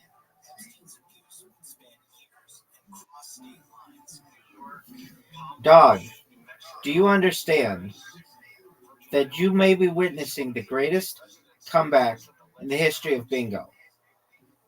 B-I-N-G-O. B-I-N-G-O. B-I-N-G-O. You might witness the greatest comeback of all time. Oh, dog. There was a farmer, had a dog, and bingo was his name. Oh, B-I-N-G-O. B-I-N-G-O. B-I-N-G-O. And bingo was his name. Oh, there was a farmer, had a dog, and Rico was his name. Oh, B-I-N-G-O. Have you ever heard that song, Zoot? Zoot, have you ever heard the song Bingo? Zoot, I just a G60. There was a farmer had a dog, and Bingo was his name. Oh, Bingo, Bingo, Bingo, and Bingo was his name. Oh, Zoot, you came so close to losing.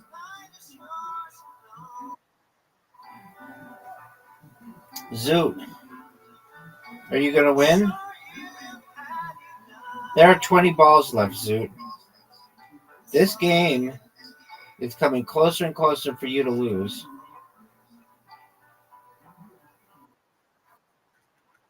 It's over, baby. It's over. It's over, son. 10.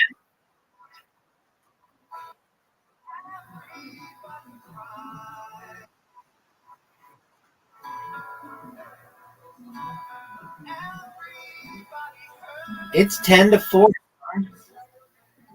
It's 10-4. 10-4, son. I don't fucking know. I'm already done. 10-4, son. You just lost. You're up, dog. Everybody's waiting on you, son.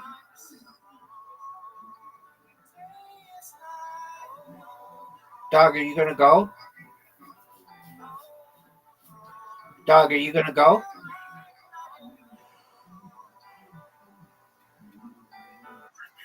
Zoot, you know that you have an invitation? Zoot, are you gonna accept the invitation, or are you just gonna jerk yourself off raw?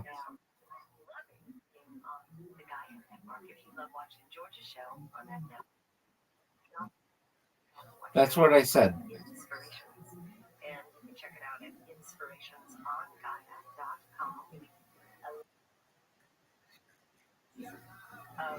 I mean, what do you want me to do about it, son?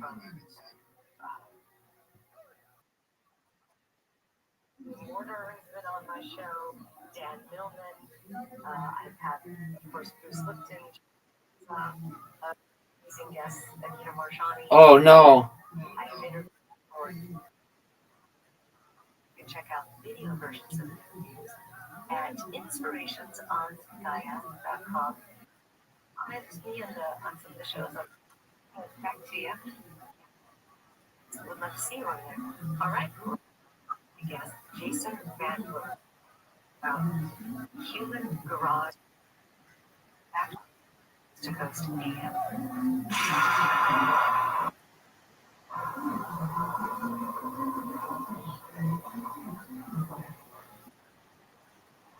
Making your own personal information. Probably you can use things like two-factor authentication.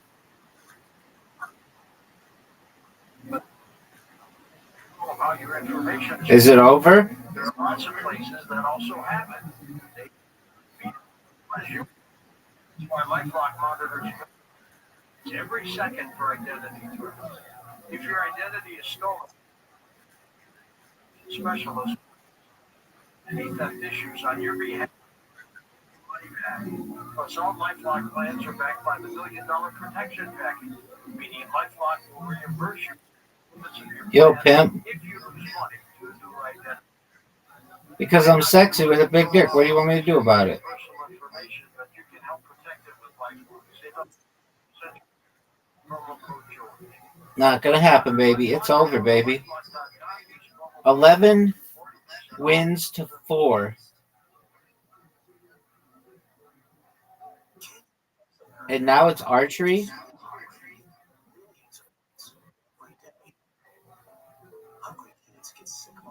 We're gonna play 5 rounds to give you the greatest opportunity to win.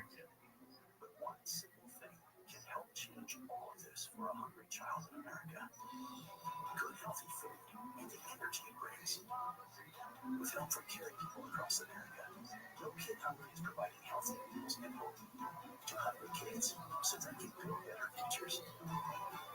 We want to ensure that all of our kids have healthy meals every day. Thank you. Zoot, you have a chance to take the lead. What are you going to do? His first shot, folks, is a huge miss. Giant miss. Got a 6 on the first round. Very unimpressive, Zoot.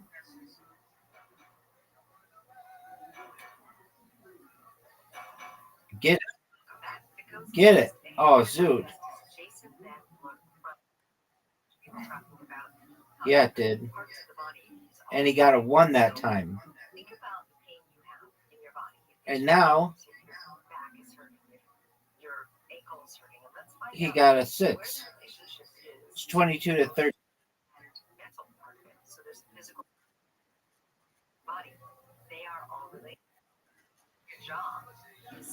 All of those are true. Jaw pain is such a so many people. I'm in agreement with you, son. Look at this move, though. I don't even know how to release it. I went to this incredible bodywork. That was terrible. That was terrible. Dude, look at the score. Look at the score. Get a bullseye. Which was incredible, like my back. But when he got to my jaw, he was like, "No, this is going to take because it is so long and the muscles are so." Yeah, dog.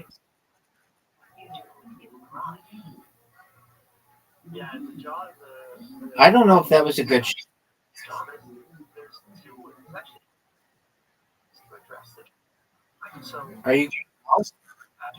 Are you gonna go? Hit cancel and he'll let you do it again. It's in the upper left corner. You didn't even... It's my turn? Then the thing must have glitched.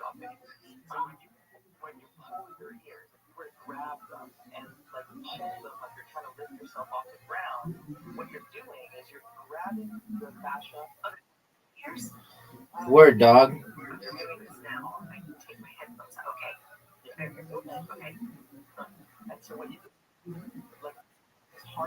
I don't know. There's some glitch. All I know, though, is I'm still beating you. And I'm not just beating you. Oh, dude, it glitched again.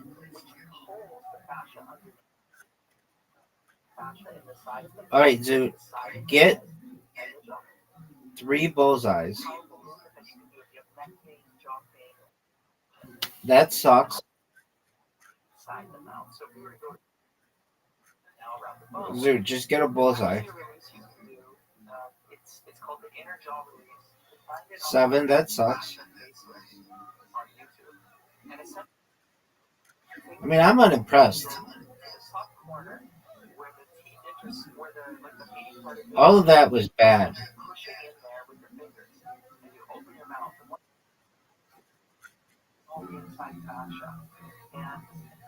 Dude, the thing glitched. What do you want me to do?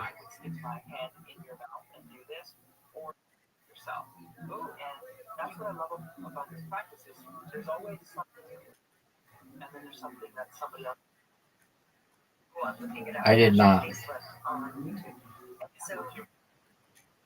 I did not. But I got 29, which is really good. No, 30 is a perfect round, son. Oh, dude, you're not even coming close. You're not even coming remotely close. Not even close. I don't think so. I think you actually lost. That was 1 miss. 2 misses.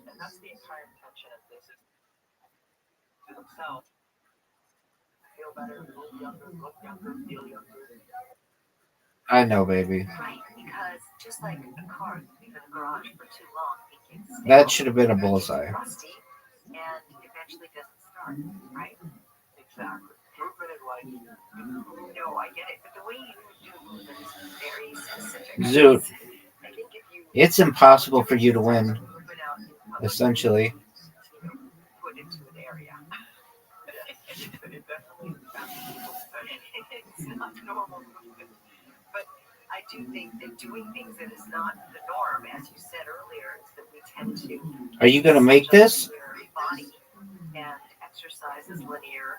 I'm a cyclist. That's If you get 3 doing something that is contrary action is bullseyes in a row, you still don't win. If you get a triple bullseye here, you would win. Get a bullseye now. All right, that makes 12-4, something like that. Hold on. You won Ocho, you won Pool, I won Carom, I won Match Monsters, you won Brawl Bots, I won Mini Golf, you won Table Soccer, I won Bounce, Bowling, Word Box, Clocks, Disco, Ludo, Bingo. That's 10-4. Blitz League, 11-4. Archery's 12-4. Now Skee Ball, son.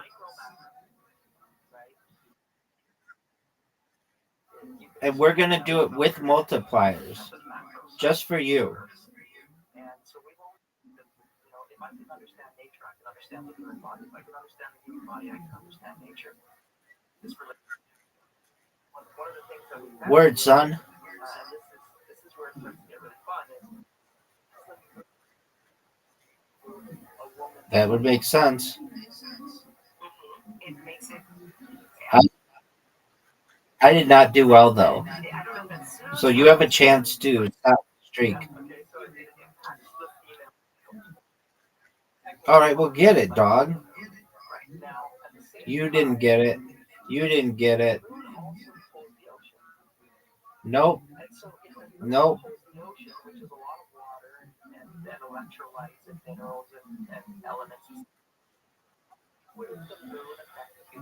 I'm unimpressed. We're 70% water. We've got these minerals and elements and salts and electrolytes and all that. The moon is pulling the oceans in the tide. Why doesn't it pull our bodies in the tide? And this is one of the primary things that I think is overlooked in health. If you look at emergency rooms on a full moon, people behave differently on a full moon.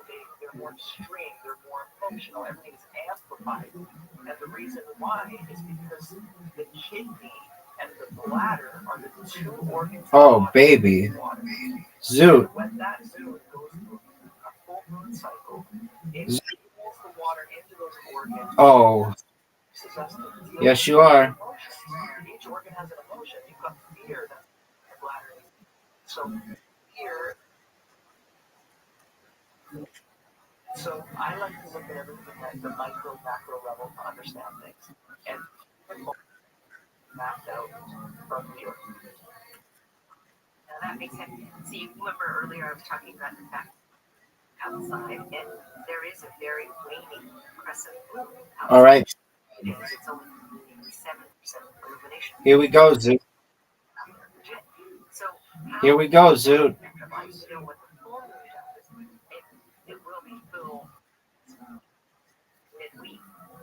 I'm watching. Oh, that was close. Oh, you got 2 going at once? That was cray-cray. Zoot, it's over for you, son. It's over. Okay, but that's all right. It's over for you. You just lost your 10th straight game. It's 13 to 4, something like that. And now we've got 4 in a row.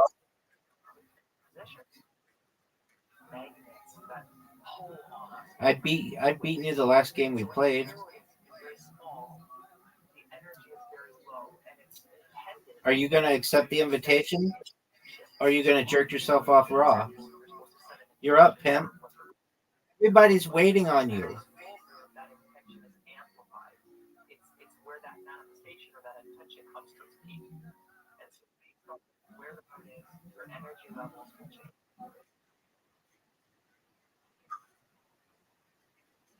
Amazing, dog.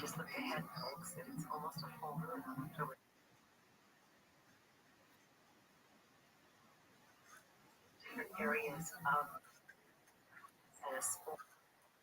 even out of body. That's really cool. If our bodies So where I'm going with this, and I know you'll follow with the whole listenership to follow this. If the energy of our thoughts and our emotions impact the water of our body, and it also impacts the water of our planet, can we find ways to connect our bodies with the outer Asha? Okay, cool story, dog. An out-of-body experience or connection with an out-of-body experience that's elicited from movement. I don't know. I'm focused on Connect 4 right now, dog.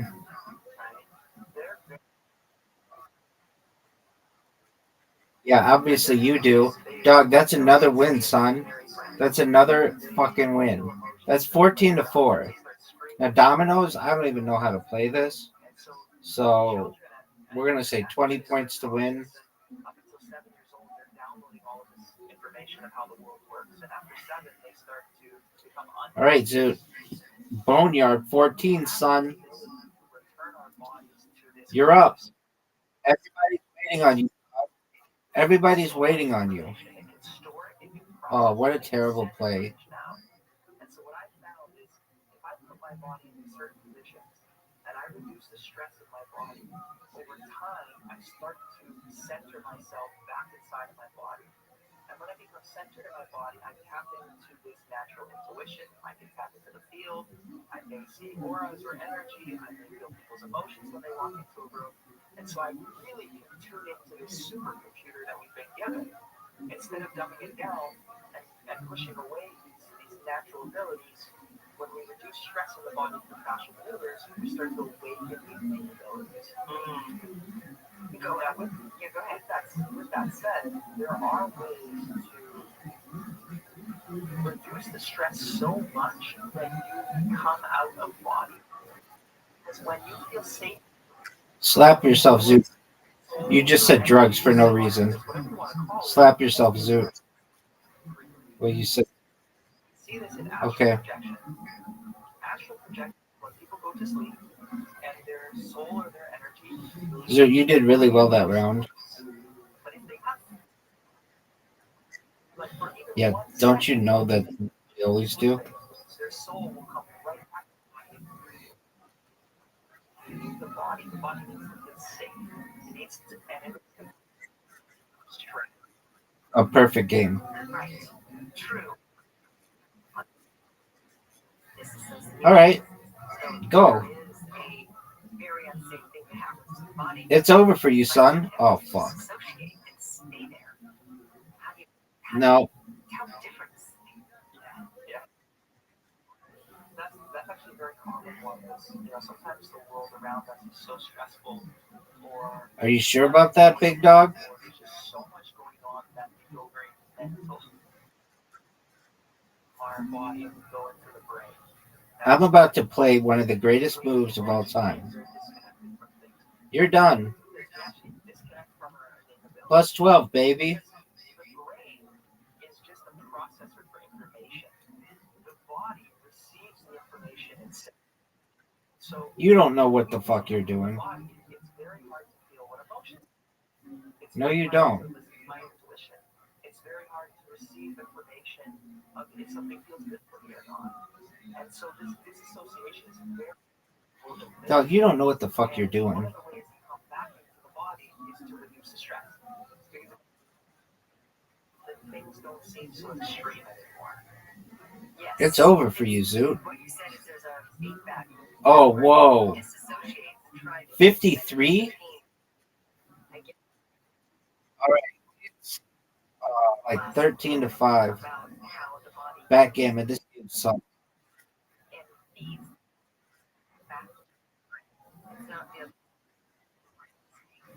Body, there's trauma. It's the body saying, brain, there's trauma. Right? Is that what you're saying? No way. Not even close.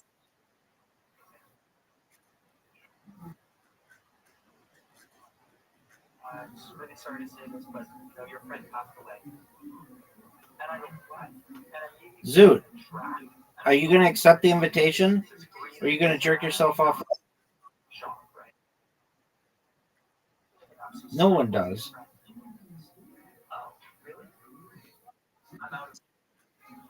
Dog, no one knows what to do. And so we can actually have this perception of the world which creates the emotion and the physical tension. Or we can have physical things happen which then affect the mind. And so How'd you like that move, son? The mind, why meditation and visualization is so powerful, but also when we move our body in certain positions, it's also powerful. It can also rewire everything. So we can do both mechanisms, and some people prefer to meditate versus move the body. Some people prefer to move the body than meditate, and so I like having this choice to be able to. How'd you get multiple things?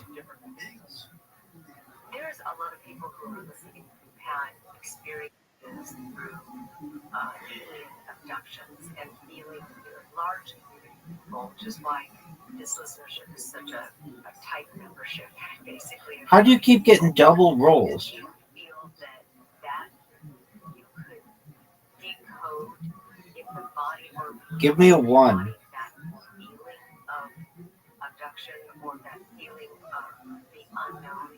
Could you actually release the emotion from it using what you do with Human Mirage? Yes. And one of the so Why do you take so long? then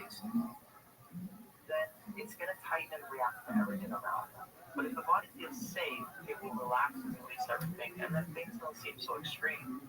And so one of the fundamental things is if you do, let's say, 15 minutes of fashion maneuvers for the next 3 days, let's keep it really small. If you did that, your body's going to come out of stress, and when your body goes out of stress, it feels safe. And when you feel safe, you no longer have the same fears. You see situations differently. If I feel unsafe, No one knows. I walk out into the most dangerous street in the world where I might get robbed or hurt or whatever, then my entire body's going to contract. But now I walk down that same street and I perceive myself as being safe because I've got a bodyguard or whatever. And so keeping the body in a state of safety is really important when it comes to how we react to the world around us. And so you have helped someone, or has somebody realized an abduction or something they've experienced when you've been working with them? An abduction, like an alien abduction? Yes. That's a good question. I don't think I have experienced that. I've never had somebody come up to me and say, this is what I am. Yeah. All right. Well, we're going to get to more of that in just a little bit after the break. Jason Denver, we're going to talk about paranormal experiences and fashion maneuvers when we come back. And you're listening to Coast AM.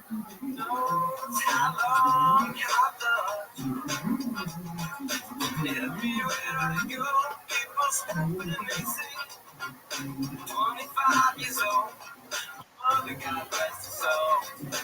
I just wanna fly. Put your arms around me. Put your arms around me. We all remember that one teacher who made a difference. Now's your chance to say thank you in a big way. iHeartRadio's Thank a Teacher, powered by Donors Choose. Nominate an outstanding teacher in your life. Dude, F you, dude. $5,000 to stock your class at iHeartRadio.com/teachers. Mix and match scents to create your own unique scent combo that is as unique as you are. Mix, match, more happy with Jane. iHeartRadio brings you New to View, streaming edition. Looking for something to watch? Listen up. Next week on Netflix, Tuesday, the second season of the reality series With Love, Meghan, with the Duchess of Sussex, Meghan Markle. Next Wednesday, launch of the Netflix docu-series Katrina, Come Hell, High Water. Next Thursday on Netflix, the season 2 debut of the kids' animated series Barbie Mysteries. Season 2 of the romantic drama My Life with the Walter Boys, as well as the new Netflix mystery comedy The Thursday Dude, what the fuck? Starring Helen Mirren, Pierce Brosnan, You keep fucking me up. Next Next Friday, the premiere of the Netflix documentary Unknown Number, The High School Catfish, as well as the new Spanish mystery series Two Graves. Next Tuesday on Hulu, the launch of the docuseries Ruby Red-Handed, stealing America's most famous pair of shoes. Next Wednesday on Hulu, the debut of the reality series Love Thy Nader. Next Thursday on Hulu, the premiere of the documentary You're up, Pimp. Next Friday on Apple TV Plus, the launch of the music competition series. Dude, fuck you, man. As well as season 2 of the kids show, Shade Island. Next Monday on Disney Plus, the debut of the movie Lego Disney Princess, Villains Unite. Next Monday on Paramount Plus, the streaming premiere of the movie The Friends, starring Bill Murray and Naomi Watts. Next Wednesday, the season 2 launch of the Disney Plus You're up, series Pimp. Shipwreck Hunters, Australia. Next Wednesday on Amazon Prime Video, the new action drama series The Terminal List Dark Wolf, starring Chris Pratt and Taylor Kitsch, a prequel to the original Terminal List series. And next Thursday on AMC Plus, You're up, Pimp. the Rick from the Headlines true crime series Kidnapped, the Chloe Ailing story, starring Nadia Park. Yep. That's what happens when you suck dick.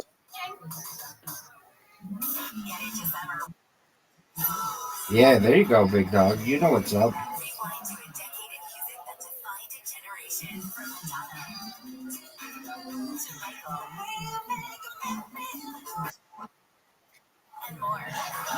No way are you in front of me. Oh, you just fucked me, though.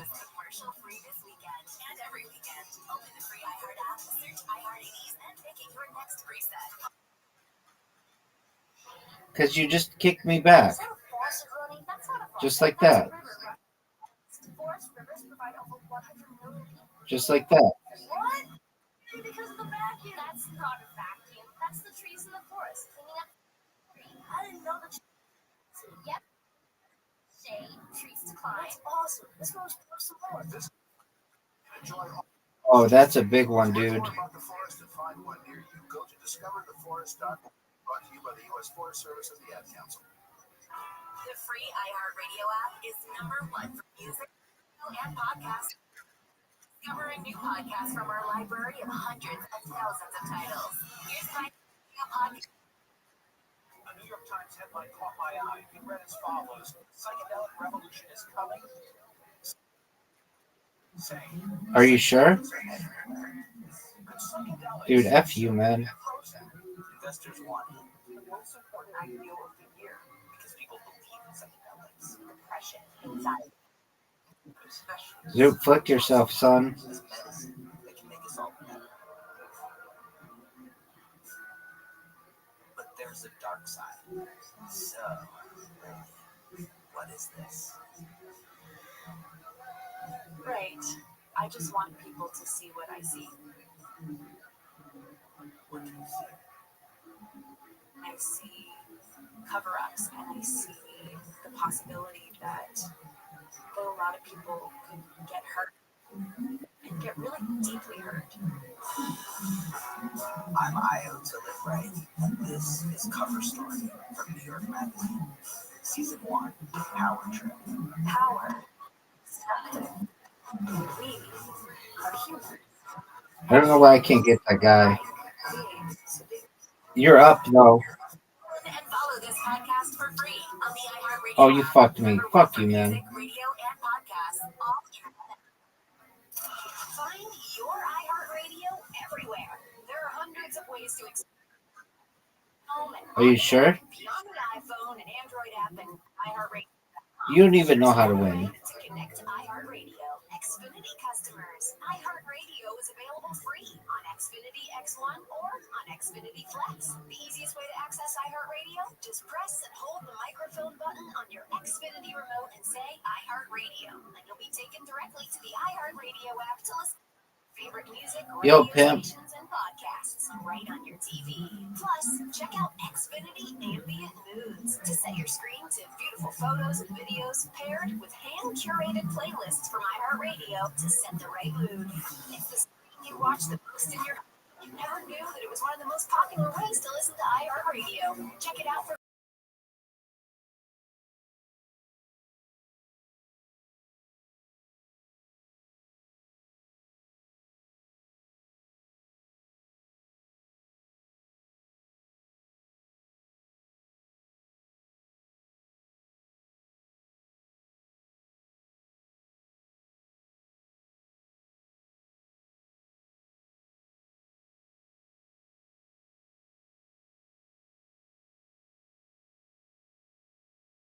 Zoot.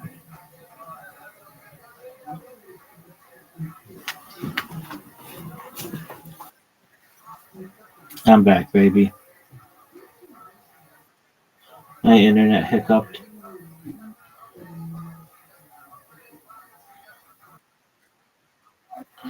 Okay, I mean, that's a really cool story that you're telling, but no one gives a flying fuck, Zoot.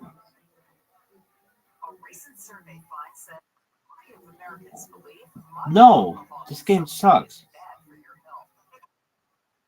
Adults who said they drink alcohol to be at an all-time low since the goal's inception in 1939. 54% of Americans reported drinking alcohol, which is down from Neither do you. between 1997 and 2023. The survey said they What do you call the little drinking an average of about 2.5 triangle things? last week. I'm Lisa Taylor. British researchers say No, shut the fuck up. experience mental problems. A systematic review of All right, dog. Give a shit. Okay, so you won. That's 2. I won. 2-2. The Brawl Bocce won 3-2. Mini golf I won 3-3. Table soccer you won. That's 4-3. Bounce I won 4-4. Bowling 5-4. Word box 6-4. Clock 7-4. Disco 8-4. Ludo 9-4. Bingo 10-4. Blitz League 11-4. Archery 12-4. Skee Ball 13-4. 4 in a row 14-4. Dominoes 14-5. Backgammon 14-6. Cribbage time, son.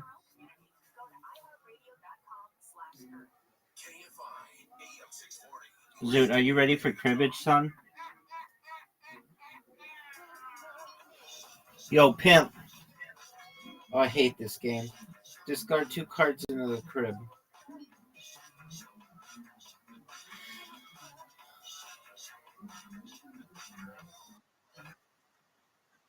Not even close.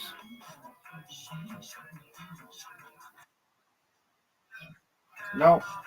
Are you ready to go? All right, well then go. It's my turn. Are you gonna go though?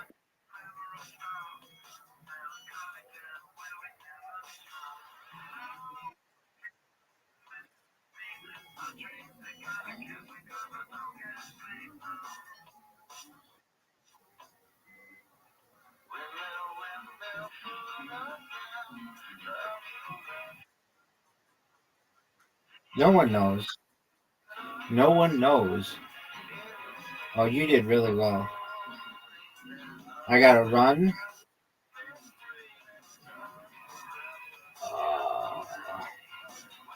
Who's winning? You.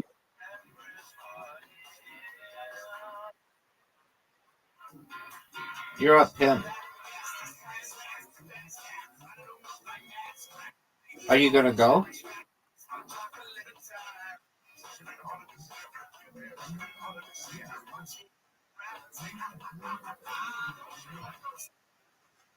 No one knows.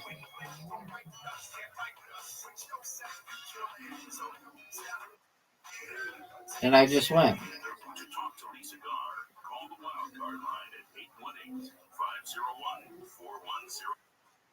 The first time caller line is 818-501-4721. To talk to Lisa from east of the Rockies. Okay, pair plus run plus 3. Run plus 3. 15 plus 2. Pair plus 2. 15 plus 2. I have the lead on you because I'm a pimp dick. All right.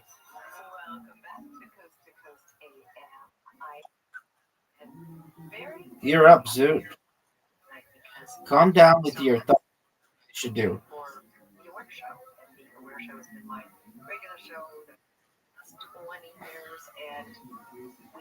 Zoot, you're up. Broadcasting for 20 years, and the last 10 years has been a podcast with entertainment. But you will every week that we put up. Yes, we did. Years of interviews and also a brand new show. A great guest I have on right now is 31.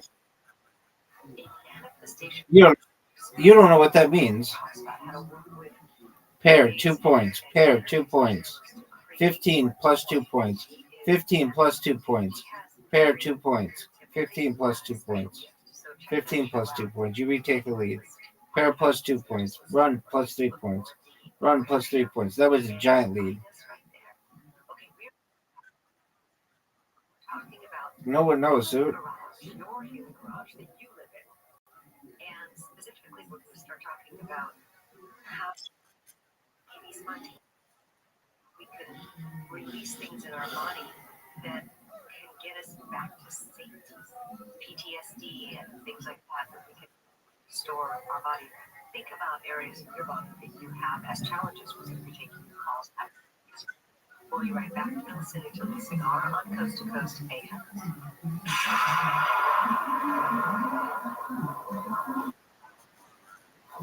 We'll see. Do I get those points or do you? Pair plus 2.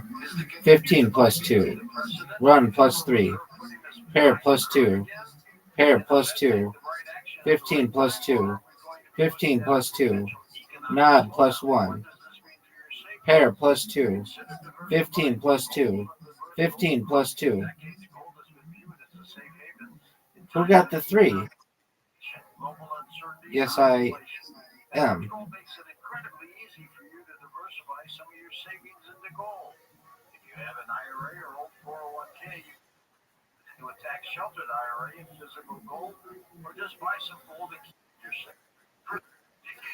Birch Gold will send you a free info kit on gold. Just text 989898. You don't even know.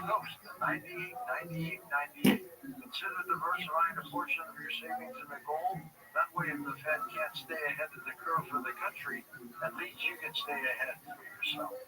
Attention, business owners. This is Jason Evans. I've spent the last 3.5 decades helping companies create serious. Oh no, last card 1 point. Like never before. I built a serious training program called 3 Ways to Double Sales in 12 months. Okay, pair plus 2. Oh no, you took the lead. Just call your email address and we'll email you this phenomenal video training program. You're gonna win. It's an incredible gift. All right, it's like 15 to. I don't remember. We never made it to bankroll. So congratulations, you weren't as big of a bitch as you were last time.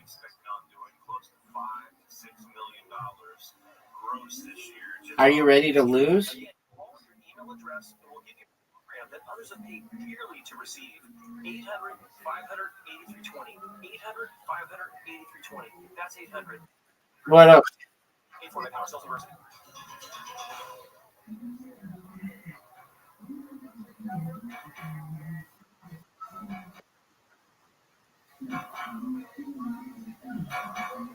Welcome back to Coast. Dude, you got a huge lead. My guest is Jason Van Bleur. We're talking about our human fascia, the fascia, that beautiful part of our body that holds the memory. It has a code that holds emotion and mental abilities. Not abilities, but our memories. Dude, are you ready for something? I guarantee you, I'm gonna get 1, 2, 3, 4, 5. I'm gonna get a 5 here. Talking a little bit about the jaw. Dude, you've got such a big lead. Dude, you just went around the board better than I've ever seen anybody do it.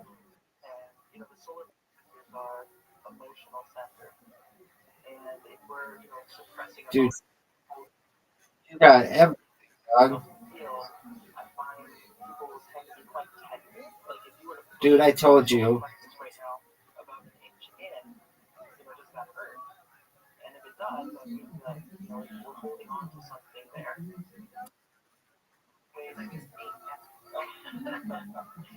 Yeah. It's really simple to release these different parts of the body. Okay, pimp. Connections to our mother and our father. We store a lot of emotions in. Why was it my best move, Zoot? Say specific affirmations. Or if I was working on the belly button. It's fucking over. Oh, you can't buy that? You can't buy that? If you could have bought that, it's over. Oh baby. Oh baby.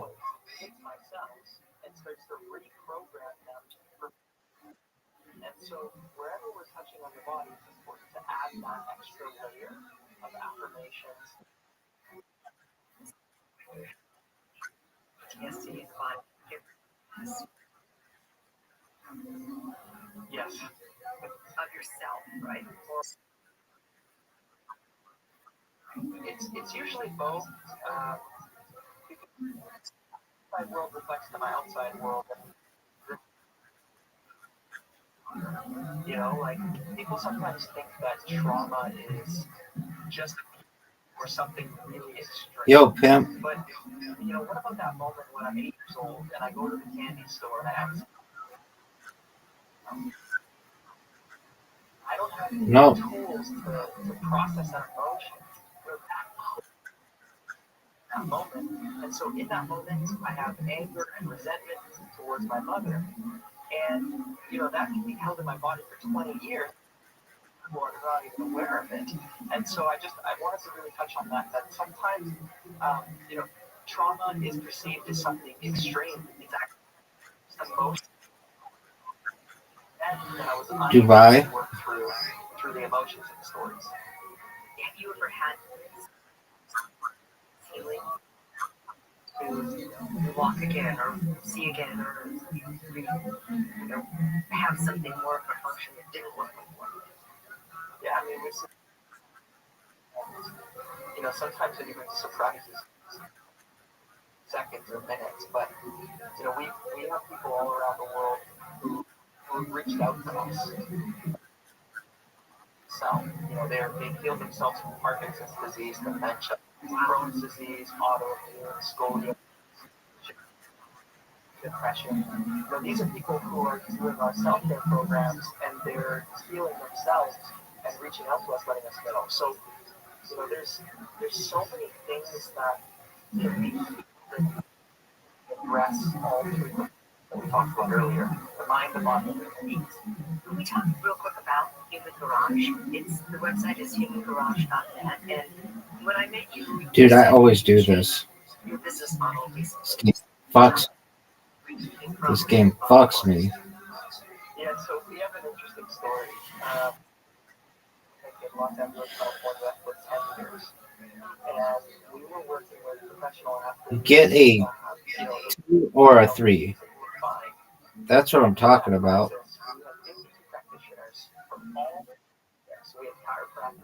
And I need a 2. I need a 2.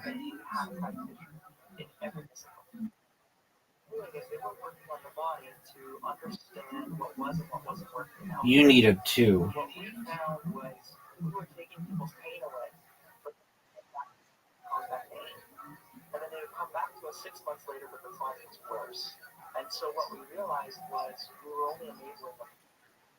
The way to really help people was Yo, pimp. a way to help people help themselves. So we closed down our clinic. We had a 3,000 person wait list down in 20. And we decided What should I have sold? practice that people could do on their own to heal their own body. And this was in 2020. We went to the drawing board. We started seeing everything that we learned, and we started creating these movers. And we started doing them on ourselves. I need a 5. Give me a 2. I need a 2 right here.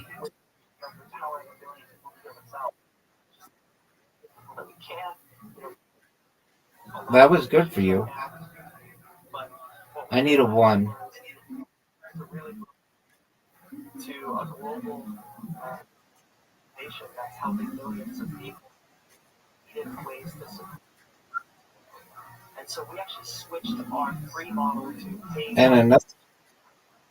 So whatever you want to contribute to our self-care programs, you can give $1, you can give $1,000. Make a decision. And by creating this model, it allows it to be accessible to people all around the world.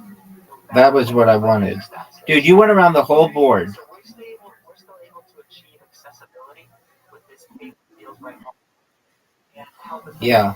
we can. So that's kind of how we set up all of our programs, and it allows us to go all around the world.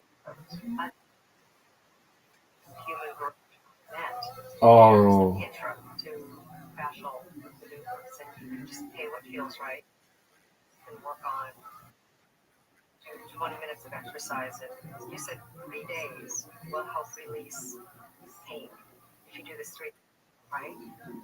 Yeah, some people feel it absolutely immediately, right? The key markers are day 1, Yeah. after 3 days, and then you get up to like 21 and 28. And the reason why these are different sets is because the body Nothing. Go. cycle or a habit cycle. It likes to build habits around things. When you hit that 21 to 28 day mark, completely who you were prior to the 28 days of doing this is a completely different person. And so, the more you do this, Yo, the more pimp. your life will change. But I find that just starting. That was great. 15 minutes a day for 3 days. Keep it simple. See how you feel. See if you keep going if you do.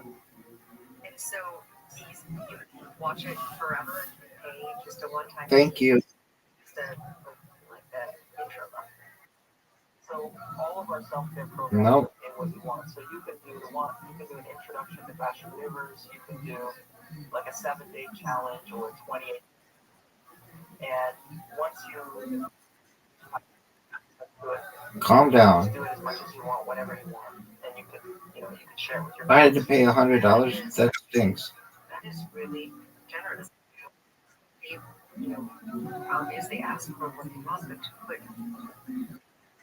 is to have somebody good learn to it all of the time. It's wonderful to have. Yo, pimp. Yeah, You need a very online, a very strong online community. 5 years. There's people who fly to see each other. There's people who start businesses together. I need to roll a 3. Back together again. I'll take that. If we go back like 20, 30 years ago, one in like 4 people lived alone, or 1 in 7 people lived alone. Now today, Word, dog. sorry, I got that wrong. Oh, man, I should have bought that. The majority of people live with their family. Today, 1 in. Oh, for sure. If I get Sydney, you're done. Like if we were to isolate somebody, they would decline in their health rapidly. And so if we go to the opposite end of it, if we go to the longest living people in the world, the centenarians, what do they have? Community. So when we bring people back into community, the power of feeling, the presence, the purpose, everything starts. I need a 6. So we've been building a community online all around the world for the last 6 years, and it's been really fun. And are you Big roll. in a specific place now, or do you just go to? You need a 3 or 4. Teach there. Yeah, so we actually have been on the road. Ooh. So I've been traveling all around Ooh. for a year and a half, sharing this with as many people. Oh, big time. My choice. Yes. Yeah, it's really fun to be able to share this with people all around the world. We went to the Philippines. Dude, this always happens. For 3 weeks, and we just shared this. I need a 3. We went to the prisons, we went to the schools, we went to all the media figures and celebrities, and so we kind of shared it at all levels, but it was all getting back. I need a 3. It was to bring healing around the world. If I get a 3, you're done. Specific area of the body doesn't hurt, but the balance is way off. And is that related to fascia? Yeah, so sometimes we can have, for example, a postural, like your posture alignment is off, right? That could be a number of things. One, it could be a habit of sitting in a specific position. Give me a 1 or a 3. Your body's designed to make everything easy. So if I sit a lot, it's going to make sitting a lot easier. It's going to lock. If you get a 1 or a 2, you're fucked. The next time, it's much easier. inflammation. Calm down, Zoo. Starts to build tension lines that you can start to swing. 1 or a 2, Zoo. Swing a baseball bat, as an example. You need a 1 or a 2, Zoo. Habituous things. If you sit in certain positions or you move in a certain way, eventually you will build a pattern, and that pattern will create your posture. Another one is if you're holding an emotion. If you're holding grief on one side of the body, that will cause your body to twist and torque, and therefore your posture will be out of alignment. So, posture or the position of the body can change dramatically based on our habits and the way we feel. Have you ever seen someone's body locked up in a certain way that is not from this lifetime, but could be from a past lifetime? Give me a 1. Great question. Absolutely. That's big time. That just fucked you. Cellular level, and it can be from other lifetimes. It can be from your family's lineage. It can be from Oh, something. If your mom gets scared or has a trauma, you as a baby. Family lineage. There's so much that can get locked inside of the body. What about someone who had somebody who could that? I've seen that before. Oh no. We actually were working with somebody. No. That's huge, Zoo. And she had an out of body experience. She passed out, but Nothing. It wasn't like we were adjusting her like chiropractic or anything. She just went lights out, woke up, and was like her entire face had changed, and then she had a memory of a time where she was hung in another life. You need a 3 or a 4. We are literally releasing and opening up all these memories and emotions and things that have happened, and it could be from different lifetimes. It could be from this lifetime. Stays in the body. Not really. Especially when something like that or someone was burned. There's a lot of witch burnings and so forth. That stays. Get a 2 or 3. 2 or 3. Big time, Zoo. At least 7 generations. Yes. It goes back 7 generations, and it also, you could bring that lifetime, and you would be in a dangerous place, and you don't understand. You're up, Pimp. There's nothing to be worried about. There's nothing to be scared about, but you brought this lens with you. Is there anything like a maneuver that suggests that would help with cellular memories? One of very powerful, especially when you deal with somebody or you deal with water, is the connection. So, Yo. Lying in bed or you're on the floor, what you do is you lie on the side, you cross your ankles, you cross your arms, and hug yourself. We're putting the body back into a familiar position. This is the position that you the will. And so when we put the body in their position, Yes, sir. Memories, emotions, feelings, thoughts from that time. And so when we put that Big time, Zoo. we say affirmation, Big time, Zoo. Mom, I forgive myself. Big time, Zoo. Zoo. I release this fear. Whatever affirmations you want to say that feel relevant to you and your situation, while in that position and breathing, you will start to completely rewire your body, activate memories, emotions, feelings, thoughts. And I find Big time, Zoo. somebody who's either holding you when you're in water. Because when you're in water, it feels like you're in the world. You're surrounded and hugged by the water now. Yes, that's really powerful. And there's a lot of things I love that you make this accessible that people can really do on their own. And Yo, Pimp. Yo, Pimp. it's good to have someone with you, but if you are alone, doing it in water, helping release some of it, watching the videos, and This is going to be dangerous for you. really helping your own body release. Because if you don't, Jason was talking about earlier, pressurized. You got fortunate. Eventually he has some way of flowing. If you know somebody who has anger issues and PTSD, this is great to suggest Yo, pimp. The website garage.net. We doing that next. We're doing that after the break here. Give us a call and answer questions. You're listening to Coast to Coast. Yo, pimp.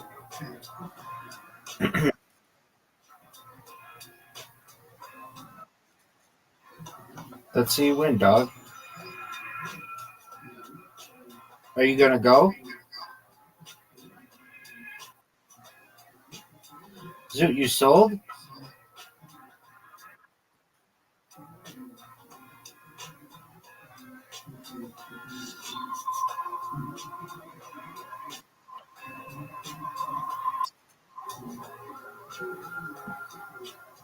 Our iHeartRadio by Capital One is back in Vegas. Follow free and streaming live. That was big. You're in trouble now, Zoot.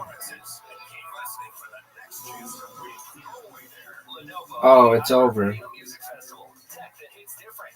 Can your gear keep up with the beat? Lenovo PC. Pause. Latest in AI PCs and game-changing tech. iHeart is America's #1 podcast network. Free iHeart app. Yo, pimp. Podcasts like this. You better start selling your shit. In 2021 and 2022, Zoot. activists from all Zoot, you better sell New York.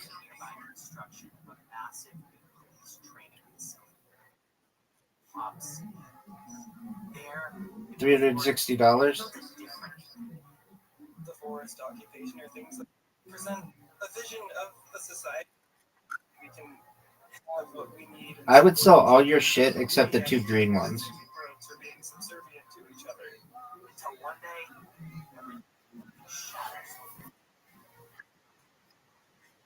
At approximately 9 o'clock this morning, enforcement sectors of the property. An individual, without warning, shot a Georgia State Patrol trooper. What's that, Zoot? Was a full clip unload. Why wouldn't you sell Delhi? Blasting off.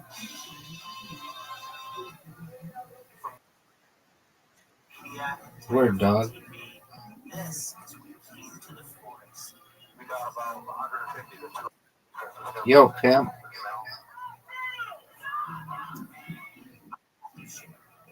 follow. We came to the forest. They were so dedicated to that forest.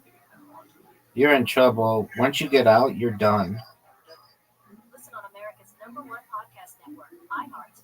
Open your free iHeart app and listen now. Once you get out, son, you, my friend, are done.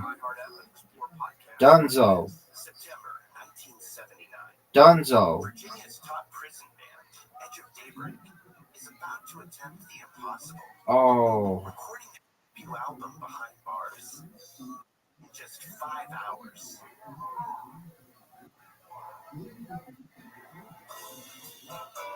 What are you going to do, Zoot? Here we go. This is big. You need a 6, and you rolled it. Zoot, you got so fortunate. What a comeback. Zoot might have the greatest comeback in the history of this game. No.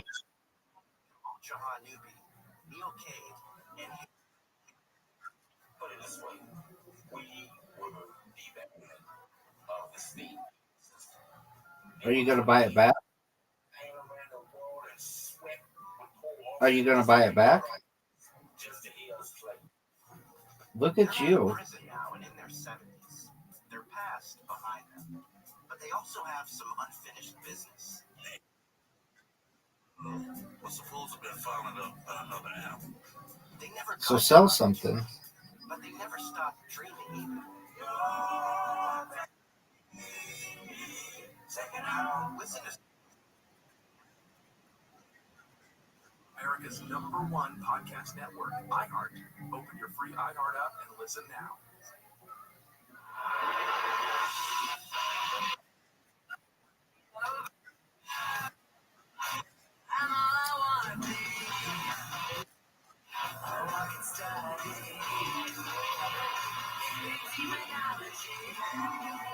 What are you gonna do? You sold?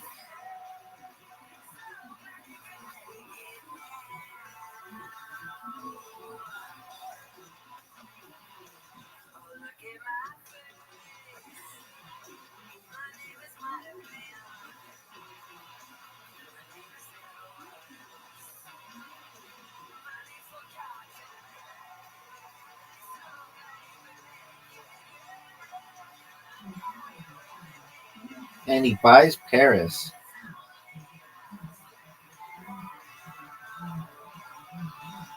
To talk to Lisa Gar, call the wildcard line at 818-501-4109. The first-time caller line is 818-501-4721. To talk to Lisa from east of the Rockies, call 800-825-5033. Call 800-618-8255. No, he could have gone 6. With your guest host, Lisa Gar. You bought it again? Jason Black's is my guest from Human Garage, and want to get to some callers. Jason, are you okay with that? It's over. Yep. Let's do it. Talk to Scott. Wait for a little while here. Hi, Scott. Thanks for calling in tonight. What's your question for Jason? Yeah, hi, Lisa. Hi, Jason. Yeah, we all know our healthcare system. Yeah, why didn't you sell Delhi? What you can afford. And my illness sort of came from not wanting to be homeless and being bankrupt for the problem to heal. System care, yep. We did it. Are you gonna go? It's over. Did you say that that's what class is? Is that right? So, fascia is primarily made of water and minerals. I don't know, but you're about done at this point. But the consistency is very similar. It's not blood, because blood has, it has the water. I don't know how you survive this next roll. It's not the same as blood, right? Plasma. No, it's water. Why don't you sell Paris? And, if you go and look at the video that I mentioned, fascia magnified 25 times, you really see what I'm talking about. It really helps you understand what's truly inside. And part of the reason why nobody's talking about this is because It's over, baby. rise up. So when we look at fascia behavior, All right. we see how it behaves. Dice party. I know. Okay, thanks for the question. Let's go to Nina in San Antonio, Texas. Nina, hi, thanks for calling in tonight. You have a question for Jason? Well, yeah. What? You don't know how to play. Shut the fuck up. Hey, thanks for listening. Appreciate it. So I have severe anxiety. I have lower back pain. They told me it's from osteoarthritis, spondylosis of the middle lumbar, and I am considered obese. So my question is, like, I try to use more natural. You don't know what to do. I've been starting to use castor oil with canine pepper, and I just wanted to know, like what do you think on all that? And also I've had my gallbladder removed, and I noticed since then it's like my anxiety got worse. You can do fascial maneuvers for anxiety or different mental states like that, Jason? Yeah, so, we've actually had people regrow their gallbladder, their liver, their thyroid through this practice. The gallbladder specifically is resentment. And when the gallbladder is out of balance because we're holding too much resentment, it can create tension in different parts of the body. So, one of the things is, like, No way. No way. This has got to be huge. something called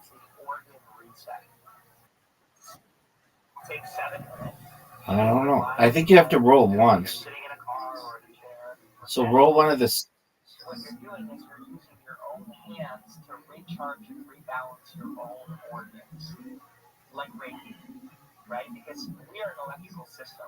You know, if I rub my feet on the carpet and I touch somebody, I can zap them. So I generate electricity every time I electrical charge. When we charge, No one knows how to play this game, son. and then we place the hands on different organs in a certain sequence with breathing, we of each organ, which helps us process the emotions that were stored there. So you can find it on our That I don't know. and you can do it in like 7 minutes, and it will help balance the stress and the anxiety. Because if there's a lot of noise in the body, then we feel anxious because it's an accumulation of stress. So if you take this 7 minute, think of it like a little meditation. Your organs, it will reduce the stress and it will help with your anxiety, your gallbladder, and the tension in your body. Beautiful. Thank you. We are going to be right back. Right, Jason, we'll be right back. I don't think anybody knows. You're listening to Coast AM. Oh, I think we have to do it whatever round we're on. So I need threes now. Real people, real stories. So I had an appointment with the surgeon, and he was told me what all he was going to do, and it was just absolutely horrendous. I don't know. And I called and had surgery. It's someplace else. I said, no, I'm taking care of it myself. She said, okay. And my problem on my skin went away. I have bruising. You've got 3. And I got 6. Okay. So that's how you score. So you want 4s. Call 866-836-8735. That's 866-836-8735. Or visit carnivore.com. That's carnivore.com. Use coupon code George to get 15% off your order.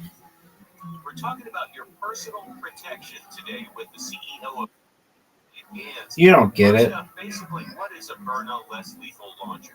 Our less lethal launchers use CO2 to fire projectiles. And it uses pain compliance to stop a threat. We also, however, fire a projectile that is filled with a powdered tear gas and pepper spray. And they are going to be incapacitated for 20 to 30 minutes. And I wanted to create something that stop a threat to subdue an assailant without the risk of taking a life or causing permanent injury. Do you have to jump through a bunch of hoops to get a Byrna product? There are no background checks. There are no waiting periods. The Byrna is You got 1-5, son. For more information, go to Byrna.com. That's BYRNA.com. Brian Gans, CEO of Byrna. Thanks for talking with us on Newsmakers. Are you proud of that? You have no rolls left.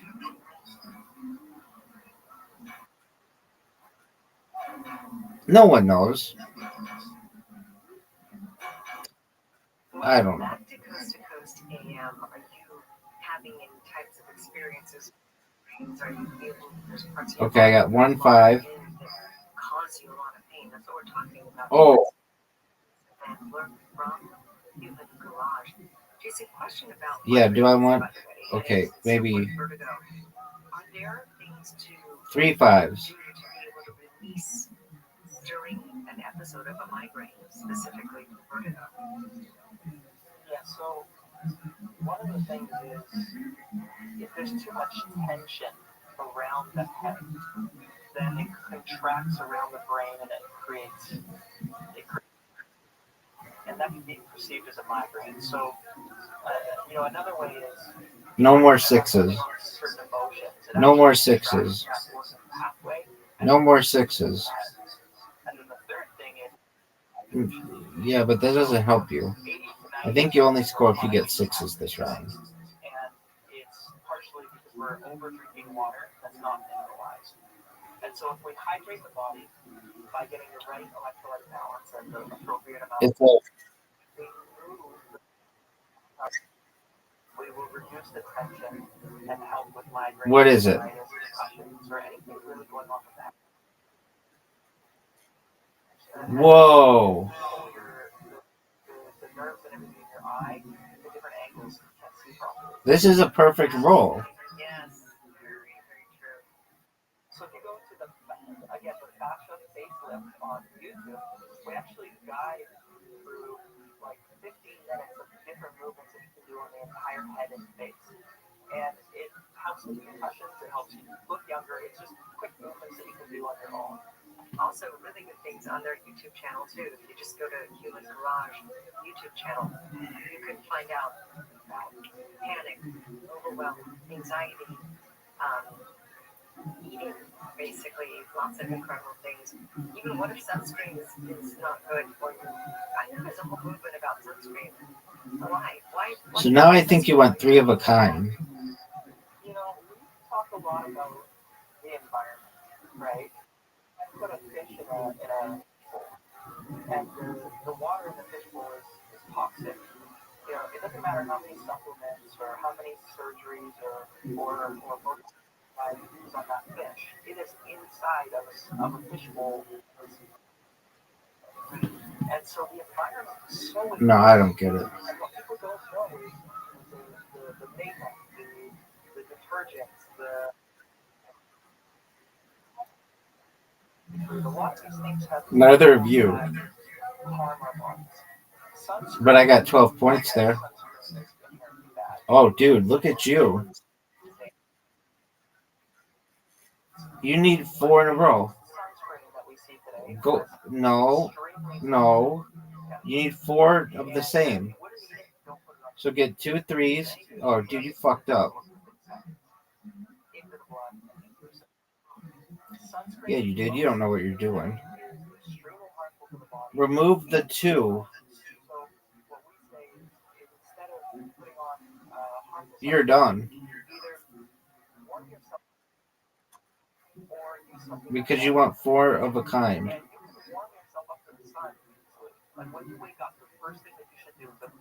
Fuck.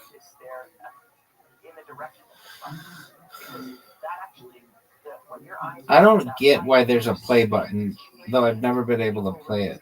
Oh!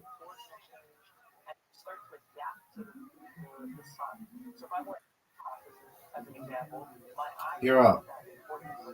My skin does not adjust. It burns.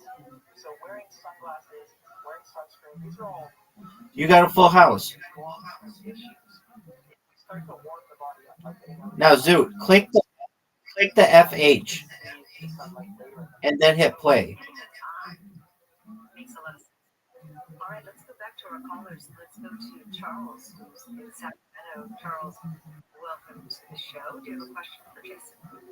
Yes, I have a question. I'd like to ask about singing. It seems all about it's one thing to like say. No, you need a small straight this time. If he has any like deeper insights as far as like developing, you know, like the shapes and stuff like that, one would need in the throat area. Yeah, that would be hard. Thanks for your question. Right, we were talking earlier. So, Jason, how does singing? No, it couldn't. Not like that. Yeah, you know, it's humming and singing are very, very, very powerful feeling when executed properly. For example, if I listen to some music on the radio and they're harmful, right? You know, they're not the most pleasant, positive. Actually has a negative impact on my body. It changes the frequency of my. So if I'm singing 5 dice in sequence. You know, you're saying positive things out loud, and as you say that, inside of your body that feels you or expands, you know, makes you feel better. So I'm a big fan of singing when you're choosing the right lyrics and of humming. You're done. Now, there's a movement in our organ reset. Yep. Around the throat, which helps with singing. You know, we have helped a lot of singers in the past. There's also a vagus nerve release that we do, which opens the fascia of the neck and the front of the neck, which helps. Didn't I get it? So those are some movements you can do, and just keep with the words you choose. 5. So this biggest nerve is the one on the forehead that pops Oh, out. no. You get really a lot of tension in the head, right? Highway. Okay, 5 in a row now. It's like Or no, yeah, you need 5 of the same. it's basically the master nerve, if we're gonna put it that way. And it helps regulate digestion and breathing No. and heart and brain and all these different things. It No. runs through the neck. No. And in the front of the neck, if you get No. it tight, it starts to No. create tension in that area. And then the nerve signals start to reroute. It's almost like there's a car crash on the highway and then you take side roads. So your body will start to take side roads. Here we go. I've got a chance. In that area. No. Called the vagus nerve release. You can just like Google it or put it in YouTube or something. The vagus Okay, what's chance? you'll Any combination of dice. create space for the You have 2 pairs. This is really specific good stuff. Oh, you've got 3 of a kind. And so go to Jose from Frederick, Maryland. You've got 4 of a kind. That's huge. My question, you know, Click the thing. All right, here we go. 2 of a kind. but I also later found out that I had also a curve on my left, lower back. So, of course, I would have to look into your program, see like. Okay, I won, but that. Are you gonna win this time? There you go, Zoot. All right, here we go, big dog. So we want to get any number of 1. So you have 1. Then you've got another 1. You've got 4 of them, dude. And then click the 1 and hit play.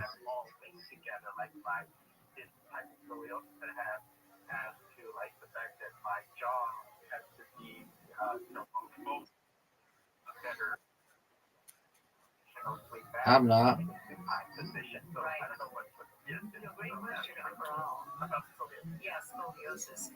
You've got 2 2s. Are you gonna go? All right, well then roll. Don't actually touch. They float. And so if I've got a restriction in my fascia somewhere, it will pull the bone into a different position.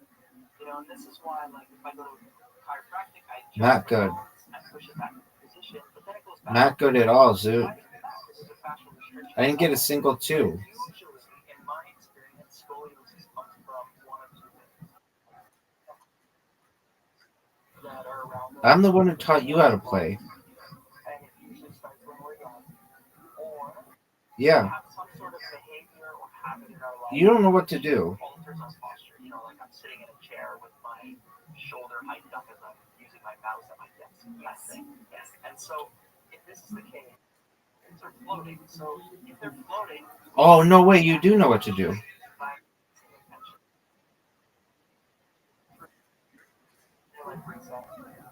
What you're going to do is you're going to release the tension in your fascia, and your bones will start to slowly come back into place.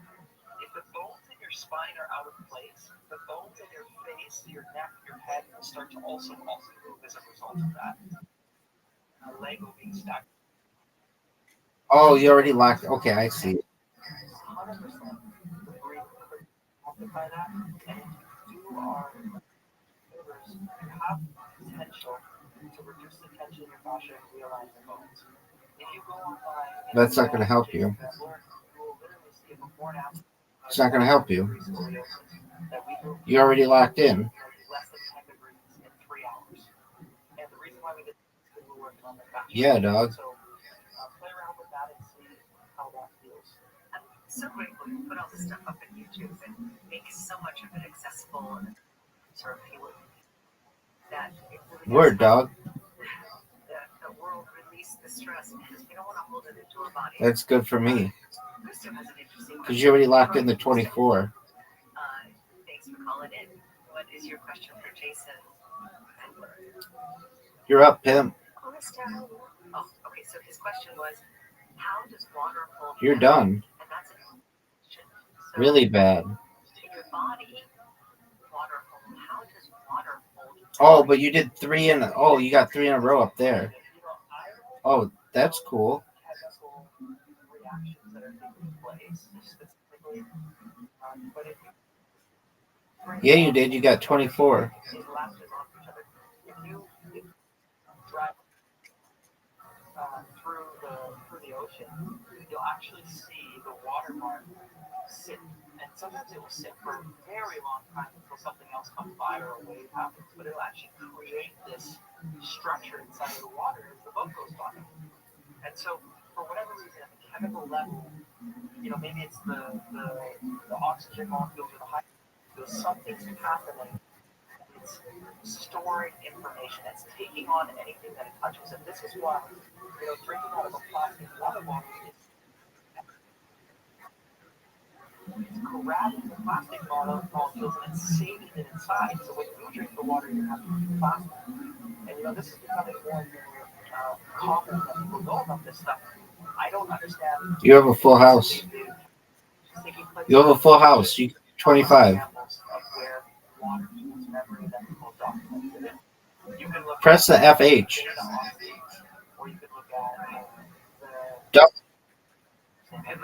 That was a dumb move. Does someone else ask the question for them? Is can you change Four of a kind. Can you filter it through? Does it circulate? And we have a minute left. Sorry. Yeah, it's a great question. It's the only organ in the body that we can't take out. So, in order to... It's an organ. Fashion is an organ. Yes, it's an organ.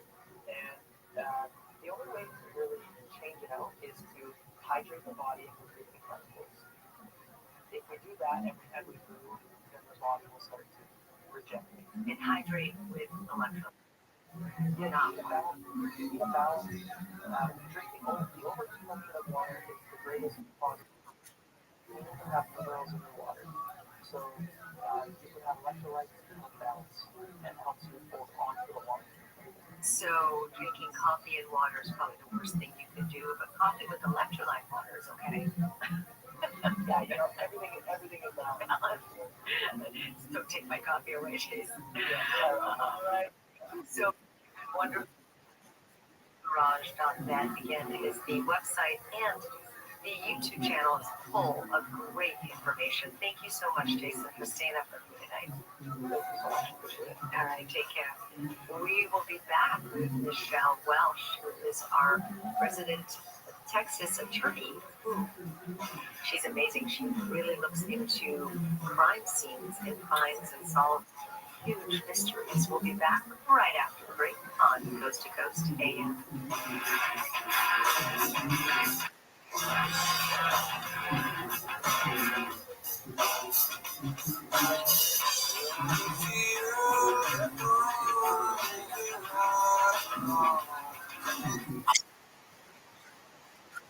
Capital One is back in Vegas, home of streaming.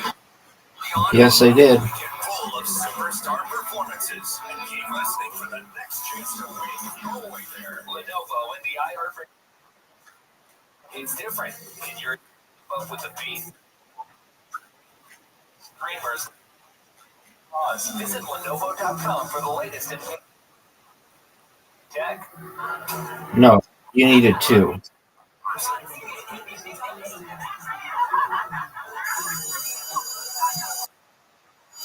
You can get the small one. Getting back to the moments we miss starts with getting informed. Listen, books out. We're going to start here with chapter. Get the latest info about COVID-19 vaccines at getvaccineanswers.org. It's up to you. Brought to you by iHeartRadio and the Ad Council. The free iHeartRadio app is for music, radio, and podcasts all in one. Discover library of No. iHeartRadio podcast preview. Oh, 5 of a kind. That's 50. Oh, baby. This is Tony. And yeah, Give me it. Turns out, good at it. He robbed 30 banks in about a year. We just can't seem to catch the guy. We're always just behind him, you know? But what really hooked me about Tony's story was why he started robbing banks in the first place. He was a family man, doing great. Clear sky for miles. But then, playing roller hockey. Okay, play the chance one. He took a nasty fall and hurt his back. Oh, well then you're fucked. So it's prescription. Remove one of them and try to get like 5 in a row or something. I don't know. Okay, small. What can I play? 1. I got a full house. The crimes I ended up committing and stuff, but the real boiling point was my addiction to oxycontin. You need to figure out a way to stop. Like, this is going to kill you. Introducing Hooked, a story about a man, a pill, I don't know what and a to bank do. robbery. Hosted by me, Josh Dean. How does something like this to happen? Well, you got a 1, a 2, a 4. Billionaires when so many lives have been destroyed. Get that 5. And then you just. And then you need a 3. Get that 3, son. Large. Are you gonna go? Because you're. So you can only play the small one. This is Havoctown, a new fiction podcast set in the Bridgewater audio universe. Listen to on America's #1 podcast network, iHeart. Follow Havoctown and start listening on the free iHeartRadio app today. What is dedication? The thing that drives me is Dariana. We call him Day for short. Every day he's hungry for something. Whether it's Okay, I kind of get that, but we're done there. All right. Next game. Gin Rummy. I have no idea how to play this. That's dedication. You know how to play Gin Rummy? The free iHeartRadio app Okay. is #1 for music, radio, Well, go. Everybody's waiting on you. Discover a new podcast. Oh, I have the best cards ever. Hundreds of thousands of titles. Here's the iHeartRadio podcast preview. She was our idol. It was like, wow, Margaret, you're so cool. You drive a jet, are a female lawyer, you're stunningly beautiful. We wanted to grow up and be Margaret. What 2 bosses came What? to me and said, Margaret was killed. I said, what?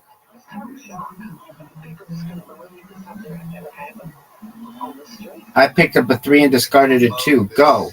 Image of small town America, but it's not. We turned over probably 25,000 pages of documentation of corruption in St. And maybe the reason they haven't made an arrest in Margaret King's murder is because they're not looking at themselves. You don't give up on these cases. We need to catch whoever it is so that we don't have to go through this again. But do you really know what happened? Plus, turn everything off to start.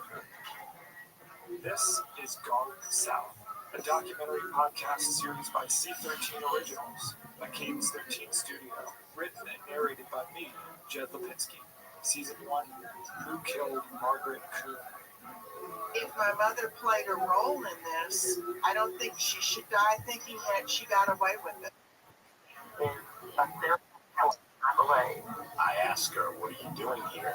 She looks at me and says, I'm here to kill you. Listen now for free, wherever you get your podcasts. Listen and follow this podcast for free on the iHeartRadio app. #1 for music, radio, and podcasts, all in one app. Find your iHeartRadio everywhere.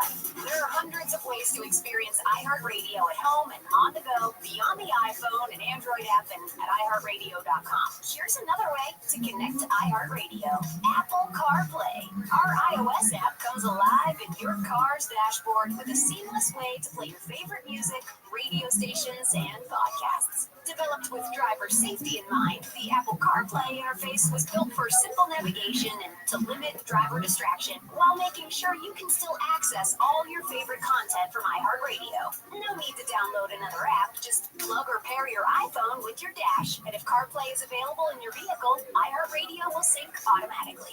iHeartRadio, everywhere you want. How did you beat me? In your car through Apple CarPlay. Check it out for free now. iHeartRadio.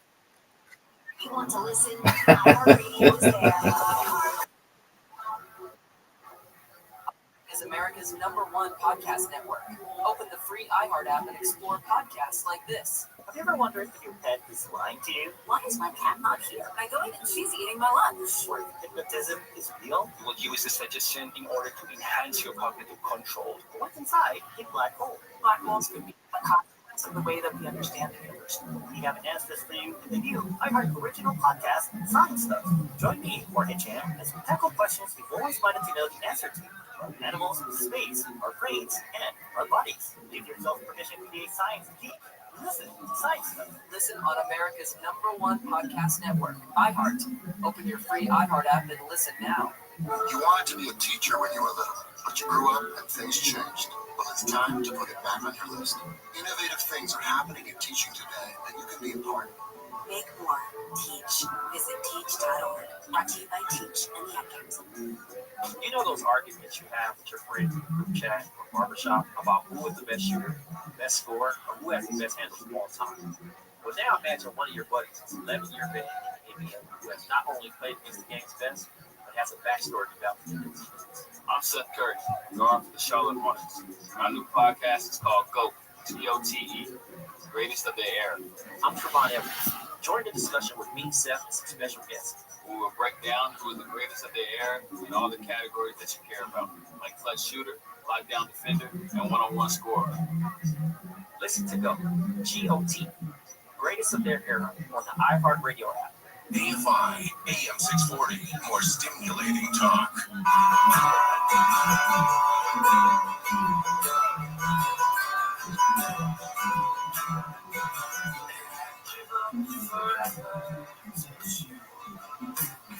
Now that you feel so high, you're closest to heaven that I will be, and I don't wanna go home right now. All I can taste is this. Dude, are you gonna go or are you gonna jerk yourself off? No, it's not. Told you.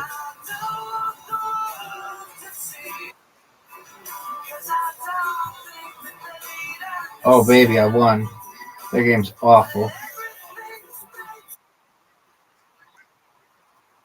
No one knows. I thought you said you knew how to play. Yeah, that's what you just said.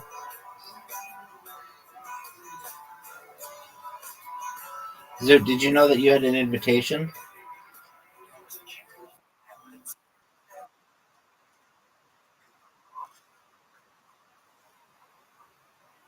Yeah, it sucks. Everybody knows that.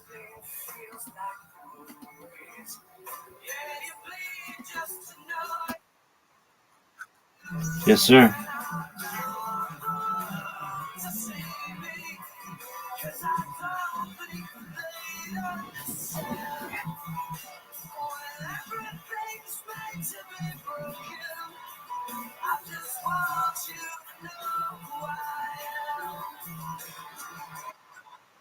Coast to coast and worldwide on the internet.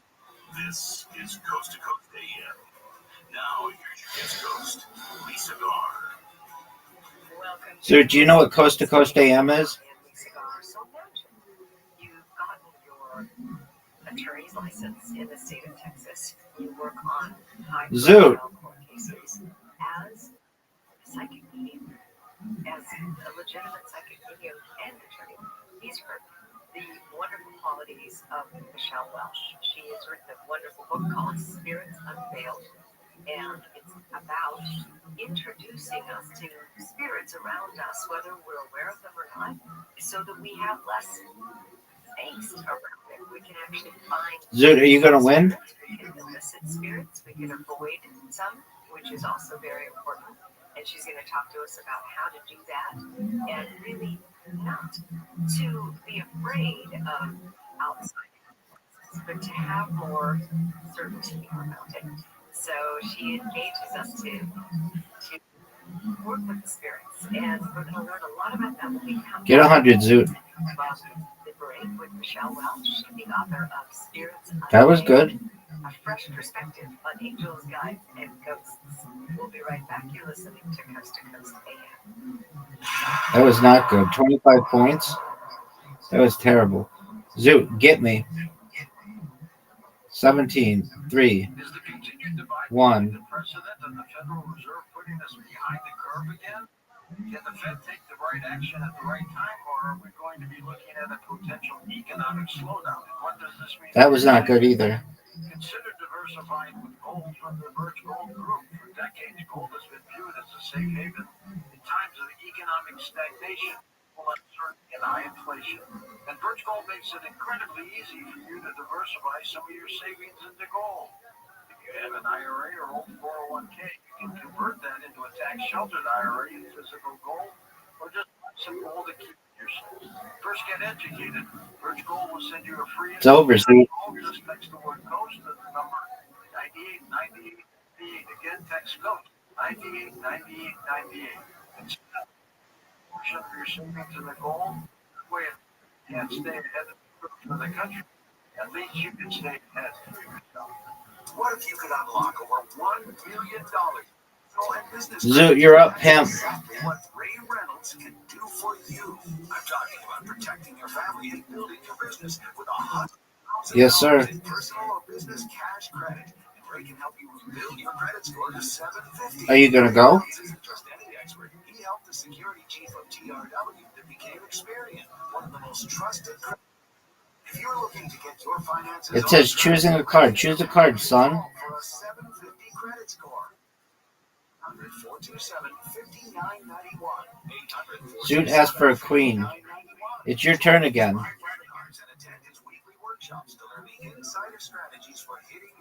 Zoot, are you gonna then close it and reopen it, son?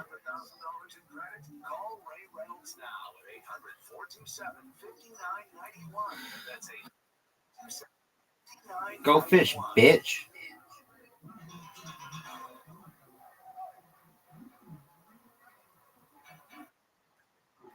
Fuck yeah, baby.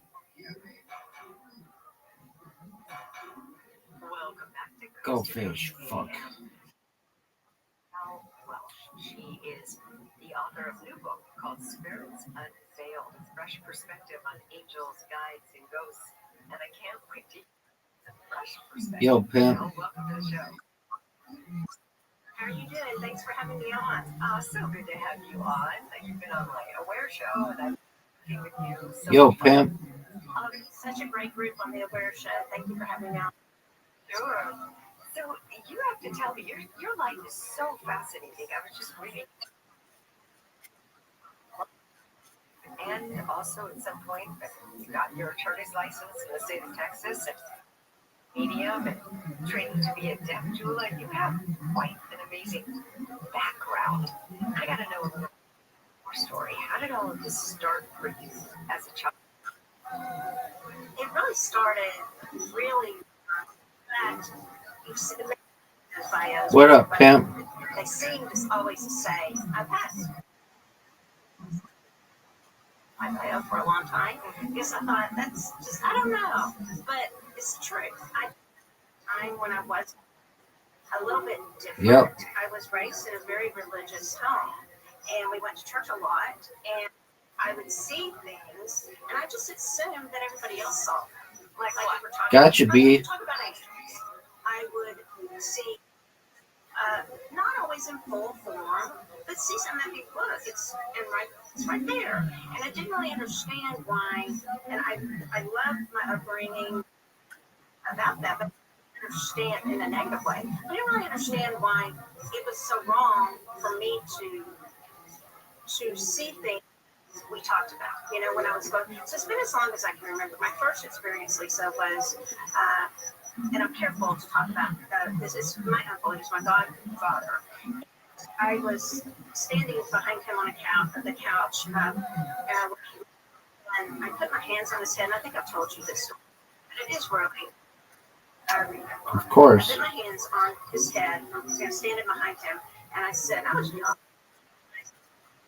Uncle so-and-so, and it sounds funny, but it wasn't. You've got 20 alarms.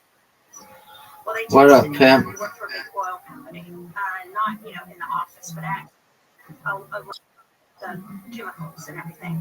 And he decided, my little brain, I think it was maybe a month later, but it was. And You're of up, course, pimp. I sent to my room because I told him he had have a brain. But from an age, I just assumed they saw things. Word, dog. But, Psych. I eventually learned, no, it made me change to other people and children. And when we're children, we don't.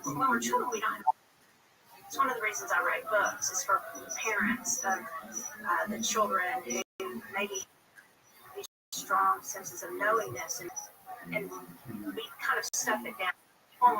No, I don't have a 5. To listening or to knowing what to do about it. That's how it started.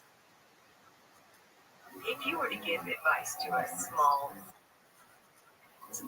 what would you tell them?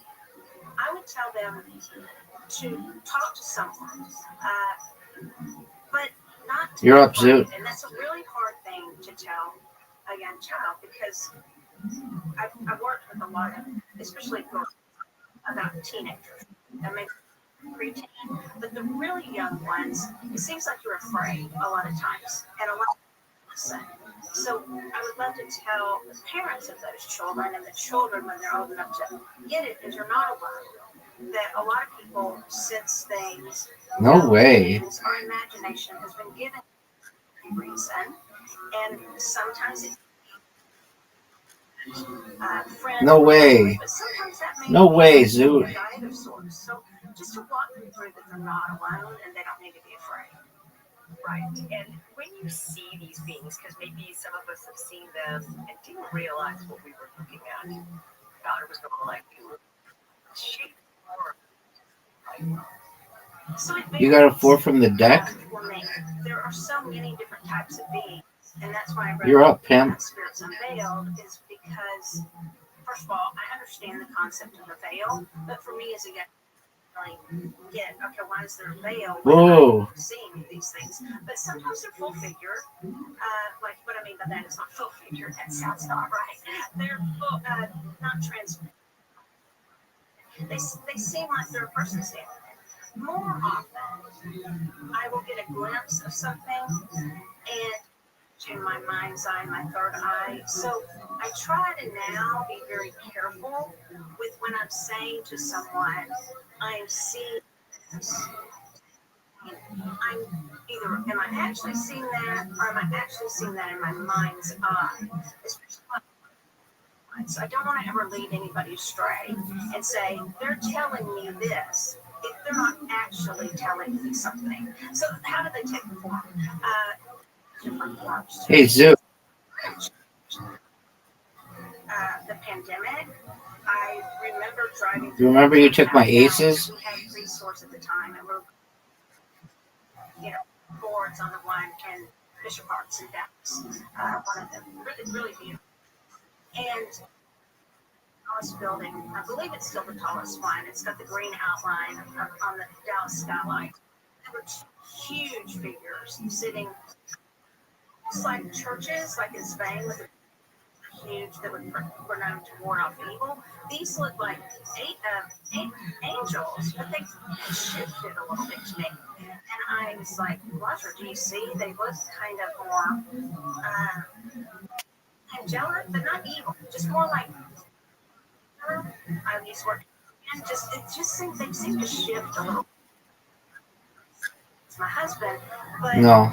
He didn't see that. So about a week later, I called another friend of mine. Nobody remembers that. So do you feel like things are shifting and things are a little bit different and we're being shown more? I said yes, but maybe not. No one remembers that. See what we're meant to see and when we're meant to see it. And it doesn't mean that somebody's better than someone else just because they see it. Are you serious? You remember when you took my 2? That's something I really like to teach and convey in my anything that we do when we're seeing with our mind's eye, or actually seeing, or actually hearing. I want people to know that we are each individual. Our spirit guides may not. Somebody may need their spirit guide to look like John Wayne, or so, like somebody, and have a human appearance to them. And some of us may just see a ball of energy because we really are energetic beings. But it's not better or worse what we see. It's just when we're ready to see something come in different ways for that reason. Do you think that Did we both win? aliens are meant to see aliens and Did. Okay, so we have to play that one again. I know people who see them and have and all those. Well, because we don't do ties when we're doing the Olympics. As many as others, so maybe I'm not prepared to see them. So maybe so. It might skip them. They might not be prepared, or maybe there's a reason that certain people are seeing them and certain people aren't. But again, I don't. This comparison thing. Of course I don't. I see more of something that someone else can't see. But I know you have a king. Or, right. I think Like, be a frequency thing where people that see aliens are attuned to that specific frequency. Those that see angels are attuned to that specific frequency. I've seen another friend of mine, we were talking about this the other day, how we've seen the physical manifestation of an angel come at the right time, scene of an accident, or right before danger happens. Very, very interesting things. I mean, there are no mistakes, right? In life, I was just in Spain, and my daughter lives in an apartment there in Girona, and I was packing up my stuff to go because I was leaving the next day, and we heard a bunch of screams out the window, and we looked down the alleyway, and a woman had been mugged. Her purse was all over the place, and this man was running down the alley. Some guys were chasing him, and just in that moment, my protection bracelet that I was wearing fell off. Just fell to the floor. so what are your thoughts on being down 1-0? I mean, it was such a coincidence. No, if it was a protection, the woman was okay. She went to a hotel across the street and then called the police and so forth. But I saw her later. She was fine. Just shaking. But are there examples of people or angels that manifest in the human bodies to save people at a certain specific time to kind of shake around the frequency of the area? I believe that for sure. And when you name frequency, that's a big thing I talk about in Spirits Unveiled. I don't pronounce this correctly, the Sophageo frequencies. I bet you. Yeah. Thank you. Texas. To me, it's a Sophageo frequency. No, I was just near Italy, so Sophageo. I know, and I've tried, Lisa. I've tried. Trust me, I've tried to get that there. At the Sophageo frequencies. But so now y'all know the real pronunciation. You're correct. Mine's the Texas pronunciation. Zoot, are you going to go, or are you just going to jerk yourself off raw? I tried with those frequencies to figure out which beings with those that I would connect to, and I tried it with other people, so that's in my book. So it's interesting. You brought up on the frequencies. I don't know what question. In your book, your new book, A Psychic Handbook, Methods and Advice for Communicating with Spirits. So if I was in this situation when I saw this person bugged and then I left in her apartment by herself, could I assign an angel, guardian angel being to hang out with her? Because obviously something existed in that moment, right? Exactly. So I do believe it is that, again. So what are your thoughts on being down 2-0? Will come. Now, there's the free will. But in situations like get out, fire, and a lot of people will hear that, right, in a building, and no one knows where that comes from. Do I believe? Yes, I am. There's so many stories we've all heard of, and I remember reading about that years ago when I was young. It was the guy, Dale Evans, and their child passed, and that story was like unaware. I mean, Yo, when I was Pimp. little, I remember reading How do you feel being and I down did 3 think books to 0? can help us. We can also assign them. So for protection, I mean, what do you want me to do about it? so like who seeks God, Shamuel, the righteousness of God, the wisdom of God, the Uriel, and I believe we can go through each of those, and if someone needs protection. How do you feel about being down 4 to nothing? So it helps for us to and calling them. Yeah, Okay, so we I can, do. and that's kind of one of the things you teach is how to call on these angels and how to call on these frequencies. We were talking about the Saltatio frequencies and how to broaden your energetic band. These frequencies, can you tell us how to do that? Yes, so I've done a lot of work with it. So first of all, the interesting thing is that they were banned for a while by the church. Not to pick on the church, but they were. And why? So what are some that you? So their sound and frequency we know is everything. So you're down 4 oscillates in to nothing. the way it does that is the frequency. And so Sun, there are 5 to nothing. So it was before the Tibetan, the singing bowls. It was even before that. And they were based. This guy named Joseph Quaylo. Kind of read his beautiful name, so the cheaper frequencies in the 70s. I'll get it right. And brought them back in. And the reason that the church said that they didn't want us to have 6 and I did do research to back it to up, 0, son.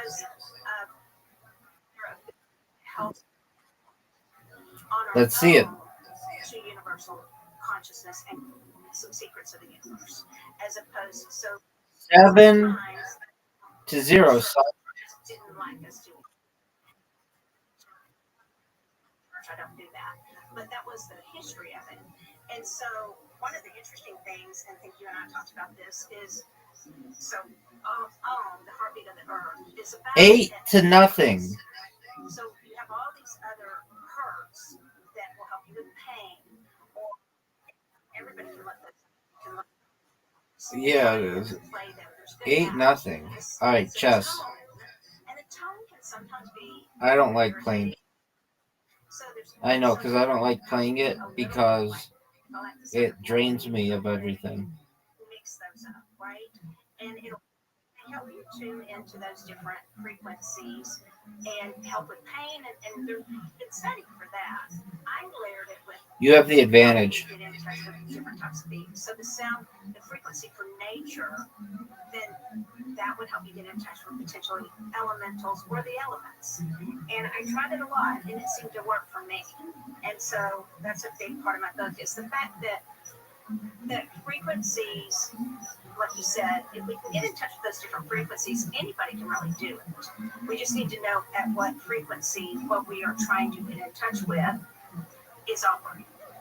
And I was going to say, and it's something that's in resonance with us or alignment with us, because I mean, do you want to be calling in frequencies of demons and beings that are going to not leave? Do you want to? So I say no. However, if they come and they're around certain people who maybe need or called to help, and I'll give an example. So my husband has diabetes, and this is in a book, Spiritual Development. And there was what I call a predatory spirit. Spoke up one night, and this woman, I can't really, she did not feel good to me. I didn't call her in, but she was just hanging out over Roger and with his diabetes and like the spleen area, which I'm not a doctor, but I do get a lot of medical information. And the only reason I would communicate with her is I said, what do you want? You're not welcome here, right? Energy? Didn't like the energy, and she was laughing. I mean, she really had ill intent for him, I believe. And where there's darkness, there's light, there's darkness, and they're not being distinction without comparison.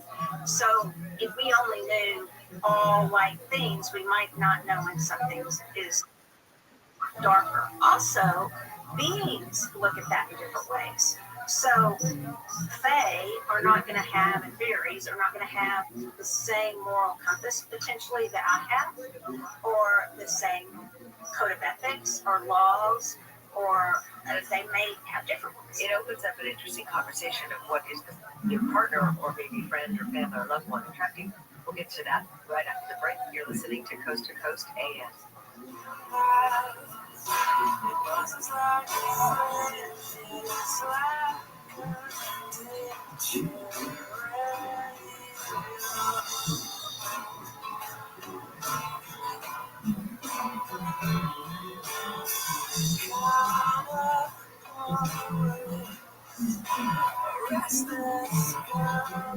Get into summer with iHeartRadio. Rewind to a decade of music that defined a generation. From Madonna to Michael. And more. iHeartRadio goes commercial-free this weekend and every weekend. Open the free iHeart app, search iHeartRadio, and make it your next preset. Yo, pimp. In the history of cinema, few films have been as successful as Francis Ford Coppola's gangster epic set a new standard, not just for movies about the mafia, but for movies in general. Although, if you talk to the people who made it, Godfather's prospects for success were far from assured. In fact, before its release, they were pretty bleak. And they said, we're finished. This is over. The movie's not going to work. Just gotta get rid of those guys. It's a disaster.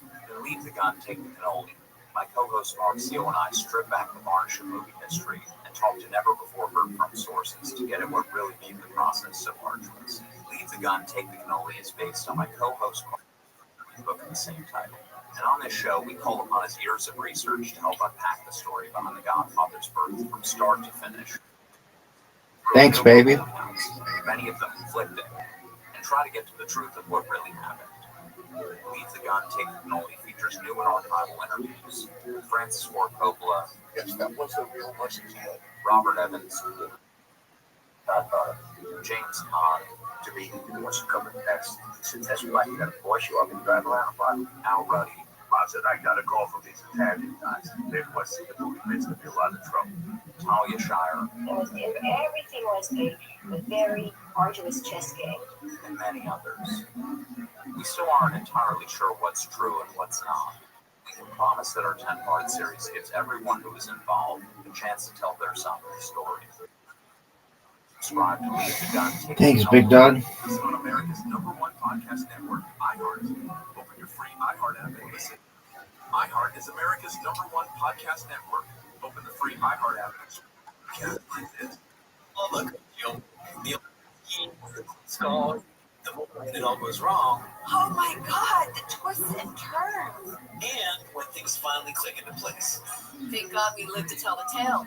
I'm Arturo Castro, and I've been lucky enough to do stuff like Broad City and Narcos and Roadhouse and so many commercials about back pain. And now I'm starting a podcast because honestly, guys, I don't feel the space is crowded enough. Get ready for Greatest Escapes, a new comedy podcast about the wildest true escape stories in history. Very few people know this story. Each week, I'll be sitting down with some of the most hilarious actors and writers and comedians, people like Ed Helms. I climbed up and it was just like, Diane Guerrero. And she goes, you're on your own. You have to run. And Joseph Gordon-Levitt. I love storytelling, and I love you, so I can't wait. Together, we're going to puzzle our way through the most buck-wild true escape stories of all time. Like, what should you do? Maybe write a musical? I would hide under the desk. I'll tie a rope around the fish's neck and use it to water ski across the boat. So we'd love for you to come hang with us for some of the greatest escapes in history. Listen on America's #1 podcast network, iHeart. Open your free. I'm thinking about it. So sick of hearing that basketball. How if there were a professional WNBA player with their own podcast?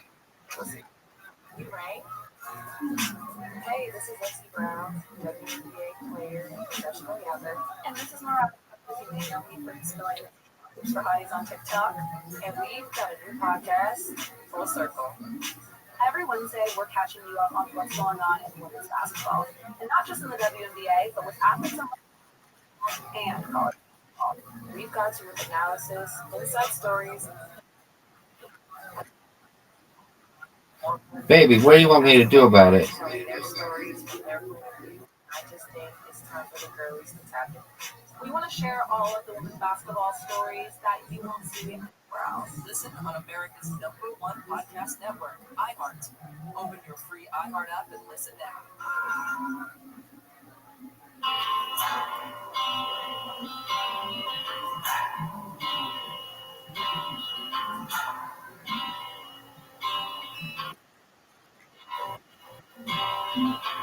I've been trying to do it right. Lonely life. I've been sleeping here instead. I've been sleeping in my bed. Sleeping in my bed.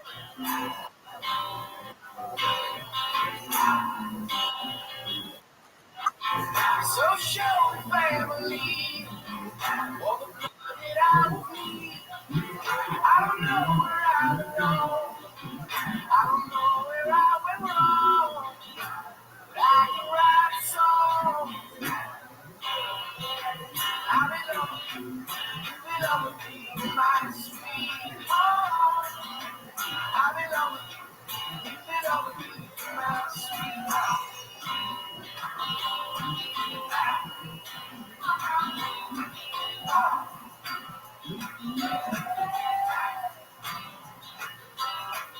I don't think you're right for him. What am I to be? Took a bus to Chinatown. I'll be standing on the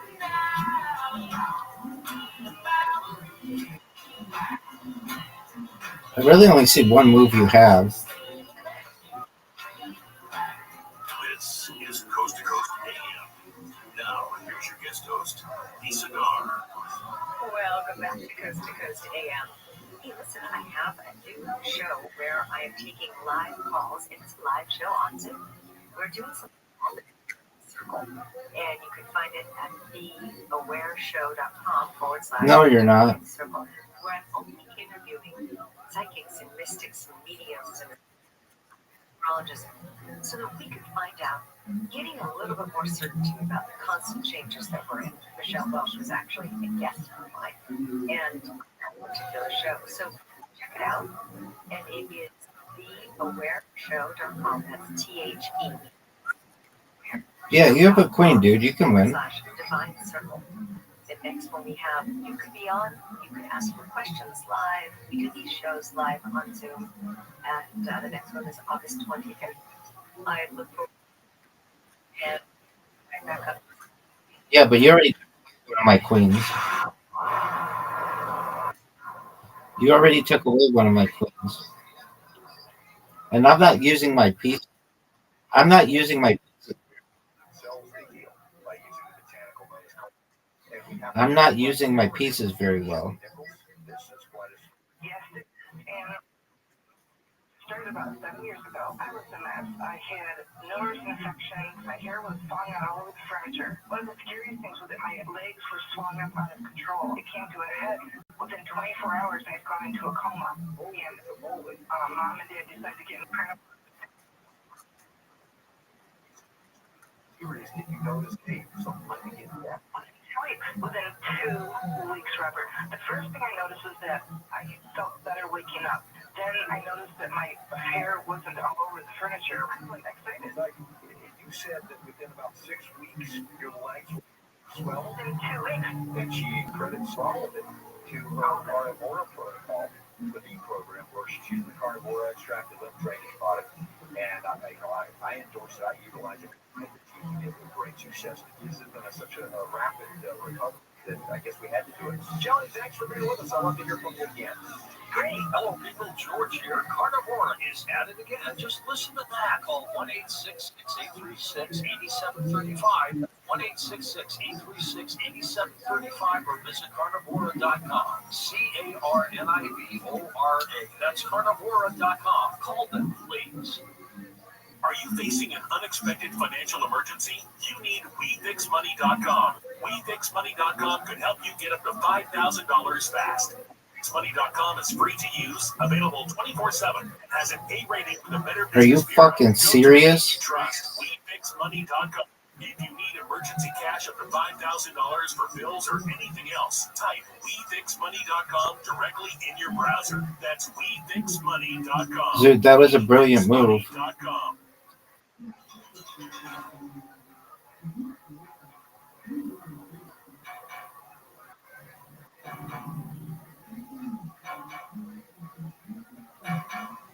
Welcome back to Coast AM. I am Cigar, and my guest is Michelle Welch. Her latest book is called A Psychic's Handbook, Methods and Advice for Communicating with Spirits. We were talking before the break about a being that came over your husband who was an ornery, not really well-intentioned energy. How do you remove that or uninvite that frequency? What a good move I just had, though. By someone else who might have been in alignment with that. Right. First of all, I don't believe he was in alignment with that, and I don't want to. But we're ill. Sometimes we're in a weakened state. So I do think we need to protect ourselves a little bit more. If these little nasty, insidious spirits sense some sort of weakness. As far as I have an interest in for it, and I got permission to talk about this just the other day. So she came home and she was taking a shower. This answers your question. I've done readings for her for a long time, and her shower, just that glass, that tempered glass or whatever, just shattered. Wow. Now, normally, I don't like to put fear in people. I'm like, well, it sounds like you need a new shower door. I mean, I don't know. I'm not just going to assume. But immediately, she sent me a picture, and immediately in the photo, I sensed something in the photo. It's not like me to just go to the darkest thing immediately. And that is not how I operate usually. But there was something. And I've never given this message, but I said, Fuck, Zoot. there's something with the lotion or face cream you're using. And she said, OMG. And she, oh my goodness. She gets back. She goes, I just got a brand new lotion. I just brought it. And I said, well, I'm not, it has energy, right? And so I said, well, how much was it? Because I really feel like something came in with that. She didn't intentionally invite it. She didn't intentionally bring that in. But, and I know that sounds maybe bizarre, but everything has energy you can pick up, so we need to clear it, right? And we're not all the time, we don't need to all the time be using sage 24/7, but playing uplifting music potentially, or singing, or humming, or things that in our house. And so I said, you can put some of the Florida water in it if you want, because the ones that I know of don't have carcinogens in them, so I don't want to, but you have to be careful with Florida water. And so she's like, no, I'm just getting rid of it. And so she didn't invite that home with her, and that's, I believe, the only time I've given such a reading. So when you bring things into your house, clear them. Know where they're from, and how can you clear it? You can just hold them in your hands, or even play a single, or just the music the tones we were talking about earlier. There's so many ways to just, even if we didn't invite things in our house. Now, some people I think get, and even people I warn against this when I teach. Some people so bad want to connect with something, and I don't know why. It's like, you really want to be like this? But they might fall for connecting with maybe something that's not in their best interest. And I don't know how many intentionally do that.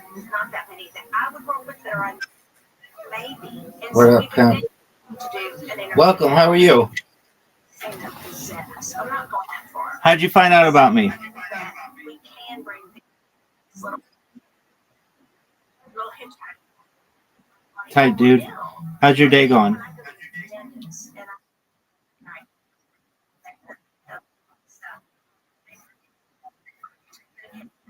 Word dog, that's what I do, my friend. Take something and tell the doctors and nurses. I always take my tourmaline or shungite. What's new with you?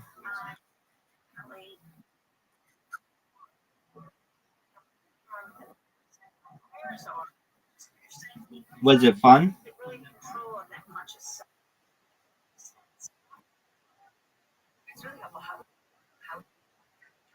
Like she wouldn't have That's baller. the shower going to the basement ever. Apologies if I can't spend that much time focusing on you. I am playing chess in Showdown. That's cool.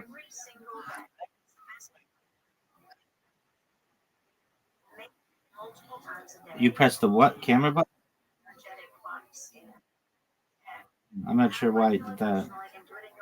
It just becomes a going on positive things and affirmation.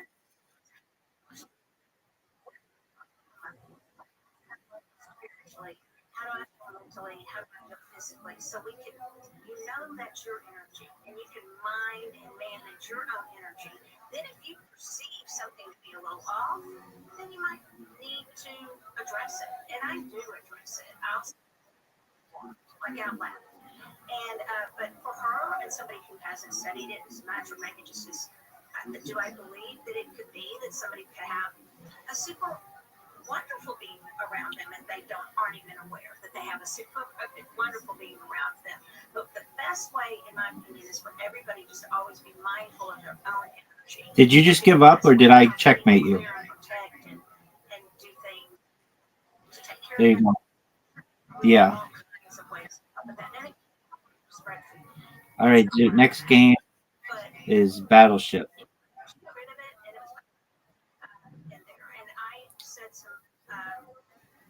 Intention setting. I lit a candle for her for peace and it's gone. But it's the first time in a long time I've seen anything like that in a picture.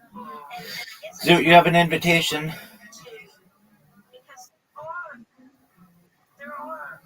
Zoot, are you going to accept my invitation? Or are you going to jerk yourself off raw? And I don't believe in it. Try to bring that in. Zoot. So with her, Zoot, come on, man. Pretty serious one. Zoot, there you go. What? I really don't underestimate using tools with what I do. You're a pimp. You're a pimp. Now, not everybody. Zoot, go. You're renting or you. Zoot, it's really easy. You need to check your leaks because you can't always light, sage or incense. But even whatever you believe, the person dealing with beliefs doesn't have to believe what everyone else believes. Like, I'm saying, I read people like that are in Abu Dhabi, things like that. They're not necessarily going to believe the way I believe. So I say, play uplifting music, and you really may need Baby. to be Here's the thing, though. The other thing to take into account is I get contacted by a lot of people who say stuff's going on in their house. And I think there's the land. Well, I don't think there is the land. There's the spirit and things that have happened on the land. All of us are, in a sense, the bones of our ancestors, and on the land that we don't know about. And then there might be the structure on the land, the home, and then things within the home or building. So really need to be and do energetic hygiene, cleaning, and clutter, just plain. And you don't have to spend sprays if you can't use incense, playing singing frequencies we were talking about would be a wonderful way. You are in Texas, right? And I think I heard a story about that happened. The areas underneath, but that were washed away, found fossils, sores, or imprints, and so forth. You saw the enormous floods. How? Well, I think I told you that I knew one of the families that lost, not really well. Energetically, is that what you're asking? How people are they're doing better. I mean, but there was a lot of loss. And I think any time that kind of loss, you want to look at the human factor of it and not blame. A lot of these people lost their Do you know how to play spades? and people were just swept away in an instant. No, you don't. I don't think we should go straight to who's to Wait, blame. hold on a second. So I think you can only play with 4 people. I think you can only play with 4 people. there were red ribbons that everybody tied on the trees. And Hold them. Sounds Word, dog. lately is it's so much easier to love and support each other than constantly over and it's around like the Dalai Lama says. Let's start with something. Zoot, are you going to accept my invitation? Zoot, are you going to accept my invitation? I believe that did help the ones that the one I There you go. Is there a ritual or something that you can do to, like we were talking about removing spirits? Do you think that there's something that you could do in the area or in areas like water that's had Yo, pimp. difficulties with their house, difficulties in their the spirits, and could you help remove the spirits from the Texas floods? Could you suggest something that we in our home, like black sage, black water, and black tourmaline, sorry. Absolutely. First of all, we want to make sure that it is, again, do the energy body scan, right? We want to find our energy. Because I have the best cards ever. That's the first thing I say.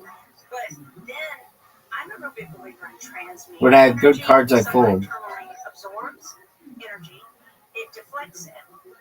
And this is my first book. But it also transmutes. It's set, right? So is what it's technically known as. And so I got to thinking during the pandemic, well, if black tourmaline can do that, so can we. And transmuting, since everything's energy, let's go into this. If a place doesn't, okay, something's going on, and we detect maybe it's with the house. Changing or somebody's been rude to us, or something we're connected to everything and everyone. We can change the form of that energy, but it takes a lot of practice. So the tools are helpful in the meantime. And I always tell people when they ask me should I do oil? Should I do affirmations? Should I do crystals? Should I do candles? I'm like, what would you enjoy? Or music, because they all kind of lead us to the same result. As far as the flooding. Oh, I'm sure it is. I bet that one's like the toughest one. And blessing the land, honoring the land. I'm not saying thank you that these people were harmed, but going in and not always thinking that we're going to remove everything. So there's a place, a suburb in Dallas, and a lot of people, it's a historical landmark, and a lot of people had the home and the area, and this is a suburb, and many paranormal groups had come to try to clear the land. A husband and a wife lived in the house there in the house, and they had come and tried to clear it. Didn't work, and there was also some activity in the house. It was kind of funny, actually. Or could kind of get moved around, and so we're going to honor, because it ended up being make it fun. Not a technical Trail of Tears, but definitely some Native Americans, and then there was also a slave cemetery on that property. So we honor that land instead of clearing that land. Honor and put flowers, tombstones. They were just rocks. It's sad. And make it prettier. Go out there and clean it up and say, I'm sorry, but and then for the Native Americans, honoring them. Whoa, you got the lead? Assuming that we're going to always go in and clear it all out, because it may be that they were there first, and all they want is a little acknowledgement, right? Now, of course, there's going to be times where we need to clear, but a lot of people have gone out there trying to clear the land, and immediately we were like, no, we need to honor. Right? Yeah. So, determining where our house sits and going into a home, is it is it a thought form of fear that we're creating because we energy into fear and fear and fear, or is it in breaking it down into what's going on in this home? Yo, pimp. Instead of always jumping that's bad or that it's good, and determine the energy that way. But as far as I would say, it depends on somebody really spiritual. Use, and I've talked to one of my really good friends. She's a medicine woman with the Lakota. And so we always run things by her. We don't want to appropriate anything and with our stores. And so we would run by him. The chief of her tribe would say, we love it that you honor us. But you also can use the sage and the clearing. That's not appropriation at least according to him. It was like, use whatever you need to do as long as you're honoring what you're working with. And so, but if it's something really that someone's intentionally brought in because of anger, one time I did wow. It wasn't on purpose. Here's what happened. I was pretty angry. It's in my book, and I got permission to talk about it. And I was angry going through divorce, right? So I got all the candles, and I just started lighting these candles and putting herbs in them very irresponsibly. This is a long time ago. And my mentor told me, you're grounded from candles for a year. Oh, and grounded me from candles for a year because I was so angry. I brought something in, and I brought something into at the time I had moved into really good cards. I've been through a lot, and but it was needed to process pair of eights. And so I created this thought with all that anger and all those candles. So she's like, first of all, you're not for a year. And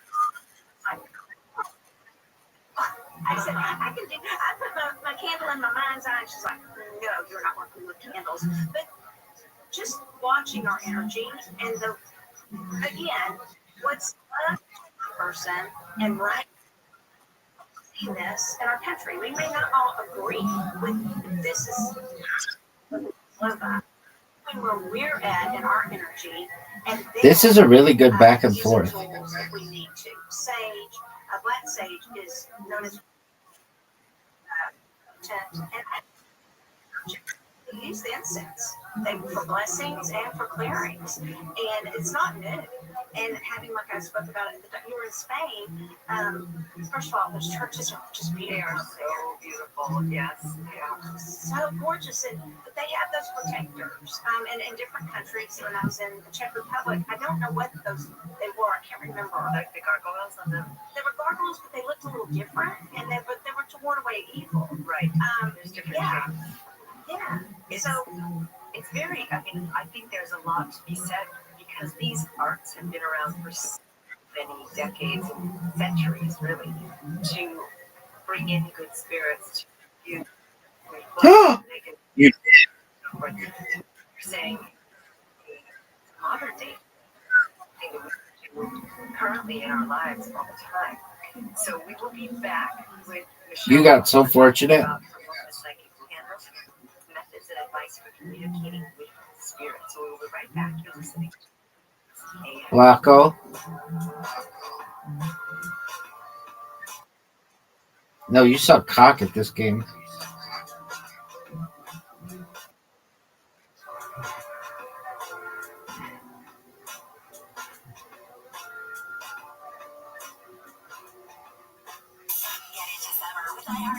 You're up, pimp. You better fucking put something down, son. No, you don't want to put that one down. Yeah. No, you can scroll over and there are more. Scroll over, there are more. There you go. Put that down. You're fucked. You can scroll and there are different shapes, dude.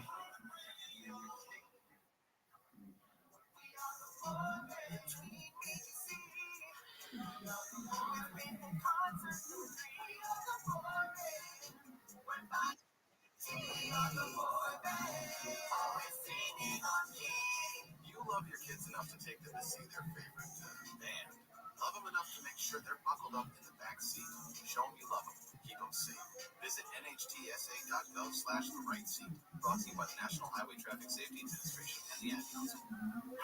The free iHeartRadio app is #1 for music, radio, and podcasts, all in one. Discover a new podcast from our library of over 350,000 titles. Here's an iHeartRadio podcast preview. You're at a party, someone disappears. Everybody's successful. At a public university in the middle of California, suffering screening that it can't get resolved. You can't think of a You have to do it off of one of your corners, like off the blue. destroy someone's life. There you go. That's a good move.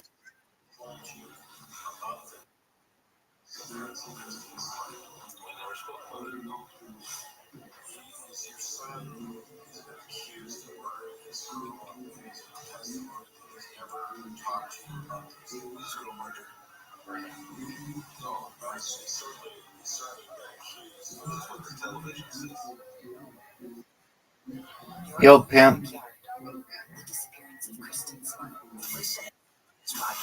I know, baby. I know it's not easy, but you're done. You're done.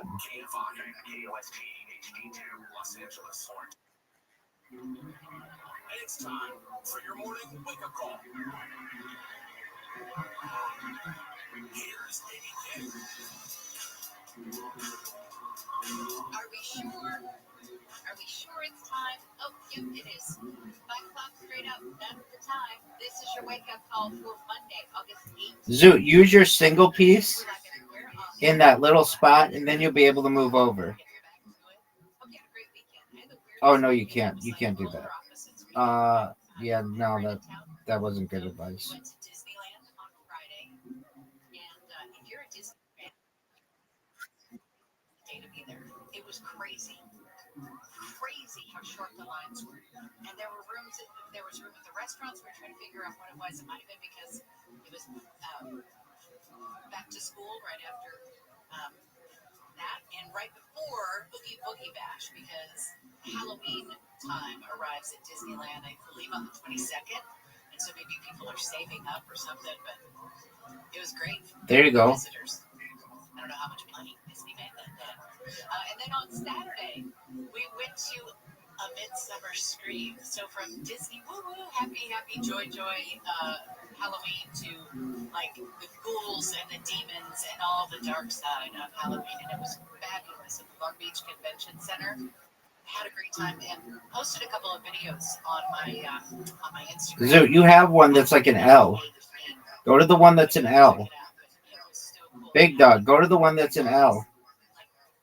The haunted houses presenting That one. this fall, and there was like 22 of them. Oh, it's too long. Do you have a shorter one like that? Halloween and horror, like the co-founder told us last week, it was sort of like the Comic-Con of Halloween, and it was really cool. So Midsummer Screen, and you can get a sneak peek at Mini KQ. You can check it out on my Instagram. I know, Zoot. European are joining Ukrainian presidents. All right. Trump on ending the war in Ukraine. Leaders from France, Britain, Germany, Italy, and Finland are rallying around the Ukrainian leader after he was excluded from the meeting on Friday between Trump and Russia's President Putin. A teenager's been shot and killed at a house party in Covina. Police say the fight started There you go. at a back-to-school swim party and escalated to gunfire. Shot Maybe. in the hospital where he died. An adult who lives at the house was there on social media. Yeah. A family in Laverne had a rather unwelcome visitor, a mountain lion. But I can't really do anything else. Of the home on Saturday afternoon, Jeff Penny says he lost eyes with a big cat, which apparently scared it off. The lion ran out. There's a thing. The pool float in the process, and then There's a thing in the bottom right corner that gives you a hint if you need a hint. Oh. The National Guard patrolling the streets of D.C., but apparently what the president ordered isn't enough. ABC's Stephen Portnoy is going to tell us why more troops are heading to the Capitol and who's sending. Oh, that was amazing. White House correspondent John Decker. Now he's back in D.C. with his take on the politics of peace as President Trump gets ready for that sit-down with Zelensky today. Let's get started with some stories coming out of the 24-hour newsroom. Tried to run them down in San Bernardino. Zoo, do you have one that's 3 or 2?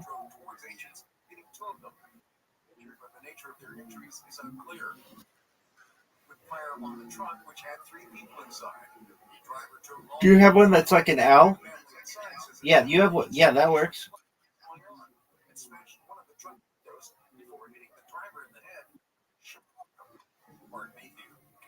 I'm out of moves.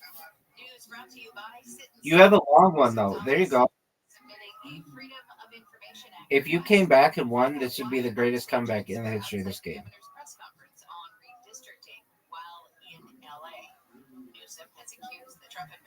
No. No. No.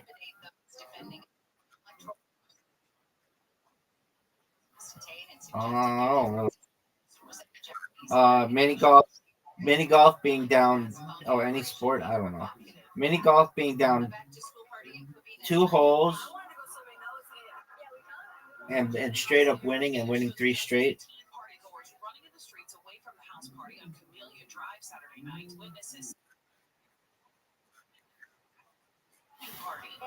That Australian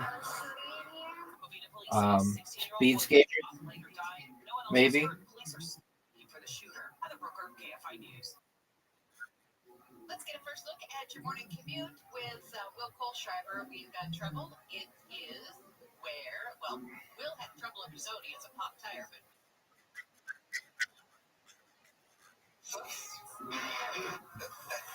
Yeah, good times this morning. Moncala. So you went to come into work and you had a contract. I heard I ran over something. And it instantly the little indicator came on. So I went to the gas station, tried to fill it, and it's not happening. So here I am, working from home. But you guys want to know what the traffic is. Chino Hill 71 northbound connector to the west bank. A wreck is that connector partially blocked. CHP is there working with that. We've got some problems on Baldwin Park Boulevard northbound at Amar Road. That's a crash in lanes there that near that intersection. We also have a little fire burning. Of course, Oh, I made a mistake. 110 freeway northbound. This is going to be right there near Anaheim Street. A little brush fire reported on the right shoulder. CHP and the fire department's on the way. More traffic for you in just a little bit. With Southern California's most accurate traffic report. It's Will Kohlschreiber. Thank you, Will. We'll be getting your tire fixed soon, but not until after traffic this morning. You fucked up. Now to ABC's Brian Clark. So, Brian, we've got Redistricting Center in Texas again today because the Democrats who took off to avoid allowing a vote are. What happened over the I'm glad you like your life, Zoo. Free turn, son. Free turn, son. That's what they planned when they left Texas for reform. And we saw a lot of them appearing at a rally in Chicago. Oh no, I fucked up. Takeover rally. And now we're going to see what happens because it seems like these Democrats have made it a pretty vocal point, certainly. Not shown any of this. Maybe I didn't. He's right. You're up, buddy.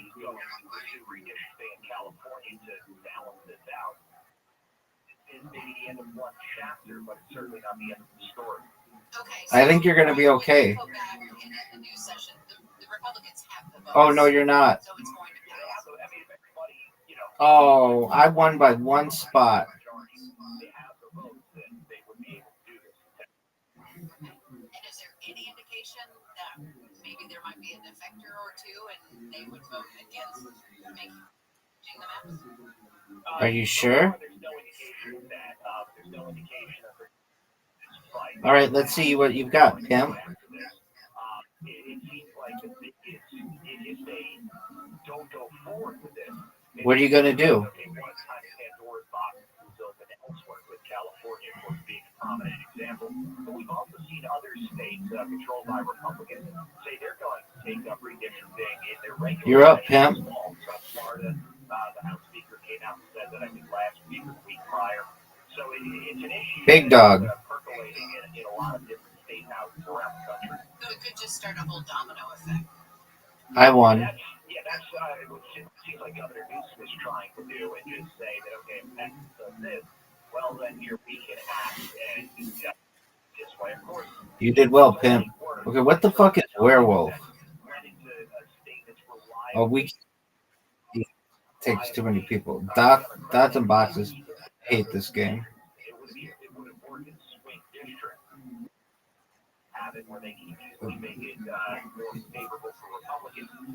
Okay. I think 5 of the 9 remaining Republican districts in California.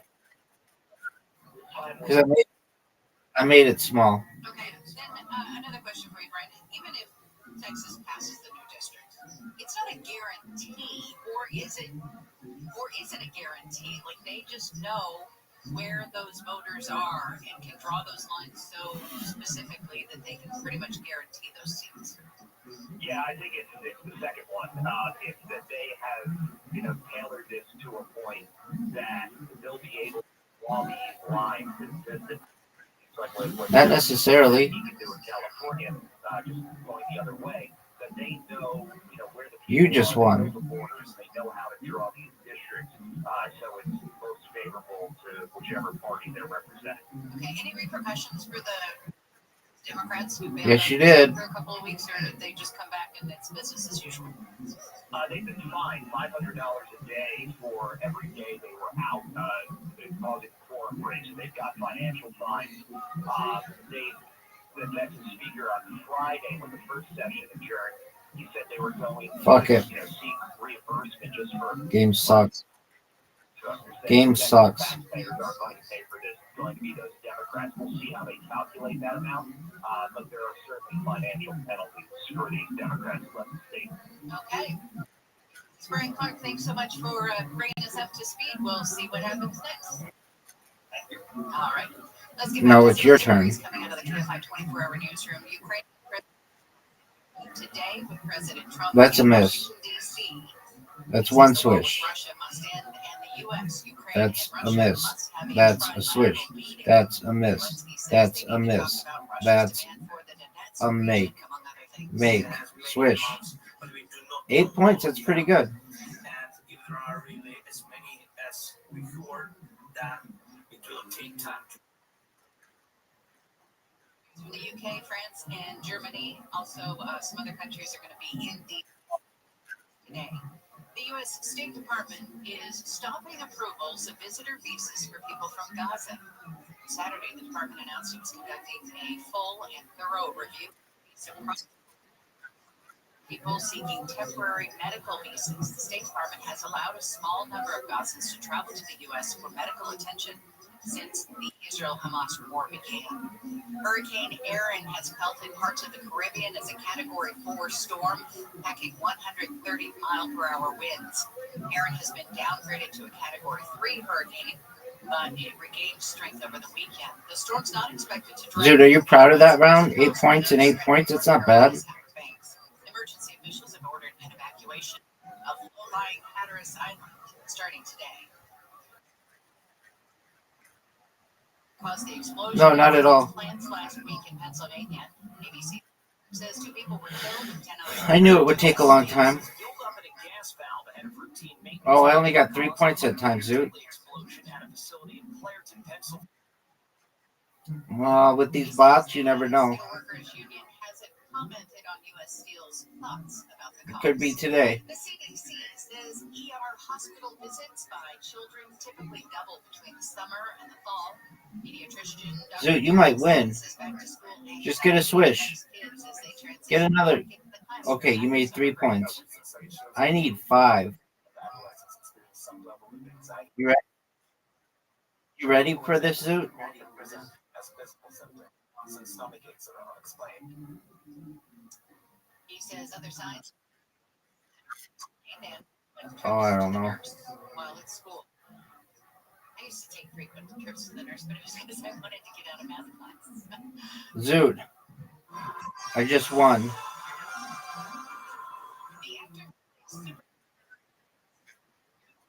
I don't know.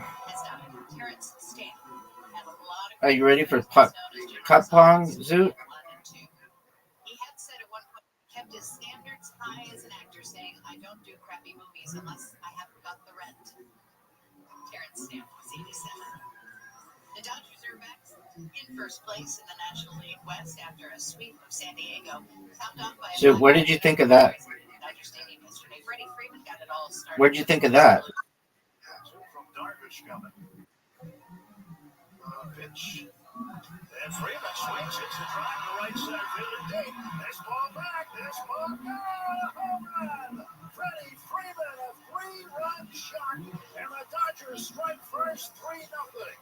LA is in Colorado tonight. You can listen to all the action on AM 570 LA Sports live from the Galvin Motors broadcast booth or stream all the games in HD on the iHeartRadio app. Get the keyword AM 570 LA Sports. That was the best opening I've ever had.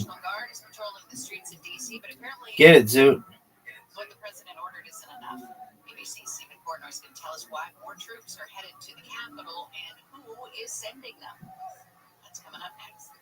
Now let's check the stall in Corona on the 91. The 91 freeway westbound just past Auto Center. Way too far. Faithful there in the center divider, not causing a lot of slowing. We do have a little wreck in Chino Hills, 71 northbound connector to the 60 freeway. That connector is partially blocked. CHP is there on the scene. Overall, looking at the freeways, they're all in pretty good shape. One pretty slow one though.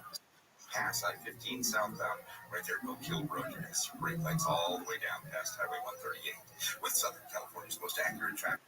I'm with a bull striper. Our iHeartRadio Music Festival, presented by Capital One, is back in Vegas. Arena streaming live only on Hulu. A weekend full of superstar performances. And keep listening for the next chance to win your way there. Escape to poolside paradise at MGM Resorts in Las Vegas. Sip on a refreshing cocktail, lounge in a luxury cabana, or Zoot. fun with MGM Rewards. Book a sizzling summer escape today. Visit MGM. Zoot, you need 6 to tie.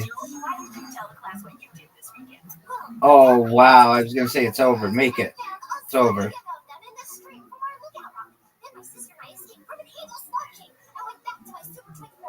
Bullshit.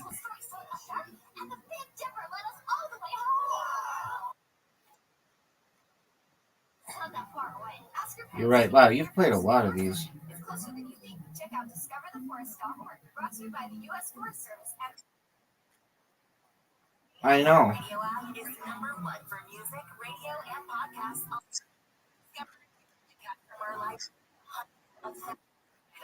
Here's my Word, dog. For something that I've desired for so long, for having our first kids, I was a believer for that moment. Here we go, Zoot. Are you ready, Pimp? Zoot, you have an invitation. Are you going to accept it? You're going to jerk yourself off raw. Brutal. We've all been there. Maybe we could turn to a friend, a family member, a stranger in a bar, an auntie. Yeah. And to a couple who claim to know the secret to true love. The twin flame is your ultimate lover, your best friend, your other half, for eternity. And even when Angie thinks things are hopeless, they have other ideas. Everybody has something that they would give anything for. And unfortunately, there's people out there who will exploit that. This is a big move. This is a big, big move. Zoot, this is going to blow your fucking mind. Radio app, number 1 for music, radio, and podcasts, all in one app. Find your iHeartRadio everywhere. There are ways to experience iHeartRadio. I don't know. On the go, beyond the Android app, and iHeartRadio.com. way to connect to iHeartRadio. On the road again? Can't drive 55? Trying to catch me riding dirty? No car ride is complete without the perfect soundtrack. That's why iHeartRadio wants to complete your commuting and road tripping experience by integrating with the world's largest navigation app, Waze. Now, while you navigate turn by turn in Waze, you can also stay connected to your favorite stations, playlists, and podcasts from iHeartRadio. Just tap on the music icon from the Waze navigation screen and select iHeartRadio to listen to more content.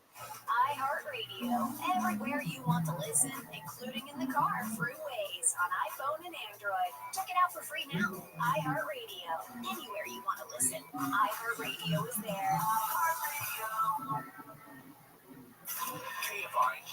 You're up, Pam. Coming up on the next Gary and Shannon show, we are on the cusp of a new chapter between the United States and Russia. You're up, Pam. What are the repercussions for geopolitics? That's coming up today at 9. Oh, what the fuck?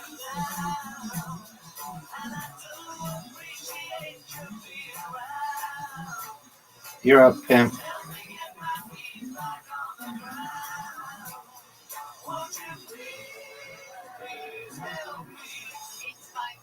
On your Monday morning wake-up call. Hi, I'm Amy King. You're up, Pimp.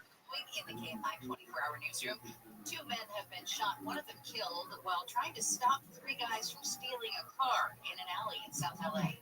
It happened around 9:39. You're up, Pimp. Everybody likes me, baby. I'm the best. Officials say the men heard their car alarm and confronted the robbers. A 4th man shot the 2 men. All 4 took off in a red or burgundy car. Several ICE raids were carried out in Whittier over the weekend, one of them at a car wash, the Euclid Car Wash. City officials say this is the 3rd time the car wash has been targeted by federal agents since July 15th. You're up, Pimp. Air Canada has suspended plans to resume flights after striking flight attendants refused a government order to return to work. The airline had announced plans to resume operations yesterday, but the union representing 10,000 flight attendants refused. The airline is now You're up, working Pimp. to accommodate ticket holders. Apparently, President Trump has told President Zelensky that Ukraine is not going to get Crimea back and will not be a NATO member. Those may be the topics on the table when the 2 leaders sit down today. 6:05, Handle on the News. Bill's going to tell you more about that. Let's say good morning now to ABC's Stephen Portnoy. So, good morning, Stephen. President Trump called up the National Guard. You're up, Pimp. Down on crime and homelessness in D.C., but apparently what he called up wasn't enough because more are headed to D.C. Yeah, look, it's hard to see. You've got a tough move. Why this is happening. I don't really know what you do, except go. States such as West Virginia, Ohio, and South Carolina, led by Republicans, are offering hundreds of National Guard troops to come to D.C.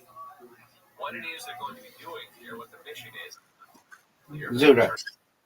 Zuda, you know it's your turn? Undoubtedly, you'll see pictures of the armored vehicles lined up. You're up, Pimp. National Mall, in front of the Lincoln Memorial, Washington Monument. Relatively low crime, high traffic, high tourist areas of the city that are already protected by the U.S. What up, Pimp? And now you'll have the presence of the Guard. Look, What do you want me to do about it? dressing it up. You talk about how the crime rates are declining, which is, and even if you argue that, well, it's down, it's hard to hide. Oh, for sure. You can dress it up and say, oh, this is a larceny, not a misdemeanor. We can make a little adjustment there to make the picture look better. That's the allegation, at least it's happening. But it's hard to, for the homicide rate, say there are questions about what exactly the purpose of this show of force is, except to be a show of force. The National Guard are, at the moment, unarmed, but could be armed. Some of these units, particularly from Ohio, that are being offered are military police officers, so at least they are trained to kind of make arrests. But your typical Yo, Pimp. is training on civil disturbances. It's not. No, you can't. Police work, and that's not the objective here. You have the federal It's over for you, son. Which is the subject of court hearing on Friday, where the judge essentially said that the administration was vastly overreading its authority in the whole act. And she had had to get in a room and agree to kind of take the temperature down and leave the DC police chief in charge. No, you didn't. Okay, Truco, what the fuck is this? Federal law by federal law enforcement agencies such as ICE here in the city. ICE actions are taken Argentinian Minero or Paulista. No one knows what this shit means. to see it, and they're increasingly out. We play everything, Zoo. Where they are just enjoying time. The app Open Table reports nations for the are dropping by double-digit percentage.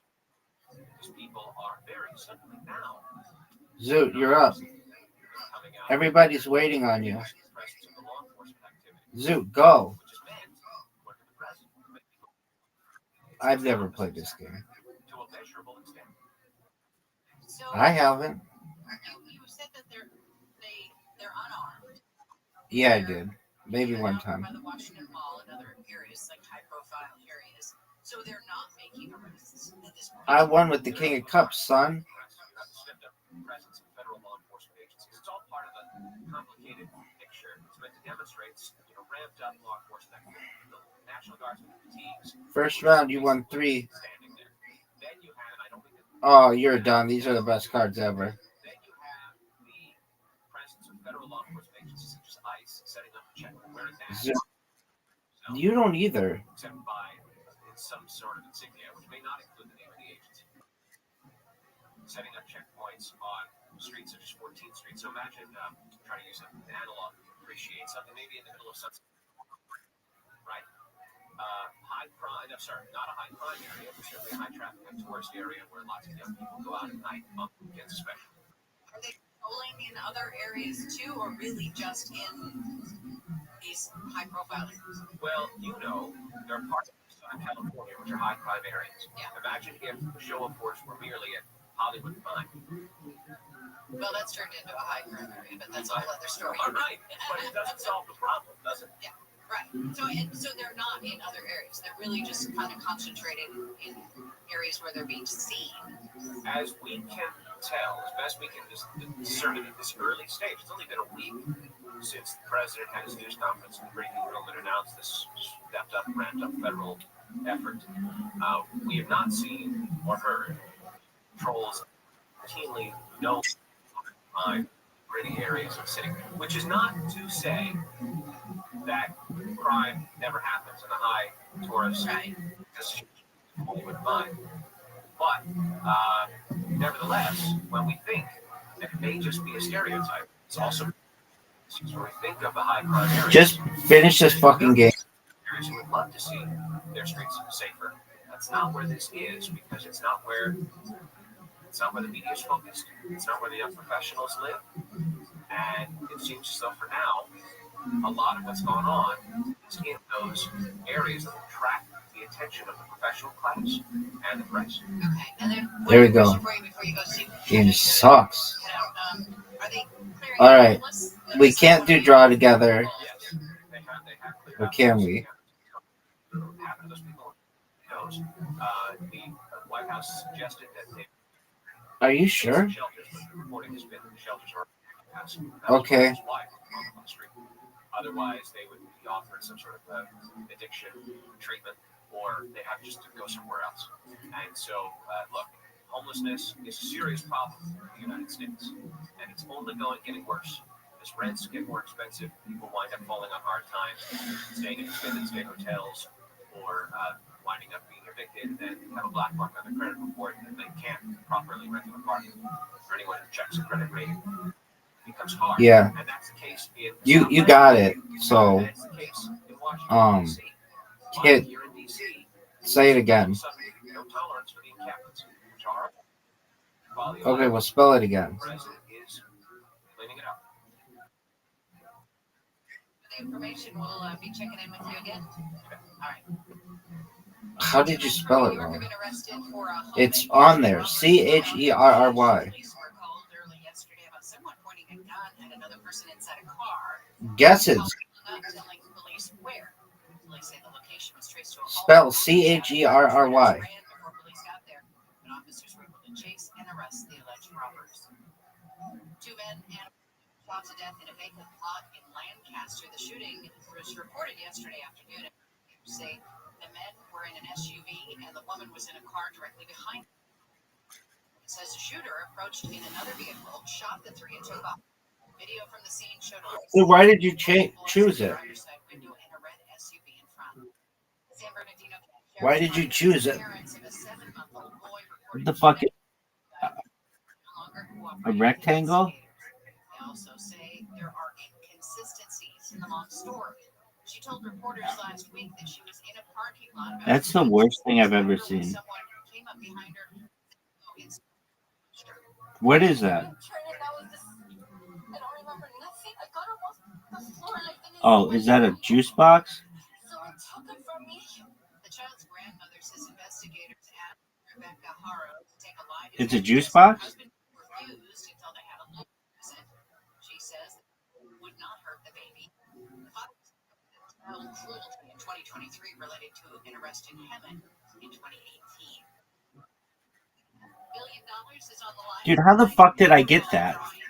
There was no winner Saturday's 600.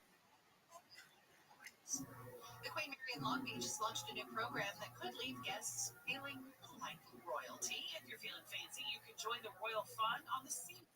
Say the Queen Mary membership offers fans year-round access, exclusive events, and perks on free admission. No, it's not. The word "boat" is not in it. Including tickets to holiday celebrations and behind the scenes. One level even No. features paranormal overnights in the ship's most haunted stateroom. The ship is also inviting visitors to support restoration through its Adopt a Rivet program. Heather Rooker, KFI News. I've been to that haunted stateroom. It's very creepy. I was not haunted. There was nothing going on. It was giving us the tour. Did jump out and scare me, so that was fun. It is a little creepy. No. Dark Harbor's coming up in Queen. Favorite haunts for Halloween time.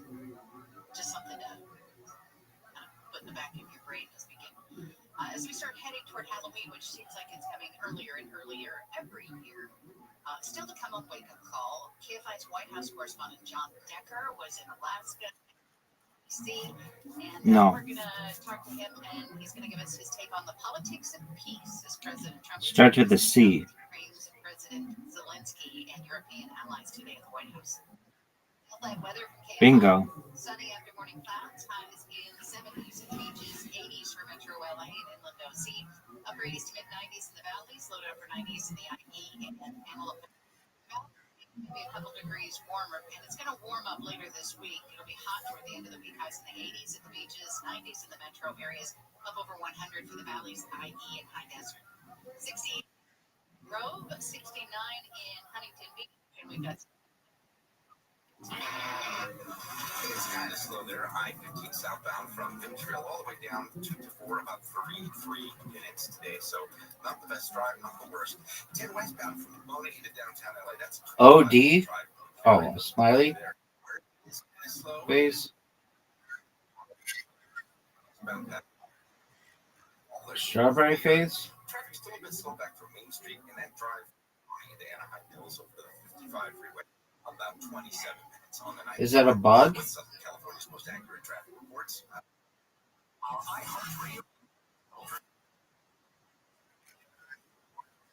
Streaming live only on Hulu. A weekend full of superstar performances. Is it a cat? Resorts in Las Vegas. Sip on a refreshing cocktail. Lounge in a It's a cat? non-stop fun with MGM Summer Everrewards.com for details. Garfield.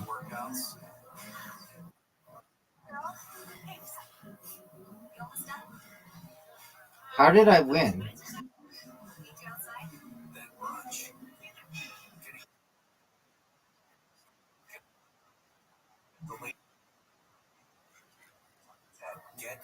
I was typing Garfield though, and it gave us 0 points.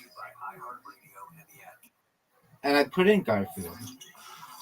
All right, next is Minesweepers. Less, and everything in between. Today in sports history, I don't think so. What's happening, fellow sports fans? It's Andy West. Let's look back on this day. Okay. Yeah, because it looked like dog shit, and it was red, not orange. Monster home run that would have been his 20th, but was called out because his left foot was entirely out of the batter's box when he hit it. Bob Uecker, who became a famous play-by-play announcer, was the catcher for the Cardinals and the one that brought it to the umpire's attention. The Braves would win the game 5-3 on another home run in the ninth inning by Don Dillard. Way ahead today. For the second time, and 3 weeks after affirming he would never return to football, Brett Favre signs a $25 million deal with the Minnesota Vikings. And today in 2016, Jamaica's Usain Bolt completes an unprecedented third consecutive sweep of the 100 and 200 meter sprints, elevating his status as the most decorated male sprinter in Olympic history. Now you know, today in sports history on iHeartRadio. iHeartRadio brings you New to View, streaming edition. Looking for something to watch? Listen up. Next week on Netflix, Tuesday, the second season of the reality food docu-series With Love, Meghan, with the Duchess of Sussex, Meghan Markle. Next Wednesday, the launch of the Netflix docu-series Katrina, Come Hell and High Water. Next Thursday on Netflix, the season 2 debut of the kids' animated series Barbie Mysteries. Season 2 of the romantic drama My Life with the Walter Boys, as well as the new Netflix mystery comedy The Thursday Murder Club, starring Helen Mirren, Pierce Brosnan, and Ben Kingsley. Next Friday, the premiere of the Netflix documentary Unknown Number, as well as the new Spanish mystery series Two Graves. Next Tuesday on Hulu, the launch of the docu-series Ready. I could still win. This would be the greatest comeback in history. Next Thursday on Hulu, the premiere of the documentary film Imported. Next Friday on Apple TV Plus, the launch of the music competition series K-pop, as well as season 2 of the kids show. Oh, you can mark them? How do you mark them? On Disney Plus, the debut of the movie Lego Princess Villains Unite. Next Monday on Paramount Plus, the streaming premiere of the movie The Friends, starring Bill Murray and Naomi Watts. Next Wednesday, the season 2 launch of the Disney Plus series Shipwreck Hunters Australia. Next Wednesday on Amazon Prime Video, a new action drama series, The Terminal List Dark Wolf, starring Chris Pratt and Taylor Kitsch, a prequel to the original Terminal List series. And next Thursday on AMC Plus, the debut of the Ripped from the Headlines true crime series Kidnapped, the Chloe Ailing story, starring Nadia Okay, Clark. literati. Can you give me 2 minutes though? I have to use the restroom. Can you give me 2 minutes? Okay, excellent. Don't go anywhere because we have to finish this.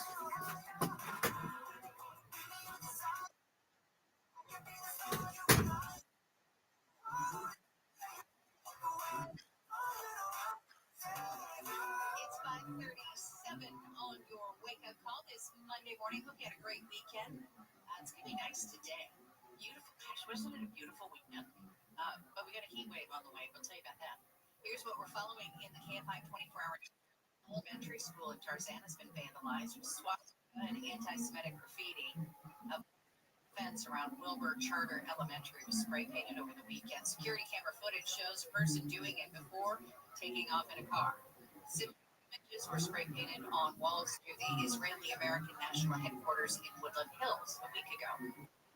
Witness in the House investigation, Ray Epstein will be scheduled to testify today before a closed-door committee. Republican James Comer, so former President, former Secretary Hillary Clinton. Shohei Ohtani's 300th career home run ball is sold at auction for more than $36,000. Ohtani hit the home run against the Rockies at Coors Field in Denver, June 24th. Fan caught the and decided to sell it. That's kind of a bargain for Shohei. Let's get back to some of the stories coming out of the Campine 24-hour newsroom. That heat wave I mentioned, it's headed for Southern California. Triple-digit temperatures, low humidity, and gusty winds that increase the fire danger should hit Southern California by Thursday and Friday. And looking at the forecast, we're seeing temperatures up to 110 in the valley and in the Empire. California's proposed new congressional map has sparked a redistricting showdown over future control of the U.S. House. If it's approved, Democrat Ami Bera may have to face off against Republican Kevin Kiley, who won re-election last year by 11 points. That's because the plan would shift parts of Bera's district into Kiley's. Kiley says the redistricting effort goes against the will of Californians. Our voters intentionally took the power to do this away from politicians and put it in the hands of nonpartisan citizens. Lawmakers have until the end of the week to approve the new map. Rashida D'Agostino, KFI News. The Coast Guard has stopped a 20-foot boat that was taking on water off Newport Beach and found 7 suspected illegal immigrants in it. The boat was towed in Saturday night. It had 5 men and 2 women aboard. They were turned over to Homeland Security. A mom and her 8-month-old daughter who disappeared weeks ago after a doctor's visit in Fresno have been found dead in an SUV that was discovered pinned beneath a bridge in a canal. The crew had last been seen on July 5th. Mom's SUV was found yesterday by volunteer divers with Adventures with Purpose, which is a group that helps search for missing people. They used sonar to pinpoint the location of the vehicle. CHP is investigating how the SUV ended up underwater. A hand soap sold across the U.S. and in Puerto Rico has been recalled because of a dangerous bacterial contamination. The company, Right Industries, says that bacteria could lead to serious and life-threatening infections. People who are Thank you for your patience. say the infection is more likely to spread. All right, turn-based word helper. Which could lead to life-threatening sepsis. The recall includes Dermaclean, Dermacera, Clean Foam, and Paragene soaps. If you have an old Zoot, are you there? sitting around, now might be a good sell. Thank you for your patience. All right, Pimp. Did you know you have an invitation? Had its best half-year performance since early 2022. 2 watches that are in high demand are Rolex's Gold Daytona and Patek Philippe's Aquanaut. Never heard of it, probably because I cannot afford a Rolex in the first place, new or used. Diving in your business in Bloomberg's Dan Schwartzman, who's in for Courtney all week. Good morning, Dan. Good morning. You're up, Pimp. What you gonna do, son? Oh yeah, my parents went to China one time and they brought me a big Rolex. As long as it's a sweeping hand, it looks real. Absolutely. That's the secret. That's the tell. Okay, good to know. Good to know. So Dan, let's get your business. Foreigners once again liking the American real estate market. That's right, Amy. They are buying a lot of real estate in the U.S. According to a report by the National Association of Realtors, sales of existing U.S. real estate took There you go, big dog. $50 billion. That's up 33% from the same period the year before. Now, it's the first increase in 8 years, Amy, but the numbers are still far below the peak. That was 2017. Okay, and will not buy. Somebody's got to buy it, right? You know what? They're being built. I don't know who can afford it here, but apparently people are buying it because they're building more and more. So one of the other big investments that people make, if you want to leave a car right now, an EV may be the way to go. yeah, it's your second biggest investment after your house is a car, and EV makers as well as dealers are offering cheaper leases before losing federal tax credits valued up to $7,500 as well as to move current inventory. According to estimates, on average, EV leases are cheaper than gas-powered cars. The average EV lease right now is $624 a month compared to $670 for gas cars. Yes, sir. SUV back in July, just over $350 a month. Not bad. Wow, that's not. When you mentioned 620, it's just crazy. We're tied. That much for cars. It's insane. I mean, the average car is $48,000. I should. You can't buy one of those Because I'm sexy with a big dick, you know.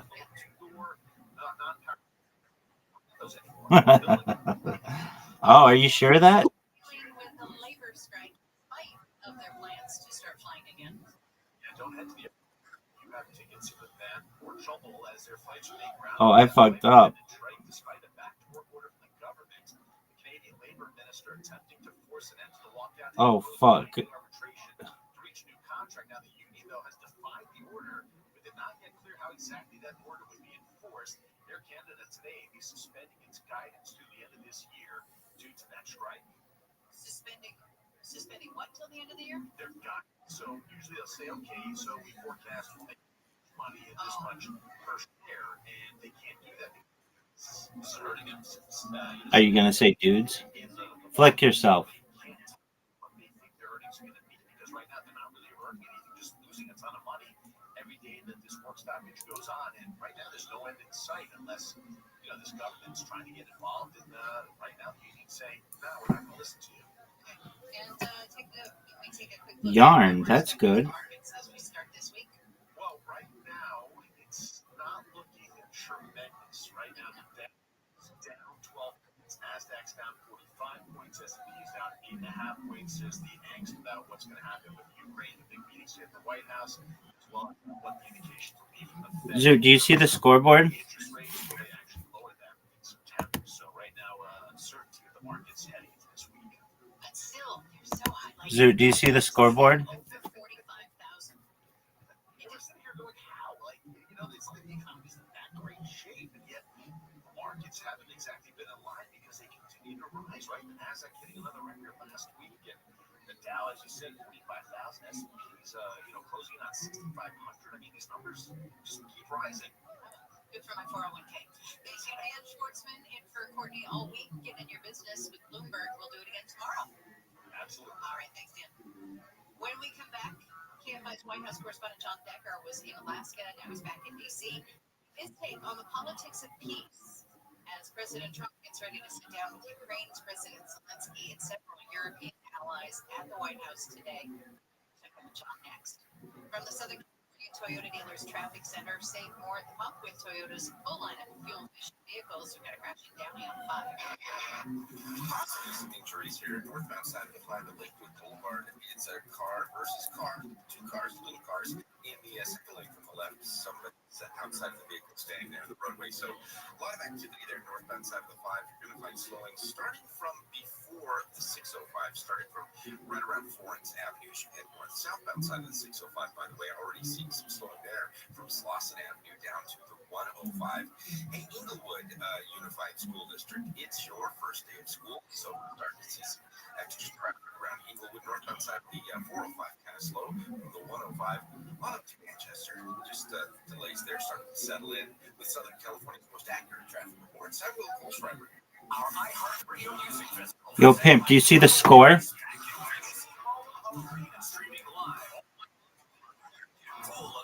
It's 255. Yo, Pimp, I don't know what the fuck you're saying. All I know is I'm just asking you. Do you see the scoreboard?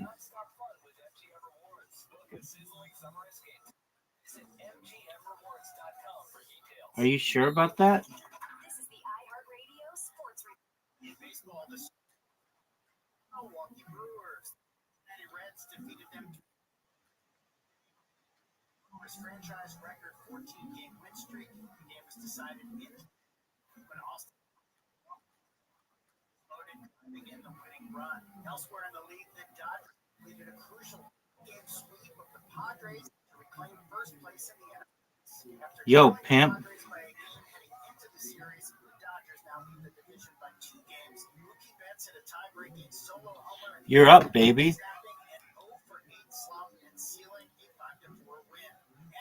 Scotty Scheffler staged a dramatic comeback to win the BMW Championship, securing his 5th PGA title of the year and becoming the first player since Tiger Woods to win 5 times in consecutive seasons. I'm Andy West with your iHeartRadio Sports Report. Need more? Open the free iHeartRadio app for the best sports stations in the country and the most sports podcasts with the biggest personalities in the game on demand.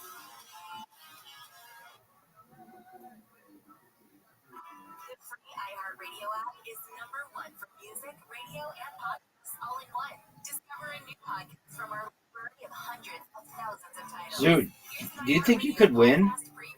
How much do you know about the person you love and who they really are?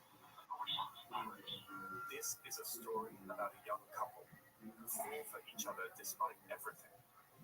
How can you be so sick? It's a story of manipulation on an epic scale. This case, oh my god, where to start? What the hell is going on? If you put it on the television and go on, people would say it was completely unrealistic. It's about who we are online, how little we know, and uncovering a 10-year scam. The only thing I have is truth on my side. I'm Alexi Hoffman. I'm a journalist at Tortoise Media, and this is We.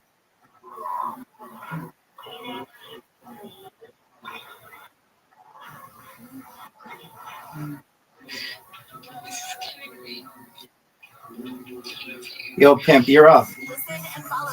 And you've got a chance to win. Normally, you're never this close. iHeart is America's #1 podcast network.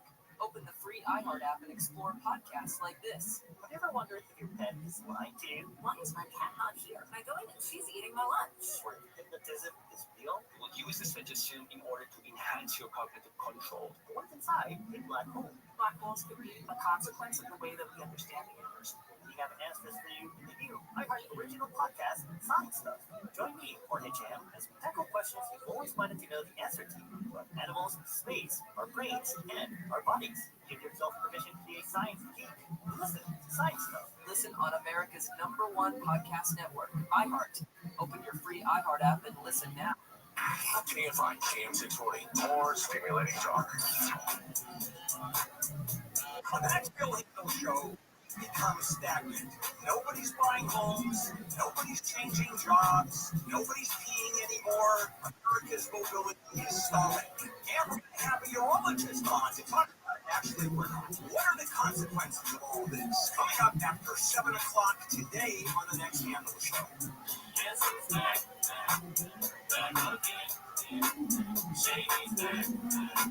It's 5:50 on your Monday morning wake-up call. Thanks so much for starting your day with us. I'm Amy King. Here's what we're following in the KFI 24-hour newsroom. 2 men from New York have been arrested in connection with an armed home invasion robbery in Redondo Beach. Police say 2 people have been tied up and held for hours during the break-in early yesterday morning at the house on Matthews Avenue. The men arrested are being held on $1 million bail. Ukraine, NATO-like protection in a peace deal with Hit me with it, big dog. Dude, you're not down by too many. Yes, you can. President Trump and European allies. We're going to be talking to KFI's White House correspondent John Decker with more on that in just a minute. Family, they're unwelcome. All right, well, get over it, Don, dude. Walked right in through the front door and into the dining room of the family's home on Saturday afternoon. Jeff Tenney says he was at his mom's house when it happened. He says he looked into the eyes of the big cat and scared it off. The lion ran out of the house, jumped into the swimming pool and popped the pool float, then over the fence. We're just minutes away from morning. Sheriff's officials say there's something off about a mom's story about her baby being kidnapped from a parking lot in Yucaipa. Let's get back to some of the stories coming out of the KFI 24-hour newsroom. The second of 2 men believed to be part of a South American crime tourism group is expected to be sentenced today in the armed robbery of a $1 million emerald-encrusted watch. It was stolen from a tourist sitting on the patio at the Beverly Wilshire Hotel. The 19-year-old pleaded guilty to charges in March. He is a getaway driver from Colombia, was sentenced last month to 2.5 years in prison. Investigators are still working to figure out how the 2 men got their hands on a gun that was once registered to Christopher Dorner, a former LAPD officer who killed 4 people and triggered a massive manhunt that ended with his death in Big Bear 12 years ago. A mother who says her 7-month-old was kidnapped in Yucaipa is no longer cooperating with detectives. The woman claimed her son was kidnapped Thursday night after a man assaulted her and knocked her unconscious outside of a store. Authorities say the woman stopped cooperating with them on Saturday after detectives found inconsistencies in her story. Authorities say the woman's husband, who has a prior conviction for child cruelty, has also been uncooperative. The National Uvalde Foundation for Kids has called off its independent search for the boy and canceled Yo, pimp. information that will find you. Mark Mayhew, KFI News. A federal judge in Miami is hearing arguments today about who's in charge of the so-called alligator Alcatraz in Florida. Former federal prosecutor David Weinstein says the venue must be decided first. Does the case belong in the Southern District of Florida?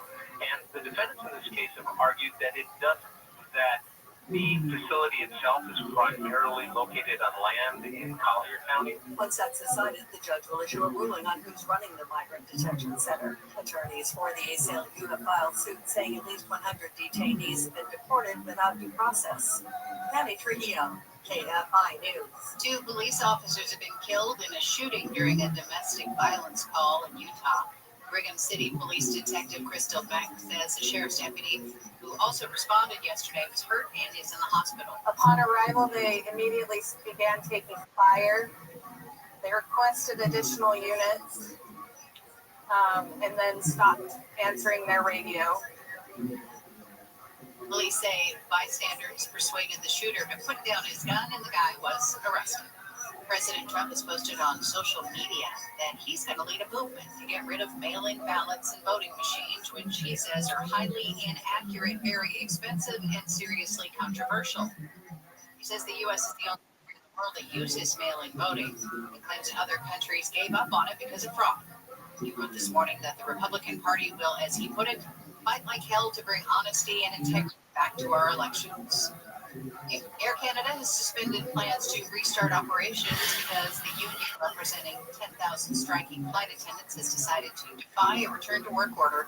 The Canada Industrial Relations Board ordered staff back by yesterday afternoon, but the union refused. Its leaders called the order unconstitutional. The shutdown began early Saturday, causing the airline to cancel hundreds of flights. Now let's say good morning to KFI's White House correspondent, John Decker, who's been a very busy man buzzing around the globe. First a trip to Alaska, now back to D.C. Morning, John. Hey, good morning to you, Amy. Good to be back in Washington. Big day in Washington.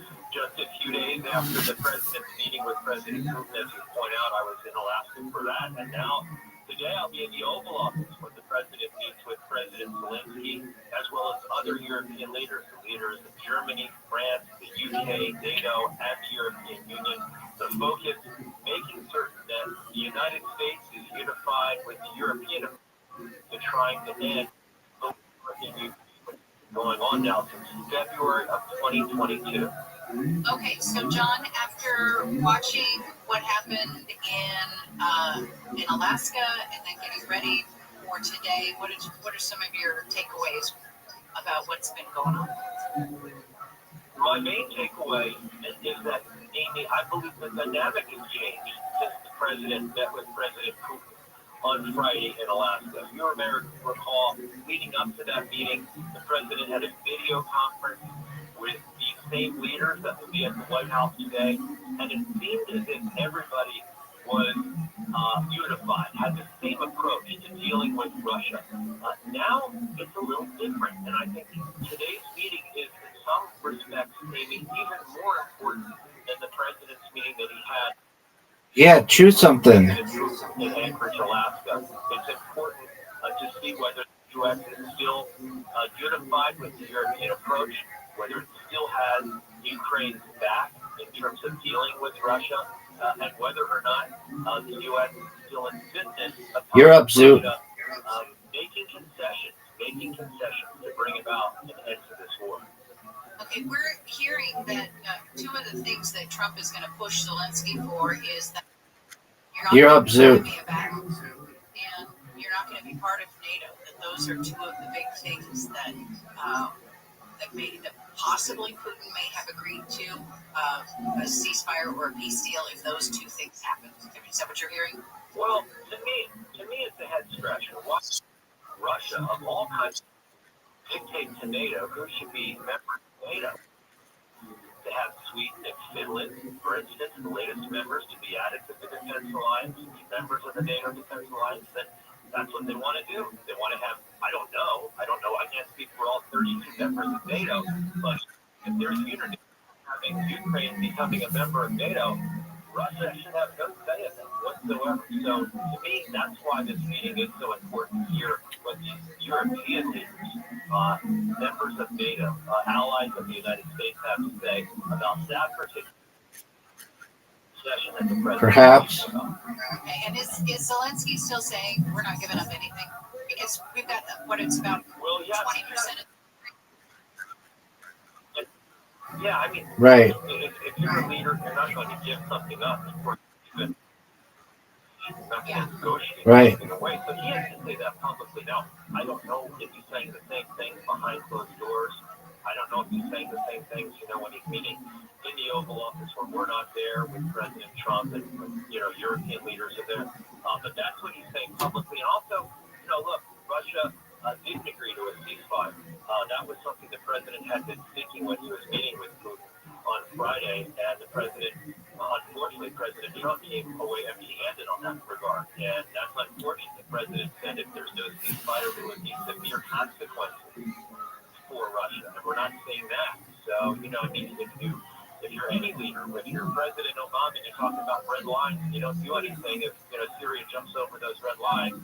And if you're President Trump and you threaten serious consequences and you don't follow through with that, then, leaders or our adversaries do not take those threats seriously. Well, we'll have to be watching that. The meeting in the Oval, you guys go in before they really sit down and hammer stuff out, right? That is correct. It's at the very top of their meeting. That is correct. So essentially, we come in moments after the president has welcomed his whatever counterpart the president is welcoming, and so that will be the case today when we are heading into the Oval Office. When President Zelensky will already be sitting down right beside President Trump in the Oval Office. Okay, and we'll be watching KFI's White House correspondent John Decker. Thanks so much for your info and your insight. We'll talk to you soon. Thank you. This is KFI and KOST HD2 Los Angeles, Orange County.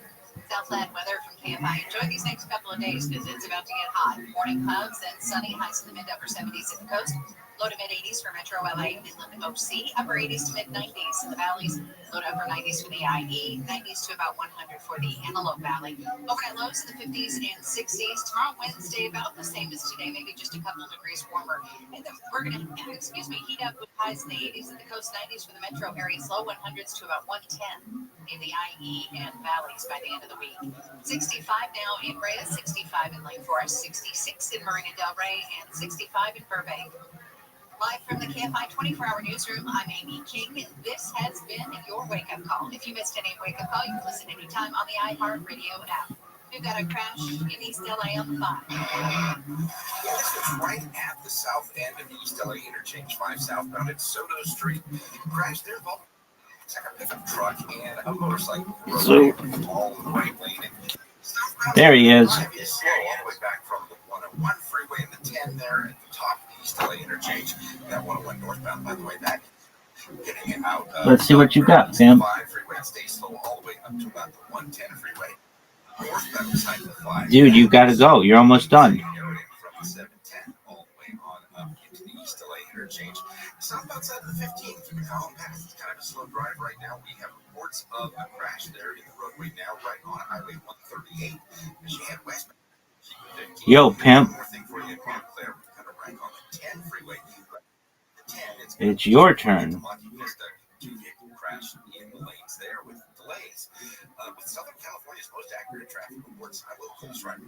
It's your turn, son. I just made it so that you have a good spot.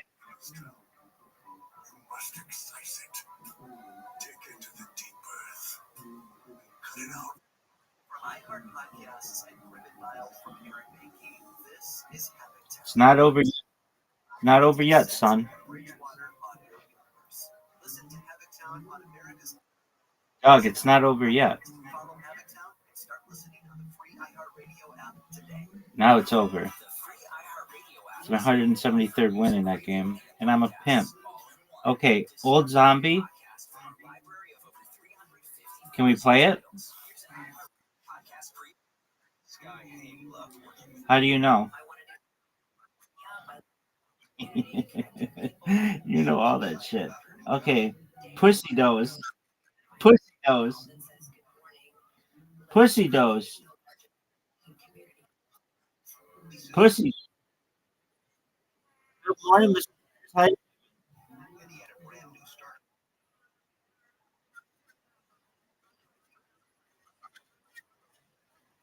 Word, girl.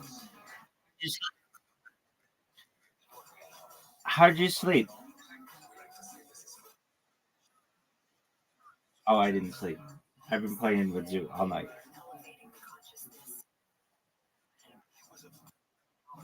Zoot, accept the invitation. Oh, we can't. That needs 4 people.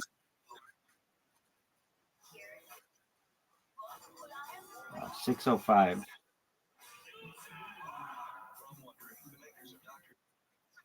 6:05 for me.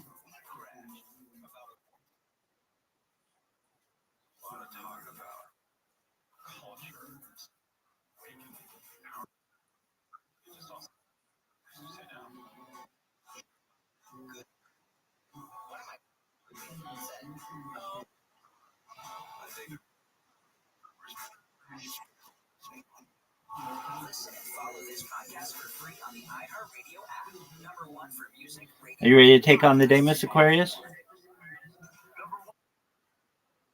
You have physical therapy? Is your physical therapist okay?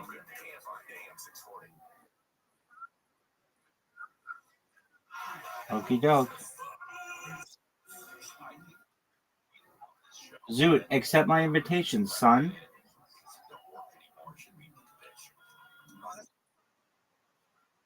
Hey, Miss Aquarius. See you tonight, God willing.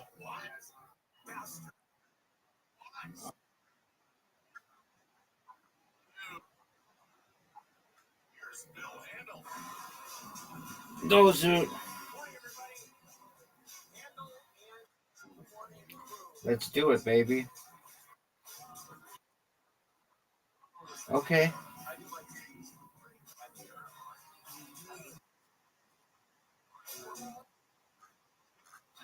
It's risk. Someone else said, okay. That's what you're worried about. Yeah, all right, there we go. It might interrupt the show. Well, yeah, I interrupt the show. Oh, Lord. Yeah, I'll do it during the commercial. Oh, excellent choice. Yeah. Yeah, I just, the problem is I have to go through a whole bunch of different clicks. Drives me crazy. Okay. Let me say hello to the group as we start the morning. Amy, good morning. Hi, Bill. Oh, yellow and black. Are we? I'm a little bumblebee today. You are a little bumblebee. Yeah. An Africanized bumblebee. You know, could I do a 40 minutes on that one? Okay. Kono. Good morning, Bill. And there is Neil. There is Ann. Hi, are you worked all weekend? Football games? Just right. No. Okay. Oh, she's not a happy camper, though. Look at that foot up. Well, her Padres got beat. Soundly by the Dodgers. Our Padres got beat by the Dodgers. Yeah, they. Well, I was just trying to. She pretends to be nice. Yeah, I watch a bunch of Hitler shows, which I always do. You know, documentary on the Hitler channel. Speaking of Amy, watch a bunch of Hitler stuff. Wow. Okay. It's true. They call it the History Channel, but we really know what it is. It's that simple. All right. You can look up Hitler on any of the various platforms, and you'll see 40. Okay. Be learning about him at this point. Little bits and pieces. Something comes up, and you're like, oh, yeah, I didn't do that. Real quickly. Say, there's a documentary about Billy Joel. And I think it's on Hulu. Just phenomenal. We can stop. We can play hard. Stop. We can play cards. Yes, we can. That's incorrect, son. TV was in the 50s. It was early on, and they were live shows. They didn't do recording. There were many plays. No one knows. Plays that were written specifically for television and never came back. And if you look at early days of TV, you started back then, who were, of course, course, big names subsequent. Today, that doesn't exist. All right, let's do it. We got a lot going on. And today, of course, is a miserable, magnificent, mortician-like Monday. We're waiting for the big one. The Post. You don't know how to play. On the news with Amy, Neil, and me. Lead story. And it has to do with the summit. And this one is another one of Donald Trump reversing himself, but in a big, big way this time. He goes to the summit in Alaska with Putin. Now, keep in mind, Putin has become the pariah leader of the world community. And Donald Trump gives him, extraordinary coverage. Treated him as if nothing is wrong. And he said, this is now he pushed it, that the war in Ukraine can end, will end, only if Ukraine How did I win? 20% of its land. Everything that Putin wants, and actually more land than Russia is occupying. I mean, what do you want me to do about it, dog? And there will be peace. You'd also throw in no NATO membership. Oh, that's a given. And American security, which no one knows what that is. We'll talk Zoot, we're waiting on you. at 7 o'clock. And Zoot, we're waiting on you, son. Are you ready? Attack territory.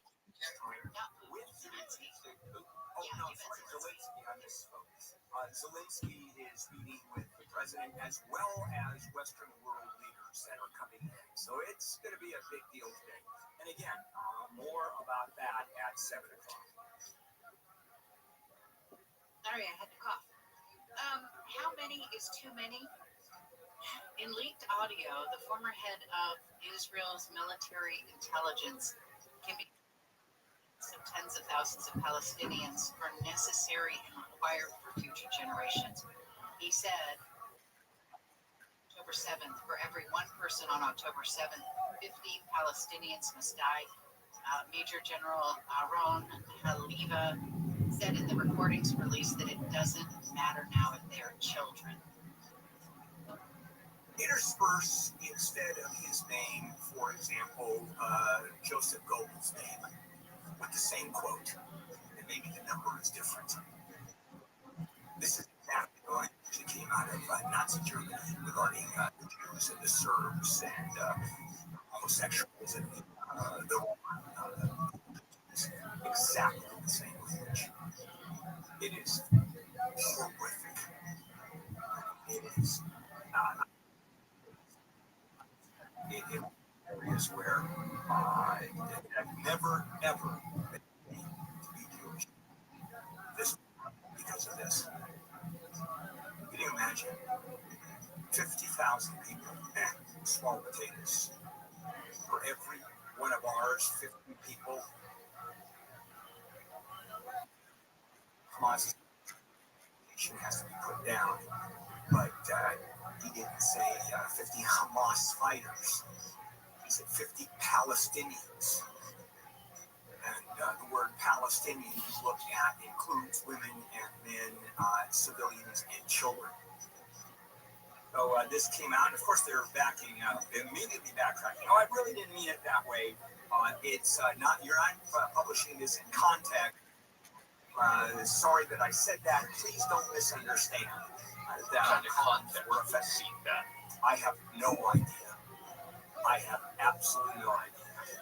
The only context would be, I have heard that this is being said by certain members and it is horrible. That's the only context, and you quote it. That's it. All right, moving on. You heard Amy